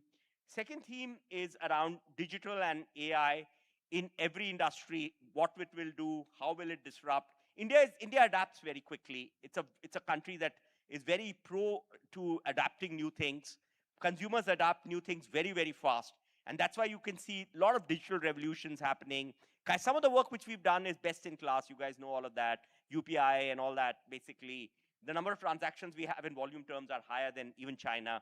Value, I believe, lags China. But I think the point is, therefore, but democratization through AI and technology and digital, which was happening, will get perhaps more accelerated. It will disrupt certain things as well, which we are seeing. But frankly, Indians are very capable of handling disruption. We are basically, I think, in a positive sense, we are a jugaad country because we are then able to sort of, and we also have slightly higher resilience in our DNA, because I think that's the way we have sort of, so the point is, but this AI technology is a big theme. It'll impact different people differently. I think how we look at it and all that is, again, how do we ensure that we use more and more digital to democratize? How do we use more and more digital to scale up? We've done a lot of relationship building things which were far more physical in the past. At Fevicol, if you look at it, you would go to them, then teach them. A lot of that happens now digitally, and some of it happens very effective digitally. And I think the world is more phygital, but I think the point is that it allows you to scale very fast, just to give you a very quick. And third is, I think, sustainability consciousness. I think, therefore, it's a great topic. A lot of people believe that, it's not going to happen, and why spend on it? It is not today. But I think the consciousness for it is growing, in my opinion. And I think the commitment of the government of India in certain aspects of sustainability is, I think, very strong and very clear. And I think some of it is also existential for a country like India. I think the point is, and a little bit of it also makes commercial sense, because both India and China are not classic fossil countries. So if you go outside of fossil, it makes commercial sense for you as well. I think which China has demonstrated. So I think this entire sustainability consciousness, sustainability journey. So those three themes, if you ask me: rapid urbanization, which is here now and which will happen. The entire role of digital and AI. I'm sure you talked through the day or in other sessions. And lastly, on sustainability consciousness. Finally, I think reflecting on how do we tackle this as leaders, and I'll try and keep it as more as a personal reflection on some of the things I have done, and that's why I want to sign off in the next 2 minutes. I think my view is that leaders need to be first and foremost authentic. I think that's very important, because authenticity allows you to sort of, usually if you are authentic, you tend to be a bit humble in whichever way. May not be, the mannerisms could be different, but you are more open to learning and so on and so forth. Collaborative as we go forward, because partnering is going to be the theme. We were talking about China, look east, look west, and all that. So being able to partner with others, that's important for India, important for industries, important for leaders. Being able to partner, I think, if I was to tell you from my Vicom 18 days, when we first started doing, Mukundan, that we launched the digital app at Vicom 18. So we were brilliant at broadcast, great at storytelling, but we had there were no techies, there was nobody. And we were a relatively small company. Vicom 18 today is a very different, I'm saying it owns almost everything else of media. But we were that time a small but rapidly growing full play media company.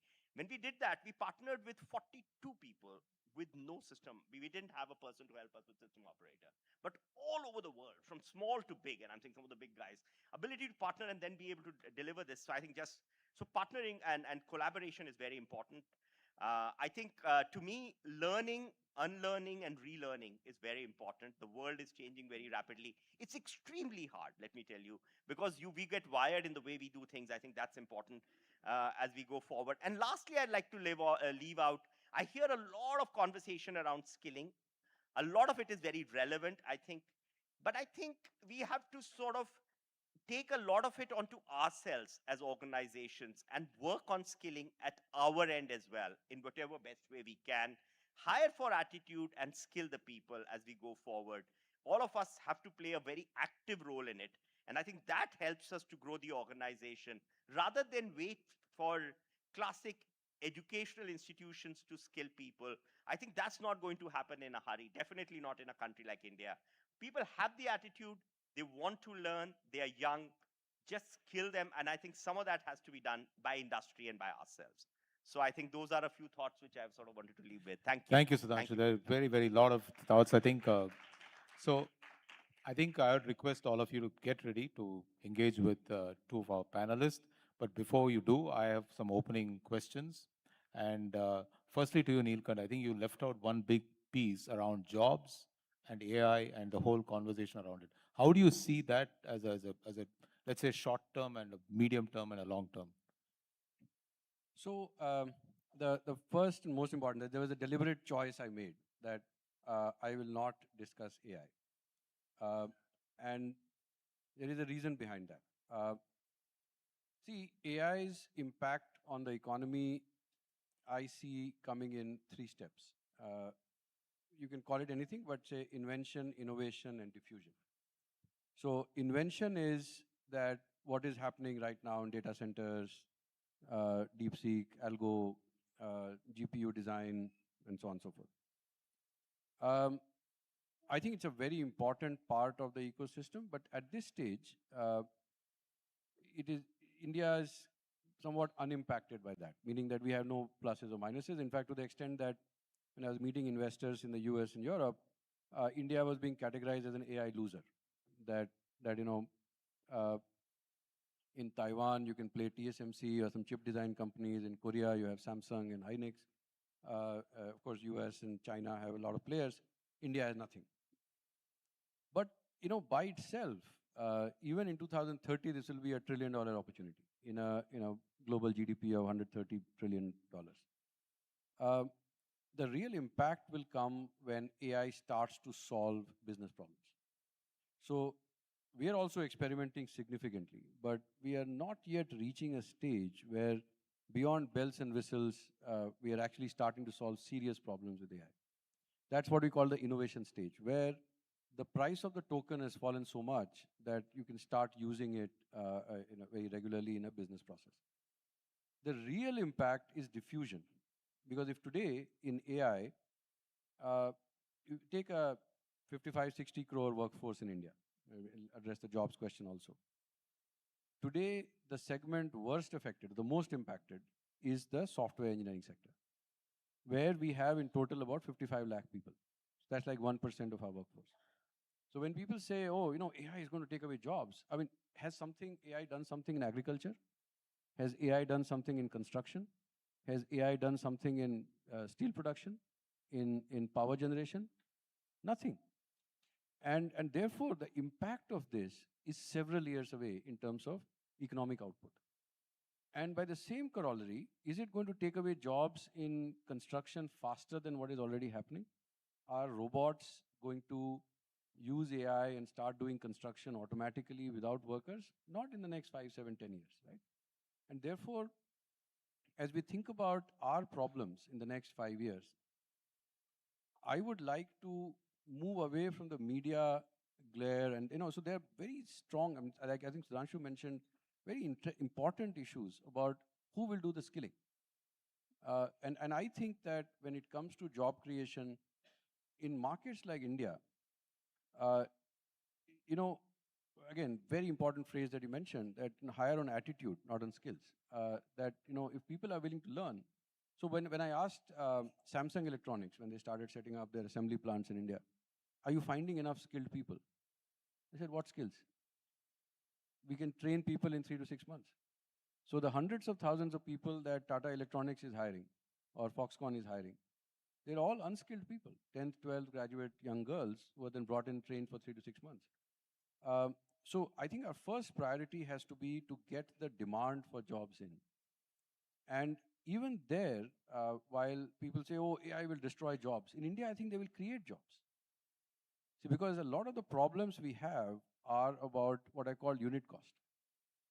Because banking or branch banking was so expensive on a per transaction basis, we could not provide banking services to a lot of people. It was when the unit cost of banking transactions collapsed, is that when everyone got a bank account. It is when unit cost of KYC, courtesy Aadhaar, which I am now proud of leading, that we could get $30 a month coming from 11 crore folios, or 110 million folios. Without that, so AI will help us bring down unit costs of bringing down the cost of diagnostics for healthcare, the bringing down the unit cost of education, and help us solve many problems and create many jobs. So I'm not an AI pessimist by any stretch of the mind. Terrific. I think that's one piece of the story. But anyway, I just want to say that if you see today's news, one of the media giants is going to launch Mahabharat again with no physical actors, looks absolutely true to life. So that tells you an entire industry is at very close to this place is under threat and pressure. But leaving that aside, second question I had from you, Neelkant, is that when you mentioned that China is continuing to build, is there a problem for us in India that we don't think scale, we don't move scale? How do we change that mindset? Yeah, so in fact, just to respond to that question, this is not to say that AI is not disrupting things. AI will disrupt things. In fact, I work in the financial sector, my team does research. I know of AI firms, my friends running, because they are creating analyst bots. And so you may not need bots. In fact, I'm telling my team, we don't need to hire juniors now. Right? So there will be changes, but I'm saying that the percentage of jobs in India that are impacted by that is only people like us, and which is why we worry about it. But at an economic level, it is a very, very big problem, very, very different problem. On China, I think it is what China's investments are doing is shutting out many growth opportunities for us. So unlike, say, in Europe or Japan or Korea or the US, where it is China is taking share and destroying industries, in our case, the problem will be it will never get built. So what we are struggling with, for example, in say solar panels or I think increasingly say maybe semiconductor capital equipment or heavy engineering. I mean, look at all the cranes; they're all SANY heavy. Those. So those are things that perhaps will never get built. But like in any business, you have to adapt. There is absolutely no way that we can compete with China on capital intensive stuff. I mean, they have so much of capital surplus and they have so much control on that capital surplus that its deployment cannot. So we have to find strategies where we take advantage, we benefit from that and then build on top of it on the strengths that we have. So, building our houses, building offices, building, those are things that are very local, and I don't think we need to really worry about the Chinese. But when it comes to, say, even like, the DeepSeek algo, actually, even as India is increasingly relying on OpenAI and Anthropic, actually in the Bay Area, where they use the most sophisticated engineers aside, they're actually using Chinese algos because they're far better. So if someone is training tokens and providing tokens which are say 99% cheaper 3 years later, I would rather use them. So I think it is important to not go head up against someone who is 4 times your size, has massive control on capital. Almost all capital is deployed through state-owned enterprises. It is better to find ways around it rather than face them head on. But then risk what we have with the rare earth, as we say. But I think that's another debate. To you, Sudhanshu, I think is it one of the things is that the size of the Indian market is so big, and the Indian consumer is so alluring to anybody in that business that we have never built global brands. We never stepped out of India. Is there something there for us to sort of push harder? Because the only place I've heard about anything Indian overseas has been Hollywood actors. In Detroit, I was in a car and he says, "You come from the land of Amjad Khan," but there was not a single Indian brand they could remember. But what do you think about that opportunity? Yeah. So, then my view on this, and I hear this also, that we don't have a single global brand or very few or whatever, and we should. I think, growing up in Unilever, there was a concept called market development model. That market development model was actually based on development, or sort of therefore which particular category of consumer goods develops at what per capita income. But it's a very interesting model. I think the same model applies for global brands. Mukundar, I have a very simple question. 20 years back, who knew how many Chinese global brands were there? And today, how many are there? And mark my words, in 8 to 10 years, how many more will be there? So you've got to reach a particular threshold as an economy for those brands to become global. And that will happen for India as well. We may or may not live to see that day, but it will happen.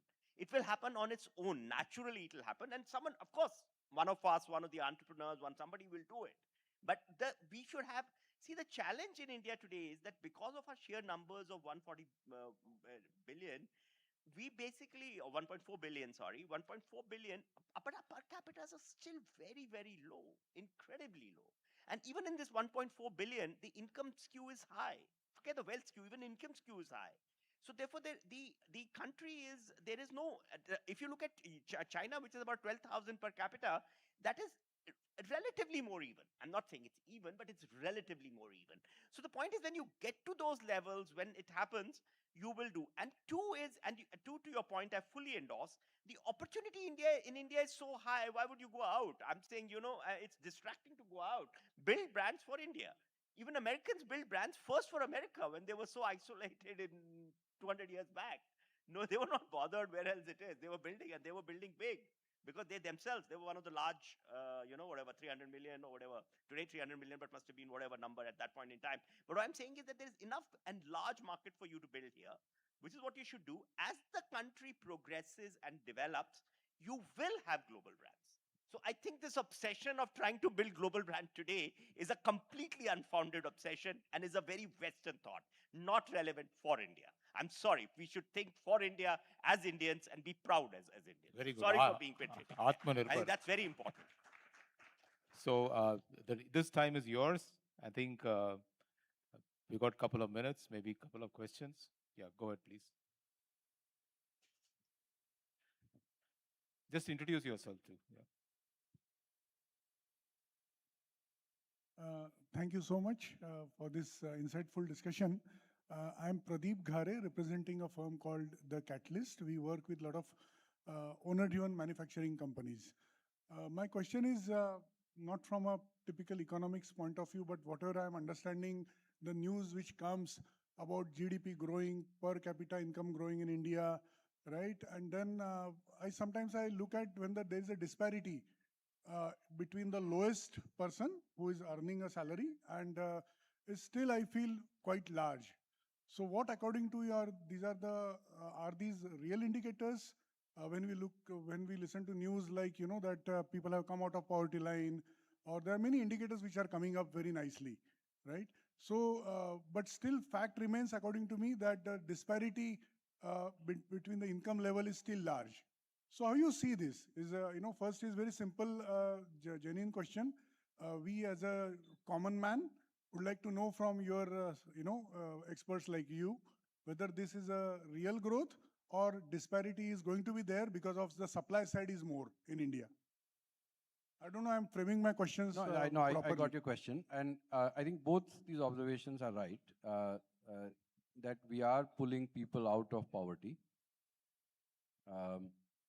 So incidence of abject poverty, but on most measures, whether you take, $2.50, $2.65, $3, $5, I mean, the percentages are dropping. Abject poverty, I think ratios are now down to 3% or something. So it's still too high. I mean, I think we need to bring it down. But if you look at books like, Poverty in America, in the 1960s, the US still had significant instances of poverty. So it's not possible to wipe it out completely. There are different problems, but we have solved the, the water supply problem, the dense energy supply problem, electricity supply problem, toilets, pakka houses. These have been solved at scale. So this is largely addressed, food supply, direct benefits transfer. Inequality is a problem which I think will get worse because of a very simple dynamic. Any economy which is going through our current phase of development will have a surplus of workers and a shortage of capital. And basic economics will tell you if something in surplus, it doesn't have pricing power. If something in shortage, it has a lot of pricing power. What that means is that, GDP is wages plus profits. That is accounting. It's an accounting identity. Wages plus profits equal to GDP. So the capital labor income split at this stage of development actually skews towards capital. So the share of income that capital takes becomes higher.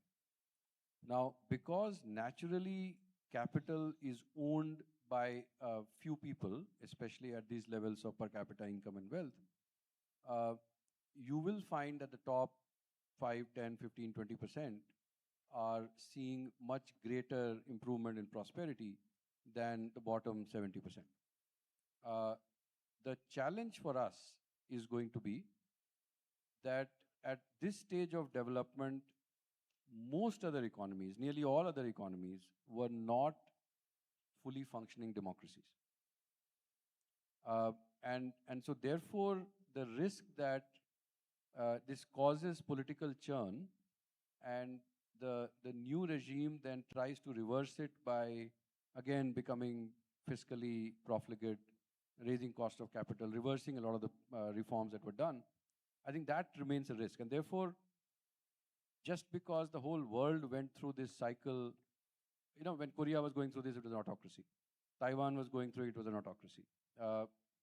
Spain, when it was going through it, was an autocracy. So all the countries that have gone from lower income to middle income and then higher income in the last 60, 70 years, through this stage were autocracies or dictatorships. So we have a challenge. Now, I think it is possible to address this, but we have to keep working on it. And the way to work on it is the reason why capital formation becomes very concentrated is that it is much easier to disburse capital in large chunks. It is easier to give 100 crore loan than to give 1,000, whatever, 1 lakh rupee loans. And therefore, if we can solve some of the financial inclusion problems, meaning use more database lending, learn how to give loan 20 lakh, 50 lakh rupee loans at scale, learn how to give equity capital at scale, then we can reduce the problems of inequality. But I think your observation is right. And my expectation is that this will worsen over the next 10 years. So if that is so, while we wait for the next question, Sudhanshu, if it's going to worsen from a brand, from a consumer perspective, how do you see it? Is it a challenge or is it an opportunity, or how will you play it?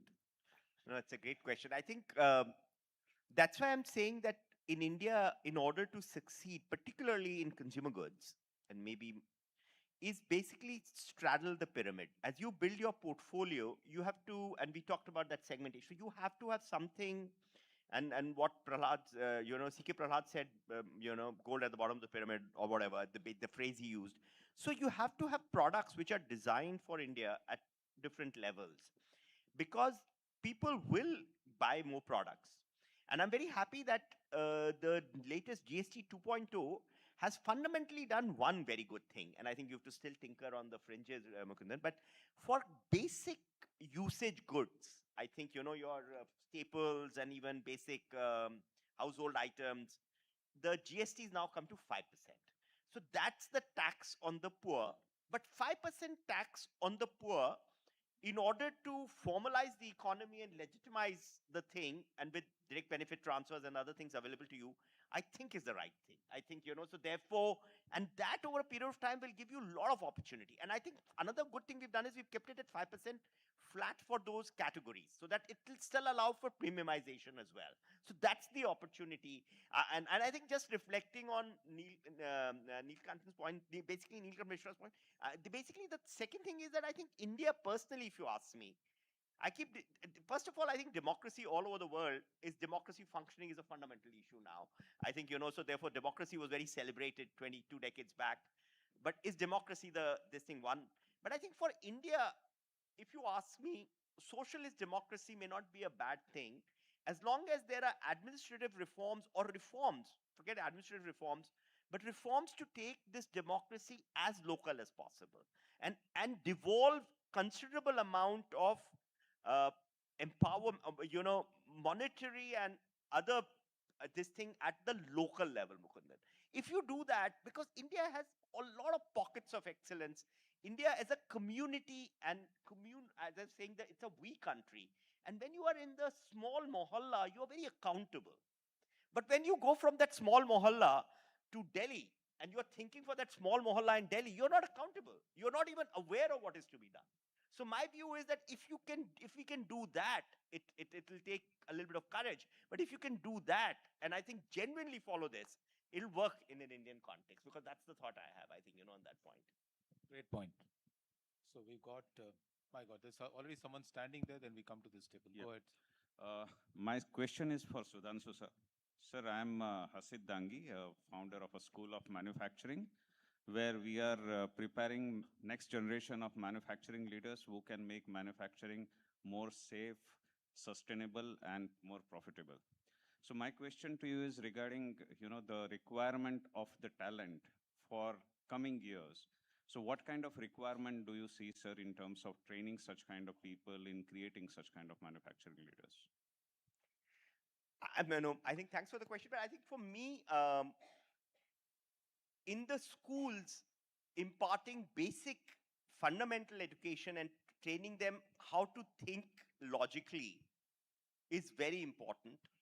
Focusing on what we call basic STEM, which is, so therefore making them analytically better and preparing them to be able to learn is important, because it is quite unlikely that the machine you will teach them on is a different machine they will work on in today's day and age. It is quite likely, in my opinion.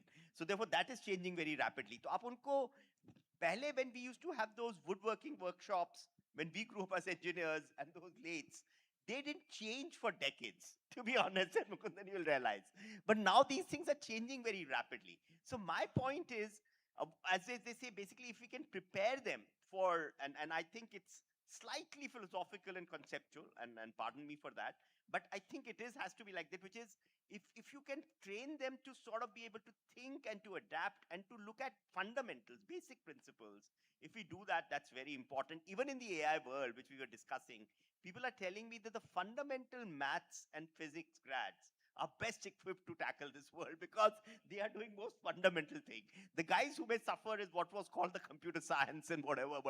So I think that's what you're seeing in the job as well. So that's what I'm saying is, so that's where we have to do this, because it's changing. The pace of change is very fast, and that's not going to be different for India as well, because you have to adapt and change. So future is learning to learn. So we'll take last three questions on this. Can I take here, this question, there, please? Three different tables. Yeah, okay. So I have stood up first.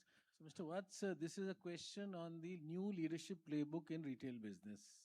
Now we talked about the leadership change happening, the way you're looking at running a retail business. You talked about India-centric growth versus international exports.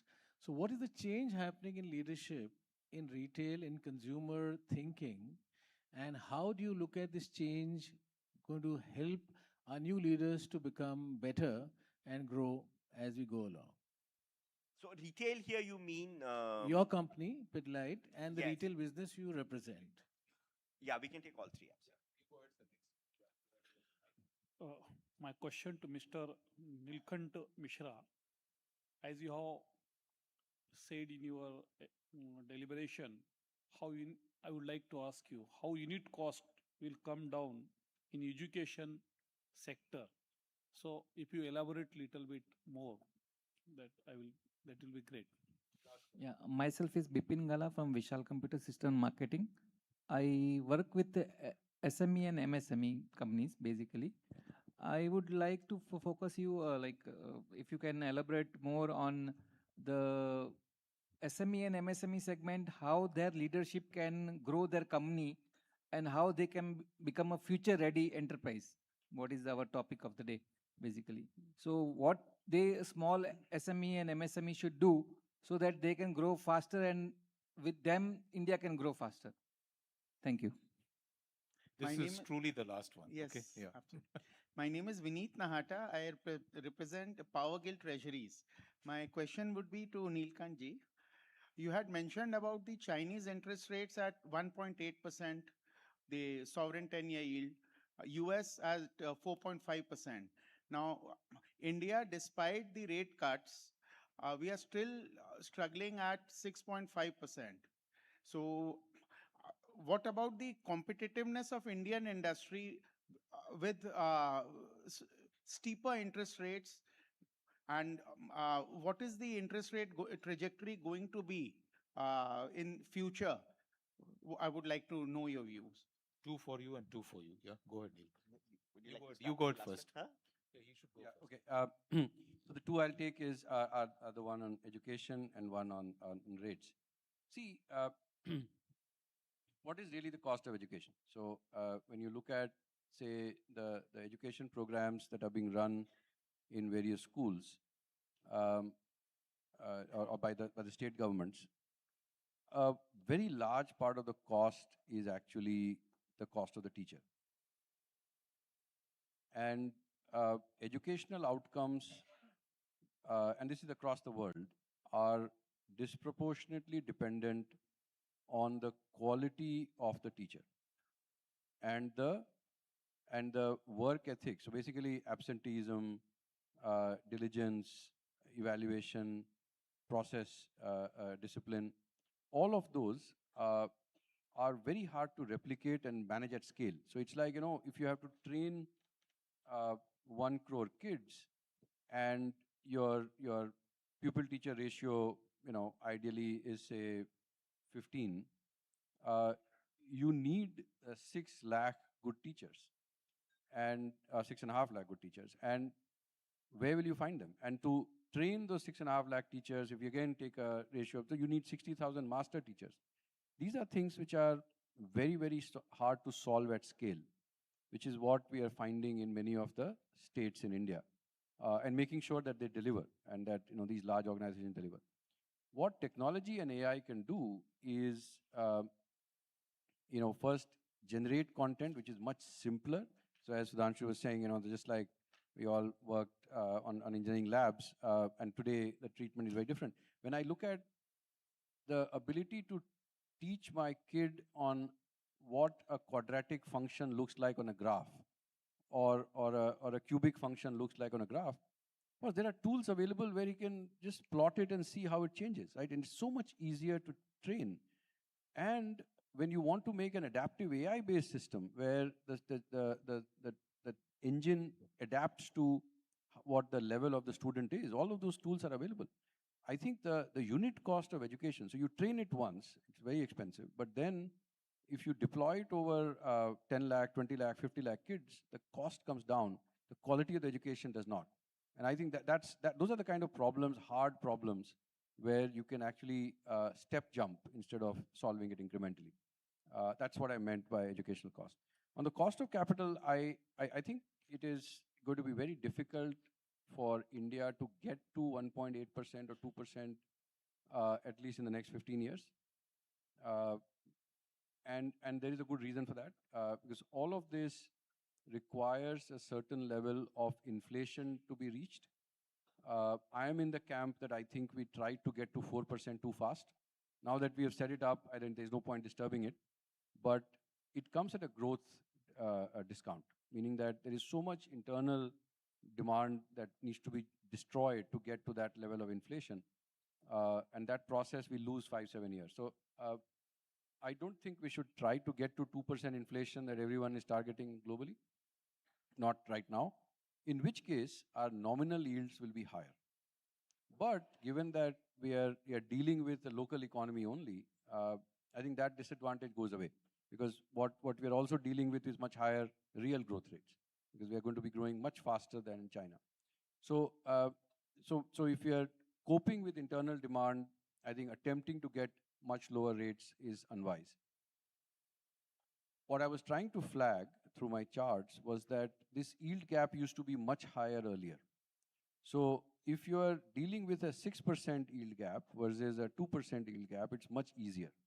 So if earlier 80% or 90% of capital intensive industries were ruled out, maybe today 20-30% of the capital intensive industries are ruled out, right? Because it's also a spectrum, because labor and capital usage are over a spectrum. So maybe if you are trying to finance a semiconductor foundry, you're going to have a problem, because the Chinese can do it much cheaper than you can. But if it is a 60% capital, 40% labor, you already have an advantage. So that's the way I would look at it. Sudhanshu? Yeah, on the retail question, and I'll come back to the fourth items, but let me just very quickly talk about the retail question. I think, and I in the starting point itself, I would have liked to talk about that for consumers. See, retail is also evolving very rapidly for India. And I think it'll continue to evolve. So if you look at quick commerce is only a India success and an India invention. In my assessment, the reason is very simple because it's very Indian. And the reason I say that is you have a lot of unemployment or underemployment. You have lot of traffic problem. Your real estate costs are pretty high in big cities. I think your real estate problem on big cities is very similar to some of the global big cities. You know, so it's rentals are what I meant is rentals.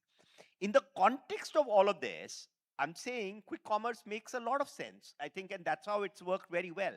So I think, but having said that, the reason, and I come back to one theme which I have always stuck to, that India is an "and" country. So, and I think culturally, also in our current journey as a country, and maybe also for the foreseeable future. So the reason I say this is that mom and pop stores also have a role. They are not going to, of course, they will morph a little bit. They will change a little bit. Some will shut down. What they stock, they don't stock will change. But I think there is room for that. That's not going to go away. Quick commerce is going to be there till the time there is funding available for it, because there is no unit economics in quick commerce. The day funding stops, there is a problem. But it is also a very huge employment generator at the base level. So it's doing a large social job with a lot of capital available. So, you know, sometimes we say that why is this capital getting generated? A lot of capital gets used for socialist causes, by the way, let me tell you, in indirect ways, what we call. So I think that's so therefore quick commerce will be there. And so therefore that's the way India will evolve. Perhaps the role of a classic modern trade or organized retail, which was there in the Western world, they followed that sequence. India may skip that middle layer to a very large extent, in my judgment. I think that's an issue, and which India has done in many other things as well. We didn't have landlines and everybody holds a microphone. A lot of people will fly and so on and so forth. So the point I'm making is that so the retail is again, if I was to do let's say, organized retail, e-commerce, marketplace, quick commerce, classic retail, wholesale, and they were all different, you will see a hue of that on an Indian map. I think that's the way it will be. All of them have a role. All of them will survive in some form. They will morph. They will not change. And I think that's the thing on retail. So therefore, as you train for retail, you got to train for different elements, and there is room for you to be able to train in those areas as well.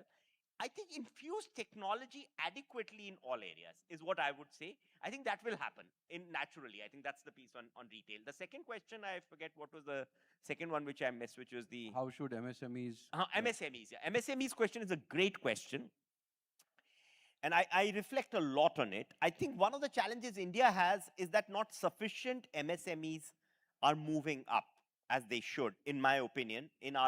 That's a flaw in our industrial evolution or manufacturing evolution.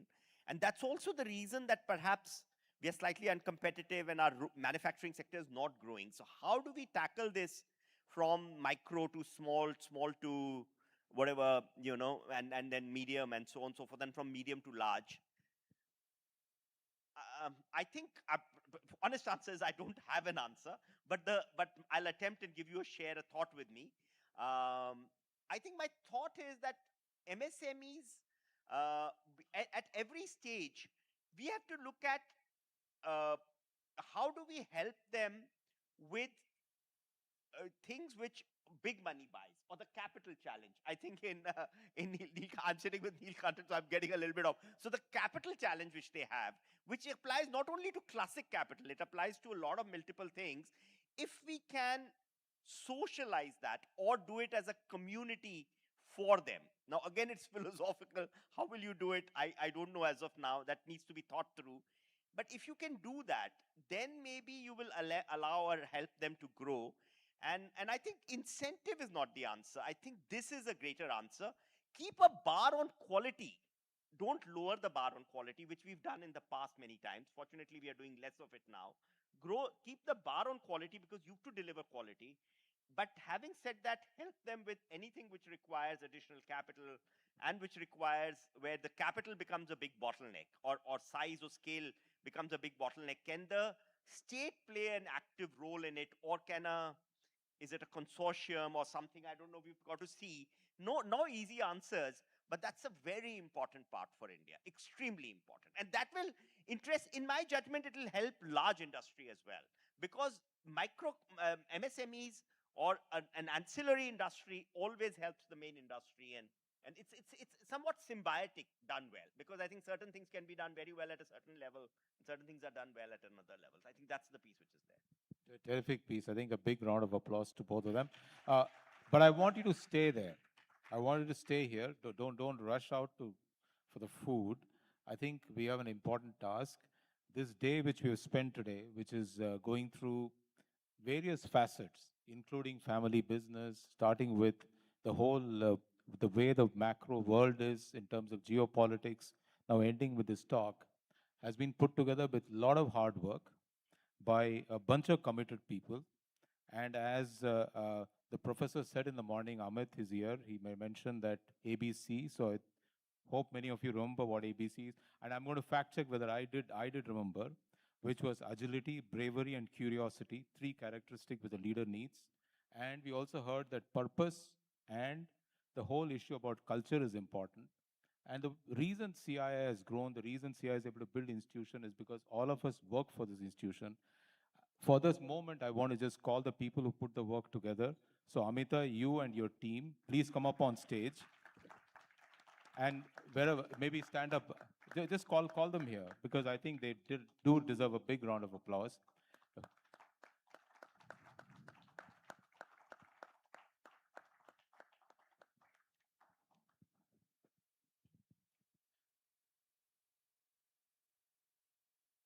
Why don't you just climb up?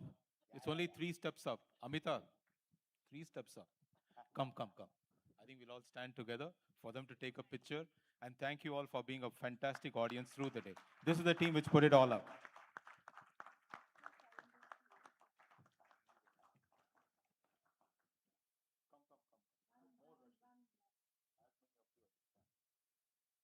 They were hidden away in Calcutta. I got them to bomb.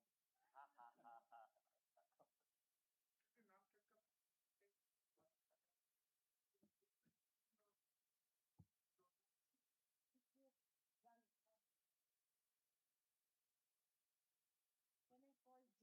Please. They hugely supported the center.